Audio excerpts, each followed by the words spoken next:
Web novels and web novel audiobooks are not the same. If you simply copy and paste a web novel into an audiobook format, the final result will provide a poor listening experience. That's why I carefully revise every single chapter in this novel to ensure an enjoyable and immersive experience for you. I go through multiple rounds of rewriting and listening to make sure the narration flows naturally, almost as if you were reading it out loud yourself. This is not just a direct copy of the original novel. However, I do acknowledge that I adapted this novel for commercial purposes, so most chapters are paid content. I hope you understand that this does not violate copyright policies. The reason I do all of this is simple: I'm just a big fan. As many of you know, I love listening to web novel audiobooks, and this is one of my personal favorites. The audio speed is set to 3, but if that feels too fast, let me know. If there's a novel you'd like me to turn into an audiobook, feel free to suggest it, and I'll do my best to make it happen. Thank you for your support. Chapter 1, The Uchiha Hidden Leaf Village. Uchiha clan residents. Two figures silently appeared in a courtyard. A voice called from inside its house, "Shizue and Itachi, am I right?" "Yes, it's us, brother Kitaro," Shizue Uchiha replied.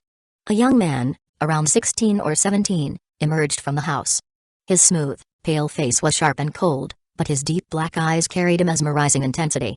Despite the coldness in his appearance, a gentle smile always lingered at the corner of his lips, making him approachable. This was Kitaro Uchiha.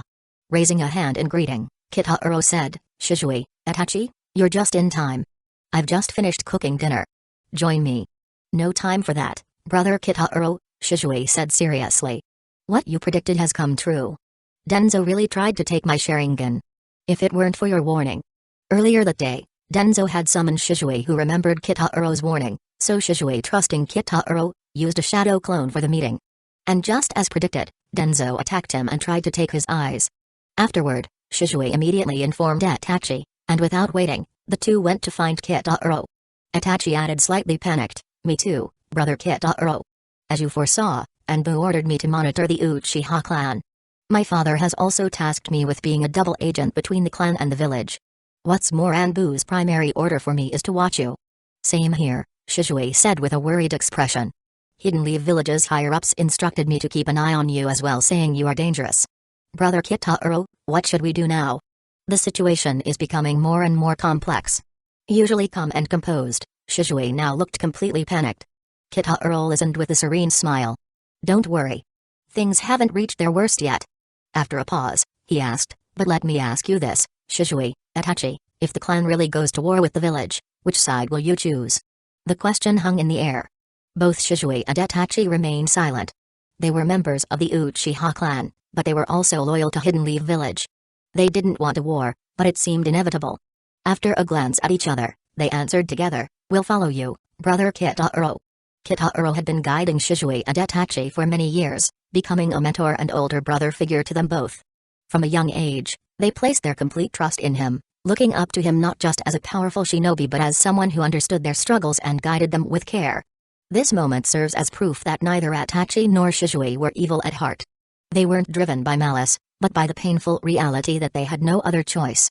Their pure hearts were burdened by the impossible situation they were thrust into. Itachi and Shizue were simply victims of their circumstances, shaped by a world that forced them to make unimaginable decisions.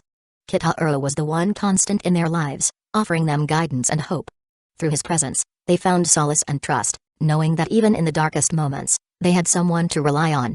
Someone who truly understood them. No one is born evil, and Kitaro had been there for them, building trust and shaping their bond from the very beginning. After hearing their words, Kitaro chuckled. "Following me, huh? Well, I have an idea. If we don't want a war between the Uchiha and Hidden Leaf Village, why don't we just leave?" "Leave?" Shizue's eyes widened in disbelief. "That's impossible. The clan head and the elders would never agree, and Hidden Leaf Village wouldn't allow it. The Uchiha are too powerful. If we leave, we'll be seen as a threat wherever we go. Allow us to leave?" Kitaro's voice turned cold. "Since when do we, the Uchiha, need permission from anyone?" Kitaro smirked to himself. "I'm free. Even Mizan Kibatsuji was kneeling before me, begging for his life. Not to kill him, but this time, I have to save the clan. It's not about killing anymore." Standing up, Kitaro said, "Come with me." "Where to?" Itachi asked. "Naka Shrine." Naka Shrine was the ancestral temple of the Uchiha and a key gathering place for the clan. It was located in Hidden Leaf Village's Uchiha district, home to the clan's patron deity. Beneath the 7th tatami mat from the far right in the main hall lay a hidden meeting place, where a stone monument containing the clan's secrets could only be read with certain dujutsu. Tonight, it would host a meeting to plan the coup. Inside Naka Shrine, Fugaku Uchiha stood before the gathered members of the Uchiha clan, his voice filled with righteous indignation. As you know, my son has infiltrated the Anbu and gathered critical information. For years, the upper echelons of Hidden Leaf Village have excluded our clan from decision-making, treating us like outcasts. But Hidden Leaf Village was founded by both the Uchiha and Senju clans. We have every right to participate in its governance. That's right. Came voices from the crowd, echoing in agreement. Fugaku's words struck a deep chord with the gathered Uchiha. Not only are we denied a say in village decisions, but the village goes out of its way to marginalize us. Our living conditions grow more difficult by the day. As the head of the Uchiha clan, I cannot stand by any longer. I've been patient long enough, but the leaders of Hidden Leaf Village have taken advantage of that patience. Since they refuse to treat us fairly, tonight our Uchiha clan will prepare to. Suddenly, the door to the shrine creaked open. 3 figures entered, Kitaro, Shisui, and Itachi. Hey, everyone. Kitaro greeted with a smile, casually raising a hand. Looks like we're a bit late. Fugaku, head of the Uchiha clan, smiled and addressed them. Kitaro, Shisui, Itachi. You've arrived just in time. Though young, Kitaro was regarded as the Uchiha clan's strongest member, with rumors suggesting that he might be the most powerful shinobi in all of Hidden Leaf Village. Shisui, slightly younger, was also highly skilled, ranked just behind Kitaro. Though Fugaku led the clan, his combat abilities were considered third among the Uchiha. There is still Itachi, who had awakened his 3 Tomoe Sharingan at just 11 years old. Itachi was already one of the clan's elites and would undoubtedly become one of its strongest fighters in the future. Together, Kitaro, Shisui, and Itachi were known as the 3 pillars of the Uchiha. It was their strength that gave the Uchiha clan, especially Fugaku, the confidence to push forward with the coup. Chapter 2, Another World. Kitaro looked at the people of his clan and knew what they always wanted to do. Chief, are you really going to proceed with the coup this time? Kitaro got straight to the point, looking at Fugaku Uchiha, the head of the Uchiha clan as well as the leader of the Hidden Leaf Village military police force. Fugaku Uchiha frowned. Kitaro, it's not that we want to launch a coup, but Hidden Leaf Village has wronged our Uchiha clan for far too long. You, more than anyone, understand how we've been marginalized in the village. He continued, his voice filled with frustration. For years, Hidden Leaf Village has pushed us into the most dangerous battles, where we've suffered countless casualties. But in return, what did we get? Suspicion. Mistrust. Distrust. They even call us traitors and Boo watches our every move. We are under constant surveillance. We haven't even been allowed to leave the village in 3 years. Hidden Leaf Village doesn't see the Uchiha as one of their own. If this continues, our clan may be wiped out in less than a decade. So it's not that we want to revolt, but that we have no choice. Kitaro listened, silently admiring Fugaku's foresight. The man was correct, though perhaps too optimistic. The Uchiha clan would not last 10 years under these conditions. It would only be 1 or 2 at most. Shaking his head, Kitaro replied, the leaders of Hidden Leaf Village aren't fools. They've been keeping an eye on us for a long time and have laid countless traps. The moment we act, Hidden Leaf Village will know. The other clans in the village aren't to be underestimated either, especially the Sarutobi clan. The 3rd Hokage has used his position to strengthen his clan over the years. The power they've amassed is staggering. Meanwhile, the Uchiha have only grown weaker under their relentless oppression. Even if we manage to succeed, the losses would be catastrophic. Only a fraction of our people would survive, if that. And let's not forget the villagers. They've been poisoned by rumors. They won't see us as liberators but as traitors. Do you really think we can rule the entire village under these conditions? And that's not all, Kitaro added. The other ninja villages won't sit idly by while we fight. They'll see Hidden Leaf Village in chaos and take advantage of the opportunity to attack. We'll be fighting on multiple fronts, and in the end, both Hidden Leaf Village and the Uchiha will be destroyed. Fugaku sighed deeply, his frustration mirrored by the clan members around him. So what do we do? Let Hidden Leaf Village continue to push us around? Yeah. They treat us like garbage. One elder yelled. They call us traitors, even though we've shed blood for them. Another added. The crowd murmured in agreement, their voices tinged with anger and resentment. Ever since the Nine Tails attacked Hidden Leaf Village 5 years ago, the Uchiha had been blamed and ostracized, making life increasingly difficult. Fugaku, visibly troubled, said, Kitaro, we've considered the risks. But you see, We have to try something because, sooner or later, we'll be left with no other way out. There is a way out, Kitaro responded calmly. It just depends on whether you're willing to take it. The crowd fell silent. What way? Fugaku asked, skeptical. If Hidden Leaf Village continues to reject our clan, why not separate entirely? Kitaro suggested. If they don't want us, let's leave. Leave? Fugaku repeated, disbelief evident in his voice. That's impossible. No way Hidden Leaf Village would allow it. An elder shouted. Kitaro chuckled. You're thinking too small. Even if we wanted to leave, you're right. Hidden Leaf Village wouldn't let us go easily. But I'm not talking about leaving Hidden Leaf Village. I'm talking about leaving this world. The room was silent, everyone staring at him in confusion.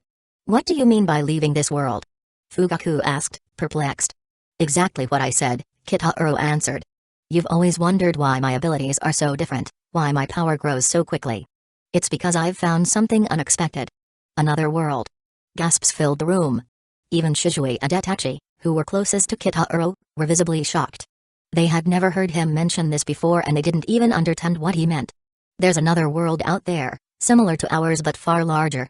It has many races, many powerful factions, and countless strong warriors.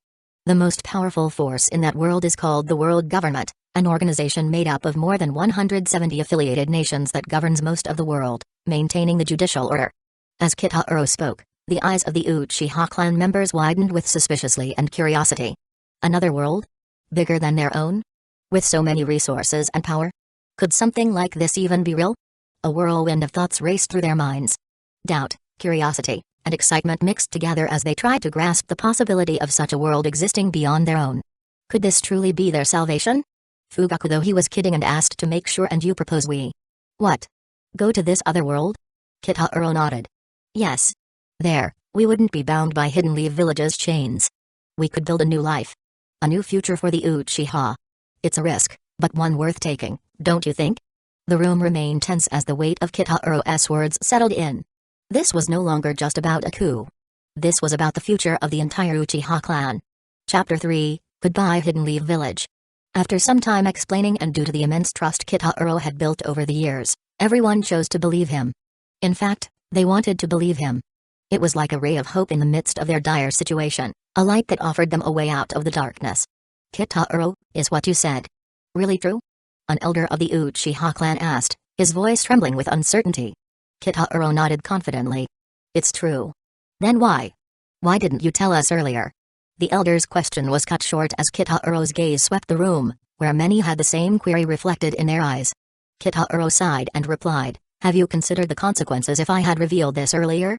The moment this secret was known, Hidden Leaf Village would have ordered me to lead a campaign to conquer that other world.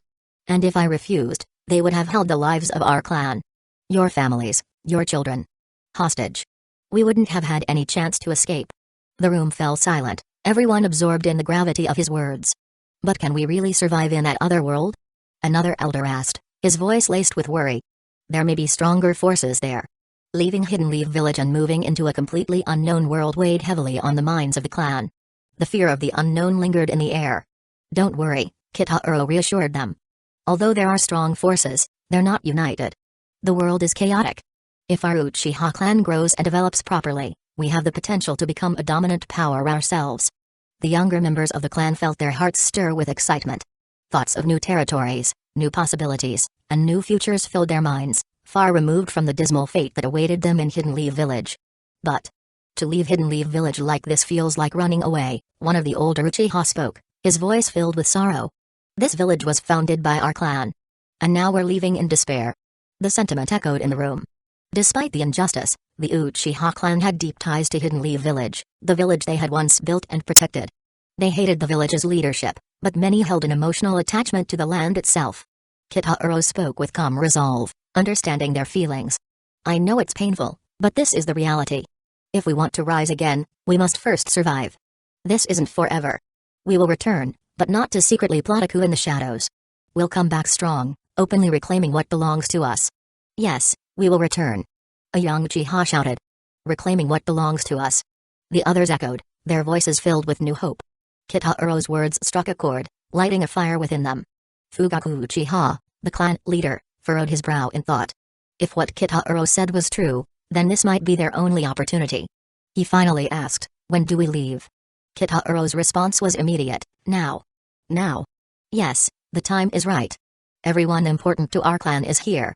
And as we speak, Hidden Leaf Village has already taken action." Fugaku's eyes widened with realization. "Action? You mean?" Kitaro nodded. "Yes. Hidden Leaf Village's higher-ups know about tonight's planned coup. They've been waiting, watching for us to make a move so they can annihilate the Uchiha clan in one strike." Shock rippled through the room. The clan had underestimated Hidden Leaf Village's surveillance. "Hidden Leaf Village is no longer ours," Kitaro continued. "It hasn't been for a long time. If you want to take control of your own destiny, we must grow stronger first." At that moment, Kitaro's Sharingan flared with power. The space in front of him began to shimmer and ripple, as if the air itself were being torn apart. A portal appeared, a window to another world. "Let's go," Kitaro said, his voice steady and determined. Without hesitation, the Uchiha clan members began stepping into the portal, one by one. Kitaro waited until the last of them had crossed, then he turned, glancing back at the village. A faint smile touched his lips as he whispered, "Goodbye, Hidden Leaf Village." Kitaro had already planned everything. On this day, every single member of the Uchiha clan, regardless of age or condition, had gathered at Naka Shrine. Whether young children or the elderly, even those bedridden by illness, all were present. Kitaro had ensured no one was left behind, knowing that their survival depended on this unified escape. He had built trust within the clan over years, and now, in their most desperate moment, they followed him without question. They believed in him, even when the unknown loomed. This gathering was not just a tactical move. It was their last hope to preserve the Uchiha legacy. Outside Naka Shrine, Hidden Leaf Village's Anbu forces had encircled the area, waiting for the signal to attack. The third Hokage, Sarutobe Hiruzen, stood next to Denzo, his expression somber. "Denzo, are you certain the Uchiha will launch the coup tonight?" Hiruzen asked, his voice tinged with unease. "Absolutely," Denzo replied, his voice cold and resolute. He signaled to one of his men, an Ibarame clan member, who released a swarm of black insects to scout the shrine. Moments passed before the bugs returned, but the expression on the Ibarame's face darkened with confusion. "What is it?" Denzo demanded. "There's no one inside," the Ibarame ninja reported, disbelief coloring his voice. "Naka Shrine is empty. The entire Uchiha clan has disappeared." Hiruzen and Denzo exchanged shocked looks before barking orders to search the area. But no tunnels, no signs of escape could be found. The Uchiha clan had vanished without a trace. "Find them!" Denzo roared, his fury barely contained. "Search the entire village, the entire ninja world if you have to. I want them found." Hiruzen, meanwhile, stood quietly, his gaze drifting toward the horizon. His mind lingered on Kitaro Uchiha. The young man he had never fully understood. Deep down, he felt it. The Uchiha would return. And when they did, the entire ninja world would shake from the Uchiha. Chapter 4, One Piece World. In the another world in the heart of a dense forest, a space-time passage shimmered into existence. One by one, over 200 members of the Uchiha clan emerged, disoriented yet alert, as they stepped into a new world. The scenery resembled their home. Blue skies, towering trees, and lush vegetation. But something felt different. Moments ago, it had been night in Hidden Leaf Village, yet here, it was broad daylight. A sense of unease swept through the group, and confusion began to stir. Fugaku Uchiha, still processing the situation, turned to Kitaro. "Kitaro, where are we?" Kitaro shook his head. "I'm not entirely sure. The transfer is random each time, and this world is vast. I only know a small part of it." Fugaku quickly composed himself and issued orders. "Itachi, scout the area. The rest of you, stay put and remain vigilant." Itachi, ever efficient, vanished into the forest. Fugaku then turned to Kitaro. "Based on what we know about this world, what should be our first course of action? And what do we need to avoid?" Kitaro paused for a moment, gathering his thoughts. "Actually, our clan already has significant advantages in this world, so there's no need to worry. The Uchiha aren't weak. Our priority should be to find a safe location first." Fugaku listened carefully to Kitaro's words, nodding. "But we can't afford to act rashly, we must be prepared for anything," Fugaku said, his tone firm. Just then, Itachi returned swiftly. "It's an island. There's a village at its center, but something unusual. All the inhabitants are women. I didn't see a single man. There are giant statues of snake-like monsters surrounding the area, and engraved into the mountainside are the characters 9 snakes, Guja." "Snakes?" Fugaku's expression darkened at the mention of snakes, recalling an old foe. "Orochimaru?" he muttered under his breath. But Kitaro interjected, "No, this is a different world. This place is known as Amazon Lily, a country located in the Calm Belt." "What? Brother Kitaro, is it troublesome here?" Shizue asked, noticing Kitaro's frowning expression. Kitaro nodded, a hint of concern in his voice. "Yes, this is the Calm Belt, and dealing with this country could be a headache." Seeing the Uchiha members were unfamiliar with these terms, Kitaro continued, "The Calm Belt is dangerous. The sea surrounding this island is home to enormous creatures called sea kings. The smallest of them make the Nine Tails look tiny." "What?" gasped echoed among the group. The memory of Nine Tails' destructive size 5 years prior still haunted their minds. Kitaro elaborated, "But the sea kings aren't our main concern. The women of this village are all strong warriors. Amazon Lily is the homeland of the Kuja tribe, a race of warriors and hunters, all of whom are females. The women here value strength more than beauty, and their warriors are not to be underestimated. This village is highly exclusive. No men are allowed." The men of the Uchiha clan exchanged bewildered glances. "How does a country survive without men?" someone muttered. Kitaro gave a wry smile. "Women of the right age are allowed to leave the island, and when they return pregnant, they always give birth to girls." Everyone was speechless. The Uchiha clan, battle-hardened as they were, found this revelation bizarre. "Should we leave?" one of the younger male members suggested, recognizing the potential danger of staying on the island. Kitaro shook his head firmly. "We can't. The Calm Belt is too dangerous without special ships. Leaving now would expose us to the Sea Kings. Our best bet is to negotiate with them, to avoid conflict if possible." Whoosh! Just then, an arrow thudded into the ground in front of Kitaro, sending the Uchiha members into a defensive stance. Kitaro raised his hand, signaling them to stay calm. Dozens of women emerged from the surrounding forest, encircling the Uchiha clan. Each held a snake-like bow, their eyes fierce and vigilant. Their attire, animal skin swimsuits, revealed their athletic, battle-ready physiques. A tall, powerful woman with a high black ponytail stepped forward, her voice sharp as she called out, "Who are you, and why have you intruded on Amazon Lily?" Kitaro stepped forward, his hands raised in a gesture of peace. "We didn't mean to intrude. We arrived by accident and are merely seeking help. As you can see, we have old people and children with us. We mean no harm." The warrior woman's eyes scanned the crowd but remained skeptical. Even if there were occasional outsiders who miraculously drifted here, most of them would turn into corpses by the time they arrived on the island. There had never been so many outsiders on this island before. After some time, an old woman appeared, pushing her way to the front. Her eyes went wide as she pointed at Kitaro and the others, her voice trembling with shock. "Oh my god. Isn't this a man?" Chapter 5, Taking Action. "What?" The Amazon warriors were shocked. "A man? Is this a man?" The first time I've ever seen one." Many of the women stared at Kitaro and the group of Uchiha men as if they were rare creatures. In Amazon Lily, men were nothing more than legends. It was like staring at rare animals in a zoo, only without the food being thrown. The men of the Uchiha clan, including Kitaro, were left speechless. What was so strange about men? It's like men are rare creatures. When did men become this valuable? Kikyo's face turned grim. "Men? Here? And so many of them. This is a disaster. Prepare to attack." The women immediately raised their bows and aimed at the Uchiha clan, their curiosity giving way to their duty as warriors. According to Amazon Lily's ancient beliefs, men were greedy, dangerous beings who would spread disasters in all places they set foot in.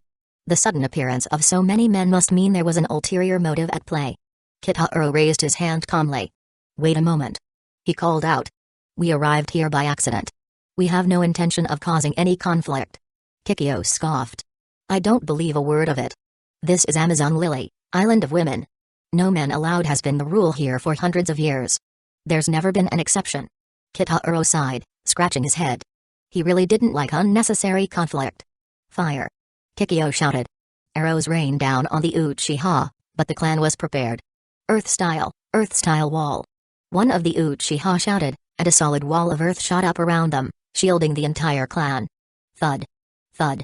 The Amazon arrows struck the wall, creating small craters but failing to penetrate the defense. "What is this?" Kikyo and the warriors were astonished. Walls of earth springing up out of nowhere? Could these men wield sorcery? No wonder they are called the source of evil. Whoosh! Suddenly, Uchiha clan members rushed out from above the wall. "Fire!" Kikyo ordered, but the Uchiha dodged every arrow. In seconds, they had closed the distance. "Damn it! They're intruders. Kill them!" Kikyo growled. Her face darkened. These men moved too swiftly, with too much skill. Could the world government have sent them? Then, a cold voice spoke from behind her. I suggest you stay still. A blade lightly touched the back of Kikyo's neck. The cold steel made her freeze. When? She whispered, shocked. She hadn't seen anyone approach, and now most of her warriors were already subdued. Even Elder Nyan, Gloriosa, had been restrained by the Uchiha prodigy, Shishui, his blade resting lightly on her shoulder. Elder Nyan's expression was tense. These strangers were powerful. Too powerful. Especially the young man who had spoken earlier. He seemed capable of wiping them out in an instant. Elder Nyan spoke with measured calm. Who are you? The Uchiha member's strange red eyes, spinning ominously, unnerved her. Kitaro smiled gently, though it didn't ease the tension. We are the Uchiha clan, he said. Think of us as a hidden family. We have no ill intentions. We ended up here by accident while migrating, and now we're stranded. You know as well as we do how dangerous the calm belt is. We just need some help to get out. Elder Nyan considered his words carefully. I can't make that decision. It's up to the Empress, Boa Hancock. She'll be back soon. Fine, Kitaro agreed. We'll wait for her return. He sheathed his blade, signaling the other Uchiha to do the same. The Amazon warriors were shocked. None of them had expected the men to withdraw so easily. But, Kitaro added, my people are tired from the journey. We need food and a place to rest. He handed Elder Nyan a gold bar. Elder Nyan took the gold, her eyes narrowing thoughtfully. Very well, she said. We'll welcome you into the village for now. Kitaro returned to the Uchiha. Kikyo was outraged. Wait, Elder Nyan. How can you let them into the city? Especially with so many men. Elder Nyan wiped the sweat from her brow, her tone firm. What choice do we have? Do you want them roaming the island freely? Didn't you notice their expressions when they put away their weapons? They weren't the least bit concerned about us continuing to fight. They had no fear because they're confident they can wipe us out if we resist. Kikyo hesitated, realizing that from the start, none of the Uchiha had shown any signs of worry, not even the elderly or the children. They exuded absolute confidence. But still, the attitude of the Uchiha clan never changed, their absolute confidence and no fear of death were their nature. Enough. Elder Nyan cut her off, her voice low but urgent. You thought he was making a request? No. He was simply giving us notice. This is beyond our control now. She sighed. Empress Hancock will return soon. Our job now is to keep them calm until she arrives. Only she can deal with the Uchiha. Chapter 6, New Home. The Uchiha clan followed the warrior women of Amazon Lily into the heart of their women empire. As they walked through the city, the Uchiha members couldn't help but marvel at their surroundings. The city, nestled within a low valley at the island's center, was dotted with castles built into the cliffs. The architecture, while reminiscent of the traditional homes in Hidden Leaf Village, appeared more ornate, with an elegance and beauty that stood out. Everywhere, there were snake motifs. Statues, carvings, and even live snakes coiled around the inhabitants, signifying a deep reverence for snake totems. Soon, they arrived at a grand castle perched on one of the cliffs. The interior was vast, more than capable of housing the more than 300 members of the Uchiha clan. Dear guests, a warrior addressed them, I apologize for the lack of proper accommodations. Arkuja, 9 Snakes, tribe has never had outsiders, so we don't have inns.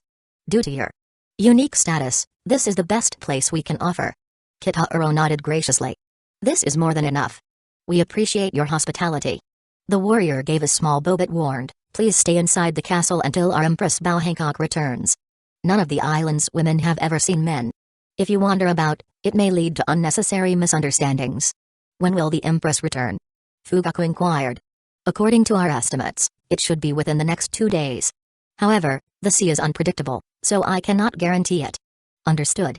I will ensure my people remain here, Kitaro assured her. The Amazon warrior, relieved by his cooperation, excused herself. As she left, she couldn't shake the unsettling feeling Kitaro gave her. Despite his calm demeanor, there was something monstrous about his presence that kept her on edge.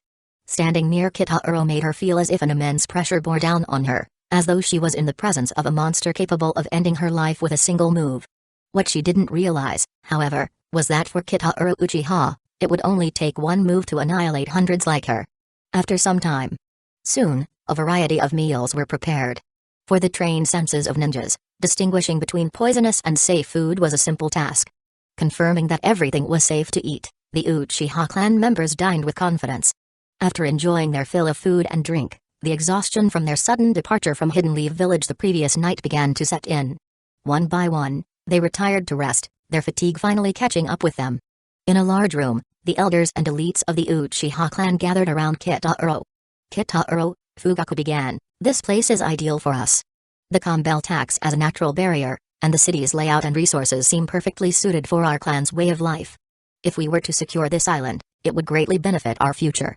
Fugaku's eyes gleamed with ambition. Though Hidden Leaf Village had stifled him for years, his sharp leadership instincts had not dulled. Now that they had left their home, finding a place to rebuild the Uchiha legacy was paramount, and this island appeared to be the perfect opportunity. Kitaro nodded thoughtfully. I understand your perspective, Fugaku, but if we go about this carelessly, we will meet fierce resistance. Possibly even more intense than what we faced in Hidden Leaf Village. A hostile takeover would destroy the island's natural balance and any potential benefits. Shizue Uchiha, ever the diplomat, offered a solution. What if I use Kodo Matsukami to control their leader, Boa Hancock?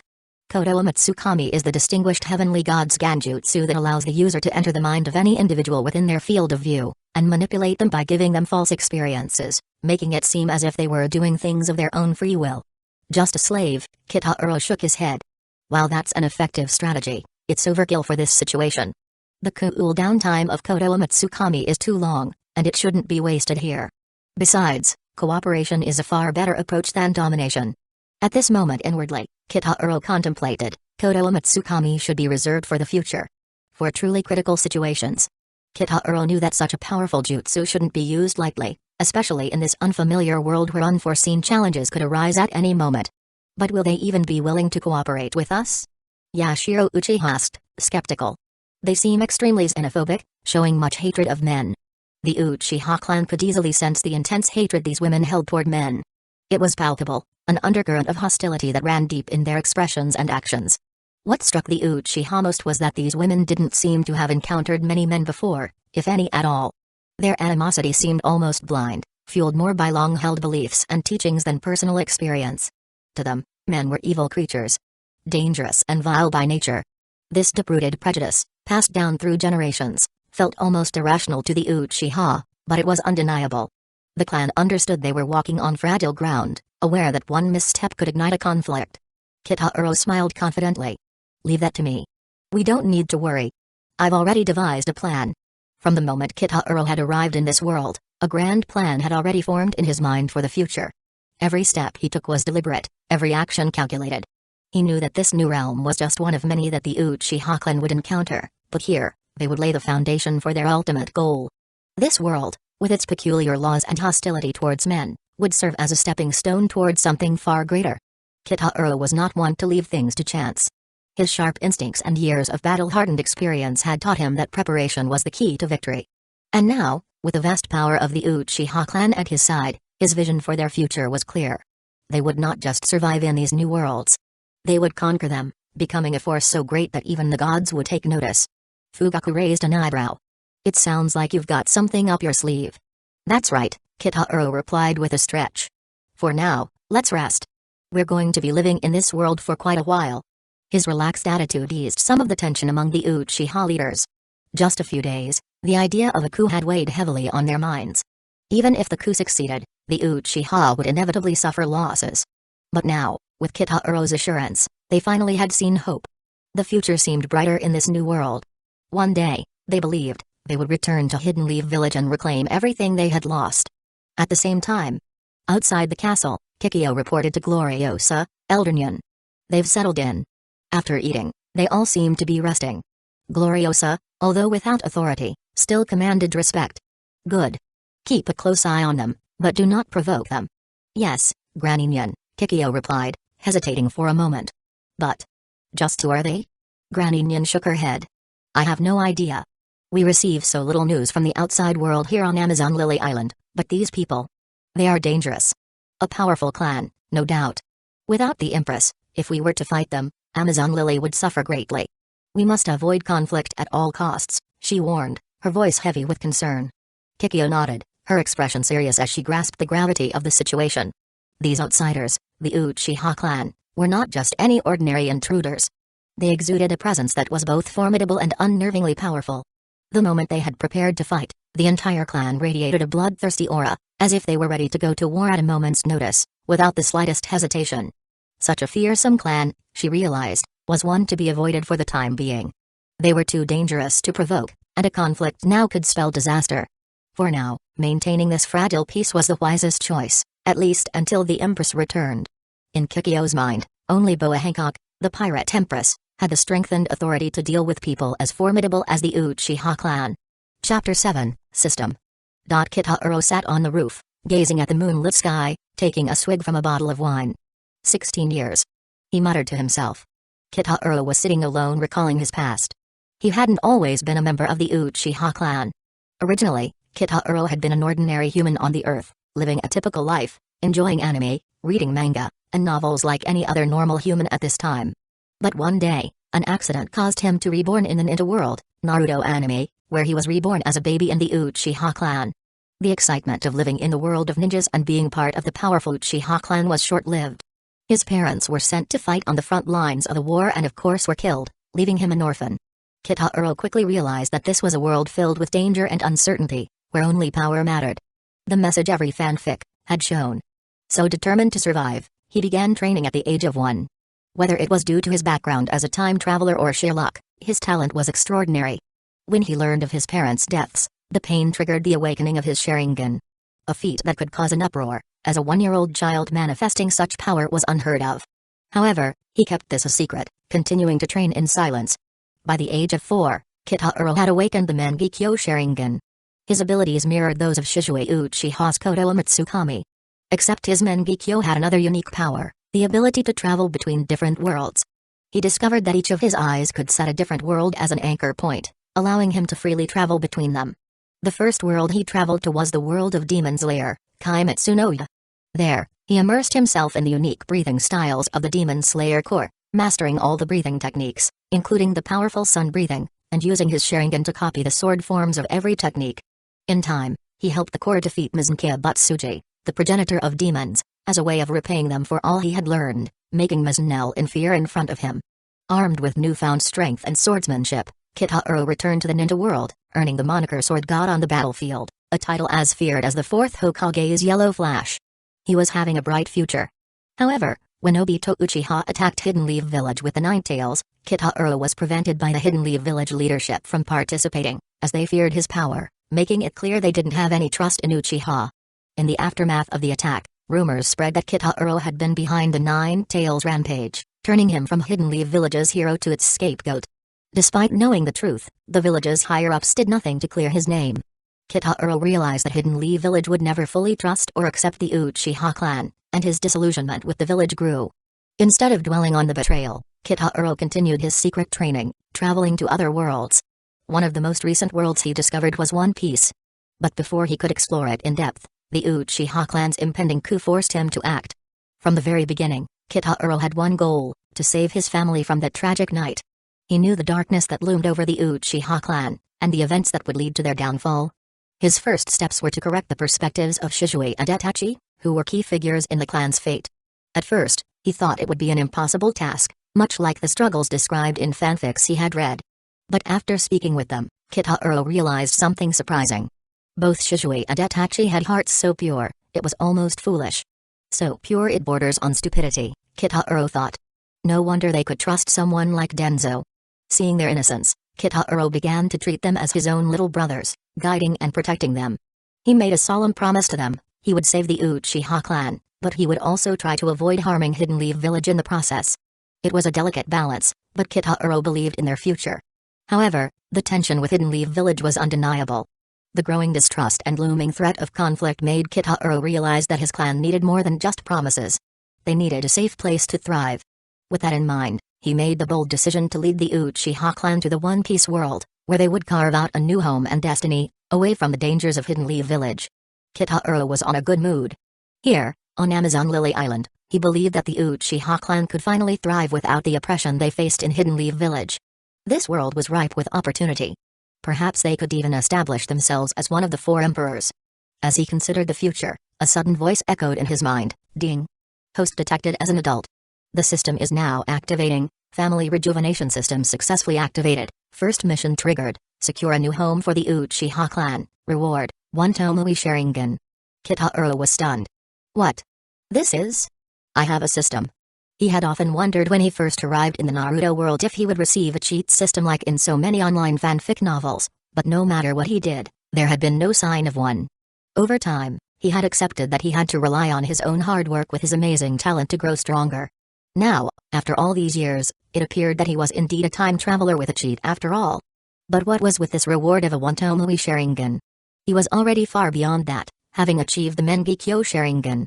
Was the system serious? Kitahuro chuckled to himself. At least. No, maybe it will be of some help for me in the future. I think. Chapter 8, The Pirate Empress. Kitahuro was confident in himself. He didn't need a system to rise or get stronger. Real power come from real efforts. But still he wanted to take advantage of the so-called system. System, do you know what level my Sharingan is? Kitahuro asked, his voice calm but curious. Mengekyo Sharingan, he sighed. Then you still want to reward me with a One-Tomui Sharingan? Can't you give me something more useful? This is the current task. It cannot be changed or refused. Failure to complete will result in system functions remaining locked. Kitahuro's eye twitched in irritation. Tasteless, he muttered. What a waste of time. The irony wasn't lost on him. A time traveler with a system should be on top of the world. But his system was proving more frustrating than anything else. It felt like reaching near godhood only to be sent back to mortal state, all for the sake of fulfilling some trivial tasks. Whatever, he grumbled. I've been through worse. Despite his irritation, Kitahuro knew he would get through it. He had to. Finding a new base for the Uchiha clan was already on his agenda, so completing this task would just be a means to an end. He had never relied on the system anyway. Everything he had achieved up until now was through his own effort.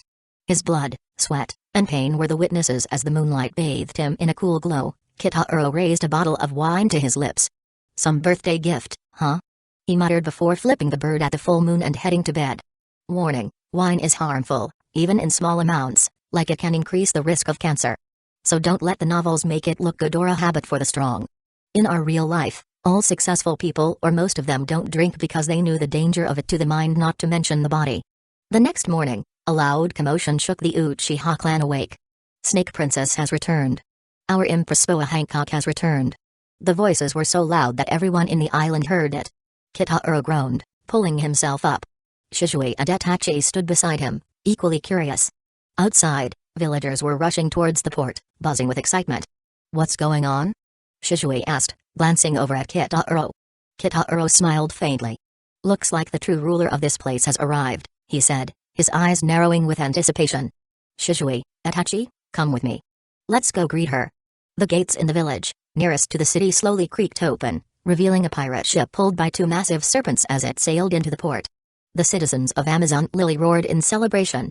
Lady Hancock? Our Empress has finally returned. Welcome back. Thank you for your hard work, Kuja Pirates. I also want to join Kuja Pirates. Almost all people who could come, gathered here. They were on both sides of the road to welcome the Kuja Pirates. The crew disembarked, their spoils evident from the satisfied grins on their faces. Among them, the village girls gazed in awe at the pirates, aspiring to join their ranks one day. Then, amidst the cheers, a woman descended from the ship. She was tall and slender, with long black hair that cascaded past her waist, framing her high forehead and chin in elegant locks. Her dark brown eyes, framed by long, voluminous lashes, glinted with a piercing gaze. Her pale skin seemed to glow under the sun, and her narrow waist accentuated her curvaceous figure, drawing attention to her notably large breasts. A pair of large golden serpent earrings dangled from her ears, swaying with each graceful step she took. She is known as the most beautiful person in the world. The Pirate Empress. Boa Hancock. Ah, the Boa sisters. Lady Marigold. Lady Sandersonia. And Lady Hancock. She's even more beautiful in person. The crowd erupted in admiration. A woman respectfully addressed Boa Hancock, thank you for your hard work. The convoy is ready. Should we? Boa Hancock gave a slight nod, but her sharp eyes noticed the tense expressions of the protector soldiers. What has happened recently? She asked, her voice cold with authority. The soldiers guarding the island visibly stiffened. Men were forbidden on Nine Snakes Island, and Boa Hancock's hate for men was no secret. If one had dared to set foot on the island, the consequences would be severe. The fear in their faces confirmed that something was terribly wrong. Sensing the unease, Boa Hancock's gaze narrowed, her posture rigid. It looks like something happened, she said, her voice icy. Tell me. What has happened? Just as the words left her lips, three unfamiliar figures emerged on the street, instantly drawing everyone's attention. Who? Before the guards could react, Kitaro stepped forward, attempting to explain. Hello, respected Empress Hancock. We are. But Boa Hancock's face twisted with fury, cutting him off sharply. A man? She hissed in disbelief. Man? Men? The crew erupted in shock, their voices filled with astonishment. How could men possibly have entered the sacred Kuja tribe island? The crowd parted to reveal three figures standing in the street. Kitaro, Shizui, and Itachi. Hancock's expression twisted with disgust. Men? How dare they set foot on our sacred island? Her voice was like a thunderclap, silencing the entire port. Take them down, she commanded, and the Kuja warriors charged without hesitation. Shizui and Itachi stepped forward, their movements so swift that the attacking warriors didn't stand a chance. Within seconds, the elite warriors of the Kuja pirates lay defeated at their feet. The onlookers gasped in shock. These men had taken down Amazon Lily's fiercest warriors with ease. As the tension mounted, the remaining warriors raised their weapons, ready to strike again. But Kitaro raised his hands in a gesture of peace. Hey, now, he said with a wry smile. This isn't exactly the warm welcome we were hoping for. Boa Hancock glared at him, her piercing gaze enough to intimidate most men. But Kitaro met her eyes with calm composure. She hesitated, sensing something different about him. Man, she hissed, tell me the truth. Who are you, and what are you doing on my island? My name is Kitaro Uchiha, he replied evenly.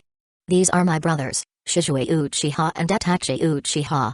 We are from the Uchiha clan, and due to unforeseen circumstances, we've had to relocate. Our arrival here was an accident, nothing more. Hancock's eyes narrowed further, suspicious yet intrigued. The crowd held its breath, waiting to see what the pirate empress would do next. Chapter 9, Deal or Bet. Hancock heard these words but didn't believe any of that. Nonsense. This is the calm belt, surrounded by the lairs of giant sea kings. No ordinary people could ever make it here. You must have bad intentions. Kill them. Boa Hancock commanded with fury in her voice, cutting Kitaro off before he could even respond. Her words were enough to rouse the Kuja warriors. They readied themselves to attack, but just before the clash could begin, a voice rang out. Wait a minute. An old woman stepped forward, hobbling on her cane. It was Gloriosa, the former empress and Hancock's elder. What is it, old woman? Boa Hancock's expression twisted into one of disdain as she glared at Gloriosa. Did you allow these three men to set foot here? Her tone was accusatory, filled with the same disgust she harbored for men in general. It was me, Gloriosa said firmly, her voice steady despite the tension in the air. And I did it for the sake of national security. Hancock sneered. Our land is forbidden to men. The moment they set foot on Amazon Lily, it became a capital crime. And you? She pointed her finger at Gloriosa. Bringing them into Nine Snakes, Kuja City is also treasonous. We'll kill them, then deal with you afterward, old woman. Suddenly, the Kuja warriors in the front row collapsed to the ground, unconscious. What's happening? Hancock's sharp voice cut through the stunned silence as she turned back to Kitaro. What did you do? Kitaro raised his hands with a calm smile. Nothing much. Just a little genjutsu. It was then that Hancock noticed the glowing red eyes of Kitaro and his brothers. 3 Tomoe circled their pupils, casting an eerie, mesmerizing glow. The moment Hancock saw them, even she, as proud and powerful as she was, felt a chill run through her spine. Those eyes were undeniably evil. Even Gloriosa shuddered as she watched. Just like I though, she thought. This young man's abilities are terrifying. If we had attacked their clan head-on yesterday, we might have caused irreversible harm to ourselves. Kitaro lowered his hands and spoke with a calm authority. Perhaps now you'll hear me out. Hancock narrowed her eyes. Man, speak your piece, but don't think I won't kill you if I don't like your answer. Kitaro smiled. We, the Uchiha clan, want to propose a partnership with Amazon Lily. One of the Kuja warriors stepped forward angrily. A partnership? What makes you think you're worthy of partnering with us? Do you even realize who you're talking to? This is Lady Hancock, the Pirate Empress. The Pirate Empress, Boa Hancock, one of the 7 warlords of the sea, Kitaro continued calmly, renowned as the most beautiful woman in the world. I've heard of you, and now that I've seen you in person, I must admit, your reputation is well earned. Boa Hancock's eyes narrowed further, disdain creeping into her gaze. Another man blinded by beauty, she thought. They're all the same. All men are disgusting. Knowing all that, you still dare to speak of cooperation? Just because you have some strange abilities doesn't mean you can do as you please here. One of the Kuja warriors spat. Boa Hancock raised her hand to stop her crew. Her curiosity was piqued, though she would never admit it. What kind of cooperation do you have in mind? I know of a place filled with mountains of gold, Kitaro said smoothly. Enough to make all your wildest pirate dreams come true. In exchange for half of the treasure, all I ask is for a piece of land where my Uchiha clan can live and thrive. But Kitaro was thinking, no matter who get the gold, it will be mine with the country in the future impossible. Hancock snapped before he could even finish. Men are forbidden here. This has been the law for centuries. Amazon Lily will never allow men to live among us. Kitaro didn't seem deterred. Instead, he leaned in slightly, his tone taking on a teasing edge. Don't be so quick to dismiss the idea. It's not just a little gold. It's enough to build mountains. Real mountains. The Kuja pirates exchanged glances, their greed plain on their faces. Even hardened pirates like them couldn't resist the allure of such a fortune. Mountains of gold? They murmured among themselves. Hancock, noticing their wavering resolve, sneered. I don't need your cooperation. If I capture you, I'll get the location of that gold by force. Kitaro chuckled. You're clever, but I assure you, trying to force the information out of us would result in unnecessary casualties on your side. How about we make this more interesting? Let's make a bet. Hancock's eyes flickered with interest despite herself. A bet? Kitaro nodded and gestured to the arena behind them. This is the land of warriors, after all. How about a 3-on-3 battle? If we win, you grant us the land we seek and honor our deal. If you win, I'll tell you where the gold is, and my clan will be at your mercy. Hancock's lips curled into a wicked smile. These men have a death wish. You know quite a lot for someone who's about to die, she said coolly. Fine. If you want to die entertaining me, I'll agree to your terms. The Kuja pirates roared in approval, eager for the spectacle to begin. Soon, everyone gathered at the arena, a large circular platform surrounded by deep trenches filled with jagged blades. The pit alone was enough to ensure that any mistake would result in certain death. I heard there are men here. Men? Those people over there are men? They don't look as scary as I thought they would. Don't be fooled by their appearance. My mother said men are liars, and the more handsome they are, the better they are at lying and the more dangerous they are. The crowd buzzed with excitement as the battle was about to commence, but Kitaro remained calm. His eyes glinted with quiet confidence. This bet is just the beginning, he thought. And I never lose. Kitaro had already made plans for this world and of course for Amazon Lily. Chapter 10, Black Panther Bakura. The arena. The atmosphere was tense as the Uchiha clan watched from a small, cordoned-off area of the arena. They had a clear view of the battle below. This is a smart move by Kitaro, Fugaku Uchiha commented, observing the stage. This fight will not only reduce the number of casualties to 0 but also show them our strength. The Uchiha clan had already recognized the Kuja's fighting power from the previous encounter. Though their country was composed entirely of women, they were warriors not to be underestimated. A direct conflict with Amazon Lily would certainly result in heavy losses on both sides. The bet offered a solution. If they won, they'd demonstrate their prowess and avoid unnecessary bloodshed. And even if the Kuja reneged on their agreement, they would be wary of the Uchiha's abilities. Meanwhile, on the arena floor, Kitaro stood calmly as his first opponent appeared, a massive black panther, towering at 4 to 5 meters tall and 6 to 7 meters long. It growled menacingly at Kitaro, saliva dripping from its jaws as if savoring a future meal. This black panther, Bakura, was no ordinary beast. It had been raised for generations by Amazon Lily's emperors as an executioner. Boa Hancock sat at the highest point in the arena, crossing her legs arrogantly as she addressed Kitaro. This isn't even a true match, Hancock said, her voice dripping with disdain. Bakura here ensures there's nothing left of the executed, not even bones. But if you're truly worthy to face me, then show your strength. Prove you can survive this test, or die trying.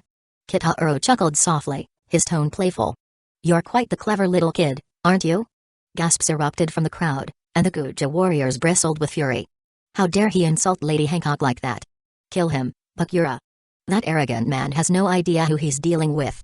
The Amazon Lily spectators, loyal and passionate as ever, roared in defense of their empress, their voices a wave of anger aimed at Kitaro. Hancock was annoyed and with a single command from her, Bakura lunged at Kitaro with blinding speed, its enormous jaws wide open, ready to rip him apart. The crowd watched, anticipating a swift and brutal execution. But Kitaro remained unfazed. He raised a single hand and spoke calmly. Stop. In an instant, Bakura froze mid-lunge, its massive body halting mere inches from Kitaro. The crowd gasped, eyes wide with disbelief.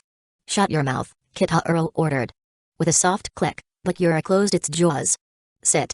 The Black Panther obediently sat down on the arena floor. Now, give me your paw.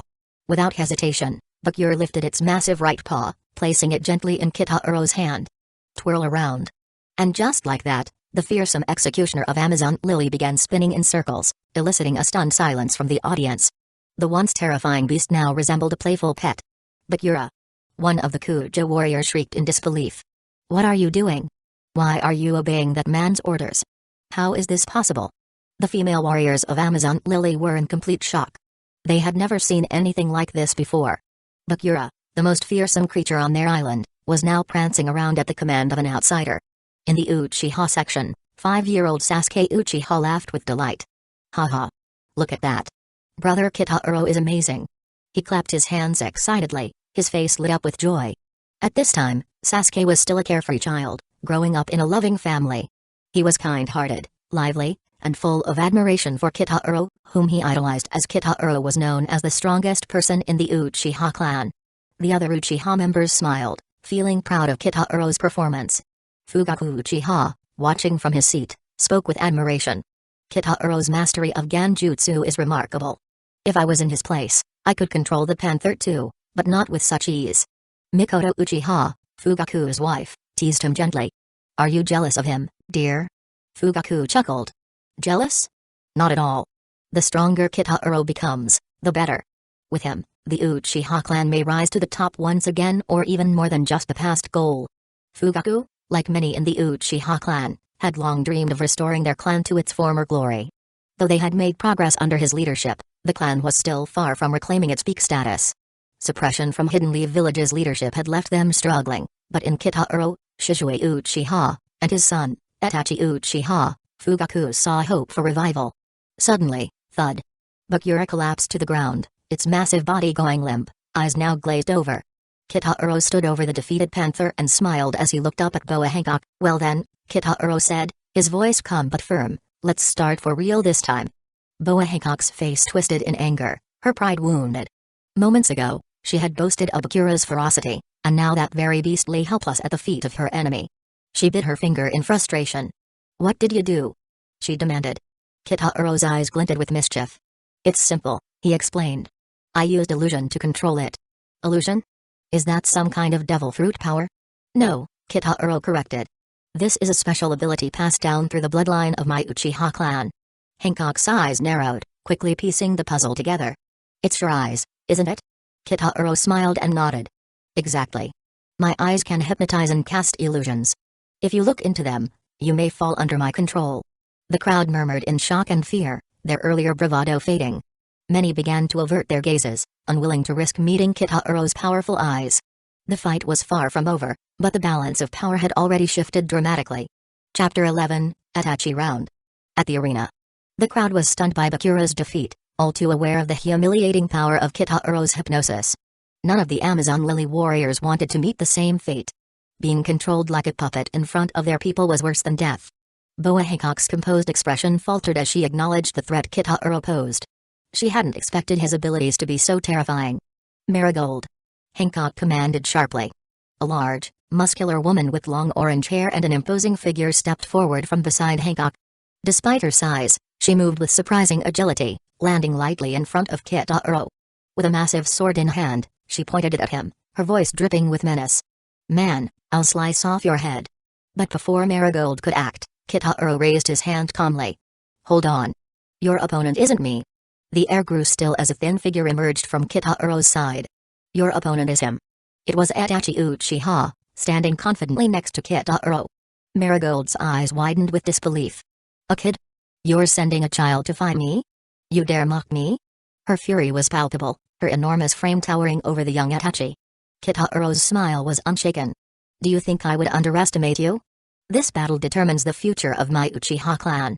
Itachi is no ordinary child. He's a prodigy of our clan, and I trust him with this fight. Itachi nodded with quiet determination, his eyes reflecting an unshakable resolve. He wanted to bring victory for his clan. Marigold sneered, her voice dripping with condescension. Boy, don't think I'll show you any mercy just because you're a child. Without warning, Marigold's body began to change.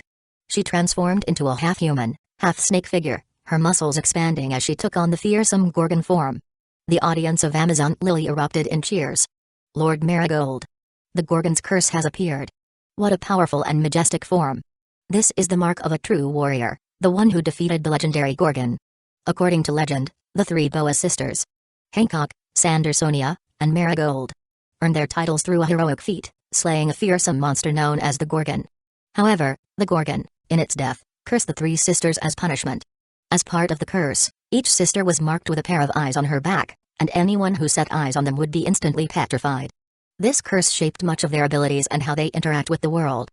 Hancock, the eldest, gained the ability to turn anyone who harbors lust for her into stone, a power that reflects the Gorgon's petrifying influence. Sandersonia and Marigold, on the other hand, can transform into human snake hybrids at will, channeling the Gorgon's monstrous traits. Due to the nature of their curse, whenever the three sisters bathe, the tribe must evacuate the main castle and set up barriers around the area to prevent anyone from accidentally seeing the eyes on their backs, which would result in instant petrification. This practice became an essential tradition on Amazon Lily to protect their people from the deadly consequences of the curse. But still the women of Amazon Lily admired Marigold's transformation, while the Uchiha clan watched in astonishment, almost believing it was really a curse. What kind of transformation is this? Fugaku Uchiha asked, his eyes narrowing. It doesn't resemble any ninjutsu or transformation techniques we've seen. From the stance, Kitahiro explained, this is the power of the devil fruit, a unique ability in this world. The Uchiha clan members turned their attention to Kitahiro as he continued. It is said that in this world, there are rare fruits called devil fruits. Eating one grants incredible powers, but also comes with the curse of the sea. Those who consume devil fruits can no longer swim in seawater. Despite this drawback, the power they gain is far beyond the cost. Kitahiro glanced at Marigold's form. What you see before you is likely the power of the snake fruit, cobra form. A zone-type devil fruit, Hebi no Mi, model, King Cobra. Zone fruits allow the user to transform into a specific animal or human-animal hybrid form, enhancing their physical abilities and regenerative power. The Uchiha members were speechless as they tried to wrap their minds around this strange power. How valuable are these devil fruits? One of the Uchiha asked. Extremely, Kitahiro said seriously. Even the less valuable ones can sell for more than 100 million ryo, and the rarest can be worth tens of billions. 100 million? Shisui Uchiha gasped. That's an astronomical figure. Fugaku nodded gravely. Our clan's entire yearly budget doesn't even come close to 100 million ryo. And tens of billions. It's hard to imagine. Kitahiro continued his explanation. Devil fruits are divided into three types, Zone, Paramsha, and Logia. Zone, like Marigold's form, grants users animalistic strength and resilience. When fully mastered, these abilities can make them nearly immortal, allowing them to regenerate from even fatal injuries. Paramsha, he added, grants superhuman abilities. Some can control gravity or cause earthquakes that can split the earth and sea. The Uchiha listeners exchanged uneasy glances. But Logia, Kitahiro said, his tone more serious than ever, is the strongest type at least at first stage. Logia users can control and transform into natural elements like fire, lightning, or ice. Some can freeze oceans, while others can incinerate everything in their path. The Uchiha clan was deeply shaken by Kitahiro's words. They had only just arrived in this world, and they hadn't expected to encounter such overwhelming powers. Is this power on par with the Hokage? One of the Uchiha asked in disbelief. Kitahiro nodded. Yes, and in some cases, even stronger. Many of the strongest individuals in this world could surpass the strength of a Hokage. Perhaps only the legendary first Hokage, god of shinobi, Senju Hashirama, or ghost of the Uchiha, Uchiha Madara, could rival them. The Uchiha clan members were stunned. These were the pinnacle of power in their eyes, and the first Hokage, known as the god of shinobi, was in a league of his own. Only Madara Uchiha, their clan's legendary ancestor, had ever matched his might. Are you saying, Fugaku began, that some of these people might be stronger than even the first Hokage? Kitahiro's eyes darkened. It's possible. This world is full of strong warriors who can match gods. The Uchiha clan fell into silence, the weight of Kitahiro's words sinking in. They had come to realize that this world was far more dangerous than they had anticipated. The path ahead was fraught with peril, and the stakes were higher than ever. As the tension in the arena grew, Itachi Uchiha stepped forward, his gaze locked onto Marigold. The battle for the Uchiha clan's future was about to begin, and all eyes were on the rumored young prodigy. Chapter 12, Itachi Uchiha Fight. Itachi Uchiha was standing calmly as the battle between him and Marigold had begun in earnest. Kid, if you don't want to die, surrender now. Marigold swung her massive weapon toward Itachi, But he swiftly dodged her strike. "Kill him, Lord Marigold!" The audience shouted in unison. From the stands, Sasuke Uchiha, still young, cheered for his brother. "Come on, brother." Marigold sneered, her voice filled with frustration. "Is hiding all you can do?" In a sudden move, Marigold spat a thick, poisonous phlegm toward Itachi. But once again, Itachi dodged it with ease. The toxic slime hit the ground with a sizzling sound, corroding everything it touched. "Poison?" someone from the Uchiha clan exclaimed. "Yes, it's extremely deadly." Marigold grinned maliciously, reveling in her deadly advantage. Unfazed, Itachi Uchiha quickly pulled out several shurikens and flung them toward Marigold. However, as the shurikens hit her, they bounced off her skin with a metallic clang, as though they had struck iron. "What?" Itachi's surprise mirrored the confusion of the Uchiha clan, who couldn't understand what had just happened. He kept looking at the black thing that appeared suddenly. "Don't you know anything?" Marigold smirked arrogantly. "This is hockey, armament hockey. You must be from some backwater if you don't even know that. Your puny attacks are nothing more than tickles to me." Raising her sword high, Marigold slashed at Itachi again, but he leaped into the air just in time. She quickly spat a venomous substance toward him once more. Itachi formed a series of hand seals rapidly: snake ran monkey boar horse tiger, me, Hitsuji, Saru, I, Yuma, Tora, fire style, great fireball jutsu. A giant fireball, 2 meters in diameter, shot out of Itachi's mouth, incinerating the venom before it could reach him. Marigold's eyes widened in shock, but she reacted quickly, retreating to avoid the brunt of the fireball. Boom! The fireball exploded, and Marigold screamed in agony as the heat wave from the explosion scorched her skin. Despite her use of armament hockey, she couldn't completely shield herself from the intense heat. "Master Marigold. What kind of power is that? He can spit fire?" Ignoring the murmurs of disbelief from the crowd, Marigold glared at Itachi, her voice filled with disbelief. "What kind of power do you wield?" Itachi's voice was calm and measured. "Ninjutsu. If you don't want to be hurt, surrender." "Brat. You think I'll surrender that easily? Don't think you're the only one who can use fire." With a roar, Marigold activated her devil fruit power, flames igniting around her body. Her hair transformed into 2 gigantic flaming serpents, menacingly writhing around her. The audience erupted with excitement again. "Master Marigold is getting serious now. That kid is dead." Marigold sneered, feeling invincible in her fiery transformation. "You brat, your flames won't hurt me anymore." Itachi remained composed. "Fire? Then I'll use water." Marigold didn't wait and sent her fiery snakes lunging at Itachi. He leaped into the air once more, forming hand seals in rapid succession. Water style, water dragon bullet. A massive water dragon surged from Itachi's mouth, clashing violently with Marigold's fiery serpents. The water overwhelmed the fire, extinguishing the flames and filling the arena with thick steam. Boom! The explosion of steam spread through the stadium, briefly enveloping everything in a white mist. When the fog cleared, Marigold's flames were gone, and she was left soaking wet, her hair in disarray, looking utterly defeated. Without warning, Itachi Uchiha appeared in front of her, his expression calm. "You've lost." Marigold opened her mouth to protest, but suddenly realized she couldn't move. Panic flooded her as she remembered Kitaro's earlier words. She looked into Itachi's eyes and realized she had fallen into an illusion. No matter how hard she struggled, her body wouldn't respond. She was trapped. It was only then that Marigold understood how terrifying this illusionary power was. Had Itachi wanted to, she would already be dead. Marigold finally lowered her head in resignation, her voice filled with despair. "I lost." Hiss. The audience erupted in disbelief. "What? Master Marigold surrendered? That kid is amazing. He can spit fire and control water.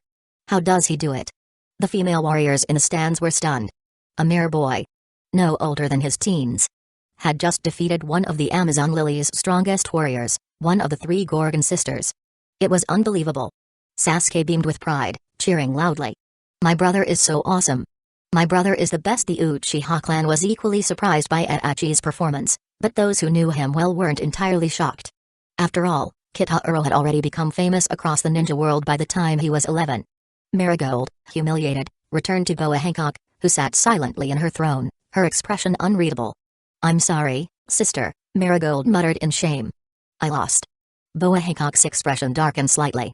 The sister she had placed her hopes on had lost in the very first match, a bitter disappointment for the Pirate Empress. "It's okay," Boa Hancock finally said, though her voice betrayed her frustration. "You were unfamiliar with the enemy's power. Leave the rest to me."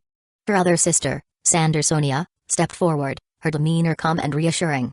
She placed a hand on Marigold's shoulder. "Don't worry, I'll take care of the next fight." But before stepping into the arena, Marigold quickly warned her, "Sister Sandersonia, be careful of their eyes. Their illusions are incredibly strong. Once they caught me in it, I couldn't move at all." Sandersonia smiled confidently. "Illusions, huh? Just a cheap trick. I'll be fine as long as I don't look into his eyes." Sandersonia was feeling like she can win Kitaro, the adult not to mention a child. Chapter 13, Shizue Round. Sandersonia stepped toward the arena, her face set with determination. "Shizue, you're up," Kitaro called out calmly, arranging for Shizue Uchiha to take the stage. Shizue smiled confidently.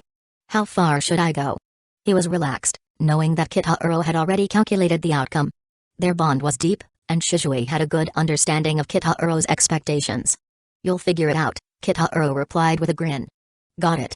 There was an unspoken understanding between them, a conversation carried out without the need for many words. Their eyes met, and in that brief exchange, volumes were communicated. A subtle nod here, a fleeting glance there, and they already knew what the other was thinking. Itachi's calm gaze met Shizue's, and with just the faintest tilt of his head, Shizue grasped the plan. Kitaro, standing slightly behind them, caught the shared glance and felt the silent agreement fall into place. In moments like these, words were unnecessary. Actions and instincts spoke louder. This was the kind of bond that only years of trust and shared battles could forge. A silent conversation that no outsider could understand, but between them, it was as clear as day. In an instant, Shizue appeared beside Itachi. "Itachi, take a break. I'll handle this one." Itachi nodded. "Okay." When Sandersonia saw her new opponent, her expression darkened. "Does your clan have no adults? You just send children to play?" Shizue chuckled nonchalantly. "Don't underestimate me because I'm young. After all, I'm the second strongest in the Uchiha clan." Sandersonia's face became more serious. She had already witnessed Itachi Uchiha's strength and realized that Shizue was a few years older than Itachi. If this one claimed to be stronger than Itachi, it would mean serious trouble. "What's your name, boy?" she asked. "Shizue Uchiha," he answered. "Can you breathe fire and control water too?" "Ninjutsu? It's not a big deal. Everyone in my clan can do it," Shizue replied casually. Sandersonia's eyes widened slightly. The Uchiha clan had about 300 members, which implied 300 individuals who could wield these powers. Although she knew that not everyone could be equally skilled, she understood how dangerous a clan like that could be. She shut her eyes slowly. "Why are you closing your eyes?" Shizue asked. "Because if I look at you, I might fall into an illusion. So, it's better not to look at all." "A smart idea," Shizue acknowledged, "but how do you plan to fight like this?" Without hesitation, Shizue took out a kunai and flung it at Sandersonia. She twisted her body with unnatural agility, avoiding his attack. "Huh?" Shizue was taken aback. He threw multiple kunai in quick succession, but Sandersonia continued to dodge with her body twisting like a snake. "Snake dance," she called out, her movements fluid and precise. In the stands, the Amazon Lily warriors cheered for Sandersonia. "She's incredible. Lord Sandersonia's hockey is amazing." Suddenly, Shizue appeared behind her, but Sandersonia's tail lashed out, barely missing him as it shattered the stone guardrail. "How does she know what I'm going to do?" Shizue muttered, puzzled by her ability to evade his attacks without seeing him. Sandersonia smiled smugly. "This is observation hockey. Every living body emits certain sounds and signals. With enough training, you can predict movements and attacks by sensing these signals. I don't need my eyes to sense your presence." Shizue was impressed. Armament hockey boosts defense and attack, and observation hockey lets you sense movement. That's a powerful combination. Ninjas could sense opponents during battle, but nothing as refined as this. Shizue realized the full potential of these abilities in combat. "Kid, your eyes don't work on me. I can dodge your attacks, and soon enough, you won't be able to dodge mine. It's only a matter of time before I win." Sandersonia whipped her tail toward Shizue, and he dodged skillfully, but her relentless attacks kept coming. "Kill him, Lord Sandersonia, show him no mercy." The crowd roared, spurring Sandersonia on. Shizue, unbothered by the cheers, suddenly flung a kunai directly toward her face. She instinctively caught it, but Shizue used that moment to appear behind her, landing a kick to the back of her head. "Ugh!" Sandersonia stumbled forward, barely catching herself with her arms. "Your observation hockey may be impressive," Shizue remarked, "but it requires a lot of concentration." "You're clever, kid," Sandersonia snapped, "but don't think it changes anything. That was just a lucky shot." I won't let it happen again. With a furious growl, she unleashed her ultimate technique. Possessed by Hebi no Mi, model, Anaconda, her green hair lengthened and twisted, transforming into 8 massive serpents, each with razor-sharp fangs gleaming dangerously. The serpents hissed and launched themselves at Shizue, their jaws snapping. Shizue's form flickered as he vanished. Crash! One of the serpents bit into the stone guardrail, its teeth hard as steel, easily demolishing the structure. Here! Sandersonia shouted as she directed more serpents toward him. Boom! Boom! Boom! The ground was torn apart by the python's vicious bites, leaving craters in their wake. Yet, Shizue evaded each strike with ease, dancing around the battlefield as if he were weightless. Frustration mounted for Sandersonia. Even with her enhanced powers, she couldn't land a hit on him. She was certain she could sense his every move, but he was always one step ahead. Meanwhile, the Uchiha clan watched intently, not panicking. They knew Shizue was a prodigy, famous in the ninja world for his speed and agility. Sandersonia's patience snapped. You! How are you avoiding all my attacks? Shizue smiled confidently, his form flickering again as he reappeared a safe distance away. Chapter 14, Boa Hancock Round. Sandersonia grew increasingly irritated as she watched Shizue effortlessly dodge her attacks. What frustrated her the most was that he wasn't even using observation haki, yet his movements were so precise and fluid that none of her strikes could land. How is this possible? She thought, her annoyance growing with each missed attack. Each time she lashed out with her serpent-like strength, Shizue would simply vanish from her line of attack, reappearing in a different spot as if he had read her every move in advance. Your observation haki is impressive, Shizue said calmly, but you can't replace the importance of the eyes with it. Sharingan doesn't just hypnotize and cast illusions. One of its key powers is extraordinary insight. You can sense my movements, but I can do the same, and more, with my Sharingan. Sandersonia's face twisted in frustration. Damn it. What kind of monsters are these? And these eyes? What else can they do? Shizue smiled confidently. Let's continue. Shadow Clone Jutsu. Shizue called out, and 4 identical clones appeared beside him, all radiating the same presence and power. Sandersonia's brow furrowed in confusion. What kind of sorcery is this? How did one become 5? The female warriors in the audience, along with the Empress, were equally perplexed, struggling to comprehend what was happening on the battlefield. Without wasting time, the 5 Shizuas charged forward, surrounding Sandersonia and launching a coordinated attack.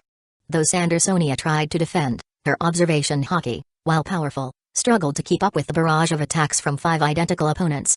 After a fierce exchange, Sandersonia's defenses began to falter, and she sustained minor injuries. Her armament haki couldn't fully block the enhanced strikes of Shizue's kunai. Despite her zone fruit ability giving her resilience, the damage was taking its toll. I see you used up your clones, but they couldn't finish me off, Sandersonia taunted, though she was clearly winded. That was just the beginning, Shizue replied. Now it's time to end this. In a flash, Shizue performed a series of hand seals. Fire style, Great Dragon Fire Jutsu. 3 massive fire dragons erupted from Shizue's mouth, their blazing forms spiraling towards Sandersonia. She barely managed to dodge, but the dragons, under Shizue's control, redirected themselves and sped toward her once again. The audience screamed in fear as the fire dragons roared past them, but Shizue skillfully kept the attack under control, guiding the flames back towards Sandersonia. Realizing she couldn't evade forever, Sandersonia gritted her teeth. Damn you! She growled, her hair transforming into serpentine beasts once again, surging forward to intercept the flames. Boom! A massive explosion rocked the arena, sending shockwaves through the crowd. The female warriors and spectators screamed as the platform was engulfed in flames and smoke. When the smoke finally cleared, Sandersonia lay on the ground, panting heavily. Her hair was badly burned, and her body bore clear signs of injury. She struggled to push herself up, but it was clear she had no strength left to continue. You fought well, Shizue said as he approached. But it's over.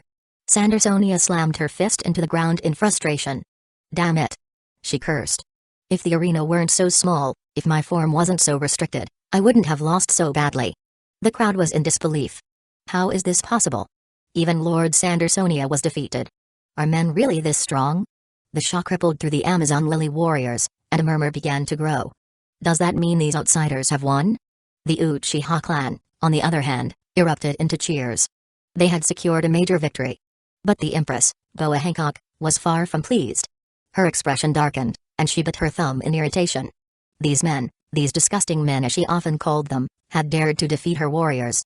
Worse, She could feel her control slipping as this new power is going against her. Even though she felt she had the power to turn them all to stone with ease, yet they continued to resist like they could defy her. That made her even more angry. "Wait!" Hancock shouted, her voice ringing through the arena. "This battle isn't over yet." The crowd fell silent, confused by her sudden declaration. "You agreed to 3 duels, but we've only had 2. That means the winner hasn't been decided yet," Hancock continued, a mischievous smile playing on her lips. One of the Uchiha clan members shouted from the stands, "Hey! Lady Hancock, are you trying to cheat?" With an innocent expression, Hancock batted her eyes. "Cheat? Me? Oh no, you all said 3 duels, but no one said anything about 2 out of 3. Besides, this is Amazon Lily, and here, I'm the one who is making the rules." The crowd erupted in support of their empress, crying out, "Lady Hancock is always right." Many men in the Uchiha clan found themselves captivated by Hancock's beauty, their hearts racing as they watched her.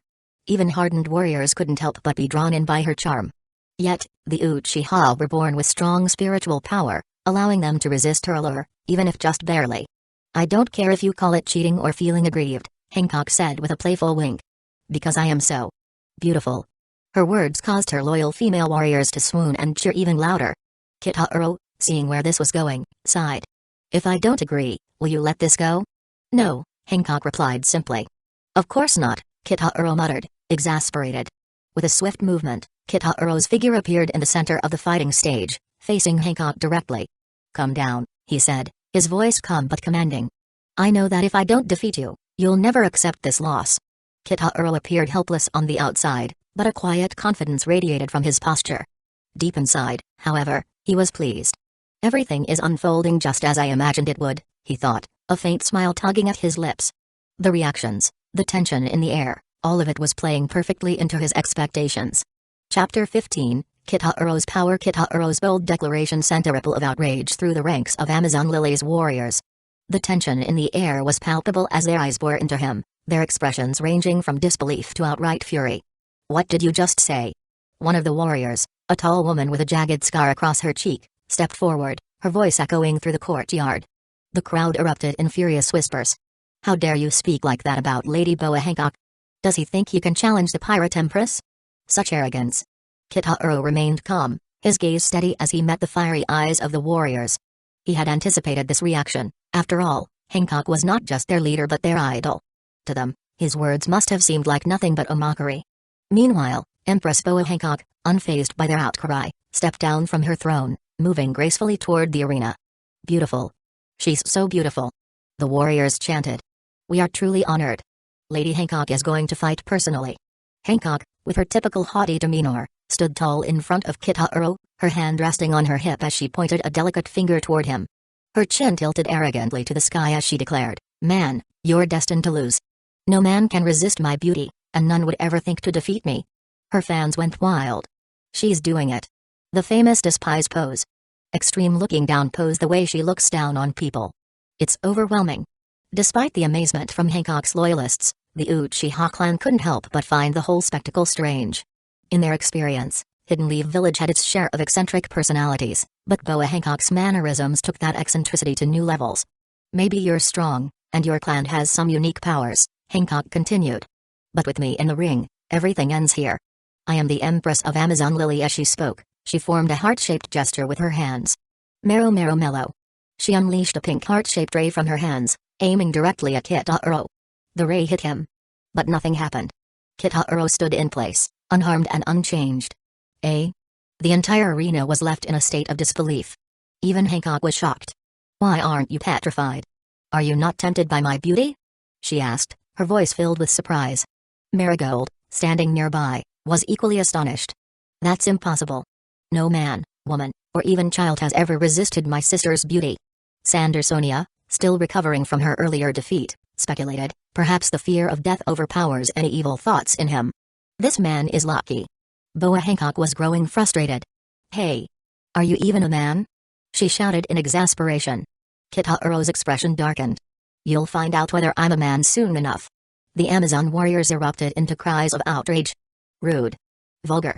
Meanwhile, the Uchiha clan members remained silent, knowing Kitahiro's remark wasn't exactly appropriate.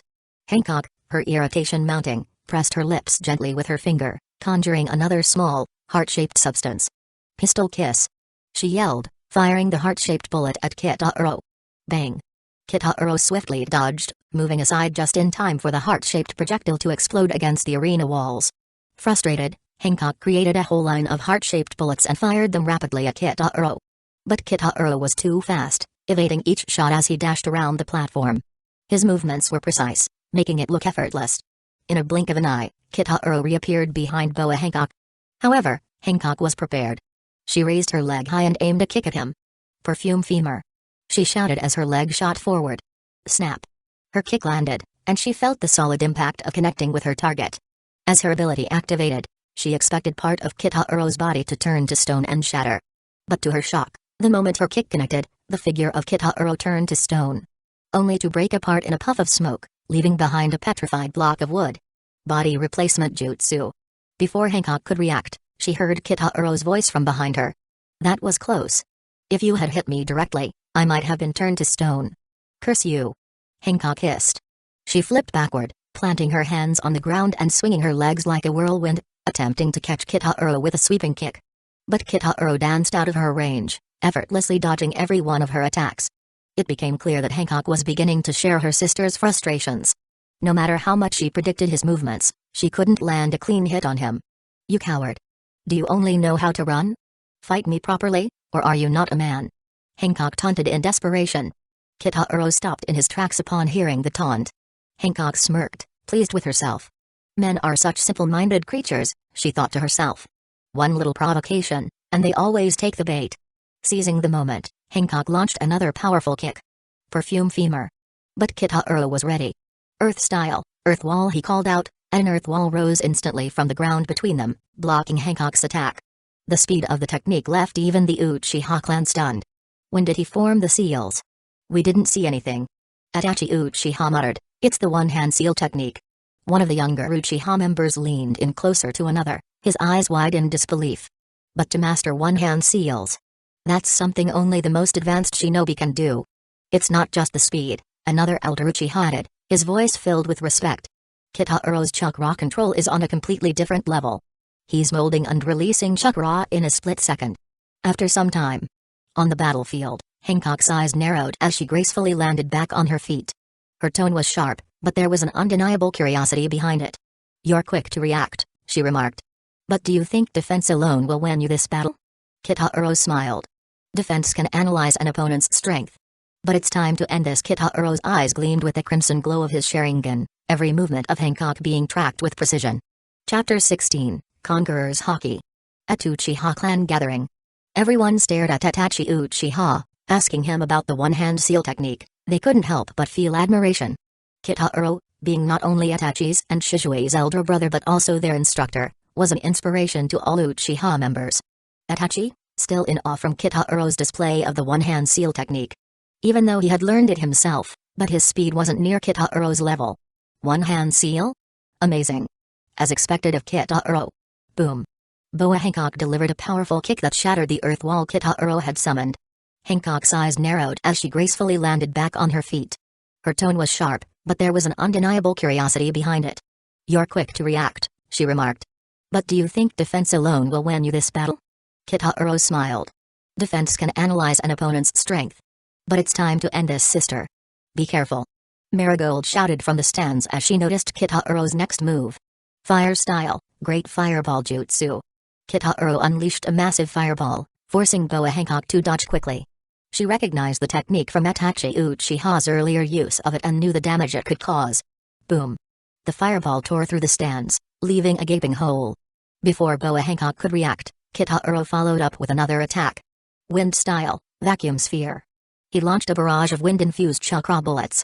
Boa Hancock dodged as fast as she could, but the bullets left deep holes in the walls of the arena, their power matching her own pistol kiss. Hancock was visibly frustrated. Kitaro's ninjutsu had kept her on the defensive. As soon as the barrage ended, she leapt into the air, determined to finish the fight. Perfume femur. Hancock raised her leg high, preparing a devastating axe kick aimed directly at Kitaro's head. Boom. The impact of her kick was like an explosion. The force was so great that it destroyed a large part of the arena, sending a shockwave that blew away several spectators. Hoa. What? The Uchiha clan, even Shishui and Itachi, were stunned.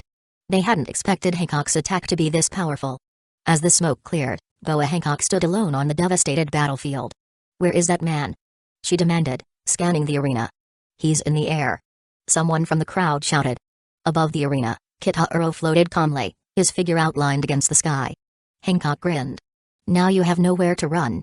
Turn to stone," she yelled, forming a massive, heart-shaped substance with her hands. "Slave arrow." She fired countless pink heart-shaped arrows at Kitahuro. Raising his hand, Kitahuro summoned a large blue energy ball. Big Ball Rasengan.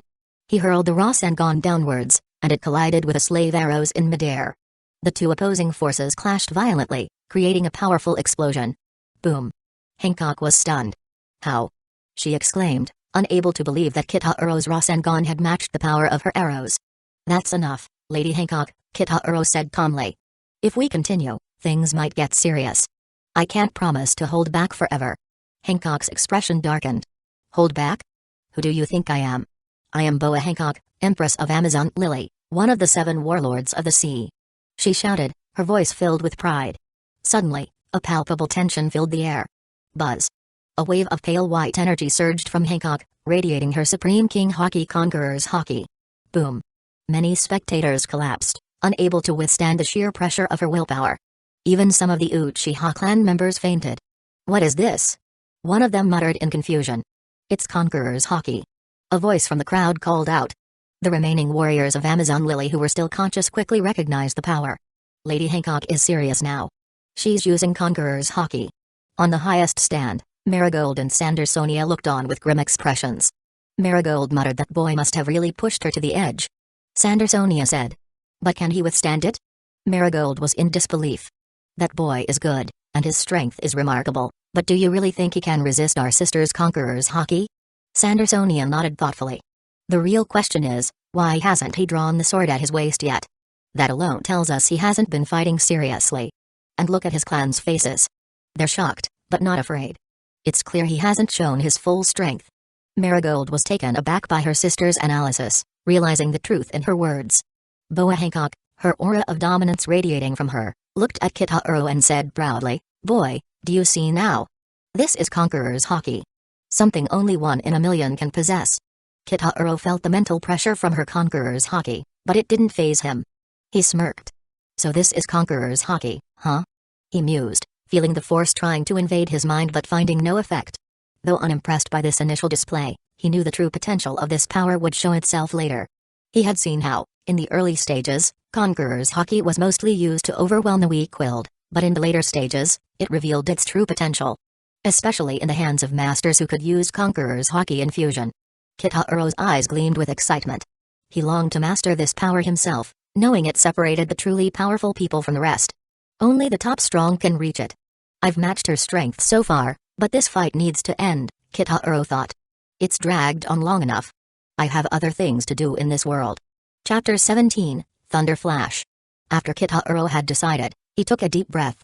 His presence suddenly radiated an overwhelming power, his body enveloped by blue lightning that crackled around him like a storm ready to burst. The ground at his feet exploded under the sheer force of his chakra, sending rocks scattering as arcs of electricity shot out. The Amazon Lily's fierce warriors in their own right, watched in disbelief. Thunder and lightning? From his body? Even the Uchiha clan, familiar with their own powerful techniques, stared in awe. They had heard the stories, but seeing it firsthand was something else. Kitahuro's Thunder Sword was one of his 5 major sword skills, representing the element of lightning. Its speed was legendary, so fast that it was said he once wiped out 20 Jonin and hundreds of Chunin from the Hidden Cloud Village in the blink of an eye. The Hidden Cloud Village had been so terrified they immediately withdrew from the battlefield. The Sharingan in the eyes of the Uchiha clan members flared as they watched intently, eager to witness the full extent of Kitahuro's prowess. "Slave arrow!" Hancock shouted, firing a barrage of love-laced arrows in an attempt to overwhelm him. "Thunder breathing, first form, thunderclap and flash." Kitahuro's voice was barely a whisper. Before anyone could react, Kitahuro disappeared. The next moment, he was behind Hancock, his blade having already sliced through the air with unimaginable speed. The sound of a click echoed across the battlefield as one of Hancock's snake-shaped earrings fell to the ground, severed cleanly. Hancock's eyes widened in shock when... She hadn't even seen him draw his blade. The Uchiha clan was just as stunned. Even with their Sharingan active, They hadn't been able to keep up with Kitaro's movement. That speed, one of them whispered in disbelief. Is this the power of Sword God? Kitaro Uchiha. Young Sasuke, watching from the ring, jumped with excitement. Brother Kitaro is incredible. He's so fast. Itachi, standing beside him, smiled gently, ruffling his younger brother's hair. This isn't even his full speed, Sasuke. Fugaku Uchiha, their father, narrowed his eyes. Not even his limit. No wonder the other great shinobi countries were so afraid of him, even his own village. Hancock, shaken by the close call, stared at Kitaro. She had been caught completely off guard. That earring could have been her neck. The realization that she had been spared sent a shiver down her spine. Who are you? Hancock asked, her voice tense. Kitaro's voice was calm and measured. We are a group of people forced far from our home. Forced? By who? Hancock's disbelief was clear. She was one of the 7 warlords of the sea. Who could be strong enough to force them away? Kitaro's voice was calm but carried a heavy weight. The higher-ups in our village feared our clan's power, and for years, they've oppressed us. Outside the village, enemies hunt us for our abilities, using our captured kin in cruel experiments. Once, we numbered 30,000. Now, only 300 remain. The Uchiha clan exchanged glances, knowing Kitaro was stretching the truth. Their clan had never reached 30,000. 3,000 was closer to their peak. Yet, the weight of his words still settled over them, a stark reminder of the oppression they had endured. Shisui and Itachi exchanged a look, the corners of their mouths twitching in restrained amusement. But they stood silently, couldn't help but feel a mixture of awe and amusement. Kitaro's talent for exaggeration was well known, but even they couldn't deny the impact his words had. The Amazon Lily warriors, usually hardened and known for their disdain of men, found themselves sympathetic to the plight of the Uchiha clan. The thought of a once mighty clan reduced to a mere fraction of its former strength, hunted and oppressed, stirred something deep within them. The mood in the air shifted. Sadness spread like a ripple, from one person to another, until it engulfed the entire group. What had begun as a simple explanation had turned into a shared moment of collective empathy. Kitaro used the skill that had been used against him countless times before his time travel. He had mastered the art of speaking words so convincingly that people believed him, almost as if he was weaving emotions into the very air. His voice carried a gravity that made everything he said feel real and dramatic. The mood is right, I can keep going, Kitaro thought, sensing the shift. We couldn't stand by and watch our family be destroyed, he continued, his voice tinged with sorrow and determination. But if we had launched a coup, rivers of blood would have flowed, both inside and outside the village. That wasn't the answer. So we left, not in defeat, but in hope. Hoping to find a new home. Kitaro paused, scanning the faces of both the Uchiha and the Kuja warriors. Although it was an accident that brought us here, I believe fate had a hand in it. We were meant to come here. I believe we can become the strongest and most reliable allies. His words hung in the air, carried by the deep emotion he projected. The weight of history, of the Uchiha's plight and their search for a future, was felt by everyone listening. Both the Uchiha and the Kuja warriors stood silent, hearts stirred, as if they too could sense the hand of destiny guiding them. The future seemed to hinge on this very moment, with Kitaro's vision pulling them all into the same fate. Chapter 18, Fate of Uchiha. The atmosphere in the arena was thick with emotion, as Kitaro's words painted a vision of what their future could be. The female warriors of Amazon Lily found themselves captivated by Kitaro. His calm, composed demeanor, combined with the overwhelming power he had demonstrated, and the tragic history of the Uchiha clan, stirred something deep within them. Sympathy, admiration, and perhaps even respect, blossomed in the hearts of those listening. On top of that, they had all witnessed the sheer might of the Uchiha clan. The 3 most powerful women of Amazon Lily, including their empress, had been defeated. Not by cruelty or force, but through honorable combat. It was clear that the Uchiha could easily conquer this place if they wanted to, yet they chose diplomacy and cooperation instead. That gentleness made Kitaro's words ring even more true and sincere. The emotions displayed by the Uchiha clan also seemed authentic, as their faces reflected not just pride in their strength, but a deep bond with one another. The presence of women, children, and the elderly in their ranks was proof that they were not a war-hungry people, but one seeking refuge and a future. Of course, the decisive factor lay in the extraordinary abilities of Itachi, Shisui, and Kitaro. Their mastery of power and skill had conquered the hearts of the Kuja warriors. In Amazon Lily's warrior culture, strength was synonymous with beauty. Kitaro, with his overwhelming might and commanding presence, became the embodiment of that beauty, admired and respected by all. Some of the female warriors couldn't help but entertain the thought that had begun to take root in their hearts. taking a man of such power as Kitahuro, and raising strong, formidable children. For many of them, it was a tantalizing possibility, as strength and lineage were prized above all. The idea of their future being intertwined with these powerful warriors became increasingly appealing. Hancock found herself in a precarious position. Kitahuro's power far exceeded her expectations, and the idea of continuing the conflict was no longer viable. If they clashed with the Uchiha, Amazon Lily might face ruin. Something she couldn't afford to risk. She decided to offer a temporary truce but remained cautious, her skeptical nature demanding answers. The duel is over. Take the Uchiha clan to rest. Yes. The Minister of Internal Affairs quickly moved to carry out the order. As Hancock turned, she addressed Kitahuro directly. You, follow me. Hancock shot Kitahuro a fierce glare before walking toward the heart of Kuja City, and Kitahuro followed without a word. Once inside her royal chambers, Hancock's pet snake coiled itself into a throne, allowing her to sit regally. Her two younger sisters, Marigold and Sandersonia, flanked her, standing by with sharp eyes. Hancock didn't waste time on pleasantries. Tell me, she demanded, her gaze piercing. What is your true purpose here? Don't feed me the same story you told the others.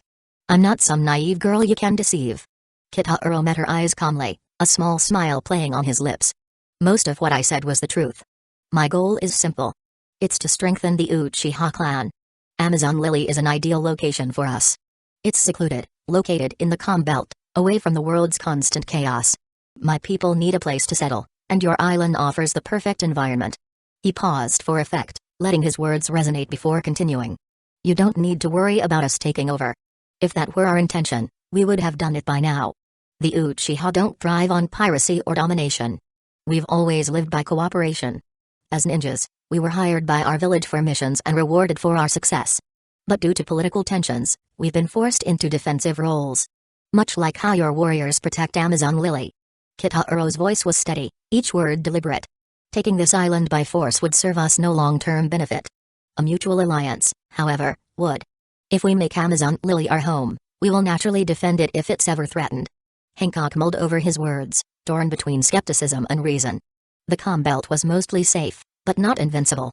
The world government had technology that allowed ships to traverse it, and powerful emperors from the New World could pass through with ease. While her status as one of the 7 warlords of the sea currently protected Amazon Lily, the world government's loyalty was fragile. If they ever revoked her title, her island would be vulnerable overnight. Suddenly, a voice broke the silence. Promise him. An elderly woman, leaning on a snake-shaped cane, stepped into the chamber. It was Gloriosa, the former empress and wise advisor to Amazon Lily. Hancock's eyes narrowed. Old woman? Why are you here? Marigold and Sandersonia looked equally surprised. Granny, what's going on?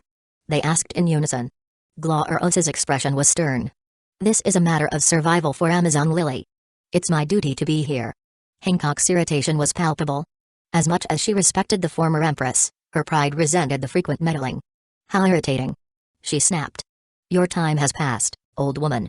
Amazon Lily belongs to me now. In typical dramatic fashion, Hancock turned away, assuming her infamous Mero stance. Even if this country falls because of me, everyone will forgive me. After all, I am so beautiful. Kitahuro couldn't help but smile. Seeing Hancock's notorious arrogance in person was even more amusing than he'd imagined. What are you smiling at? Hancock barked, clearly irked by his reaction. Nothing, Kitahuro replied with a chuckle. It's just amusing to watch you dismiss everyone like that. Hancock huffed but didn't argue. Instead, she returned to her throne, sitting down with an air of superiority. After a long pause, she spoke again, her tone commanding. I can agree to allow the Uchiha to stay on Amazon Lily, she said, her voice full of regal authority. But we don't tolerate idleness here. If you want protection, you and your clan must serve under my command. Kitahuro nodded, his expression calm. Agreed. Hancock's lips curled into a satisfied smirk. With such a powerful ally under her command, Amazon Lily's future felt more secure. At least for now. Chapter 19, Alliance. After Kitahuro had agreed. Hancock was taken aback by how easily Kitahuro agreed to her proposal, so much so that it made her suspicious. She couldn't shake the feeling that there was more to his acceptance than what met the eye. We really do plan to live peacefully and develop ourselves, Kitahuro reassured her. We aren't here to leech off you. We'll take on responsibilities naturally. In fact, I think the best option would be an alliance. That way, if the Uchiha ever cause any trouble, you'll have the option to distance yourself. Trouble? Hancock asked with a raised eyebrow. Yeah, you know. Small things like taking down 7 warlords of the seas, killing a celestial dragon, beating up the 4 emperors, or smashing Maniford. Hancock, her sisters, and Gloriosa all paled at his nonchalant words. Was this man insane? These weren't just minor incidents, they were the kind of actions that could bring entire nations to ruin. The very idea that the Uchiha might involve Amazon Lily in such madness terrified them. Seeing their reaction, Kitaro chuckled and waved his hand dismissively. Relax, I'm just joking.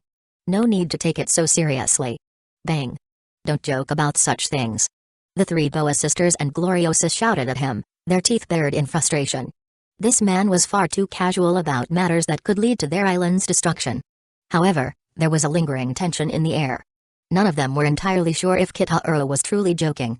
After witnessing his power, they feared he might actually be capable of such outrageous feats. As the room quieted down, Hancock suddenly voiced the question that had been bothering her. I need to ask. Aren't you at all excited by my presence? Is it because I'm not beautiful enough for you? Kitaro, unfazed, responded with a calm smile. You are beautiful. So beautiful that anyone who looks at you would want you. I'm no exception. Humphrey, typical man, Hancock muttered, but her confidence returned. She had briefly worried that her beauty might have failed her, but Kitaro's words put those doubts to rest. Still, her sister Marigold couldn't shake her confusion. But then, why weren't you petrified? Everyone who is captivated by my sister's beauty should be instantly turned to stone. Kitaro explained, it's simple. I diverted my focus before your sister used her ability. The sisters stared at him, baffled. They hadn't noticed him doing anything of the sort. Kitaro raised a hand to his eyes. My Sharingan.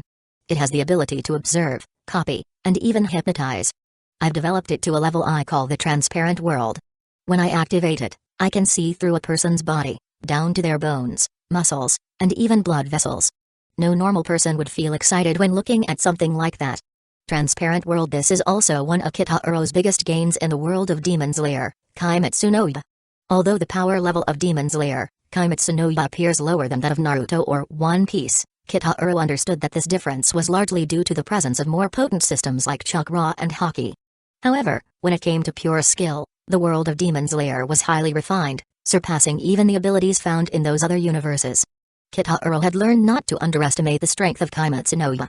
Through diligent study and practice, he had unlocked the secrets of the transparent world, an advanced state of perception that allowed him to see through the flow of life itself.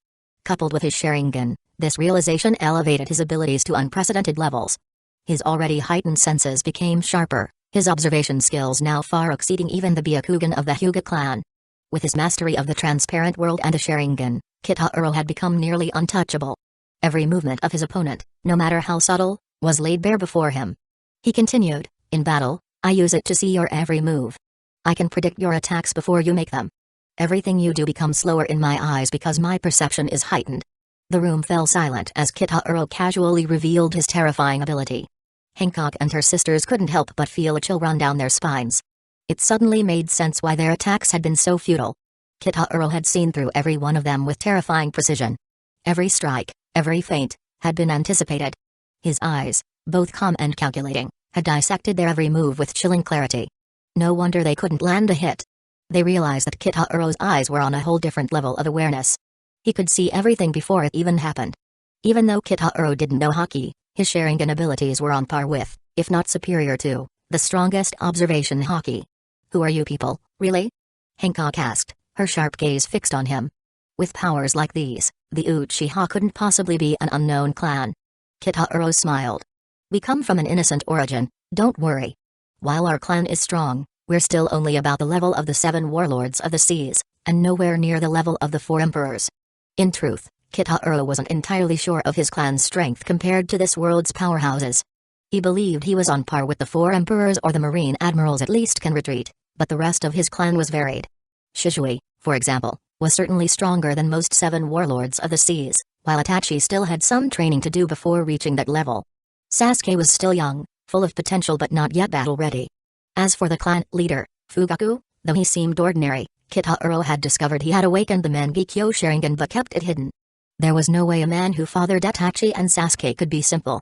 The remaining elite members of the Uchiha were about the strength of Jonin, which translated to being comparable to pirates with bounties in the tens of millions. While strong, Their overall power wasn't quite at the level of the four emperors, so developing the clan further was essential. "Alright," Hancock finally said after a long pause. "We will form an alliance. But your clan must contribute. You and your strongest fighters will join the protectors of the nation, while the rest will be treated as Amazon Lily citizens. You, and those two boys who fought today, will join my 9 snakes, Kuja, pirates. And you, Kitaro, will become my vice captain." Kitaro couldn't help but be a little confused when he heard Hancock's words. Chapter 20, Vice Captain. Kitaro was a bit taken aback when he heard Hancock declare that he would be her vice captain. "Vice captain?" he echoed, confused by her sudden decision. Hancock, sensing his confusion, smiled slightly. "If you don't take this role, it will be hard to convince the people. You see, no man has set foot in our country for hundreds of years, and allowing you to stay here already breaks ancient rules. I can't let them think it was for nothing." She leaned in, her eyes sharp and unwavering. "For you, I've broken hundreds of years of tradition. Are you really going to refuse?" Feeling the weight of her resolve and the intensity of her gaze, Kitaro had no choice but to agree. "All right, I accept." But the truth was, Kitaro had foreseen this outcome from the start. Everything had unfolded precisely as he had intended, and he knew that all the Uchiha needed now was time. Kitaro had a plan for Hancock and the entirety of Amazon Lily, but for now, he would let her believe what she wanted. In the end, only an Uchiha was fit to command the Uchiha. And no one else. "Good. Then it's settled," Hancock said with satisfaction, moving quickly before he could change his mind. She signaled to her sister, Sandersonia, who immediately understood her intent and went off to ring the ceremonial bell. Ding ding ding. The deep, resonant sound echoed across the island. "That's the Empress's summoning bell," someone in the crowd exclaimed. "Quick, we need to gather in front of the castle. Lady Hancock has an announcement." Another voice urged, as people began streaming toward the city square. Soon, the entire population of Amazon Lily had gathered, with the Uchiha clan members among them. The Kuja warriors, having witnessed Kitaro's prowess, whispered among themselves, intrigued. "That's the Uchiha clan? And those are men? I heard they defeated the Gorgon sisters. They must be incredibly strong." The chatter only grew as Hancock appeared on the platform before the castle, flanked by her sisters and Kitaro. "Citizens of Amazon Lily." Hancock's voice rang out clearly across the square. "I have an important announcement to make." A hush fell over the crowd as she continued. "From this day forward, we, Amazon Lily, will form an alliance with the Uchiha clan. From now on, we stand together, and we will face the world as one." The murmurs from the crowd grew louder in disbelief. "The Uchiha clan will be treated as equals to our citizens. They will contribute to our national defense, and the 3 Uchiha warriors who fought today will join the Kuja pirates. Kitaro Uchiha will serve as my vice captain." Boom. The crowd erupted into a frenzy. This was a monumental change, and the weight of it hit them all at once. Amazon Lily had held firm to its traditions for centuries, and this decision was shaking the very foundations of their way of life. Hancock raised her hand to calm the people, her voice powerful yet composed. "I understand this may be difficult for some of you to accept. Our country has been isolated for so long, but times have changed. The world government has developed technology that allows safe passage through the comm belt. Our isolation is no longer a shield." She continued with conviction, "The world government and the Marines pose an ever-growing threat to Amazon Lily. At any moment, they could launch an attack. That is why we need allies. Trustworthy, powerful allies like the Uchiha clan. Together, we will stand strong, and no one will dare underestimate us." "Oh!" The crowd roared with newfound energy, the Amazon Lily warriors cheering, and the Uchiha clan members sharing in the excitement. They had left everything behind to find safety in this unfamiliar world, and now, they had a place to call home. "To celebrate this alliance, we will have a 3-day feast," Hancock announced, causing the cheers to grow even louder. The citizens of Amazon Lily immediately sprang into action, preparing for the feast with a flurry of excitement. The square filled with tables piled with food, and the village bustled with life. Young women danced in celebration, while others circled around the men of the Uchiha clan, their curiosity piqued. The Uchiha men, unused to such attention, blushed under the barrage of questions and admiration. Some of the younger women even took the opportunity to confess their affections, leaving the Uchiha men even more flustered. For warriors accustomed to battle, this social attention was something entirely new. Amidst the festivities, a system notification rang in Kitaro's mind. Ding. The first mission, find a new location for the family. The mission was completed. Reward, 1 Tomui Sharingan. Hearing the system's notification, Kitaro smiled slightly, though he wasn't overly impressed by the reward. A single Tomoe. What am I supposed to do with that? He muttered to himself. After all, he had already unlocked the Mangekyo Sharingan. The single Tomoe upgrade seemed almost laughable. He briefly wondered if the system might try to downgrade his Mangekyo back to a single Tomoe, but he dismissed the thought quickly. Ding. Detecting host's Mangekyo Sharingan. One Tomoe Sharingan will be transformed into Mangekyo Sharingan's pupil power. Suddenly, Kitahiro felt a surge of energy flood into his eyes, significantly increasing his Sharingan's power. What? He hadn't expected such a boost. He could feel the increase in his visual prowess, particularly his Mangekyo techniques. His mastery over Susanoo, the ultimate power unlocked through the Mangekyo Sharingan, was now even more formidable. The giant Chakra warrior would become even stronger with this newfound power. As his pupil power continued to grow, so too would his Susanoo, evolving in both offensive and defensive capabilities. The path ahead seemed even brighter, and Kitahiro allowed himself a small smile. Perhaps his system wasn't so useless after all. The future looked promising, and for the first time in a while, Kitahiro felt more optimistic about what lay ahead. Chapter 21, New Mission. Kitahiro couldn't help but laugh at the situation unfolding before him. Hancock raised an eyebrow, suspicious. What are you laughing at?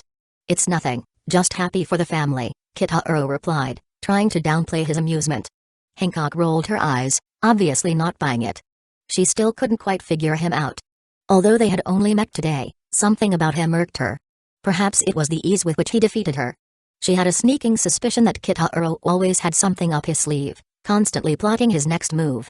The Uchiha clan had always been misunderstood, their nature twisted by outsiders like the second Hokage, who spread the belief that the Sharingan's power led its users to darkness. But Kitahiro knew that the true villain wasn't the Uchiha's bloodline. It was Hidden Leaf Village, and their deeply entrenched system of mistrust. The village's treatment of the Uchiha had been the real cause of their downfall. He thought back to the Uchiha coup that had been forced upon them by the manipulations of Hidden Leaf Village's leadership. The Uchiha were simply more emotional and deeply tied to their sense of justice, yet this was weaponized against them. As a result, they were ostracized. It was Hidden Leaf Village's will of fire, the doctrine that preached unity yet sowed suspicion, that had planted seeds of doubt in the minds of its people. And now, it was too late to uproot those doubts. Kitahiro had no such loyalty to Hidden Leaf Village. He wasn't like Shizue or Itachi, who placed the Hokage and village above all else. He was raised by his family and only cared for his clan. If it ever came down to choosing between Hidden Leaf Village or the Uchiha, his decision was clear: he would destroy the entire village if necessary. For now, though, Kitahiro had bigger concerns. The chaotic state of the ninja world was the reason he had led his clan away to this strange pirate world. The world was on the brink of conflict, and the Uchiha clan needed a safe haven to rebuild. Ding. Trigger a new mission, population crisis, task content. The population of the Uchiha clan has drastically declined, endangering the future of the family. To ensure the clan's survival, the population must increase to at least 500 members. Current progress, 301 out of 500. Task reward, 2 Tomoe Sharingan. Hearing the new mission, Kitahiro smirked. Another task. He had grown fond of the system's missions, which had brought him unexpected rewards. Although this particular prize wouldn't make a huge difference to him, every little bit helped. He had learned to appreciate the small gains, knowing they would eventually add up. But the real question was, how to increase the population. He couldn't just force people to have children. That would be ridiculous. But encouraging marriages? That might work. Back in Hidden Leaf Village, the Uchiha had faced discrimination, and no girl from the village wanted to marry into the clan. This had led to a decline in the number of births within the Uchiha family. But things were different here. This was Amazon Lily, a country of women, and plenty of them were already showing interest in the men from his clan. Kitahiro looked around, noticing how the women of the Amazon Lily Island were practically swarming the Uchiha men. Some were even bold enough to express their desire to have children with the men outright. The Uchiha men, completely out of their element, were blushing from all the attention. They had never experienced anything like this before. Suddenly, Kitahiro realized the mission might not be as hard as he originally thought.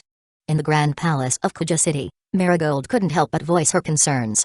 Sister, is it too rash to allow these outsiders into Amazon Lily? We know nothing about them.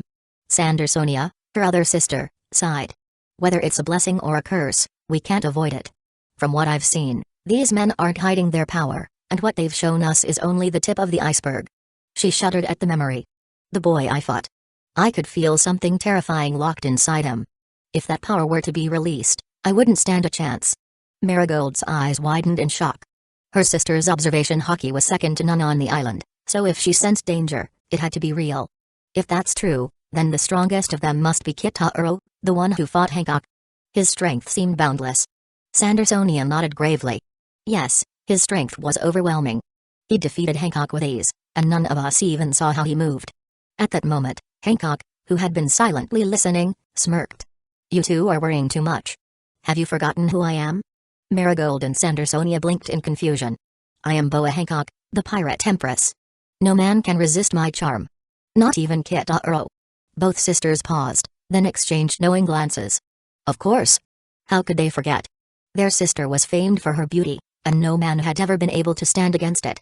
Surely Kitaro would eventually fall under her spell. You're right, sister, Marigold said with a grin. If we give it time, Kitaro will be wrapped around your finger. Sandersonia nodded in agreement. And once he is, Amazon Lily will have gained not just an ally, but an army of powerful warriors. They both looked at Hancock with admiration. Their sister had always been clever and far-sighted, and it seemed this time was no different. As the feast continued, Kitaro couldn't help but feel like something deeper was at play. But for now, he had his mission. The Uchiha clan would grow, and he would ensure their survival. This was only the beginning. Chapter 22, Three Major Forces. Empress Hancock as Magnolia Gorse, the overseer of Kuja City's internal affairs, entered the room. The air grew tense with anticipation. Hancock and her sisters, eager for any new information, awaited her report. How did it go? Hancock asked, her voice commanding.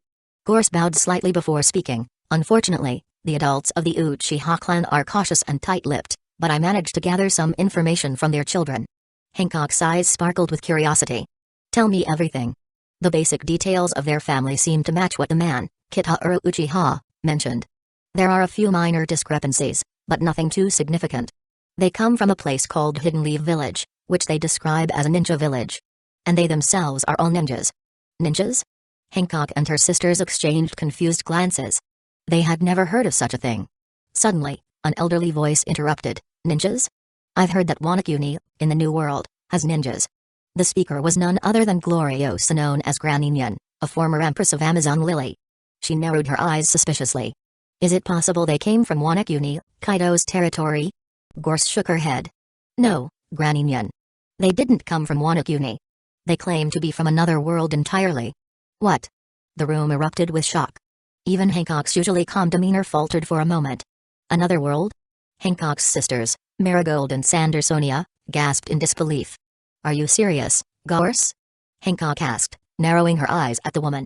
Gorse nodded, her face serious. I wouldn't dare lie to you, Lady Hancock. That's what I learned from the children, though I can't confirm if it's the truth. Intrigued, Hancock motioned for Gorse to continue. They claim their ninja ranks are divided into 3 levels, Geinin, Chunin, and Jonin, based on strength. The leader of their village is called the Hokage. As for the Uchiha clan, they are said to be the guardians of Hidden Leaf Village, and Kitaro Uchiha is regarded as their strongest warrior. They call him the Sword God and say he is famous throughout their world for his incredible swordsmanship. Gorse hesitated for a moment before adding, their clan possesses a unique bloodline ability called the Sharingan. It's a special power passed down through their bloodline. As for the rest, the information children know is limited, so... The room fell silent as Hancock absorbed the information. She waved her hand dismissively. That will be all for now, Gorse. As Gorse left, Graninyan spoke softly, her voice thoughtful. Another world. Could it really be true? Hancock's eyes gleamed with a mixture of curiosity and calculation. We will learn more as time passes. If they truly are from another world, and not spies from another force, this could be good news for Amazon Lily. Meanwhile, in the newly allocated Uchiha clan residence at the northeastern edge of Amazon Lily Island, the Uchiha elders and elite members gathered to discuss their situation. The Pirate Empress Boa Hancock was very generous and allocated the entire northeastern area of the island to the Uchiha clan as their residence. Fugaku Uchiha, the clan head, addressed Kitaro, curiosity evident in his voice. Kitaro, can you tell us more about this world? We've tried asking around, but the locals seem to know very little beyond their own island. Kitaro nodded. This world is vast and filled with powerful individuals. The major powers are roughly divided into 3 main forces, the world government, the 4 emperors, and the 7 warlords of the sea. The last 2 are pirates. One of the elders raised an eyebrow. Pirates? Isn't there a group of pirates here, the Kuja pirates? And didn't you become their deputy leader? Yes, Kitaro confirmed. This island belongs to the Kuja pirates, and their leader is that woman, Boa Hancock. She's known as the most beautiful woman in the world, though her beauty hides her true power. Several men in the room nodded in agreement. One of them even blushed. I have to admit, when I saw her, I couldn't help but feel mesmerized. I wondered if I was caught in some kind of illusion. Kitahiro gave a small, amused smile. Be careful. Hancock is a devil fruit user. Her powers allow her to turn anyone who becomes infatuated with her into stone. If she had used that ability against us during her first attack, about 90% of us would have turned into statues. The room fell silent as the men's faces turned pale with shock. The gravity of Hancock's power sunk in.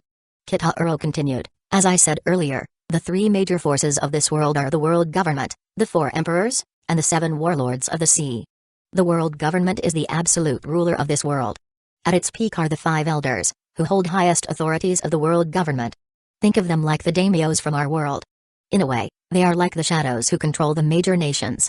One Uchiha elder raised a hand, looking puzzled.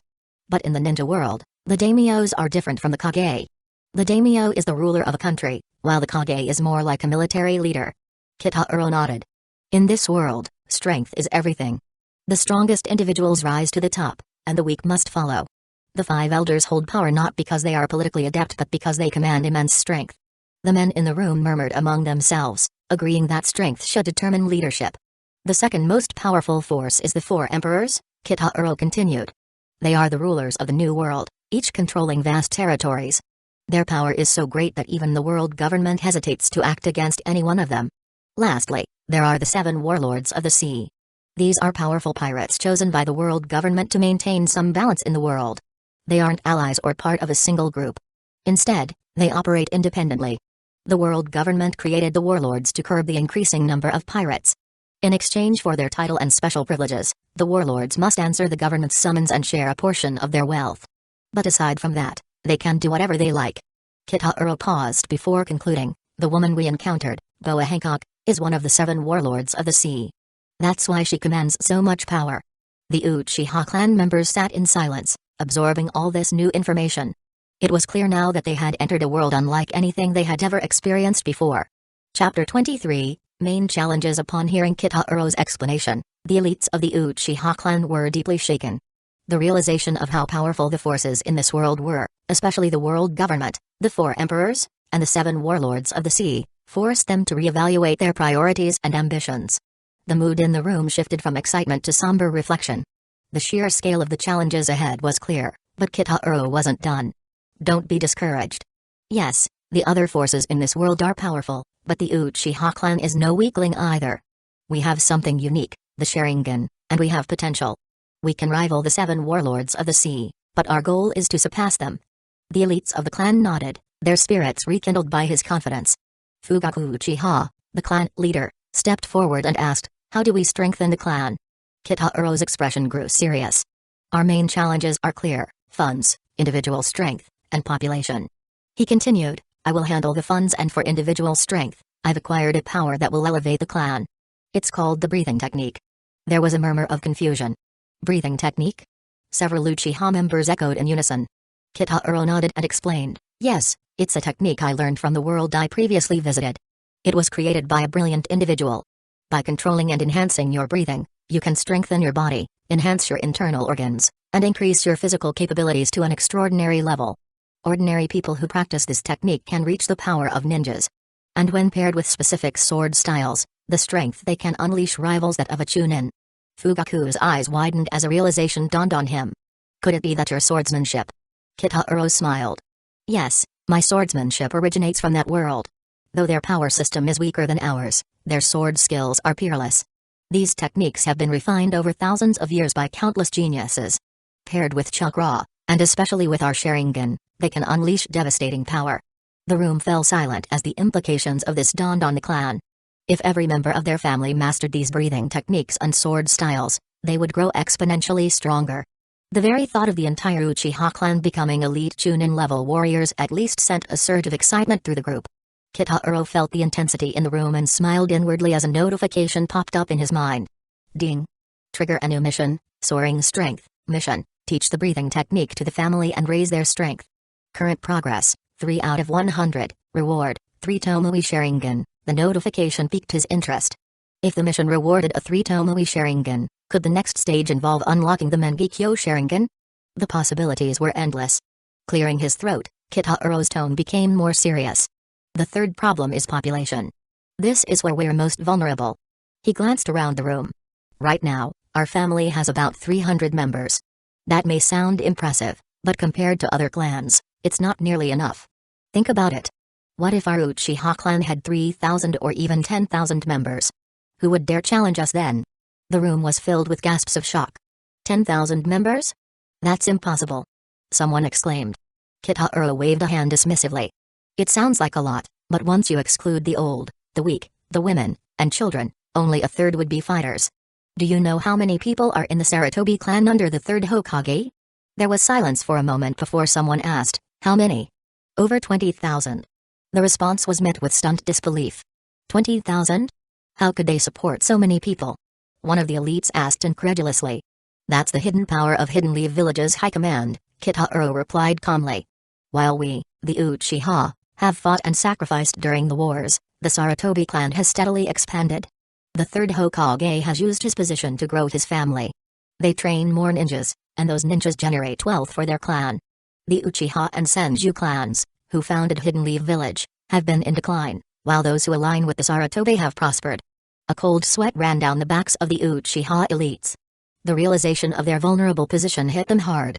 They had been fighting on the front lines, but their enemies were consolidating power in the shadows. Do you really think you can overthrow Hidden Leaf Village as leadership when the Sarutobi clan can mobilize thousands of ninjas? Against them, we're not facing 1-on-1 or even 1-on-2 odds. It would be 1 against 30. The room fell into a grim silence as the elites absorbed the harsh reality. They had long harbored dreams of staging a coup against Hidden Leaf Village's corrupt leadership, but hearing Kitaro's words made them realize how futile their ambitions had been. Kitaro continued, don't underestimate the third Hokage. He's been in power for decades for a reason. He's not just a political figurehead, he is a master strategist, using population growth to strengthen his clan while others decline. There was an air of frustration and anger in the room, but Kitaro wasn't finished. He leaned forward, his voice lowering. You think you've been trying hard? You haven't tried nearly enough. He smiled grimly. In this world, there is a woman who built her empire through sheer numbers. She has 39 daughters and 46 sons, maybe even more.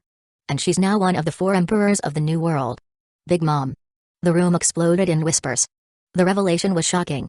The idea that one woman could build an empire purely by producing an army of children left the Uchiha elites speechless. She didn't stop at 1 or 2 children. She knew that power comes from numbers. If we want to ensure the Uchiha clan survives, we must follow a similar path. It's time to grow the family. The Uchiha elites were now hanging on Kitaro's every word. His vision for the clan was bold and audacious, but it was also practical. The time for dreaming of revenge had passed. Now was the time for action, and Kitaro was leading the way. We will build our strength, not just by training the current generation but by ensuring that the next generation is even stronger. Our clan will grow, and soon, no one will be able to stand against us, not Hidden Leaf Village, not the Sarutobi, not anyone. Chapter 24, Marry Me Hancock. The room fell silent as gasps of shock echoed around. The sheer audacity of Kitaro's proposal left everyone present in disbelief. This. One of the Uchiha members stammered, trying to find words, but failing. Kitaro, completely unfazed by their reactions, continued calmly, of course, I'm not forcing anyone. I just think that, in some cases, women having 4 or 5 children isn't unreasonable. He leaned back slightly, recalling memories of his past life. Before I traveled through, it wasn't uncommon for women in my grandmother's generation to have 5 or 6 children. I even remember the old lady who lived behind her house. She had 11. He paused, letting his words sink in, before continuing. Now, we find ourselves in a unique position. Amazon Lily is a country of women. If we play our cards right, this could be a golden opportunity to increase our clan's numbers. The gathered Uchiha stared at Kitaro with wide eyes, their shock only growing. I understand this may sound strange to you, Kitaro said, his tone still even. But the atmosphere here is different. The women of Amazon Lily leave the island when they reach adulthood and return only when they're pregnant. He scanned the room, noticing the awkward coughs and nervous glances between his clan members. I'm sure some of you have already received invitations for deeper conversations during the banquet. Cough. Cough. Nearly every Uchiha man present was suddenly coughing in embarrassment. Even Fugaku Uchiha, their proud leader, shifted uncomfortably. He had a wife and children, yet even he had been approached by the women of the island. Kitahiro smirked. There's no need to be so shy. We're men, after all. And here, refusing a lady's invitation is considered a grave insult. The silence in the room was deafening. Their intentions are quite simple. They want children. Strong children. They believe that powerful offspring are born from powerful parents. You don't need to feel burdened by responsibility or guilt. Kitahiro's tone remained matter-of-fact. If anything, you're not taking advantage of them. They're taking advantage of you. He raised an eyebrow, adding with a smirk, if you openly announced your availability, I'm sure a large number of women here would pay a handsome price. In fact, if you issued a challenge in the arena, they'd likely fight to the death for the chance to be with you. The Uchiha elites looked at each other, their worldview shattering at Kitahiro's words. None of them had imagined that the culture here would be so intense. Kitahiro surveyed the room once more before saying, listen, my dream is simple, to make the Uchiha clan strong again. Hokage? Too small. The ninja world? Also too small.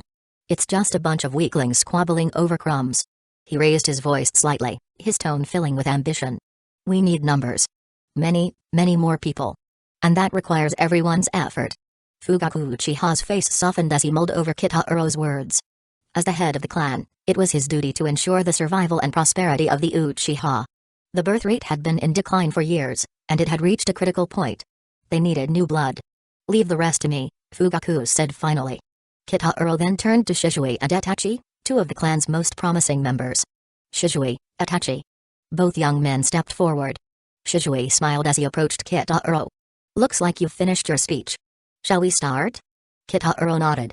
Shisui, Itachi, it's time to teach everyone the fire breathing technique. Fire breathing equals flame breathing equals breath of fire, gasps of surprise echoed once more. Shisui and Itachi can use breathing techniques? One of the Uchiha exclaimed. Kitahiro chuckled. Of course. They're my closest brothers. Everything I know, they know. He placed his hands on their shoulders, proud of how far they had come. The breathing technique isn't something to be underestimated. It's one of the greatest assets we've gained during our travels. Shisui and Itachi are both geniuses, but I didn't just leave them to fate. I taught them from a young age, and now they are my most trusted right-hand men. Shisui and Itachi began demonstrating the fire-breathing technique, and the rest of the Uchiha clan followed suit, learning the intricate movements and techniques with enthusiasm. Fire-style ninjutsu had always been a hallmark of their clan, but with the fire-breathing method, they were reaching new heights of mastery.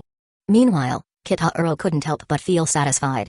This technique was a perfect fit for the Uchiha. Of the 5 fundamental breathing techniques, the breath of fire harmonized best with their natural talents. As for the sun breathing, he once taught Shisui and Itachi, but neither of them could learn it. He didn't quite understand why they couldn't, but their potential for growth was already immense with fire breathing.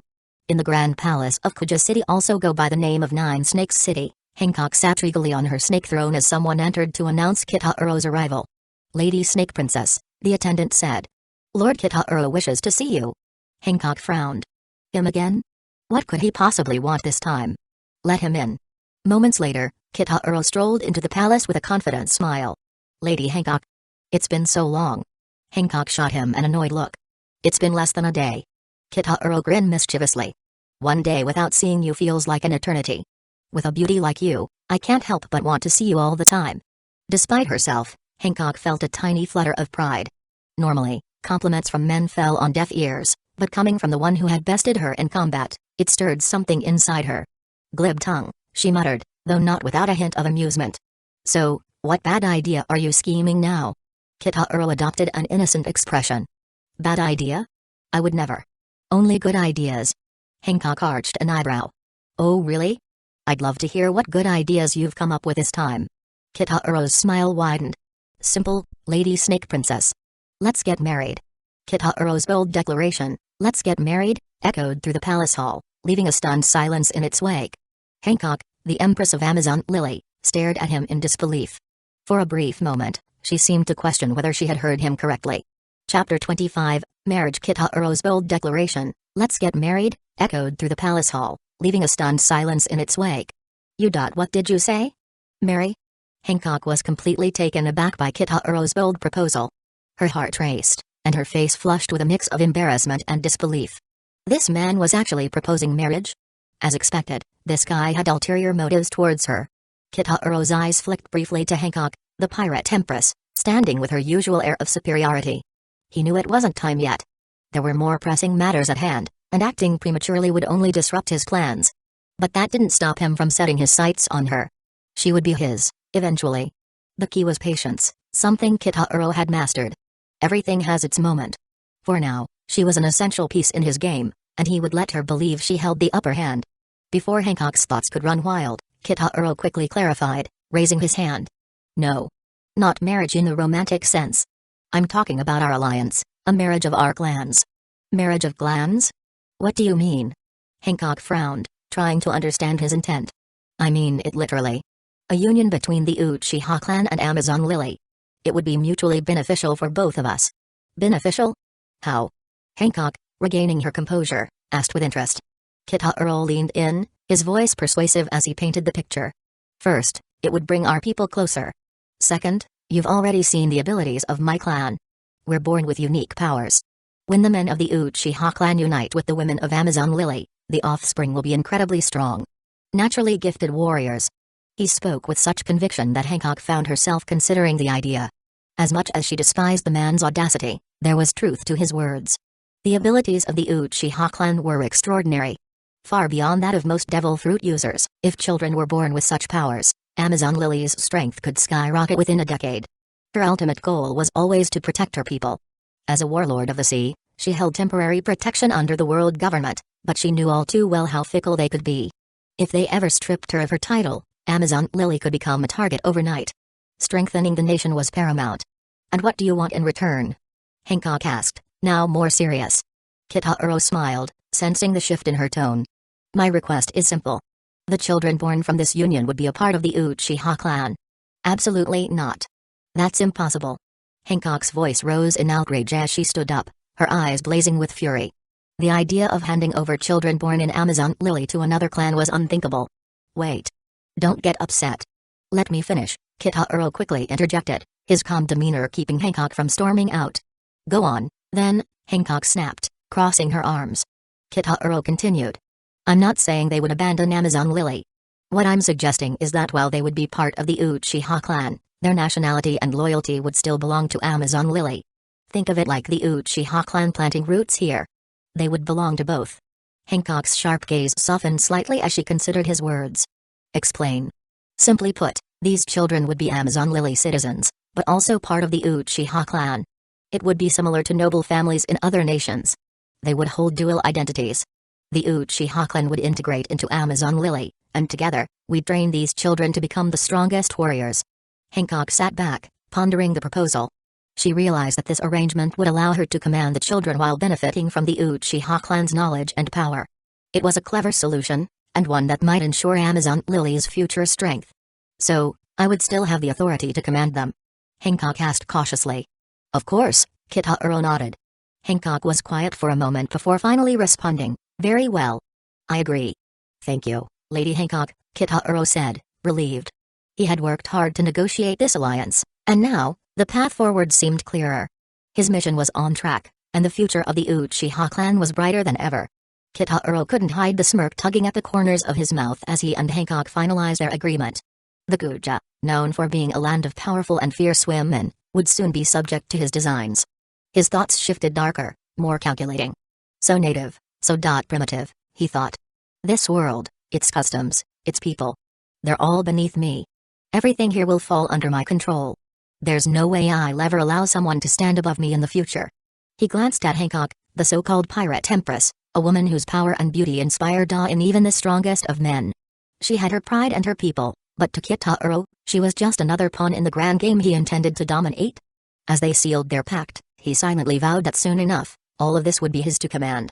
The Uchiha will reign supreme, and he would be the one to lead them into a future where everyone, bowed to him. By the way, Lady Hancock, Kitaro continued, changing the subject, when are you planning to set sail next? Why do you ask? Hancock narrowed her eyes suspiciously. Kitaro smiled. Didn't I mention that we should work together to find gold? Gold? You can't be serious, Hancock scoffed. She had thought his earlier mention of gold was just an excuse for a gamble. I'm very serious. I know of a place with a vast amount of gold. Really? Hancock's interest was piqued. Absolutely. If that's the case, why haven't you taken it yourself? Timing. Before, we could have taken it quietly. But now, with our alliance in place, we should share the rewards. The Uchiha clan believes in repaying kindness with gratitude. Hancock rolled her eyes, clearly unconvinced. It's hard to believe anything you say. Despite her skepticism, the mention of treasure was too tempting to ignore. With more funds, she could further arm Amazon Lily and improve the lives of her people. No pirate, not even the Empress of Amazon Lily, could resist the allure of treasure. If what you're saying is true, we'll depart tomorrow morning. Agreed, Kitahiro replied, confident that this was the next step in his plan. Ding. A new mission triggered. Funding crisis. Mission objective. Obtain huge funds for the family. Mission reward. Mangekyo Sharingan. Chapter 26. Skypia. Mission reward. Mangekyo Sharingan. Just as I expected, Kitahiro had begun to understand the mechanics of the system. It appeared that as long as he did something beneficial for the Uchiha clan, new missions could be triggered. And thanks to his recent efforts, he had already unlocked the Mangekyo Sharingan. Though he had only reached the level of Mangekyo Sharingan, he was already thinking ahead. Achieving the eternal Mangekyo Sharingan would normally require transplanting another person's Mangekyo, preferably a siblings, to increase the success rate. Unfortunately, Kitahiro had no siblings, so that option was out of reach. But Kitahiro wasn't too concerned. After all, he had already overcome the notorious side effect of blindness from overusing the Mangekyo Sharingan. As far as he was concerned, a Mangekyo Sharingan without side effects was nearly as powerful as the eternal variant. Still, his pupil power could be further enhanced, and the stronger his Sharingan, the more powerful and sustainable his techniques would become. The future system rewards excited him. He wondered if he might even be directly granted the eternal Mangekyo Sharingan. As for the Rinnegan, it would be a nice bonus if it came, but he wasn't in a rush to get it. He had his own plans. Anyway, there is a good snake scientist waiting for him in the ninja world to visit him soon to solve any future possible problems. After returning to the Uchiha clan, Kitahiro shared the news of their alliance with Amazon Lily. The reaction was immediate. Many of the clan's men, especially those of marriageable age, were thrilled. For the men of the Uchiha, the prospect of intermarriage with Amazon Lily, a nation of warrior women, was like a dream come true. For years, the Uchiha had struggled with a decreasing birth rate. Their clan, once strong, was now facing a crisis. Nearly 90% of Uchiha offspring were male, and less than 10% female. Marriages with outsiders were their only option for survival, but ever since Denzo had tarnished their reputation, few women from other clans wanted to marry into the Uchiha. Intermarriage with Amazon Lily offered a glimmer of hope, a way to resolve this demographic crisis. Fugaku Uchiha, the clan leader, was intrigued but cautious. Kitahiro, is this place really filled with gold? Will it be dangerous? Should we send more people? Kitahiro waved off the concerns. There's plenty of gold, but Shizue and Itachi will be more than enough for this task. Besides, it's someone else's ship we're using this time. Once we return, I plan to buy a large ship for the Uchiha clan, something we can use as our own transport. It'll make future journeys much easier. Fugaku nodded. Thank you for your efforts. Kitahiro smiled. It's no trouble at all, but clan leader, make sure to supervise the others. Expanding the clan is crucial, and everyone needs to practice diligently. If anyone's not strong enough, I won't allow them on the ship. He was determined to ensure the success of his mission. Kitahiro had a bit of obsessive-compulsive behavior when it came to completing tasks. He always wanted to finish them, no matter how big or small the rewards. Understood, Fugaku replied seriously. He had already started teaching the clan the flame-breathing technique, a method Kitahiro had introduced. The technique's potential was incredible, and Fugaku had decreed that it would be passed down through the Uchiha generations, forbidden to outsiders. The next morning, Kitahiro, along with Shizue and Itachi, boarded the ship of the Kuja pirates and set sail from Kuja Island. Almost all the citizens came to bid them farewell. Hey, it's about time you told us where we're going, Hancock demanded, her arms crossed and her expression haughty as ever. Our destination is Jaya Island in the first half of the Grand Line, Kitahiro said calmly. Hancock raised an eyebrow. Jaya Island? Kitahiro nodded. It used to be home to an ancient city called Shandora, known as the City of Gold. The city was built entirely of gold, with mountains of treasure, including a massive golden bell that rang out through the skies. Marigold, Hancock's younger sister, frowned in disbelief. Impossible. If such a place existed in the first half of the Grand Line, it would have been plundered long ago. She had a point. In the current Great Pirates era, treasures like that wouldn't last long, especially not on the Grand Line where countless pirates roamed in search of fortune. Kitahiro smiled. It did exist. 400 years ago. But then the entire city disappeared. Disappeared? You mean it sank into the sea? Sandersonia, another crew member, guessed. Kitahuro shook his head. No, not into the sea. It was launched into the sky. The sky? Hancock and her crew echoed in disbelief. Kitahuro pointed upwards. Yes, a massive ocean current sent the island into the clouds.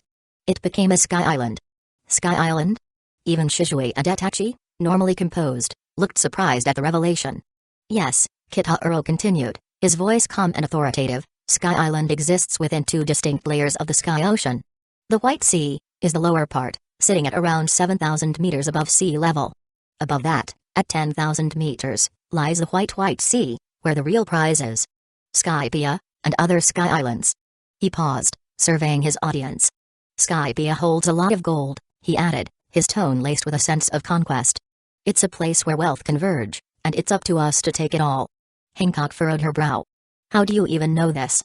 I read about it in an old logbook. Though it's difficult to reach due to its remote location, a few have been there. And you're not even a little suspicious that the logbook might be fake? Hancock asked, still unconvinced. Kitahuro shrugged. I have my doubts, but... Aren't you curious? Now that you know about the possibility of such a treasure, can you really pass up the chance to find it? The female pirates exchanged glances. Whether or not the tale was true, the allure of treasure was irresistible. No pirate, not even the Kuja pirates, could resist the call of gold. Hancock fell silent, but the gleam in her eyes gave her answer away. Chapter 27, Hockey. After a brief discussion, everyone quickly decided to set sail for Jaya Island, also known as Spring Island, and the Kuja pirates' navigator secured an eternal pose to guide them. An eternal pose is a special type of compass used in the Grand Line. Like a log pose, it records the special magnetic waves of a certain island within the Grand Line, allowing the user to know which way to go to arrive at their destination without changing. A pose was a vital tool in ensuring safe passage on the Grand Line. Without it, one could easily become lost at sea, a fate that often led to death. Suddenly, a loud boom echoed across the water, and an enormous sea king burst from the calm ocean. Its massive head alone was several times larger than their entire ship. A giant sea king. One of the Kuja pirates cried out in alarm. Most sea kings avoided their ship, which was towed by two venomous snakes. However, some of the larger and more aggressive sea kings weren't deterred by the serpents. Shizue and Itachi, standing on deck, were stunned. The sea king before them was larger than the Ninetails, one of the nine-tailed beasts they had faced back in their world. Hancock prepared to unleash her conqueror's haki, but before she could act, the sea king's eyes transformed into the shape of Sharingan. Leave, Kitahuro ordered calmly. The colossal sea king's eyes widened in terror, and it immediately submerged itself back into the ocean, fleeing in a panic. The other sea kings, who had begun to rise, also retreated. The frightened sea king cried out to the others in its own language, "Run! Run! That human is terrifying." The crisis passed, and the Kuja pirates were left speechless. Amazing. Even a giant sea king was controlled. Vice Captain, that's incredible. Controlling such a creature meant that Kitahuro and his team could travel freely through the Calm Belt, a region notorious for being the lair of sea kings.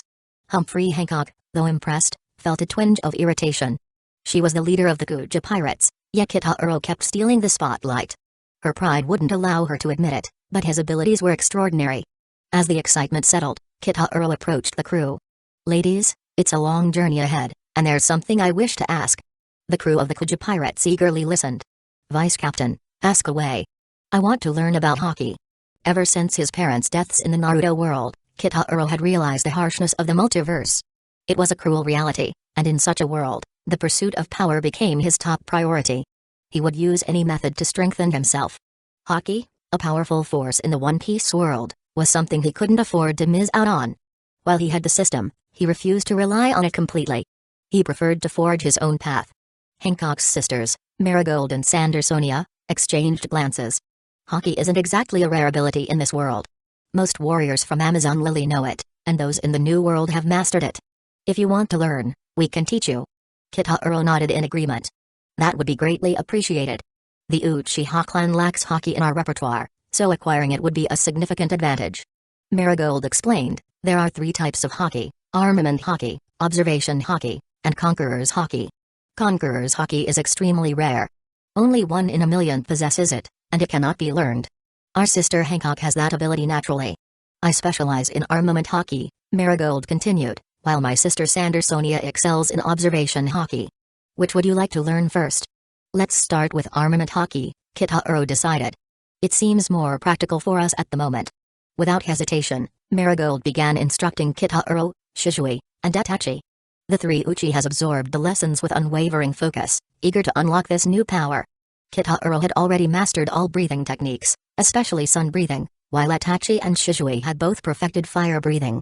Their extensive training had fortified their bodies to a point that made learning hockey a natural next step. The breathing techniques were Kitahiro's way of preparing the Uchiha clan to adapt to this world's unique power system, strengthening them to take on any challenge. Before long, a distinctive black sheen appeared over Kitahiro's palm, signaling his mastery of armament hockey. He examined the energy coating his hand with keen interest. "So this is armament hockey," he murmured, a hint of satisfaction in his voice. The speed of his progress was astonishing. Hancock's eyes widened in surprise. "You're that fast?" Kitahiro wanted to say at this moment, "You will know if I was fast in the future." The crew of the Kuja pirates stared in disbelief. Armament hockey was something that usually took a year, sometimes several years, to master. Yet, Kitahiro had grasped it in less than an hour. Kitahiro flexed his arm, which was now coated in a hardened black substance, akin to steel. "Hardening," he announced. The crew gasped again. No one had ever learned hardening in less than an hour. Among the Kuja pirates, most can do it, as hardening is the most basic application of armament hockey. The user clads their desired body part with a black coating. But it was just so fast and easy for Kitahiro to learn that left them shocked. Kitahiro clenched his fist and aimed at a barrel on the deck. With a swift punch, the barrel exploded into splinters. "Cancel," he said in his mind, retracting his hockey. The crew erupted into applause, astonished by the display of raw power. Shisui and Itachi, standing by, exchanged a knowing glance. They were used to Kitahiro's rapid growth, but even they had to admit, he was becoming frighteningly strong. Hancock, though impressed, gritted her teeth. This man, who had come into her world, was mastering abilities that had taken her years to hone. She would have to step up her game if she was to keep pace with him. As the ship sailed on toward Jaya Island, Kitahiro's mind raced with possibilities. With his new mastery of armament hockey, he was one step closer to unlocking the full potential of this world. And many others. Chapter 28, Genius. The air was filled with the sharp gasps and stunned silence of the Kuja pirates. The scene felt surreal to them. Watching three men, none of whom had ever even heard of hockey before, not only learning it but also perfecting it within mere hours. The once confident Kuja warriors now looked at Kitahiro as though he were a monster, their disbelief bordering on hysteria. Mastering hardening was impressive enough, but Kitahiro's swift execution of its uses left them speechless. "Is this even possible?" one of the women murmured in awe. Only one person in the entire Kuja pirates, their captain Boa Hancock, had ever managed to achieve full mastery over armament hockey's first form. Yet, here was a man who had just begun learning it, casually achieving what had taken them years. The speed of hardening and the full control of it was something that took years for anyone to master. Shisui, standing nearby, smiled as his arm hardened, glowing with a black coating. With a swift punch, a barrel in the distance exploded into splinters. He turned to Kitahiro and asked, "Again?" Kitahiro chuckled and looked over at Itachi. "Itachi, how about you?" Itachi, ever calm and collected, nodded. "I've got it," he said, wrapping his arm in hockey and demonstrating his mastery with the same ease as Kitahiro and Shisui. The Kuja pirates fell into a shocked silence. They couldn't believe what they were seeing. It was as if hockey had suddenly become the easiest technique in the world, or, more alarmingly, they had been learning it wrong all along. Hancock, though outwardly composed, was internally rattled. She couldn't help but ask, "You truly have never trained in hockey before?" Kitahiro smiled, his eyes gleaming with amusement. "Of course not. If I had, why would I have asked for your instruction?" "But how?" Hancock was flustered. "How could you learn so quickly? And not just learning, but having full mastery over it? This isn't something a beginner can just pick up." Kitahiro explained, still smiling, "Though we've never encountered hockey before, we are very familiar with something called ninjutsu. To use ninjutsu, we must extract and manipulate chakra, a form of energy created from the fusion of physical and mental energies. In comparison, armament hockey feels quite simple to us. It's like manipulating the nature transformation of our body energy. Hockey is a mysterious power that allows individuals to harness their own spiritual energy for various superhuman feats. As this energy manifests from willpower, it is theoretically open to all of the world's living creatures. The vast majority, however, are either ignorant of how to unlock it or unable to achieve mastery." He continued, "In our world, chakra has 7 elements: water, fire, wind, thunder, earth, yin, and yang. Haki, on the other hand, only uses a single energy form. That's why we find it easy to grasp. Though the Kuja pirates didn't fully understand the intricacies of what Kitahuro was talking about, they grasped the gist of it. His world's energy system was far more complex than Haki. Armament Haki, while formidable, was simple to them. The truth was that while Haki seemed straightforward, learning and mastering it required an extraordinary amount of talent, willpower, and experience. What the Kuja pirates didn't realize was that the three Uchiha in front of them weren't just ordinary warriors. They were geniuses among geniuses, plus they were prepared. Armament Haki may look simple, Kitahuro added, but the simpler something is, the more powerful it can become in the right hands. My respect goes to those who first developed it. Also, the breathing technique we had was the core that made us master Haki. This easily breathing technique? What is that? Kitahuro wanted them to be curious about the breathing technique as he had his plan for the Kuja. So he didn't respond. Instead, he coated his entire body in armament Haki, his skin darkening into a sleek black armor. Moving his limbs, he noted that while his movements felt slightly restricted, it was manageable. He quickly realized, though, that full body hardening wasn't practical for every situation. He began experimenting with partial hardening, switching between hardening his arms, legs, head, and torso. The transitions were seamless, and he found himself adapting to it rapidly. After some time, Kitahuro unsheathed his niche iron sword, a blade forged in the famed swordsmith village of Demon's Lair, Kaimitsu no Iba. It was an ancient craft that had been perfected over thousands of years, and his sword was no ordinary one. Like Danjiro Kamado and Yoriichi Tsujikuni, Kitahuro wielded a black blade. Wrapping the sword in armament Haki, the dark blade became even darker, glowing with an ethereal black sheen as if polished with liquid onyx. Kitahuro swung the blade powerfully. Whoosh!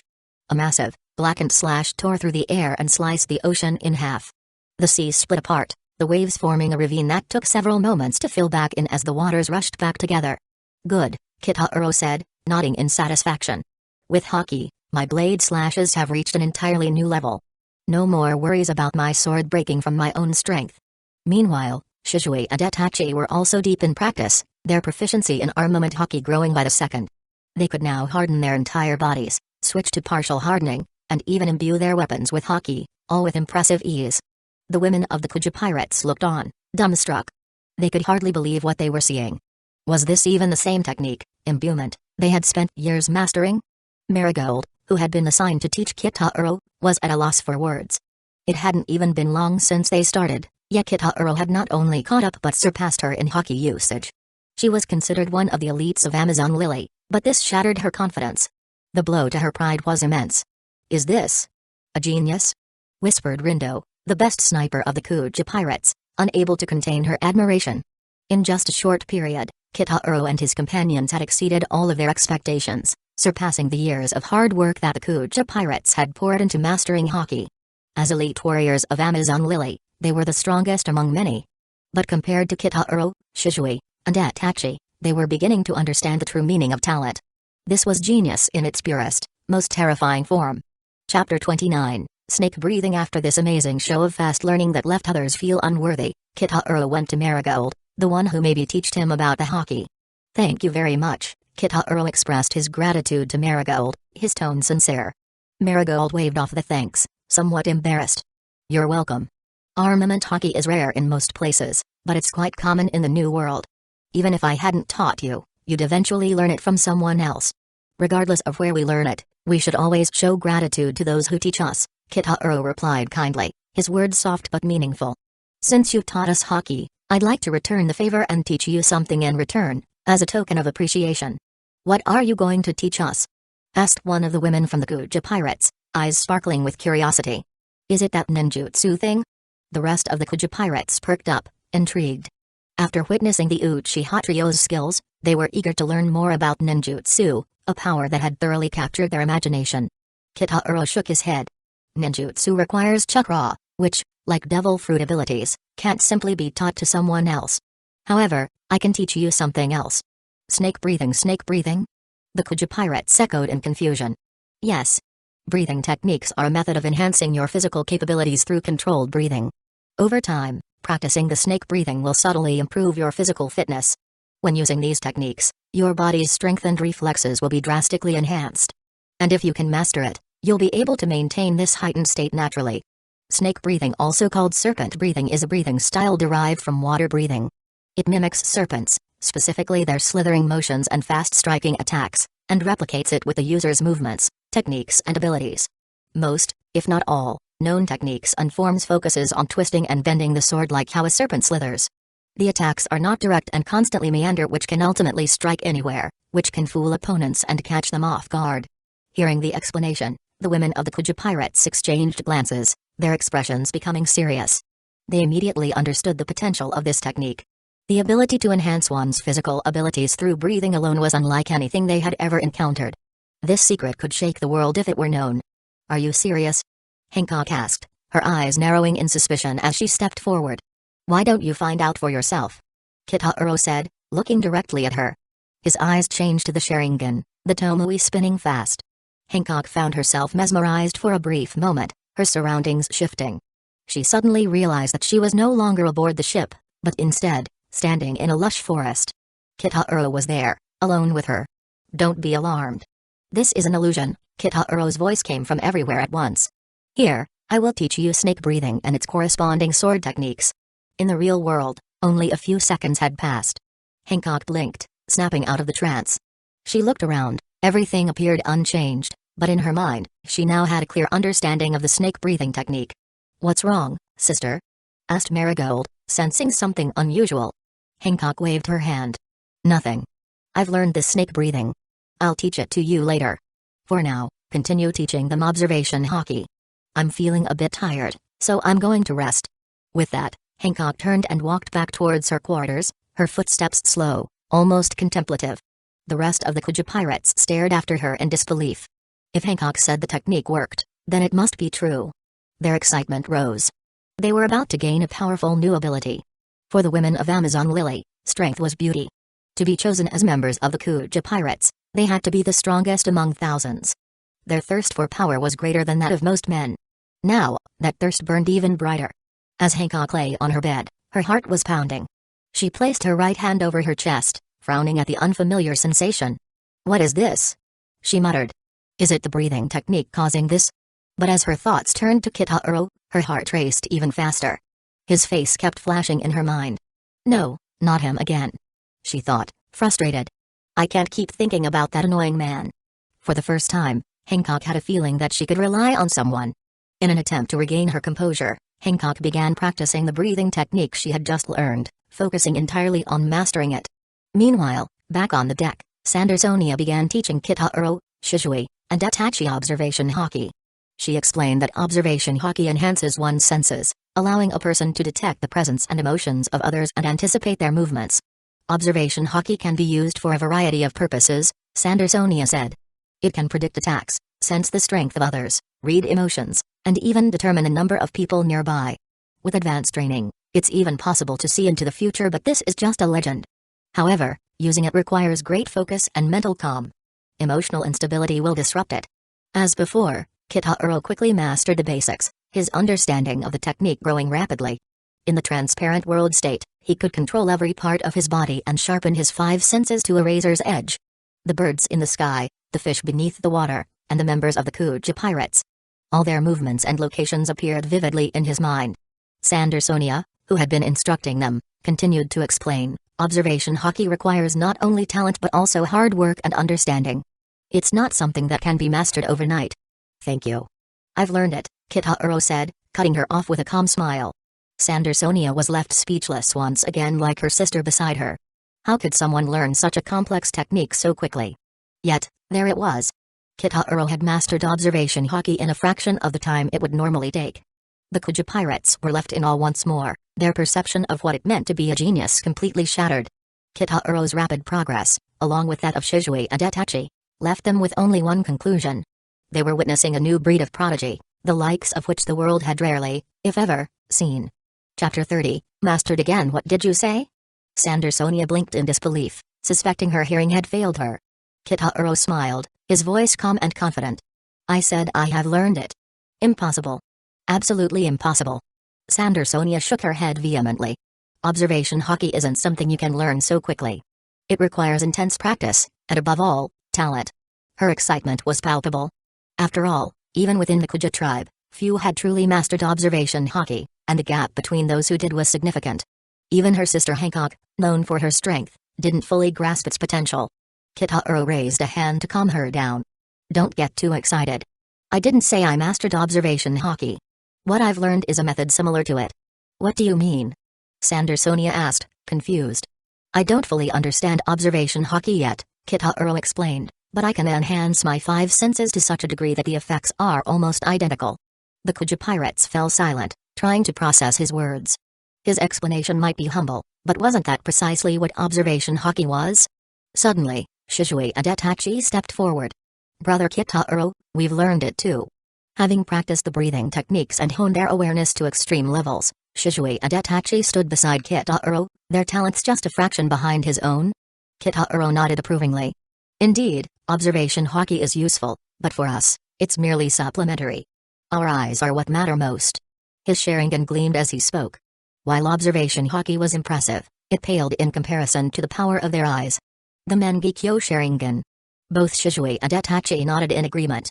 They had heightened their senses to the maximum, but even so, the clarity and precision of their Sharingan far surpassed the newfound abilities of their physical senses. Without Sharingan, they would have taken observation haki more seriously, but as things stood, it served as support. As the trio continued their experiments, the women of the Kuja pirates stood back, quietly watching in awe. For the first time, they witnessed the overwhelming difference between natural talent and hard work. It was as if the 3 Uchiha men operated on a different level altogether.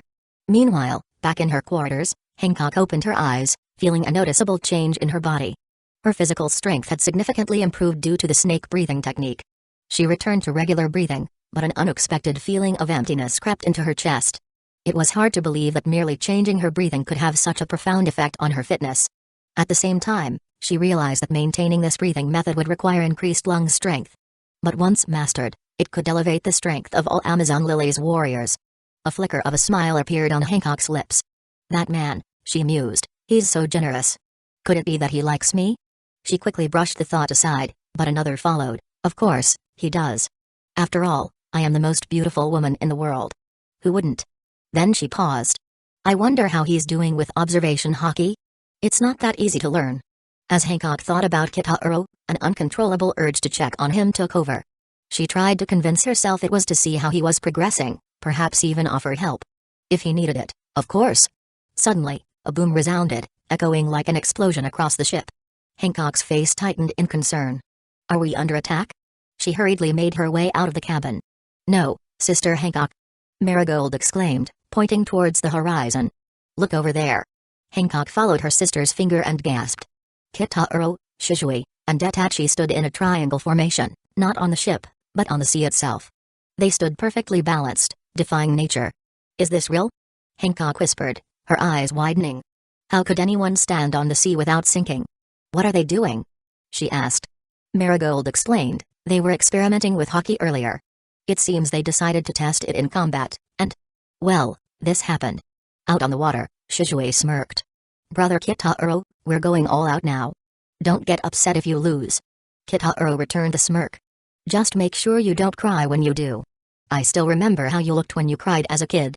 Shizue's face flushed. That was a long time ago. Get ready, Itachi. He shouted. Boom. 3 swirling vortexes suddenly erupted from the sea around Kitaro, shooting toward him like drills of water. Kitaro smiled calmly. I knew you'd do something like this, Itachi. He raised his hands lightly, murmuring, water style, water barrier. The sea around him responded instantly, rising in a liquid wall that blocked Itachi's attack. Without hesitation, Shizue formed hand seals. Fire style, great fireball jutsu. A massive fireball, more than 3 meters wide, erupted from Shizue's mouth and barreled toward Kitaro. Kitaro's eyes flickered with amusement. That's not enough to stop me. He extended his right palm and slashed through the air. A streak of invisible force cleaved the fireball in 2, causing it to explode in a burst of steam when it hit the water. The women of the Kuja pirates gasped. Did you see that? One exclaimed. He is using haki with such precision. He's already mastered it. They were astonished. Although they had witnessed Kitaro use haki on the ship earlier, his ability to release it so fluidly, with such control and at such a distance, was beyond their expectations. For the first time, they realized just how powerful this man was. And, more importantly, they understood something else. No amount of hard work could compensate for the kind of talent Kitaro and his comrades possessed. Chapter 31, A Fight. The fight was still going. Whoosh! Many kunai whistled through the air, aimed squarely at Kitaro's back. Each one was coated with armament haki, turning them into formidable weapons, and with Itachi Uchiha's precision, they were near impossible to avoid. Yet, without so much as glancing back, Kitaro deftly twisted his body, evading every kunai with an effortless grace. It was clear he was utilizing observation haki. In a flash, Shizue Uchiha appeared in front of Kitaro, his fists hardened with armament haki, aiming a powerful punch straight at Kitaro's face. Snap! Kitaro's palm shot up, catching Shizue's fist midair, stopping the attack cold. Silently, Itachi materialized behind Kitaro, his foot raised for a swift kick. Seeing Itachi's timing, Shizue couldn't help but smirk, feeling victory within reach. But before Shizue could react further, Kitaro twisted his grip, grabbing Shizue's fist and hurling him directly at Itachi. In a blur of motion, Itachi quickly retracted his kick to avoid colliding with Shizue. Bang! The impact of their near-miss sent ripples through the water beneath their feet. Oops! Shizue shouted, barely regaining his balance. Unfazed, Kitaro uttered, water style, water fang bullet. A spiraling column of water surged from the ocean, rushing toward Shizue and Itachi like a deadly drill. Boom! Reacting quickly, the two Uchiha pushed off each other and separated just before the water bullet could land, touching down lightly on the water's surface once more. Shizue exchanged a glance with Itachi, both understanding that it was time to stop playing around. Let's go together, Shizue declared, and the pair launched themselves toward Kitaro. Their fists, feet, and strikes blurred as they engaged in close combat, each movement laced with haki. Yet, despite their combined assault, it was clear that Kitaro was overpowering them, handling both their attacks with ease. From the deck of the Perfume ship of Kuja pirates, the women of Amazon Lily stood in awe, their mouths agape. They knew the trio were powerful ninjas, but their prowess in hand-to-hand combat was nothing short of breathtaking. Every movement was precise, every technique masterful. But what was even more astounding was how Kitaro fought off both Shizue and Itachi simultaneously, as though he were barely exerting himself. Suddenly, snap! Two hands burst from the water beneath Kitaro, grabbing his ankles tightly. It was a trap. We've got him! Shizue shouted, seizing the opportunity and preparing to land a finishing blow. Wait! Itachi's eyes widened in alarm. Don't get close. But Shizue had already charged forward, too late to heed the warning. Crack! Lightning surged from Kitaro's body, obliterating the water clone holding his ankles. In an instant, he vanished and reappeared directly in front of Shizue. You little brat, you're 100 years too early to beat me, Kitaro said with a smirk. Boom! Before Shizue could react, Kitaro delivered a swift kick to his stomach, sending him flying across the sea. You-wah-ah! Shizue screamed as he crashed into the water, skidding across the surface. Shizue! Itachi shouted in concern, seeing his friend soar through the air. But before he could rush to help, Kitaro's voice whispered behind him. Still worried about others? OF. Itachi spun around in an attempt to counterattack, but all he felt was a sharp tap on his forehead. Snap! It hurts. Itachi groaned, rubbing his forehead. Kitaro chuckled. It's okay for it to hurt. You always act like a little adult. Meanwhile, Shizue wobbled back across the water, clutching his stomach. Brother Kitaro, that was too harsh. Kitaro smirked. You're always careless, Shizue. It's time I taught you a lesson. How was that hockey experience? Shizue's eyes lit up with excitement. It's amazing. Armament hockey's attack and defense boost is incredible.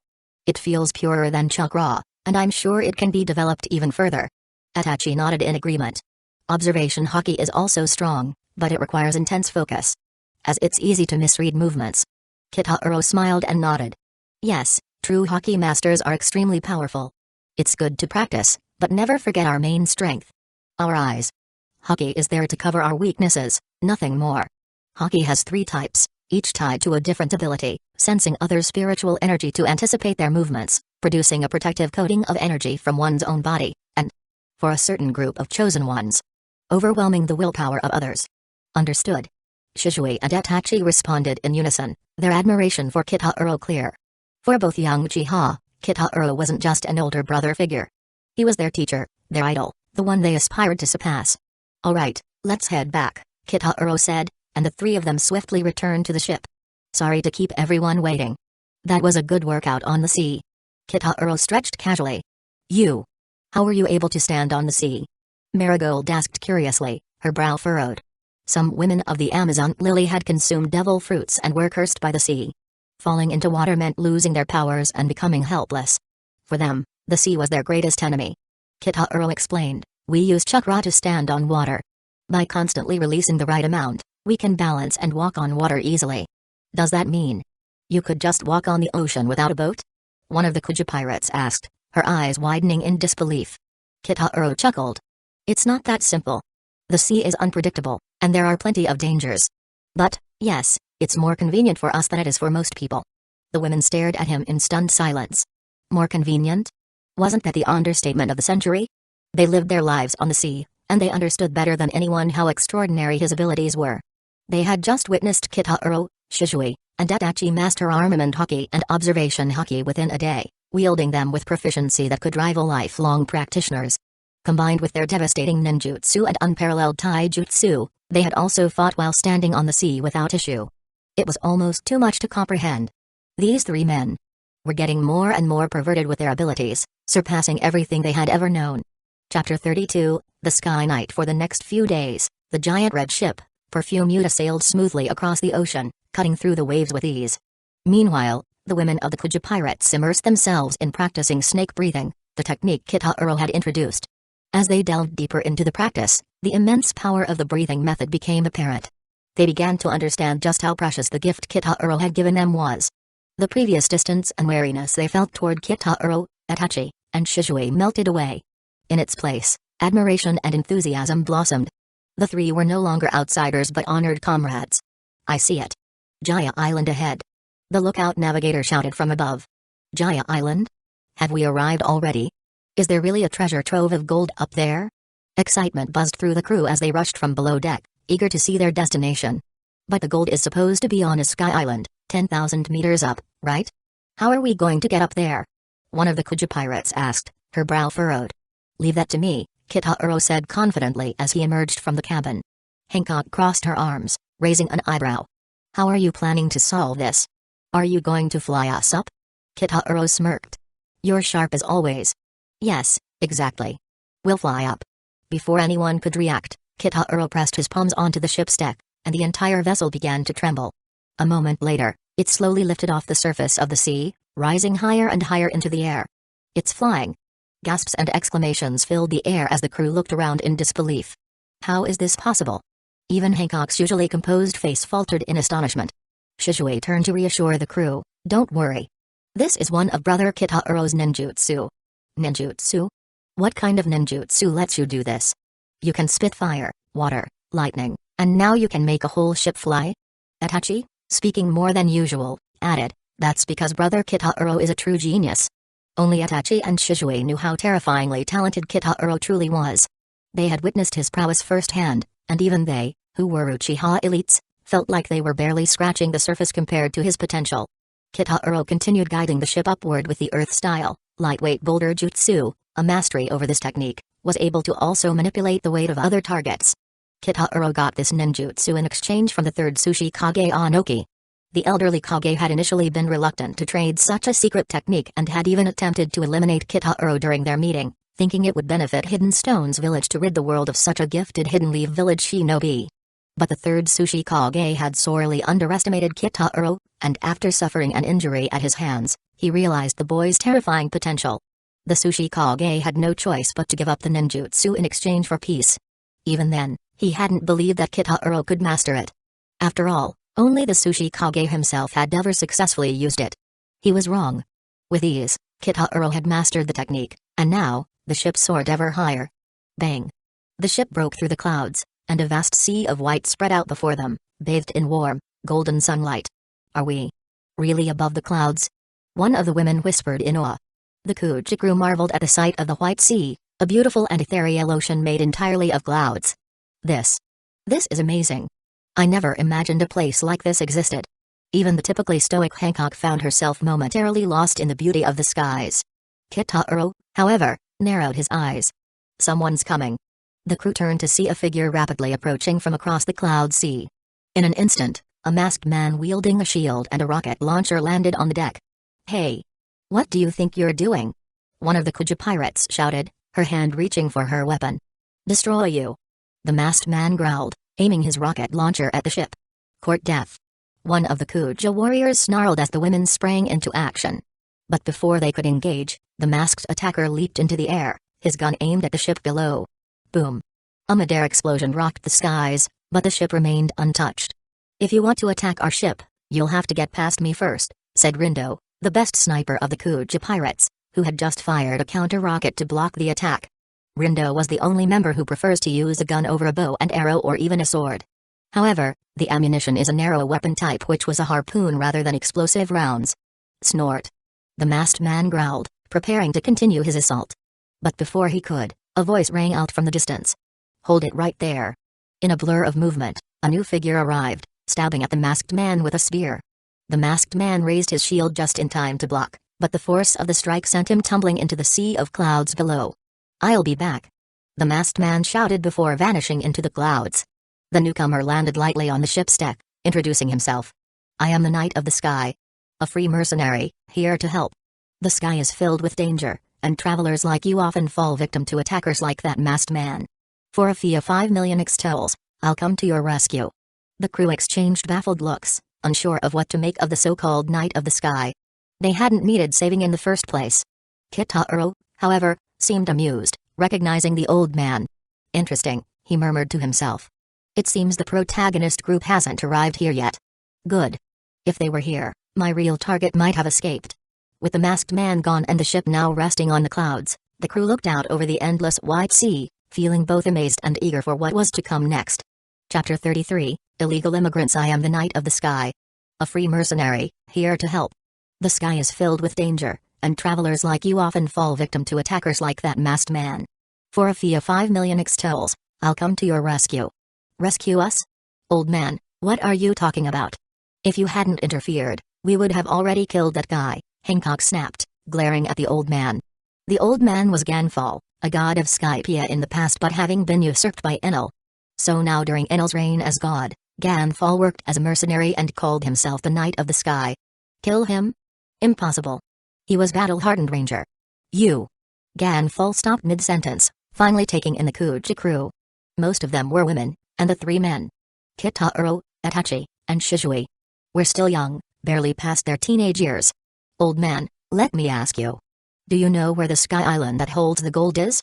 Hancock stepped forward, her voice laced with an imperious command. Gold? So that's what you're here for, Ganfall sighed. Every year, people from the Blue Sea come here searching for gold. But I advise you to give up. There was a time when I could have guided you there, but now, it's too dangerous. All that effort, just for some useless metal? It's not worth risking your life. The Kuja warriors exchanged glances, excitement flickering in their eyes. So there really is gold here. Tell us where it is. Hancock demanded, her eyes narrowing. Ganfall smiled wryly. You're quite the unfriendly young lady. But all right. Kitaro stepped forward, addressing the old man, just tell us where the gold is. We'll take care of the danger. Our lives are our responsibility, not yours. Even though I knew the place, but my main goal isn't the gold anyway, Kitaro was thinking. The old man let out a heavy sigh. You're just like the others, rushing headfirst toward disaster. I've warned many before you, and they all made the same choice. They all regretted it. But it's your decision. He pointed toward the distant horizon. See that waterfall? That's your entrance from the White Sea to the next level of the Sky Island. Keep heading up, and you'll find the island you're seeking. With that, Ganfall's large bird transformed into a Pegasus. He mounted it effortlessly and prepared to leave. Good luck, brave travelers. With those parting words, he flew away, his form disappearing into the sea of clouds. Lord Hancock, shouldn't we stop that man? Asked Ran, one of the Kuja pirates. He clearly knows the location of Sky Island. If we force him to guide us, it would be safer. There's no need, Hancock replied coolly. He already showed us the way. Let's head to the waterfall. Yes, my lady. Ran said, bowing. Soon, the ship arrived at the base of a massive waterfall, unlike any other. It was a cascading flow of cloud-like water, with a large gate towering at its entrance. The gate had words inscribed on it, Heaven's Gate. Heaven's Gate? That sounds ominous, one of the Kuja remarked nervously. I don't like this, another pirate muttered. It feels like we're heading toward our doom. The ship sailed through the gate without hesitation. Suddenly, an old woman with small white wings emerged from a nearby cabin, holding a camera-like device. She began snapping pictures of the crew and the ship. Are you here for sightseeing or war? She asked, her voice raspy and cold. Either way, it doesn't matter. If you want to proceed further, you'll need to pay the entry fee. 1 billion extol coins per person. It's the law here. How dare you ask me for money, you old hag? Hancock's face darkened, her temper flaring. I'm not paying a single coin today. That's fine, the old woman replied nonchalantly. Eh? Shizue stared in disbelief. Wait, is that really possible? The old woman shrugged. I'm neither a guard nor a soldier. I just asked for your intention. But are you sure you want to head further up? Of course, Hancock said, her tone ice cold. Suddenly, there was a loud clink, and enormous pincers shot up from beneath the sea of clouds, grabbing both sides of the ship. Whoa. What is that thing? The old woman chuckled.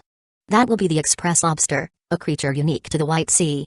These giant shrimps will take ships stationed near Heaven's Gate into the sky islands of Skypia. The crew watched in amazement as the gigantic shrimp-like creature began hauling the ship upward, speeding toward the higher levels of the sky island. As the ship ascended, the old woman picked up a strange seashell device and reported, Heaven's Gate monitoring officer is reporting. Almighty God and all the priests, Class 11 crime, illegal immigrants are on their way to the Holy Land. Her voice took on a sinister edge as she added, prepare for Heaven's judgment. In Skypia. Looks like we've got new visitors. Haha. More fools from the Blue Sea, thinking they can survive up here. I heard there's quite a crowd this time. Should be fun. As the ship neared the upper levels, the sky began to open up. A sprawling island covered in lush greenery, ancient buildings, and towering trees lay before them, bathed in sunlight. Sky Island. One of the Kuja exclaimed. It's real. I can't believe it. Islands floating in the sky. Itachi's voice was filled with awe as he gazed at the surreal sight. Kitahuro placed a hand on his shoulder, grinning. There are many incredible places in this world, Itachi. If we get the chance, I'll take you to see them all. Hancock, standing nearby, gazed longingly at the island. I want this place. Kitahuro, momentarily taken aback by her bold statement, smiled. This place is indeed amazing. For a moment, I thought about making it the new home for the Uchiha clan, but ultimately, it's too isolated. Amazon Lily Island is more practical. Hancock rolled her eyes, clearly annoyed. So you stayed because you like Amazon Lily Island more? Kitahuro laughed. Something like that. If it weren't for Kitahuro's overwhelming strength, Hancock might have given him a swift kick for that comment. Is the gold we're looking for really here on Sky Island? One of the pirates asked. Shizue pointed to a group of armed guards gathered near the shore. We can find out by asking them. Suddenly, one of the guards spotted them and shouted, illegal immigrants from the Blue Sea. 11 Class Criminals Chapter 34, Upper Yard Illegal Immigration? Hancock sneered, her eyes narrowing with disdain. You have no room for excuses. Barked the white beret captain as he stepped forward. We've received the image shell photos from the surveillance officer at Heaven's Gate. Stop your denials and come clean about your transgressions. That old woman. The Kuja crew exclaimed in unison, instantly recalling the elderly figure at the gate. No wonder she let us through so easily, grumbled one of the Kuja warriors. She even called for that express shrimp. It was all a setup. The captain's smirk widened as he continued. But don't worry. Illegal entry is only an 11th level crime under Heaven's sanctions. Accept the punishment, and you'll be free to continue your sightseeing. And what, exactly, is the punishment? Hancock asked, her voice dripping with irritation. It's simple, the captain replied, his smirk deepening. Just pay 10 times the entry fee. 10 times? Shizue raised an eyebrow, unimpressed. That's 10 billion extol coins per person, the captain explained. Impossible. Hancock snapped. I'm used to charging others, not the other way around. And you dare demand such an absurd amount from me? Before the captain could respond, his soldiers were already distracted by Hancock's overwhelming beauty. So beautiful. One muttered, eyes wide in awe. How could such a woman even exist? Whispered another, utterly spellbound. Hancock, ignoring their ogling, turned her cold gaze back to the captain. I want to know. Where is the island with the gold? The captain stiffened at her question. I really don't know. Kitahuro, who was organizing his plans for the Sky Islands, said upper yard. We will go there. Upper yard? Hancock echoed, intrigued. Kitahuro looked at the captain. You should know the upper yard. Yes, the captain nodded, his nervousness growing. It's where God Enel and his priests reside. God ha. Kitahuro muttered, the mention of such a figure piquing his interest. Yes, the captain confirmed, sweat beading on his brow. God Enel is the ruler of the Holy Land, Skypia. The crew exchanged knowing glances, realizing they were getting closer to their goal. Hancock stepped forward, pointing imperiously at the soldiers. "Take us to this upper yard. Now." Several of the white beret soldiers immediately stepped forward, stumbling over each other in their eagerness to obey. "Stop!" the captain barked, trying to regain control. "Have you forgotten the rules? Anyone from Angel Island who sets foot near the upper yard without permission faces God's punishment." At the mention of God's punishment, fear flickered across the soldiers' faces. Even their admiration for Hancock couldn't overcome the terror of disobeying Enel. Kitahiro, unmoved by the commotion, spoke calmly. "There's no need for them to guide us. I've already located it. It's about 5 kilometers from here." "That close?" Hancock smirked. "Then what are we waiting for? Let's go." Ignoring the white beret captain's warnings, the ship sailed on, speeding towards the upper yard. "They're marching to their deaths," one soldier whispered, watching the ship fade into the distance. The captain clenched his fists. "Let them. These Blue Sea people entered illegally, refused to pay the fine, and they're pirates on top of it. They'll meet God's judgment soon enough." Hidden Cloud Village. Hidden deep within the clouds, beyond Enel's reach, lay the secret village of the Shandians, the original inhabitants of the upper yard. The villagers lived in constant fear, hiding from Enel's ruthless rule. A man wearing a horned mask entered the village. He was the same figure who had attacked Kitahiro's group earlier. "Wiper, you're back. Did you discover anything new this time?" asked a young woman named Rocky as she rushed to greet him. Wiper removed his mask. "Nothing significant. I ran into that annoying Ganfall again, but the Blue Sea people who arrived this time. They're different." "Different? How so?" Rocky asked, curious. "I attacked them before Ganfall interfered, but they blocked my attack effortlessly." "Blocked it?" Rocky's eyes widened. "Are the Blue Sea people this time that powerful?" "No matter how strong they are, it's irrelevant. They've entered Skypia illegally. They'll be dead soon enough," Wiper said grimly. "Enel will deal with them soon enough. But if they can take down even 1 or 2 of Enel's priests, their deaths won't be for nothing." "And if by some miracle they manage to kill all 4 priests?" Rocky asked, her eyes narrowing. "That would be the perfect moment for us to strike at Enel," Wiper replied, his voice filled with grim determination. Rocky looked over at a small girl peeking from behind her. "Aisa, did you hear anything about these people?" Aisa nodded nervously. "They're heading to the upper yard, the island of gods now. They're looking for gold." "Humphrey. They're just like all the other sea pirates who come here. After the gold. But that gold belongs to our Shandia. They deserve whatever fate awaits them." Upper yard, God's shrine. Inside the grand shrine, God Enel sat leisurely, his imposing figure resting on a large stone seat. Before him stood his most trusted priests. "God, the priests have arrived," said Yama, the commander of the divine soldiers under Enel. "Let them in," Enel replied casually. As the shrine doors opened, 4 priests entered the room, bowing before Enel. Om is priest of the ordeal of iron. Satori is priest of the ordeal of balls. Jetitsu is priest of the ordeal of swamp. Shura is priest of the ordeal of string. "God, why have you summoned us?" one of the priests, Shura, asked, his expression indifferent. "You don't seem too concerned about the Blue Sea people arriving," Enel said, a hint of amusement in his voice. "Isn't it always the same?" Shura replied. "They're just Blue Sea people. Nothing special. I could handle them myself." "Yeah, ha ha ha. Confidence is good, but this time, our enemies are a little unusual. Their target is gold and they seem to know it's here." "Gold? How do they know about the gold?" another priest, Satori, asked in shock. "It's no surprise they know about it, like the previous people who came," Enel explained, a wicked grin spreading across his face. "This time, I'm authorizing the full mobilization of our forces. Priests and soldiers alike." "All of us, God?" Shura asked, still not fully understanding the gravity of the situation. "Yeah, ha ha ha. Yes, all of you. Shandia will likely try to use this moment to attack us, so we'll crush them all at once. More important, I want to watch a good show as you command." The priests replied in unison. The ship of the Kujiku sailed toward a large island, distinctly different from the surrounding sky islands. Towering trees filled the island, rooted deep in soil rather than clouds, making it appear as if a piece of the earthly world had been misplaced in the sky. "We've finally arrived," Hancock said, a gleam of anticipation in her eyes. Chapter 35, Quick Fight. The Kuja's ship docked smoothly at the upper yard. "Marigold, Sandersonia, you two stay and guard the ship," Hancock instructed as she prepared to disembark. Marigold, clearly upset, quickly interjected, "Wait, sister. Aren't you going to take me and Sandersonia with you?" She, too, was eager to search for the legendary gold. Waiting on the ship felt vastly different from being in the midst of the action. "Nothing can happen to the ship," Hancock replied sternly. There's a so-called god and his priests on this island. Not to mention that masked figure we encountered earlier in the White Sea. They could come to attack. If you stay here, I'll be more at ease." Hearing Hancock's reasoning, Marigold puffed out her chest with determination. "Don't worry, sister. I won't let anyone lay a hand on our ship." Kitahiro, watching the exchange with a calm expression, smiled slightly. "Let's go. Those priests are already waiting for us. Have you already discovered their location?" Hancock asked, intrigued. "Indeed. My perception range is quite wide," Kitahiro replied. "This far?" Hancock raised an eyebrow, but she knew that some people's observation hockey could extend far and wide.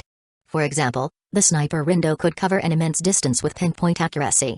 Still, she didn't know just how far Kitahiro's perception stretched. "Now that you've located them, let's go," Hancock declared. The group set off toward the forest. They hadn't traveled long before Rindo, sensing movement, spoke up, "Someone's coming." Kitahiro just smiled as he already knew. As soon as the words left Rindo's mouth. Swish. A large number of figures suddenly appeared from the trees and the ground, surrounding them from all sides. "Women?" A voice rang out from above. Perched high on one of the trees, Shura, the Sky Knight, looked down with disgust. "I didn't expect so many women. That guy Enel didn't say anything about the intruders being women. I have no interest in fighting women." "Ha ha ha." The soldiers under Shura's command, divine warriors with goat-like features, erupted in bizarre laughter. Their captain, Yama, stepped forward. "It doesn't matter if they're men or women. Anyone who comes here is an enemy. Besides, there are 3 men among them," he said, eyeing Kitahiro, Itachi, and Shizui. Hancock stepped forward, her posture regal and commanding. "Tell me, where is the gold?" Immediately, the divine warriors and priests were captivated. What a breathtaking sight. One of the soldiers whispered, completely entranced by Hancock's beauty. "How can someone be so beautiful? The gold is over at the ruins." Another soldier blurted out, unable to control himself under Hancock's allure. "Good," Hancock said coolly, "thank you for the information. As a token for our first meeting, here's a gift." With her signature elegance, Hancock formed a heart-shaped gesture with her hands, casting her Mero attack. Boom. In an instant, the priests and divine soldiers, all struck by the love rays, were turned into stone statues. Their once mocking and eager faces were now frozen in eternal admiration. Itachi and Shizui, observing the scene from the sidelines, were left stunned. Both of them, skilled warriors and experienced shinobi, found the speed and ease of the situation unbelievable. When Hancock and Kitahiro had fought earlier, Itachi and Shizui had thought Hancock was strong, but not overwhelmingly so. Now, they saw how wrong they were. Kitahiro, noting their astonishment, patted both on the shoulder. "See? This is the power of the pirate empress. This is why even the world government dares not provoke her lightly. Now you understand." Itachi and Shizui nodded in silent agreement, their respect for Hancock growing. What they had witnessed was not just an ordinary attack, it was a testament to her fearsome abilities. The sheer number of opponents, all skilled warriors, were turned to stone in the blink of an eye. Hancock, satisfied with her handiwork, retracted her arm with a graceful flourish. "Shall we continue?" she said, her confidence fully restored. Her beauty had bested these men with ease, though her inability to affect a certain individual still lingered in the back of her mind. "Let's go," Kitahiro nodded, and the group set off towards the ruins. Hidden Cloud Village. Back in the hidden village of the Shandians, Aisa let out a startled scream, her face pale with horror. Aisa was born with the ability to use observation hockey, known in Skypia as mantra, which gave her a sixth sense of the world around her. She can sense when people die or fall unconscious as well as the feelings of others. She was able to tell where Anil was, despite him traveling at lightning speed. "What's wrong, Aisa?" Rocky rushed to her side, concerned. They are gone. The sounds. They've all disappeared." "Disappeared?" Wiper frowned deeply. "You mean the sea people are done for as well?" He had hoped the pirates from Blue Sea could at least take down a few priests, making their own fight easier. But if their voices had disappeared so quickly, it seemed he couldn't rely on them after all. No. It's not the sea people. It's the priests and divine soldiers. Their voices vanished. And it happened all at once. Aisa's voice was trembling as she tried to explain. "What?" All the Shandians present exchanged shocked glances. "Are you sure?" Rocky asked, her voice wavering. Aisa shook her head vigorously. "I'm sure. Those sea people met the priests and divine soldiers, and in a moment, their voices just vanished. The sea people are already moving toward the ruins." The Shandians stood in stunned silence, struggling to comprehend the enormity of what had happened. Wiper, ever the opportunist, allowed a smile to creep across his face. This is our chance. I never thought those sea people could be so strong. They'll definitely clash with Enel. No matter who wins, we'll be ready to strike. If both sides destroy each other, it'll finally be time for us to reclaim our homeland. His eyes glistened with hope. After years of waiting, the dream of retaking their land from Enel's tyranny finally seemed within reach. If the sea pirates and Enel wiped each other out, it would be the perfect opportunity for the Shandians to strike. Wait. Aisa interjected, her voice strained. Not this time. I have a terrible feeling about this. What? Wiper turned to her, frowning. We're Shandians. We've never been afraid of danger, not even from Enel. What could be more dangerous than him? No. Aisa's voice dropped to a whisper, her body trembling. It's not Enel. It's one of the sea people. There's someone among them who feels more terrifying than Enel. Just sensing them from a distance made my body tremble. I'm sure he knows I'm here. It's like he can see me. I'm afraid of him. Chapter 36. Enel, this is impossible. Aisa, your mental network, the mantra covers such a wide range. How could he sense you? Aisa's mantra, an innate ability, allowed her to sense a large area, and the Sandia tribe had long relied on it to avoid countless battles with Enel. No. He definitely sensed me. His mantra is far more powerful than mine. Aisha affirmed with certainty. Hearing Aisa's words, everyone realized that she might be right. Her mantra wasn't just vast in range, it allowed her to sense the hearts and strengths of enemies. For someone to sense her meant their abilities were even more terrifying. Wiper, however, was unfazed. Regardless of that, this is our best chance. Neither Enel nor the sea people will take what belongs to us. Rangers, follow me. Attack. Oh. The Shandians' warriors roared, charging forward. At the shrine they're gone? Enel, lounging on his bed and ready to enjoy the show, was stunned. In the blink of an eye, all his priests and divine soldiers had been wiped out before he even took a bite of his apple. Evil magic user? Looks like someone with real power has arrived, he mused. But no matter what abilities they have, none can rival mine. At that moment, Akia and the others reached their destination. Is this the ancient city of Shandora? Someone remarked. Such ancient ruins. It must have been abandoned for ages, another chimed in. Is this where the gold is hidden? They wondered, excitement bubbling among the group. Suddenly, a thunderclap shattered the air, and a bolt of lightning struck the roof in front of them. A pale-skinned man appeared on the roof, had a relaxed, half-lidded expression accentuated by a calm, confident smile. He had a platinum blonde hair while his earlobes, long and bare, stretch all the way to his chest due to being weighed down by gold earrings with diamond-shaped pendants. His upper body exposed, and 4 wooden shimdaiko drums set next to it above his head, each marked with a tomoe pattern eerily similar to the Uchiha's Sharingan. Welcome to my domain, he declared. I am the god of the Sky Island. Onel smirked, eyeing the group. Impressive. You managed to defeat my priests. But honestly, they were starting to bore me. As a reward, I'll give you a chance to surrender. I'll make you my new priests and divine soldiers. It's a supreme honor. His gaze lingered on Hancock. You, in particular, are beautiful. I'll make you my queen. Hancock's fury grew with each word. Such arrogance. You dare ask me to surrender? Some self-proclaimed god from a backwater land dares to look down on me? I'll turn you into stone. Mero mero mellow. Hancock unleashed her attack, sending a wave of love energy toward Enel. 1,000,000 volts. Crack. A streak of blue-white lightning shot out from Enel's hand, so fast that it struck Hancock before she could react. Boom. Snake Princess. The women of the Kuja pirates cried out in alarm. Hancock, however, felt no pain. When she looked up, she saw Kitahuro standing in front of her, having blocked Enel's attack. Huh? Onel raised an eyebrow, intrigued. Not bad. You managed to block my strike. But let's see how you handle what's next. He raised his hand to target Kitahuro 20,000,000 volts. Before Enel could finish, a figure appeared behind him. Shizue Uchiha swung his sword at Enel, but Enel's body transformed into lightning, and he reappeared behind Shizue in an instant, his finger pointing at him. Fire style, great fireball jutsu. Itachi Uchiha unleashed a massive fireball toward Enel. Snort. Onel sneered, extending his palm and releasing an electric shock to counter the fireball. Boom. The fireball and lightning collided, causing a massive explosion. In the aftermath, Shizue lashed out with a powerful kick. Onel remained unfazed. Until the blow landed. Bang. Ugh. Enel screamed in surprise as he was sent flying, crashing through several walls of the ancient ruins. Blah blah blah. Wiping the blood from the corner of his mouth, Enel snarled, How did you hit me? I'm made of lightning. I'm lightning. That should be impossible.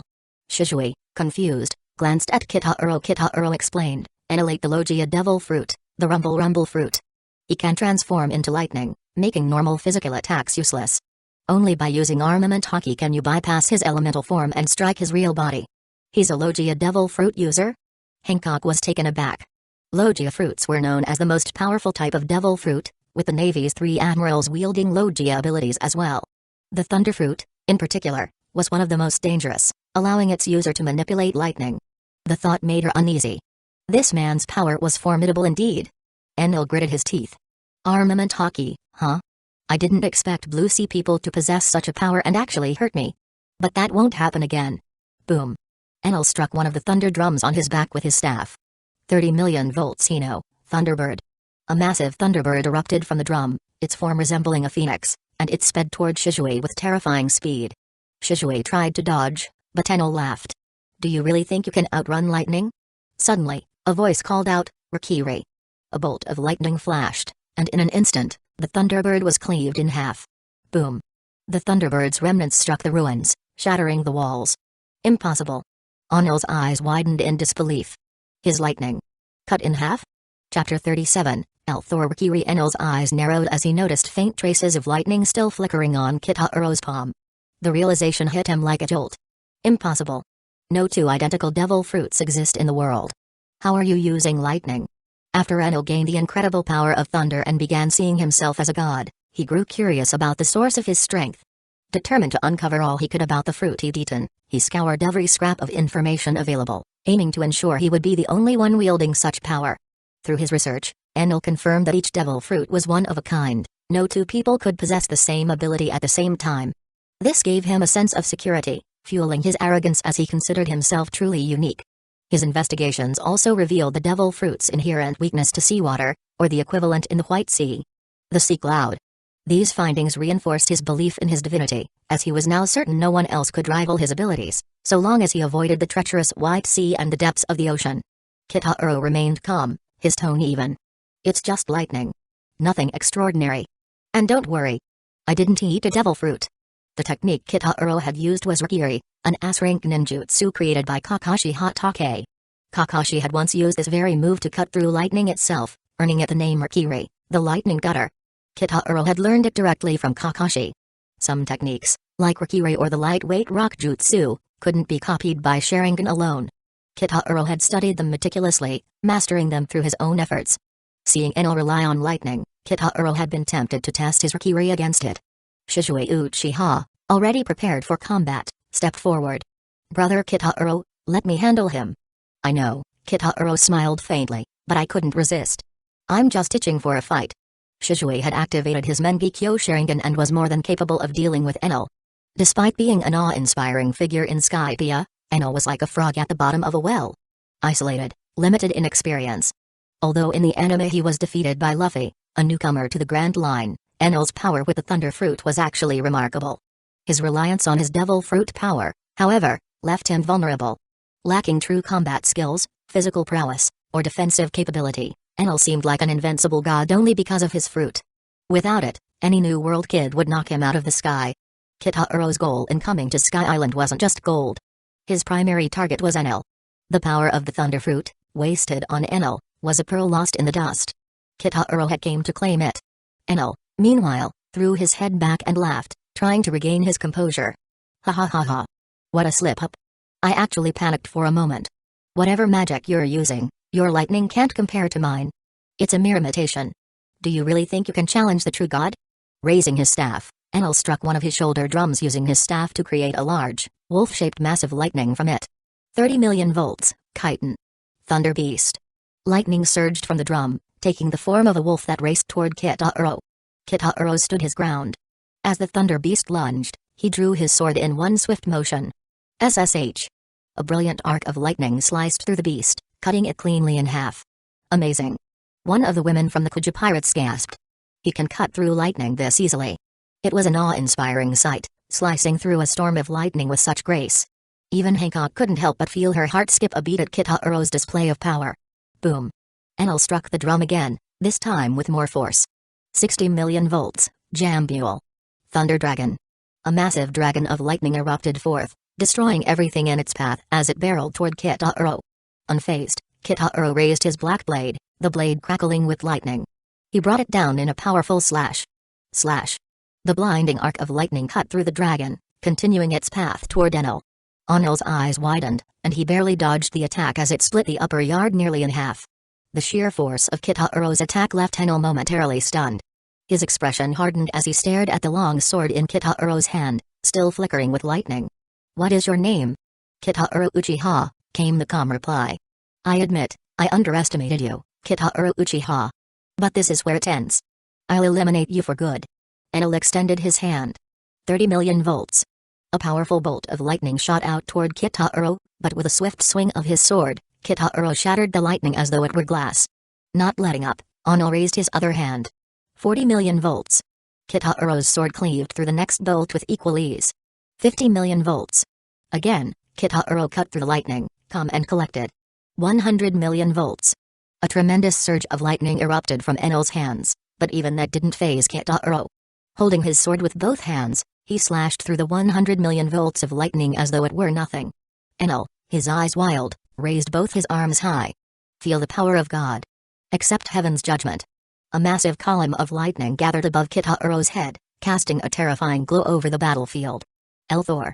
God's judgment. The massive pillar of thunder slammed into the ground, engulfing Kitaro in an explosion of electricity. "Careful!"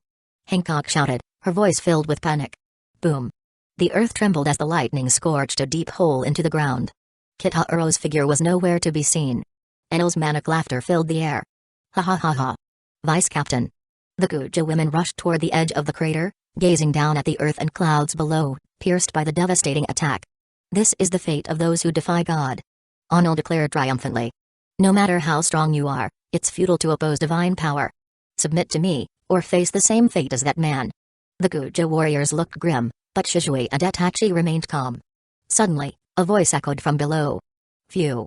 That was close. I was almost injured." As the words resounded, Kitaro slowly floated back up from the massive crater, unscathed. "What?" Enel's confidence wavered as he stared in disbelief. Chapter 38, Hidden Leaf Village Problem. Enel couldn't comprehend what he had just witnessed. How could anyone withstand the raw power of his lightning? He searched his mind frantically, grasping for any excuse to explain it away, to deny the growing dread creeping into his thoughts. The next moment Enel's eyes nearly popped out of his head when he saw Kitaro still floating before him, unharmed. Not only had this guy survived his attack, but he could fly. You can fly?" Enel stuttered, the disbelief clear in his voice. "Yeah," Kitaro replied with a smirk. "What? You can't? Didn't you call yourself a god? A god who can't even fly? That's pretty pathetic." Enel's face turned a deep shade of red, his body trembling in rage. No one had ever dared to look down on him, let alone mock him. He was God. How could this mortal dare to despise him? "You dare mock me?" Kitaro's smirk widened. "It's not even mockery. It's just sad. You're really weak for a so-called god. Bastard. Go to hell." Enel roared, unleashing a torrent of lightning, his anger fueling the storm. In response, a cloak of chakra surrounded Kitaro, thick with the energy of lightning. He moved in an instant, his body flickering out of sight as the ground beneath him exploded from the force of his movement. Boom. Kitaro reappeared in front of Enel, who barely had time to react. "So fast," gasped one of the warriors from the Kuja, her eyes wide in astonishment. Enel, in sheer panic, raised his arms, but before he could defend himself, Kitaro's foot connected with his face. "What?" Enel screamed as he was sent flying like a rag doll. Boom. Boom. Boom. His body smashed through walls and ruins, leaving a trail of destruction. Kitaro's technique was a combination of the fourth Raikage's lightning-style chakra mode, wraps their body in a layer of lightning chakra to increase their physical parameters, and his own thunder-breathing technique, making him even faster than the Raikage himself. This speed had been hard-earned in a deal with the fourth Raikage. Initially, Raikage had refused, but when Kitaro held Killer Bee's life in the balance, the deal was struck. True to his word, Kitaro had released both Raikage and Killer Bee once he had learned the technique. He kept his promises. After all, a reputation was important if you wanted people to do business with you. Still, when Raikage left, he had muttered something about taking revenge on Hidden Leaf Village in the future. Then there was third Sushi Kage, who Kitaro had similarly strong-armed into giving him the super lightweight rock jutsu in exchange for the lives of 50 Hidden Stones village jonin. Both leaders had vowed revenge, but for now, their threats were empty words. Kitaro had no fear of them, for he wasn't bound by Hidden Leaf Village's allegiances. He chose to leave not out of cowardice, but because he understood the weight of responsibility he carried. If a fight broke out, he couldn't protect his clan alone. Kitaro knew he would need their support, especially with the many worlds he aimed to explore. In the future, some realms would be beyond his reach, restricted by power limitations he alone couldn't bypass. One day, however, he intended to leave these untrodden worlds to the younger generation, preparing them to follow in his footsteps across the multiverse. Meanwhile, in the world of the Hokage, Third Hokage and Denzo sat in stunned silence in Hidden Leaf Village. What the hell is going on? Denzo barked, slamming his fist on the table. Are the people of Hidden Stones Village and Hidden Clouds Village insane? They've torn up the armistice agreement and are openly declaring war on us. Do they think that just because the Uchiha clan left, Hidden Leaf Village is weak? Third Hokage mused, clearly bewildered. They had just finished one war and all the villages were supposed to be rebuilding. This attack made no sense. A root Anbu ninja appeared, bowing before them. What news do you have? Denzo demanded. Is there something we missed? Yes, the Anbu said hesitantly. According to intelligence, it was Kitaro Uchiha. In Hidden Stones Village, he coerced Third Tsuchikage by taking 50 of his jonin hostage for a deal. And in Hidden Clouds Village, he captured 4th Raikage's brother, Killer Bee, to force another deal. Denzo's jaw dropped, and the 3rd Hokage simply stared. Both the 3rd Tsuchikage and the 4th Raikage hate Kitaro Uchiha deeply. Now that he's gone, they plan to retaliate against Hidden Leaf Village. But Kitaro isn't even with us anymore. Denzo roared. Why are we paying for his sins? Back on Sky Island, Kitaro sneezed, rubbing his nose. Someone thinking about me? He muttered to himself. Crash. Enel, battered and furious, rose from the rubble. His body trembled with lightning as he glared at Kitaro. Damn you. Who are you? I am God's judgment. Enel roared, forming a massive pillar of lightning with his wrist and firing it at Kitaro. Rikiri. Kitaro's hand sliced through the pillar of lightning effortlessly, dispersing it as if it were nothing. This is impossible. Enel gasped. Humans always say something's impossible when they can't do it themselves, Kitaro replied coldly, his eyes narrowing. It's not impossible. You're just incompetent. With that, Kitaro's fist smashed into Enel's face, sending him flying once again. Boom. Boom. Boom. Enel's body ricocheted off walls before crashing into a massive vine, slumping to the ground, unmoving. Did we get him? One of the Kuja warriors asked, her voice trembling. Maybe. Another replied uncertainly. But their hopes were dashed as Enel's body crackled with renewed electricity. Lightning surged around him, and the white clouds above began to swirl and darken. A massive bolt of lightning struck Enel, his body vanishing only to reappear on top of the towering vine. He glared down at Kitaro with murderous fury. You dare call me incompetent? I am the Almighty God. You will all pay for this insult. The sky above began to split as a gigantic purple-black thunderball, large enough to cover half of Sky Island, slowly formed, crackling with the power of destruction. Disappear. Disappear all of you. Enel bellowed as the thunderball descended. I will destroy everything. Chapter 39, Flying Thunder God. What? What is this? So big. How is this even possible? Is this the end? Everyone who witnessed the massive thunderball floating above them felt an overwhelming sense of fear and despair. Even Shizui and Itachi's expressions darkened. The amount of energy in that thunderball was enough to obliterate half of Sky Island. No one though he could survive this. This is getting out of hand, Kitaro muttered, scratching his head casually. You're still joking? Hancock snapped, anger boiling in her voice as she saw his nonchalance. Can't you just stop it like before? Yeah, I can slice it in half, but it'll still explode, Kitaro replied calmly. Then what do we do? Hancock's usual calm was shaken, the sheer panic creeping into her voice. There was no time to escape now. If that energy detonated, it would wipe them all out. Don't worry, I've got this, Kitaro said, flying up toward the colossal thunderball. From above, Enel sneered. Do you intend to sacrifice yourself to save your companions? How touching. But it's useless. There's only one outcome for those who dare challenge a god. His voice echoed as he commanded, destroy them completely. Rygo. This was Enel's ultimate move, shown to involve transforming his body into a gigantic version of itself made of pure lightning, his Amaru form, to maximally increase the strength and voltage behind his attacks. The massive thunderball began descending toward Kitaro.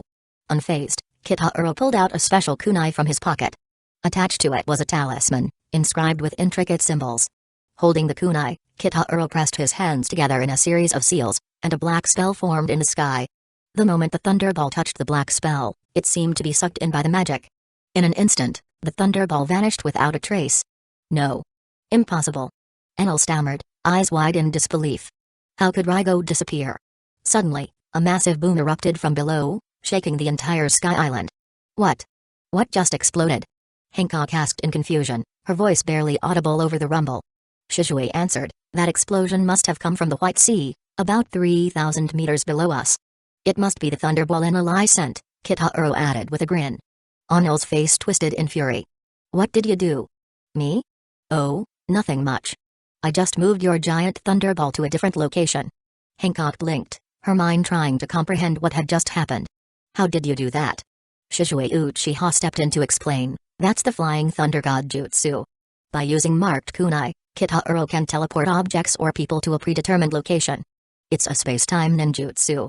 Flying thunder god? Hancock mused, starting to understand. She recalled seeing Kitaro throw those special kunai as they traveled from island to island. Flying thunder god jutsu, Shizue continued, was created by the second Hokage and perfected by the fourth Hokage, making him the renowned Yellow Flash of the ninja world. As a time traveler, Kitaro couldn't resist mastering such a powerful technique like any Naruto fan. Minato no Mikaze had willingly taught him the technique on the condition that Kitaro wouldn't betray Hidden Leaf Village. Kitaro had agreed. Half-heartedly, of course. His loyalty was conditional on Hidden Leaf Village not betraying him first. Minato, in his prime back then, couldn't have foreseen the Nine Tails attack that would claim his life. After that, Hidden Leaf Village's leadership, particularly the third Hokage, had used his authority, directly blocking Kitaro from participating in the war. The consequences were devastating. Minato's family was slaughtered, leaving only the young Naruto behind, but the way the village treated Naruto angered Kitaro deeply. To honor his debt to Minato, Kitaro took it upon himself to look after Naruto, much to the dismay of Hidden Leaf Village's higher-ups, who feared he might try to manipulate the Nine Tails. But Kitaro had little interest in the Nine Tails. At most, it would be like a pet. Nothing more. However, whenever Kitaro met with Naruto, Anbu and the Hidden Leaf Village leadership would grow tense, fearing the potential for another Nine Tails incident. Their concerns, though, were unfounded.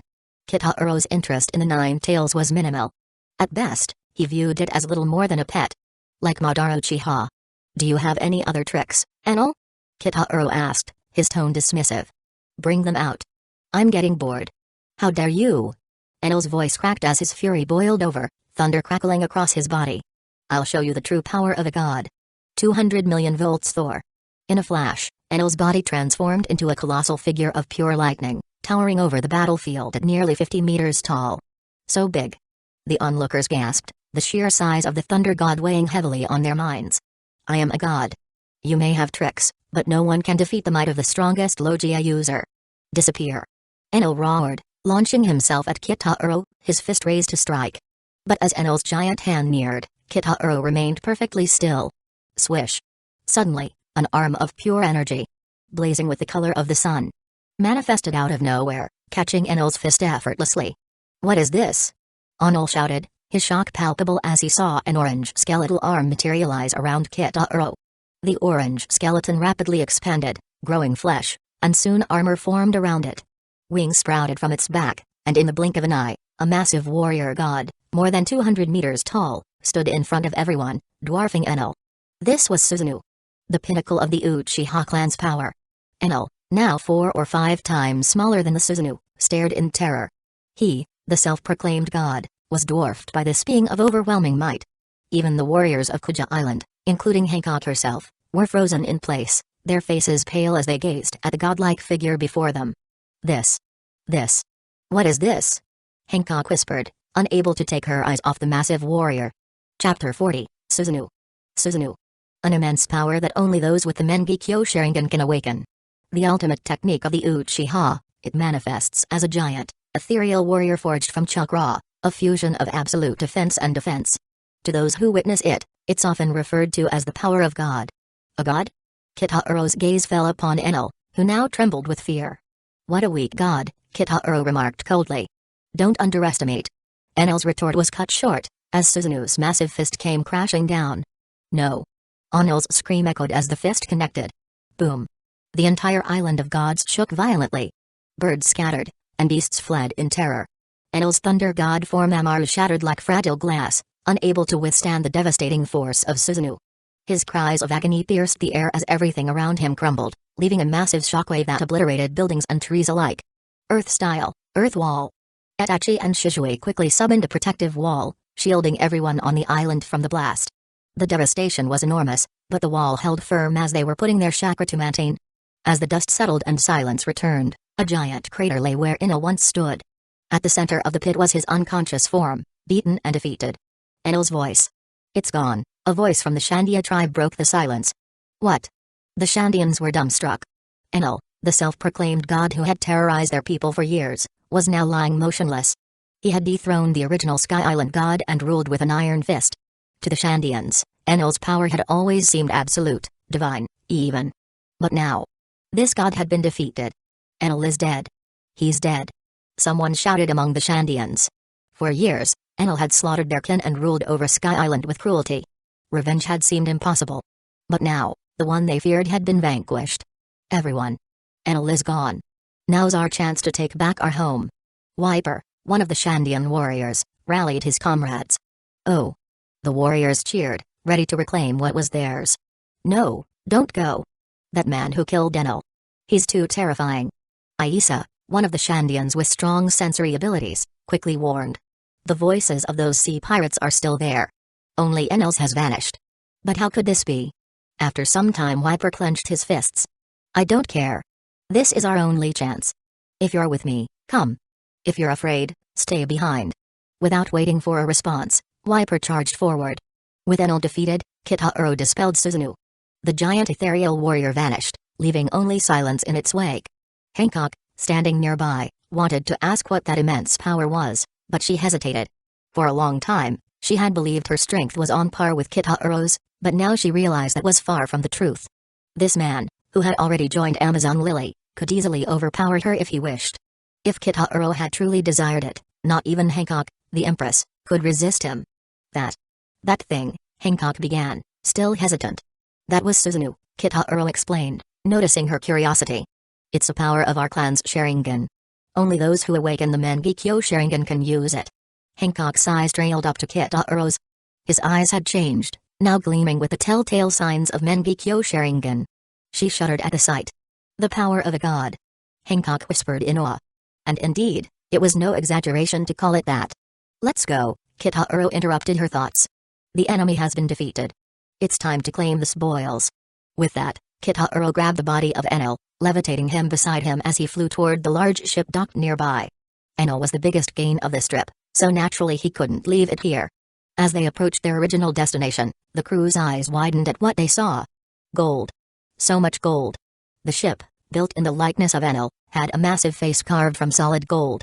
The crew rushed to touch it, verify it, and even bite into it, confirming it was real. Even Kitahuro, who had expected this, felt his heart race. In his previous life, as an ordinary man from a working-class family, he had never even dreamed of seeing this much wealth. Hancock, too, found herself captivated.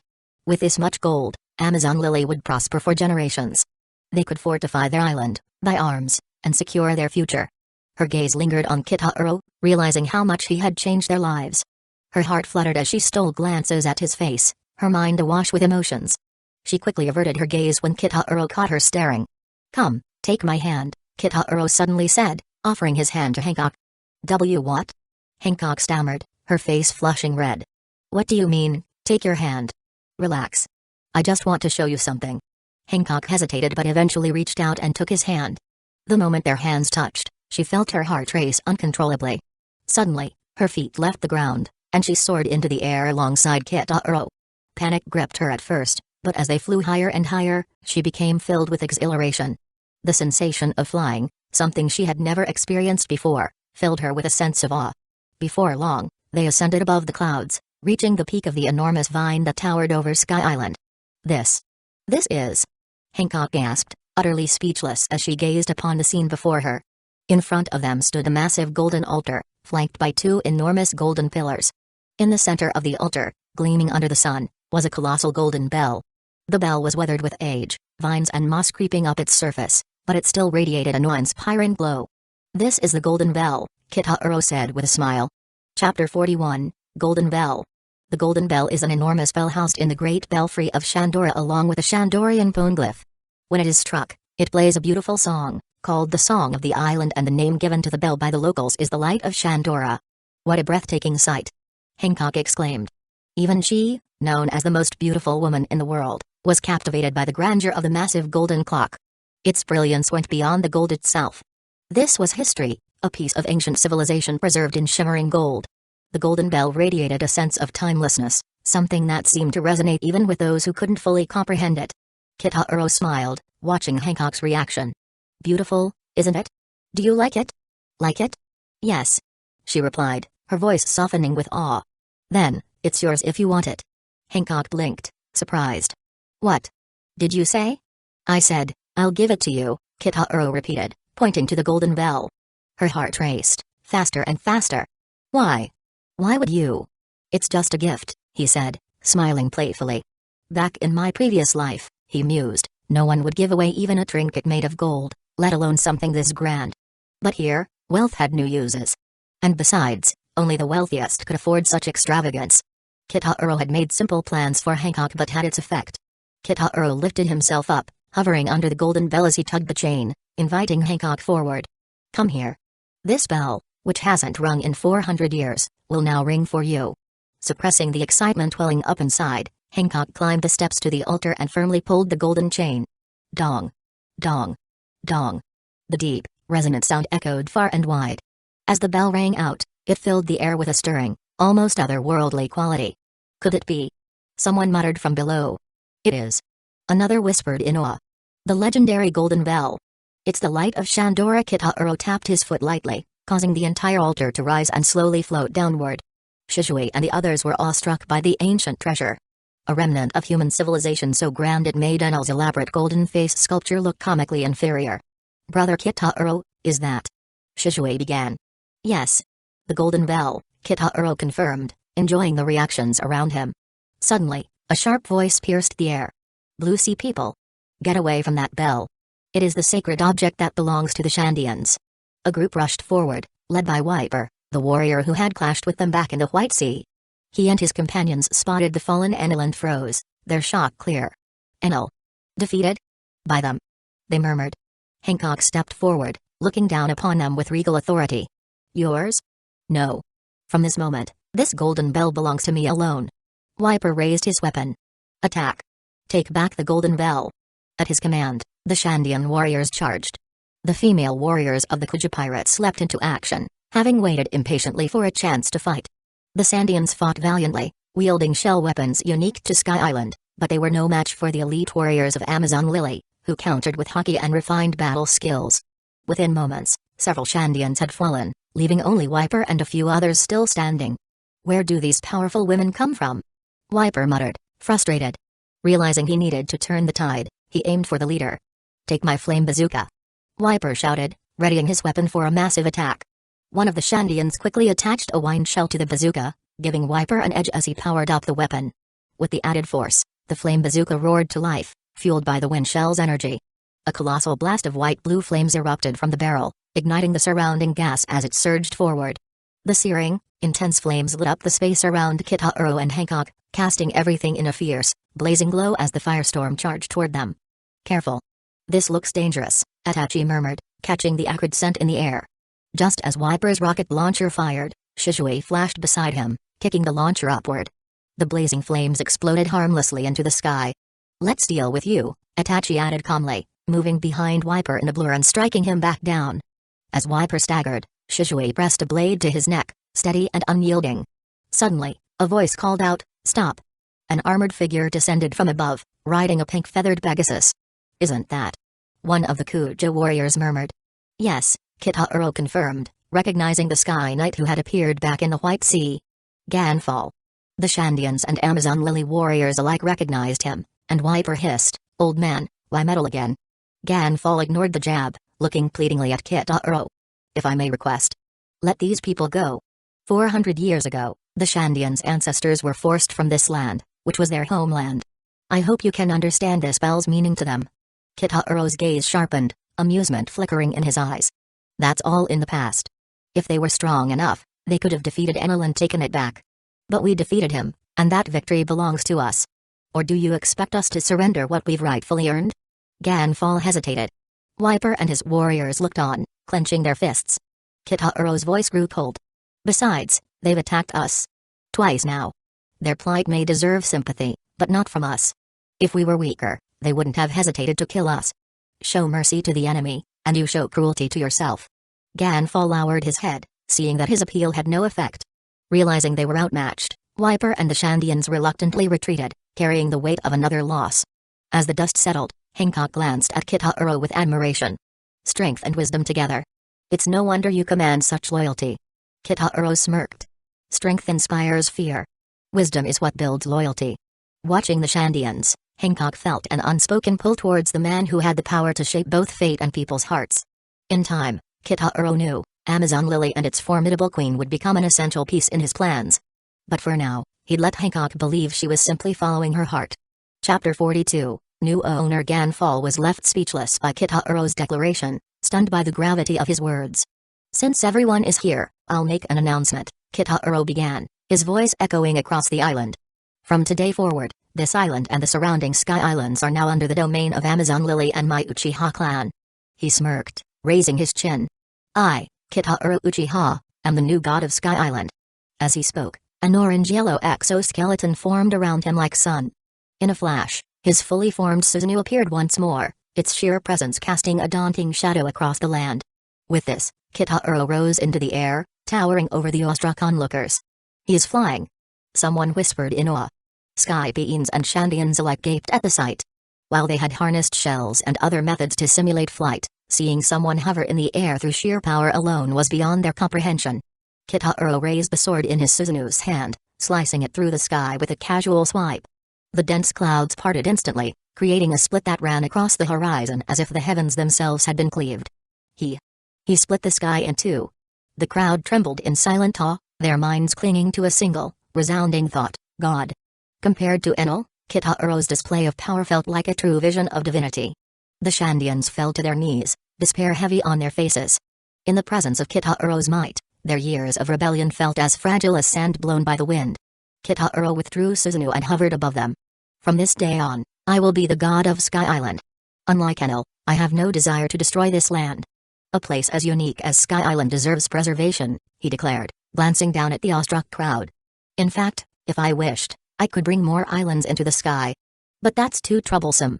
For now, this will remain the upper yard, island of the gods. He pointed at the Shandians and the Sky Beings. You two tribes will govern this place.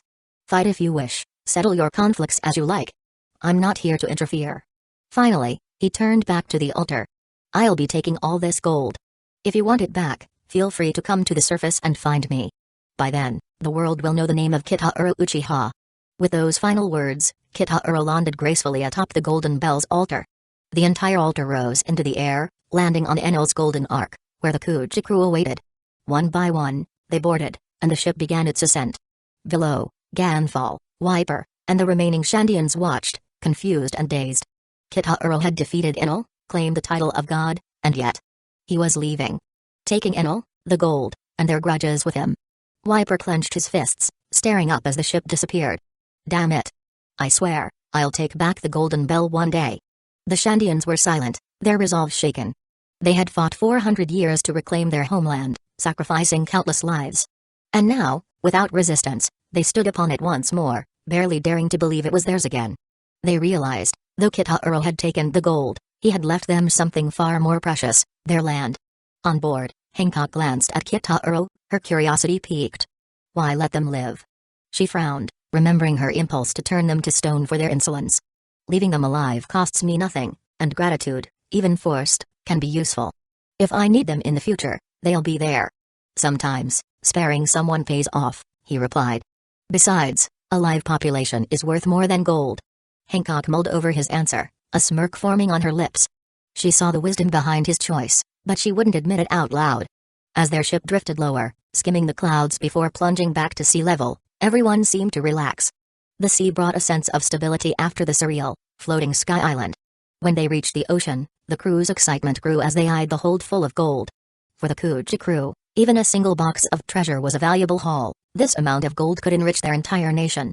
"I'll need a Denden Mushi for contact and an eternal pose for Amazon Lily," Kitaro said. "What for?" Hancock asked. "Just want to see more of this world and handle a few things," Kitaro replied, grinning. "Last time I was here, I barely had a chance to explore." Shizue stepped forward eagerly. "Can I come too?" Itachi remained silent, though the glint in his eyes showed he was keen to join them. At 11 and 14, the first half of the Grand Line was a vast playground for the two young Uchiha. Kitaro gave orders to them. "Take the gold back first. It's too obvious a target and will definitely attract attention. Use a black cloth to cover it, and travel through the comm belt straight to Amazon Lily. Once the gold is secure, you can come find me." Although Hancock also wanted to travel with him, she knew her duty lay in escorting the gold back. She gave a frustrated huff, reluctantly handing him a Denden Mushi and an eternal pose. Kitaro took them with a grin, tucking Enel into a burlap sack before taking off, waving to the crew. "See you all soon," he called out, flying just above the waves. "Vice Captain, come back safe." One of the crew shouted. "Yeah, bring us even more treasure." Another cheered. "Vice Captain, I want to have your baby." A third added, causing Kitaro to stumble midair in surprise before he caught himself, laughing along with the rest of the crew.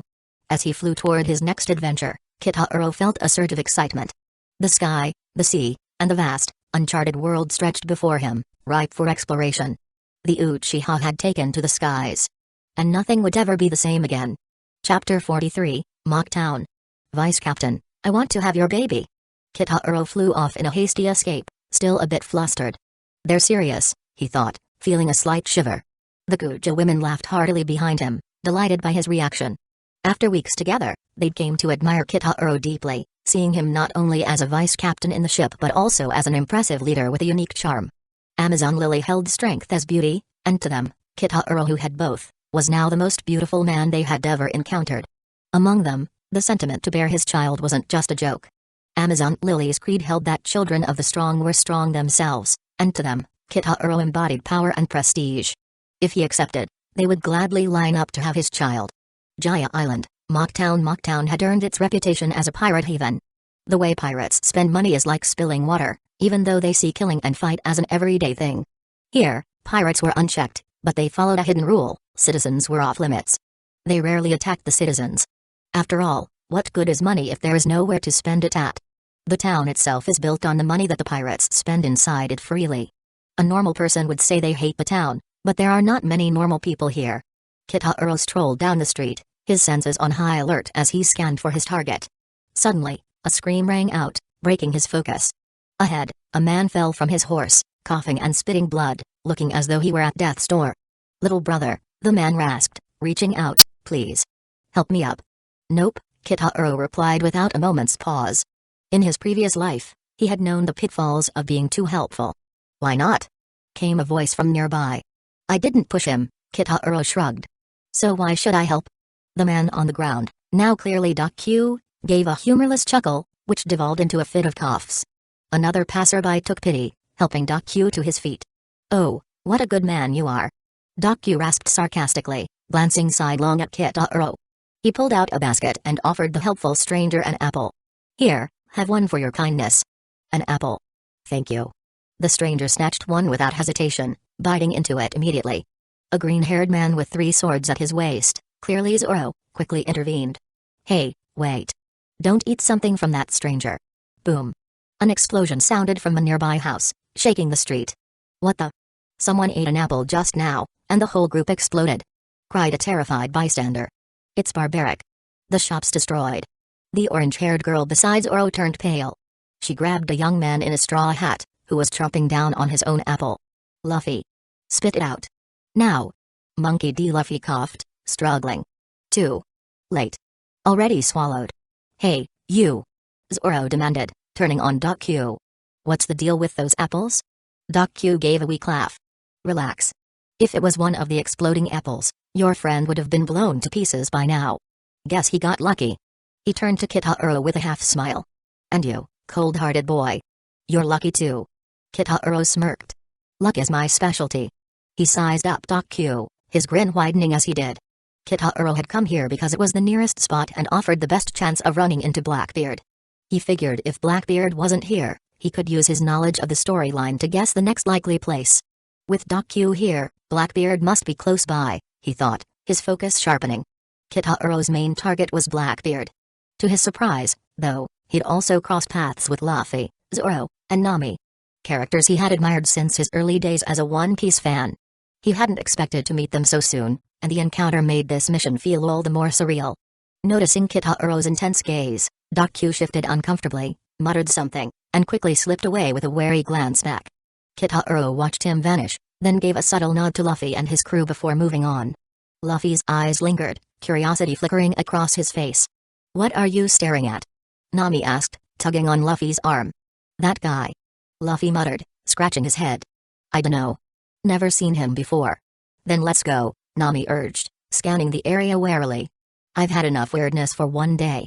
Pub and Pies. Kitahuro continued to a nearby bar, his gaze sweeping the dimly lit room until it settled on his target. Blackbeard himself. Dragging a burlap sack to the bar, he took a seat beside the infamous pirate, casually glancing over the menu. "Boss, a cherry pie and a drink," he ordered. Not long after, Luffy, Zoro, and Nami entered the bar, looking to rest and perhaps get a lead on Sky Island. They settled nearby. Bang! Luffy and Blackbeard simultaneously slammed their fists on their tables. "This cherry pie is so nasty I could die." Luffy beamed, grinning widely with pie in his mouth. "This cherry pie is so tasty I could die." Blackbeard echoed, almost drooling. They looked at each other with a serious look on their faces. Just average," Kitahuro muttered. Both men turned toward him, surprised. "Oh, hey, it's you again." Luffy laughed. "Yeah," Kitahuro replied casually, "small town." "A toast, then." Blackbeard grinned, downing his drink in one gulp. Luffy also took a swig of his own drink, smacking the table in excitement. Luffy looked happy with the drink. "This drink is specially delicious." Blackbeard's face twisted in disgust. "This drink is specially disgusting." Kitahuro just rolled his eyes. "Ordinary." Both men glared at him, though Luffy's expression was more of puzzlement. "Jerk, you got something wrong with your tongue?" Blackbeard sneered at Luffy as he had the opposite taste of him. "You got something wrong with your head," Luffy shot back, unfazed. Luffy and Blackbeard squared off, eyes locked in fierce determination. The bar owner, caught in the middle, sighed. "Hey, I'm not the cook here, so I don't care what you say, and this isn't some high-end restaurant." Luffy piped up, "Hey, Asen. I want 50 pieces of meat to go." Not to be outdone, Blackbeard barked, "Old man, I want 51 of those cherry pies to go." Luffy raised a brow. "Actually I meant 52 pieces of meat." Blackbeard countered instantly. "Wait, I wanted 53 pies." Luffy raised his arms. "Make them 54 inches. 55. 60. 70. 90. 100. Everyone was watching what was happening, amused, until finally they stopped at 100. They both rolled up his sleeves. "What? You wanna fight?" Zoro sighed, rubbing his temples. "What the hell are you even fighting over?" Nami, exasperated, glared at Luffy. "Enough already. We don't even have this kind of money for 100 pieces of meat. Remember why we're here." Blackbeard leaned forward, chuckling. "You're a pirate, huh?" "Yes, that's right." Luffy grinned. "Got a bounty?" 30 million! Luffy declared proudly. Blackbeard snorted. 30 million? You? How the hell could that be? Liar. I'm not lying, it's the truth. Luffy shot back indignantly. Hey. The bar owner intervened. I'll thank you not to fight in this pub, just take these and leave. 50 cherry pies. He shoved a sack of pies into Blackbeard's hands, who took them with a grumble. Just then, a figure strode through the door. Everyone's eyes turned, and a hush fell over the room. Is the Straw Hat Pirates here? The man sneered. It's Bellamy.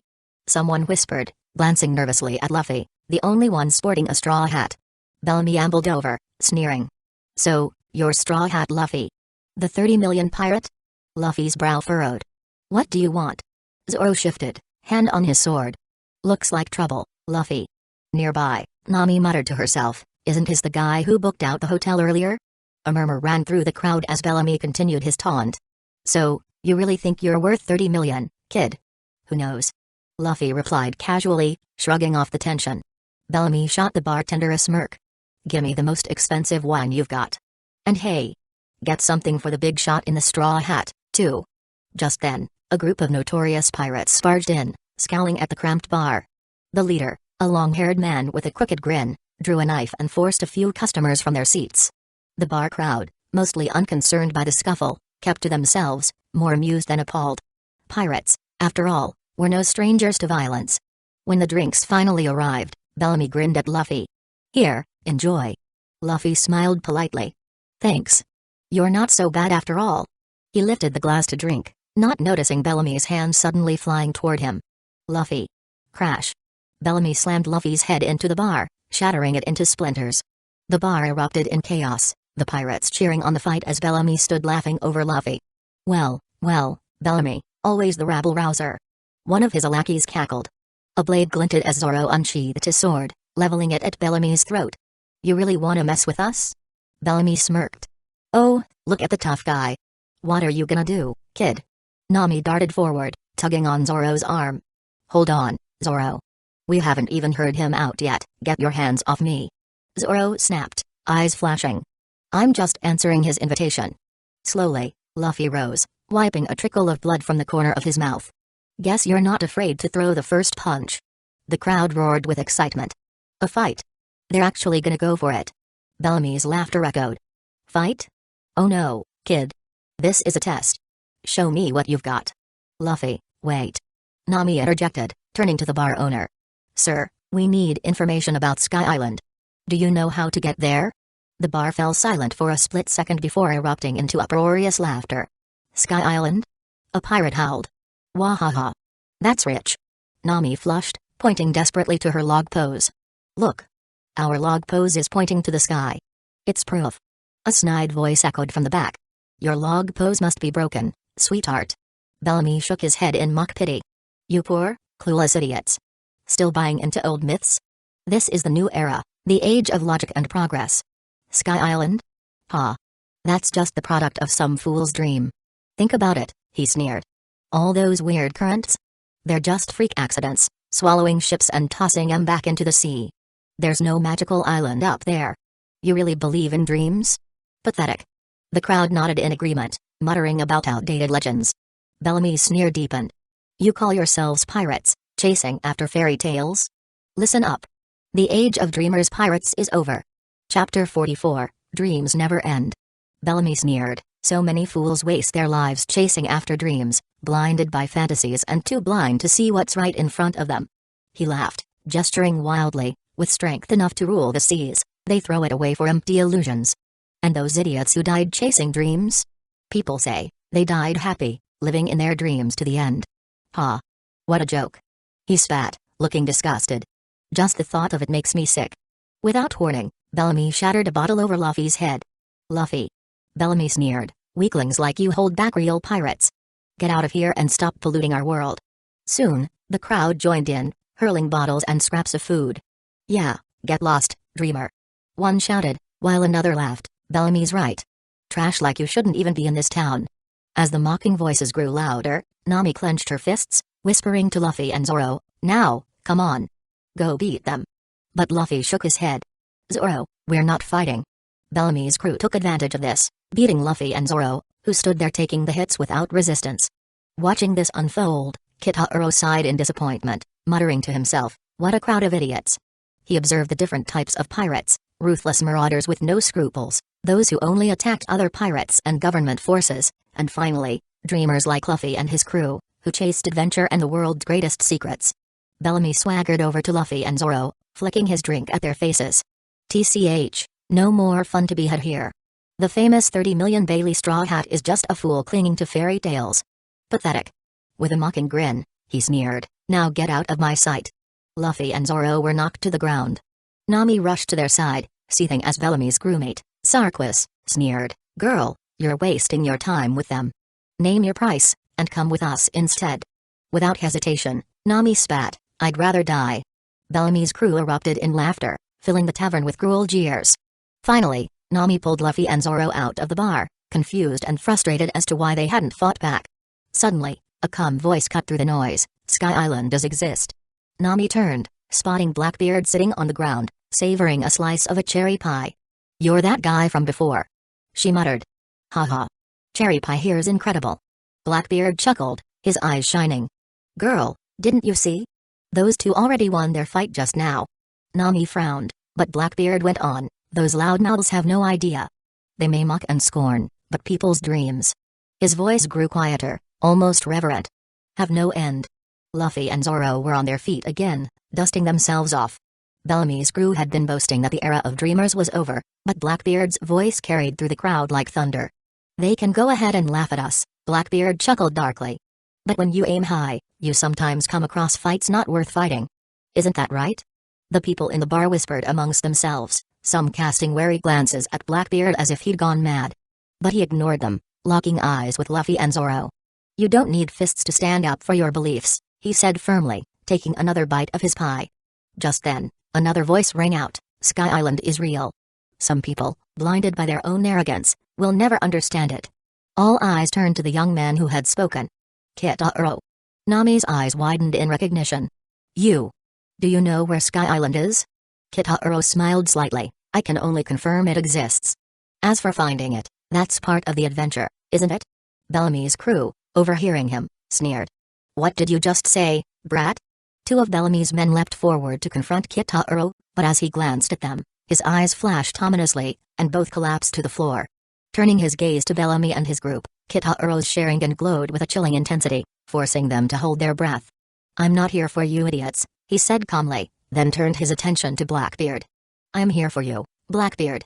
Blackbeard froze, staring at Kitaro. This boy had come looking for him. Yet he wasn't even famous yet. Only the Whitebeard pirates really knew of him, and even there, Kitaro was no one Blackbeard recognized. Who are you? Blackbeard asked warily, noticing something unnervingly intense in Kitaro's eyes. Kitaro Uchiha. Let's find somewhere quieter to talk. Bellamy, standing nearby and hearing this, scoffed. Hey, brat. Do you think you can just walk out of here? You dared to mock me. Bellamy. Go to hell. Bellamy, a pirate of 55 million bounty, sprang forward. With his legs coiled like springs, he launched himself at Kitaro with an attack. Spring snipe. He yelled, fist outstretched. Kitaro raised a single finger, effortlessly intercepting Bellamy's punch. What? Before Bellamy could process it, Kitaro flicked him on the forehead with a quick motion. Wham! Bellamy flew backward in a crashing arc, plowing through several rows of buildings before coming to a halt, unconscious, eyes rolled back. He hadn't even managed a scream. He took him down with just one finger. Bellamy, defeated so easily, murmured the onlookers, while Luffy, Zoro, and the other pirates stared in shock. Luffy and Zoro exchanged glances, each admiring Kitaro's raw strength. So strong, Zoro muttered, eyeing Kitaro's sword. He had sensed it before. A power reminiscent of Mihawk. Luffy clenched his fists in excitement, eager to test his strength against this mysterious swordsman who didn't even take out his sword. Blackbeard, observing this, felt a shift from wariness to intrigue. Seeing Bellamy defeated in a single move left little doubt, Kitaro was no ordinary opponent. Let's go, then, Blackbeard said with a grin. My ship's nearby. As they approached the Blackbeard pirates' ramshackle boat, made of rough-hewn logs, Van Augur, the sniper, looked down at Kitaro with some surprise. Captain, who's this? A new recruit? He seems young. Cough. Captain, you're back. The sickly docu managed, wheezing. Blackbeard chuckled, motioning toward Kitaro. Don't underestimate him.